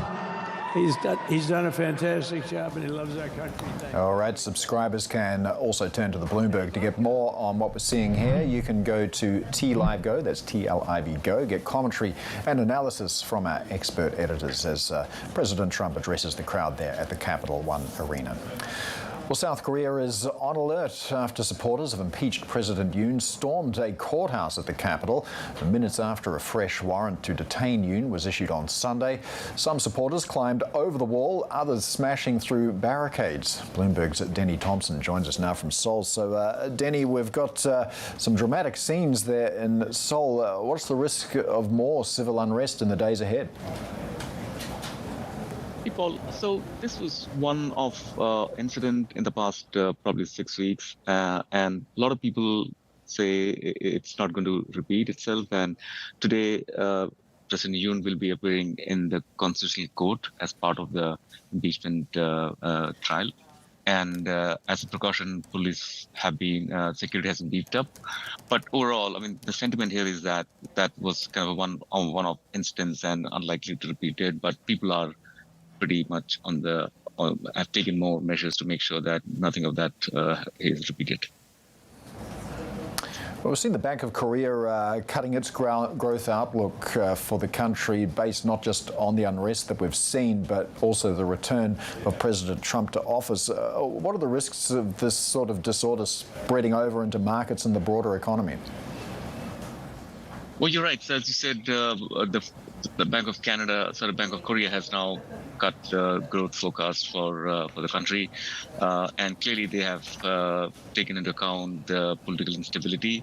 But also, as you mentioned, Trump's return is going to have an impact on the export-driven nation here, and that is another risk which people don't know how fast it comes and how damaging it could be. So. Taking into all those factors, the central bank has given a kind of a dim outlook for the country. For now, again, there is a hope that the impeachment trial that is happening for President Yoon will kind of see him out of power, and that will spark a new election. And so it's going to be a kind of a long haul, but at the end of by the middle of the year, or probably a month or so later, we could see an election, and that could probably bring back stability to the country. So we saw some pictures of President Yoon's supporters there. Polls are also showing an uptick in support for him and also his People Power Party. Is there a chance he could make a comeback? Well, the overarching feeling here is that what Yoon did is not kosher, so he needs to go. But what has happened is this extreme measure of trying to arrest a sitting president. That's not gone well with some of his supporters, and so that has galvanized some of them to come back, and that is what is reflected in these polls. It's unclear whether the ruling party can win back support. Yoon cannot stand an election after he is impeached, but his his party's approval rating has come back, so that gives a bit of hope for the ruling party to make a comeback and if the election is called. But it looks pretty. It's a pretty finely balanced act right now. All right, Bloomberg News editor Denny Thomas there in Seoul. The latest geopolitical stories that we're following: Philippine authorities have arrested a Chinese national and 2 locals for alleged espionage. The National Bureau of Investigation says the suspects were found with spying equipment and were seen at locations including military camps and power plants. The arrests come with the 2 countries locked in a long-standing maritime dispute over parts of the South China Sea and follow claims of Chinese hacking of the Philippine government. Yemen's Houthi rebels say they'll stop attacking US and UK vessels in the Red Sea in response to the Israel-Hamas ceasefire agreement. They say in an email that ships belonging to US and UK individuals or entities are no longer subject to sanctions. However, the Houthis warn that ships owned by Israeli entities or sailing under the Israeli flag remain banned. Right, let's look ahead to the market open in Japan and elsewhere. We've got the yen. Well, let's take a look at currencies first. The yen a bit stronger against the greenback, 155.49 at the moment. Similar moves for the yuan.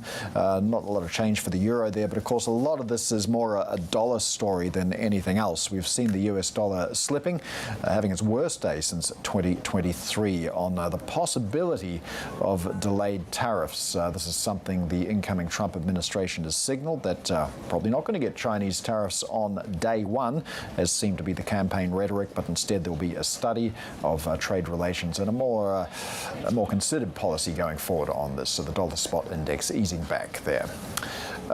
All right, here is what President Trump had to say, meanwhile, about his foreign policy goals in his inaugural address a little bit earlier. My proudest legacy will be that of a peacemaker and unifier. That's what I want to be, a peacemaker and a unifier. Well, joining us now is Jima Abercrombie Winstanley, a former ambassador a U.S. ambassador to Malta. She's a 30-year career diplomat. She's worked for the Biden and Obama administrations and held senior positions in the State Department as well, the Defense Department and the National Security Council. Gina, as you join us, we are watching pictures of President Trump addressing the crowd at the Capital One Arena. A festive atmosphere there. He's really celebrating his victory. But in terms of policy, we did hear a few things a little bit earlier, and we've already discussed on the show the implications for China, Iran, the Middle East, but I want to talk about what might be in store for U.S. allies as well, because earlier we had Trump refusing to rule out military options to get a hold of Greenland. I mean, that's a territory administered by Denmark, which is a NATO ally. We've heard rhetoric about Canada as well. I mean, is this sort of stuff serious, or is it a bargaining approach? What is it? Have you encountered anything like this in all your years of diplomacy? No, and thank you for the question. That definitely is not diplomacy as it is usually practiced. But we do have 4 years of experience with President Trump in his last administration, and we know that he does sometimes say things for shock value. There may indeed be interest in having a more cooperative relationship with Denmark and Greenland. We've had the Canadians respond to his suggestions that it become the 51st state, but I think that until we see differently, we can assume that this is President Trump and hyperbole, which he is very familiar with and very comfortable with. Well, one of the closest diplomatic relationships the United States has is, of course, with the United Kingdom. It's often described as the special relationship. But at the same time, we have one of President Trump's closest confidants, Elon Musk, unleashing an absolute barrage on X pretty much every day against the UK Prime Minister Keir Starmer. So do you see the special relationship perhaps changing or evolving or being in any danger? They want to watch the debates on television. They want to watch your favorite president on television. But the wind isn't blowing, so we can't watch television that night, Gladys. Remember? Gladys, I'm sorry, the wind is just not blowing. We're not watching Trump tonight. But I'm immediately withdrawing from the unfair, one-sided Paris Climate Accord ripoff. The United States will not sabotage our own industries while China pollutes with impunity. You know, China, I mean, look, they use a lot of dirty energy, but they produce a lot of energy. And when that stuff goes up in the air, you know, it doesn't stay there. It's not like you got a wall. We love walls, don't we? Not like you have a wall around and it doesn't. It floats into the United States of America after 3.5 to 5.5 days. It floats across the oceans and it comes right over your neighborhood and it falls into your neighborhood. So they all say, we have to fight for cleaner air, but the other dirty air is dropping all over us. So what the hell are they talking about? Unless everybody does it, it just doesn't work. You know, we had the cleanest air and the cleanest water that this country's ever had under the Trump administration, and we didn't do anything to stop jobs and stop production. Believe me, you're going to see a lot of companies come pouring back because tariffs. I always say tariffs is the most beautiful word to me in the dictionary. Then I was reprimanded by the fake news. They said, what about love, religion, and God? I said, I agree. Let's put God number one. Let's put religion number two. Love, I don't know. We got to put that number 3, I guess, right? And then it's tariff. Because tariffs are going to make us rich as hell. It's going to bring our country's businesses back that left us. And I'll also sign an executive order to immediately end federal government censorship of the American people. In America, we believe in free speech, and we're bringing it back starting today to stop the weaponization. Oh, do I know about that? These creeps. Deranged Jack Smith. You ever hear of him? Deranged. He's a deranged prosecutor. He's sick. They suck him on me. He's now been reduced to getting on an airplane, going back to The Hague or wherever the hell he came from. We got to get rid of that guy. Hey, was he one of the many people that got a pardon today? Did they pardon Jack Smith? You know, did you know that Biden, while I was making my speech, pardoned his whole family?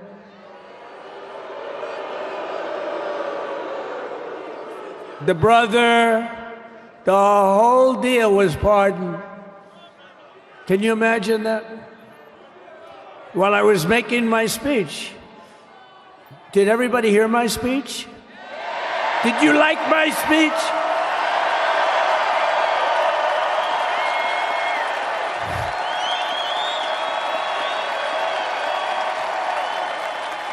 Thank you. I mean, the only thing wrong with it is I had a lot of tough things to say, and I have some great people that work for me. Sir, this is such a great speech. It's so unifying. Don't talk about Biden with his pardons of his family. We want a unified country. They said, don't talk about the J6 hostages that you're going to be releasing today. Sir, don't put that in your speech, please. I said, but I want to put it in my speech. I said, sir, it won't be unified like it is. It's so beautiful the way it is. And it is getting great reviews.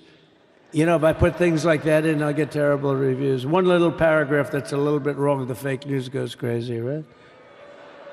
So I said, all right, I won't put it in my speech, but you know what? I'm speaking in front of a hell of a lot of people at a place called Capital One Arena, and I'll talk about it there.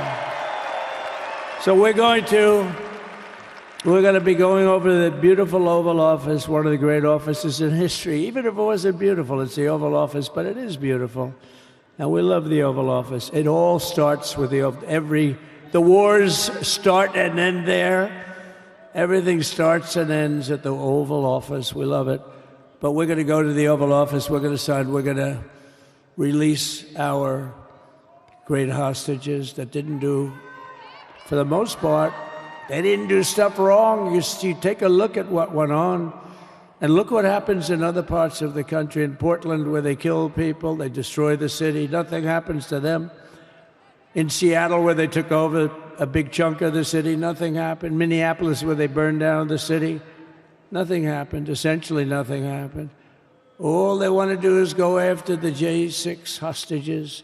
A 76-year-old grandmother was arrested the other day because she was looking, I think because she was looking at the Capitol or something like that. No, we're not going to put up with that crap anymore.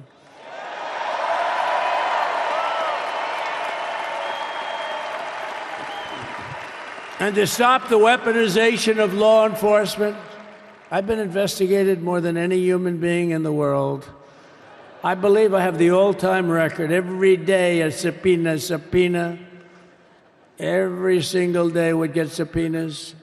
I was more than any person. Alphonse Capone, remember I used to talk about it? Now, Alphonse Capone, Scarface, he was a pretty rough guy. He was investigated about 1/100th what Trump was investigated. My father's looking down at me, my mother, how the hell did this happen? You know what it is? They investigated their political opponent, the opponent of Biden, and then ultimately Kamala. Has anyone ever heard of Kamala?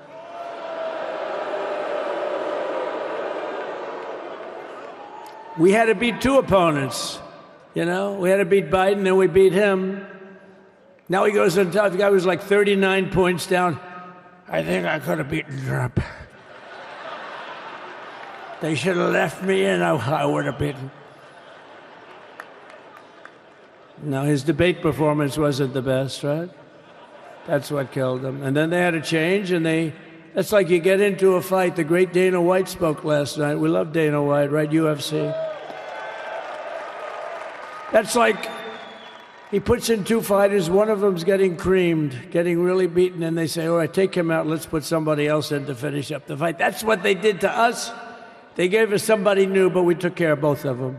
So we beat actually two opponents.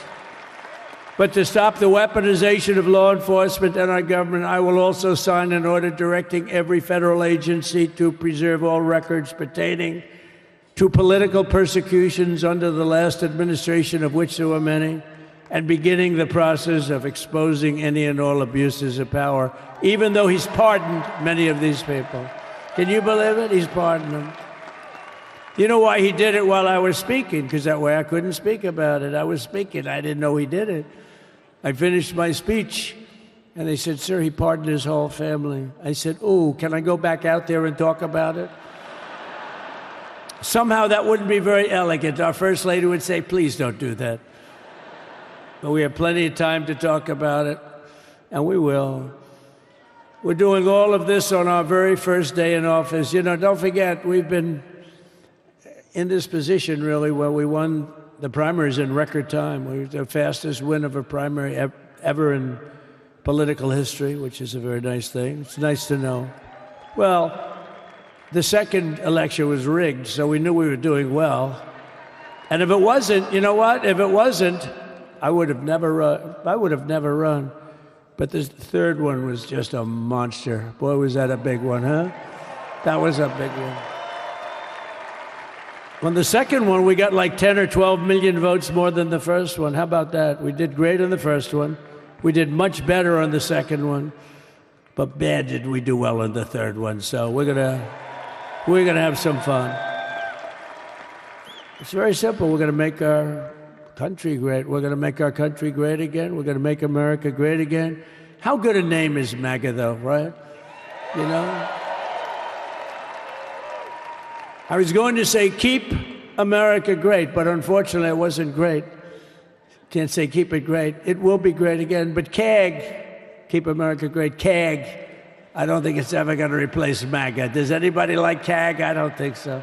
It's never replacing MAGA. Nothing will ever replace MAGA. MAGA was the most successful political operation, political movement in the history of our country, maybe in the history of the world. Let's see what happens. Because we're not finished yet. We're not finished yet. We got a long way to go. But we're doing this on the very first day in office, and in just a few moments, I'm not only signing the release of the J6 hostages, I'm signing other things that you're going to love. Oh, you're going to be happy reading newspapers tomorrow and the next day and the next day and the next day. So I just want to thank, I mean, look at this place. It's full to the rafters. You don't have any. Look at those people up there. You don't have any empty seats. And by the way, the Capital One owners, they are so good. We got to root for their teams because they have been so great to MAGA, to us. And I just want to thank Ted and everybody. You guys have been fantastic. And the ice hockey team's doing great. Ovechkin's pretty good, right? They're doing great. So I want to thank them, Capital One arena owners. They have been absolutely fantastic. And thank you once again to everyone. And I can only tell you, you're going to be very happy. You're going to watch a lot of good things happen. We got to stop some wars that are happening and going on. Some stupid things are happening. The war with Ukraine would have never happened, and it has. As you know, Israel would have never been hit on October 7th, and none of you would be up here. None of you would even know anything about this tragedy that you're going through right now. But Iran was broke. Anybody that bought oil from Iran, they couldn't do any business with us. You're not going to do business with America. China passed. Everybody passed. They were broke. They didn't have money for Hamas. They didn't have money for Hezbollah. And your sons would be alive, and they certainly wouldn't be incarcerated like they are. It's a shame. But we're getting a lot of people out in a short period of time. So I'm going to go right over to here, and I'm going to sign in front of you. Is that okay? Good.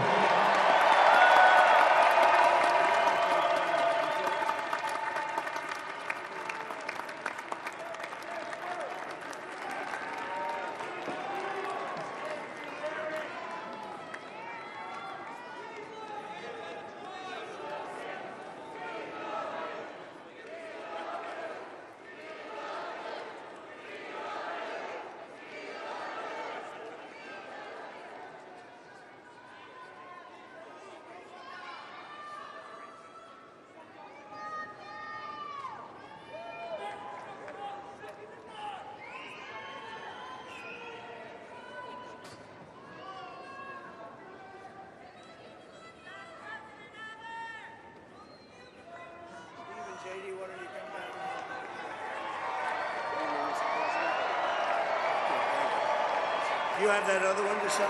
Sorry, what's it? You have the other one to sign? We don't have it over here yet, sir. We'll have it for you back at the Oval. The first is the rescissions of 78 Biden-era EOs and presidential memoranda. You want to call it out? Do you want to say it? Do you want to say it? Oh, if you want me to, sir. Why don't you say what I'm signing? Sure. The first item that President Trump is signing is the rescission of 78 Biden-era executive actions, executive orders, presidential memoranda, and others.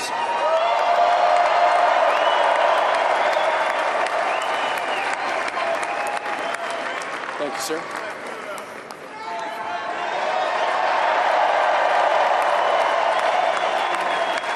Thank you.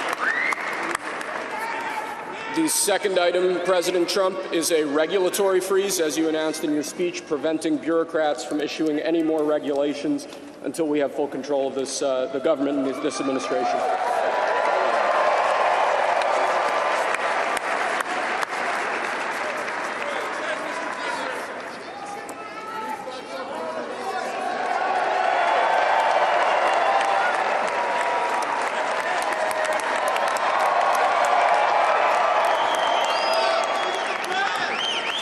Thank you, sir.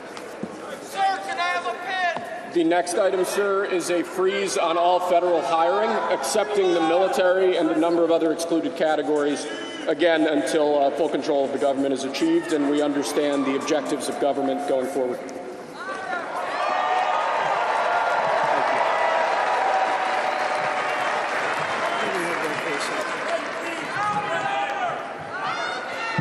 Could you imagine Biden doing this? I don't think so. I don't think so. Sir, the next item, as you announced in your speech, is a requirement that federal workers return to full-time in-person work immediately.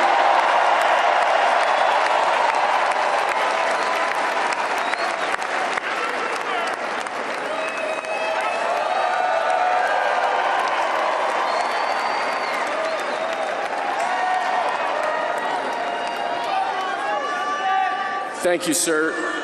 Next, we have a directive to every department and agency in the federal government to address the cost of living crisis that has cost Americans so dearly.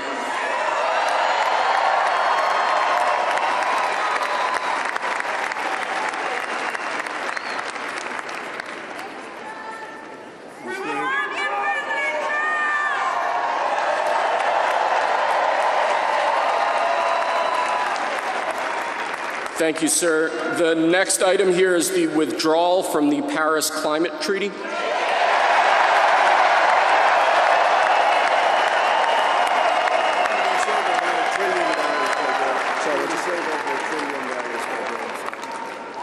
Yes, sir.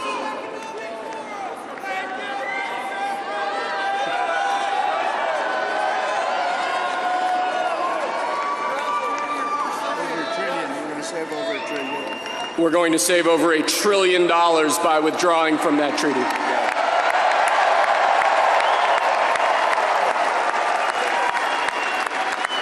And the next item, sir, is a letter that will be transmitted to the United Nations explaining that we are withdrawing from the Paris Climate Treaty.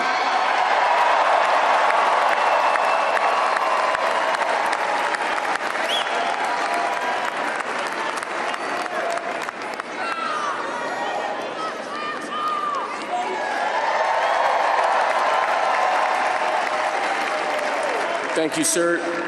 This next item is a directive to the federal government ordering the restoration of freedom of speech and preventing government censorship of free speech going forward.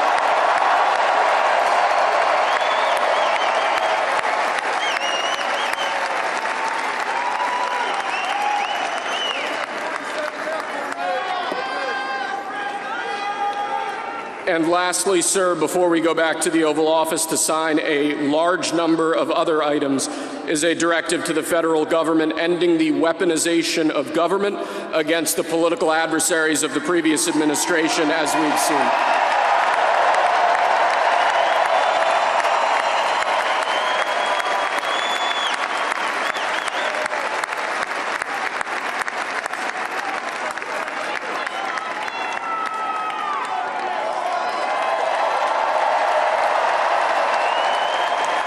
Thank you very much, sir. Appreciate it.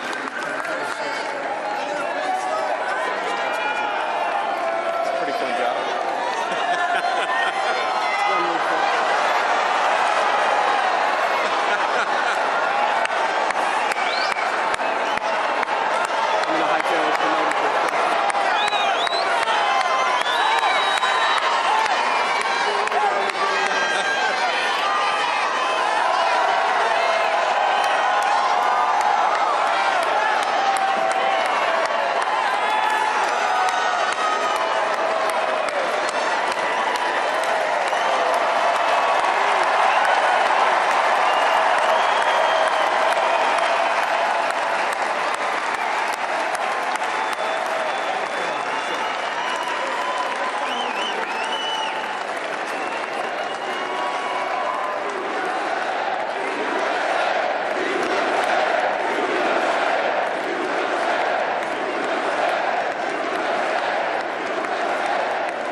short on your dough, you can stay there.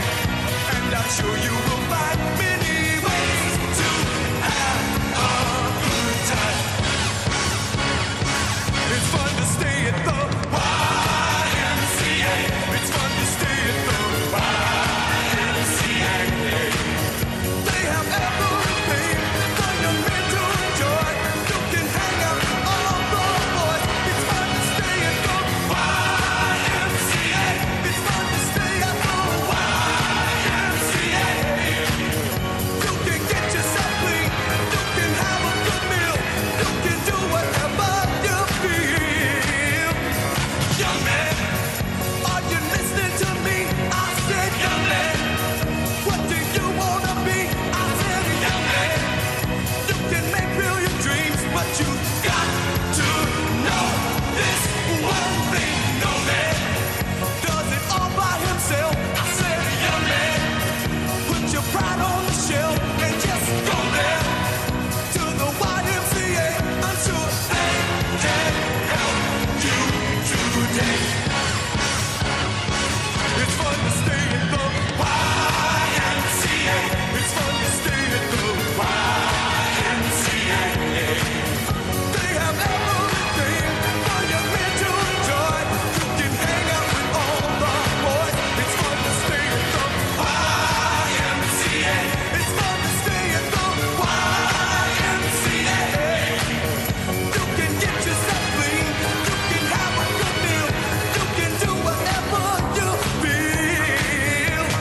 Young man, I was once in your shoes. I said I was down and out with the blues. I felt no man cared if I were alive. I felt the whole world was so tired. That's when someone came up to me and said, young man, take a walk up the street. It's a place there called the YMCA.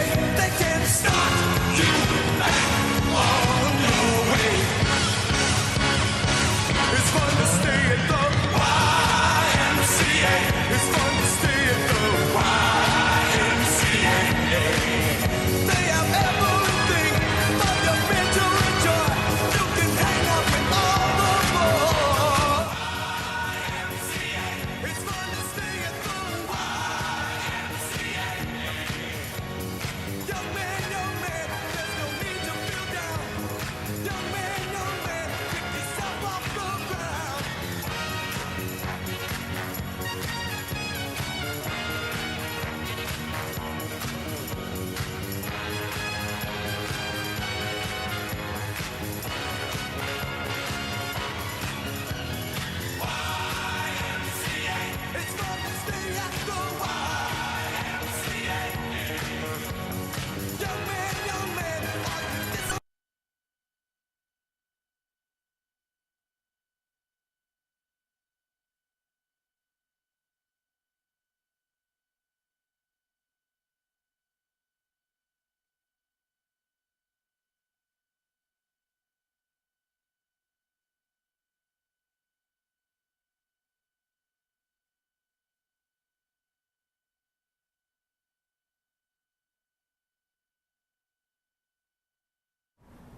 off, or you got it? I should be able to just swing it in.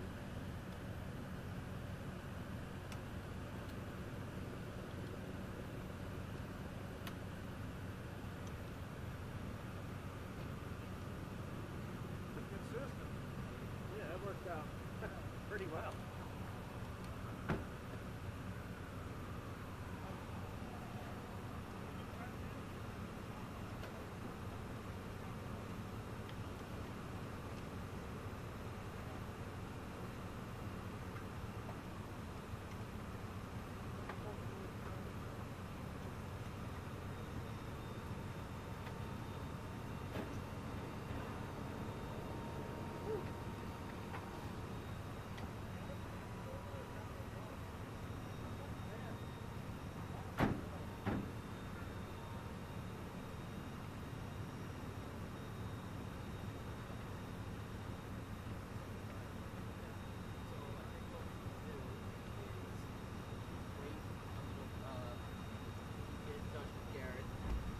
Sure we're good.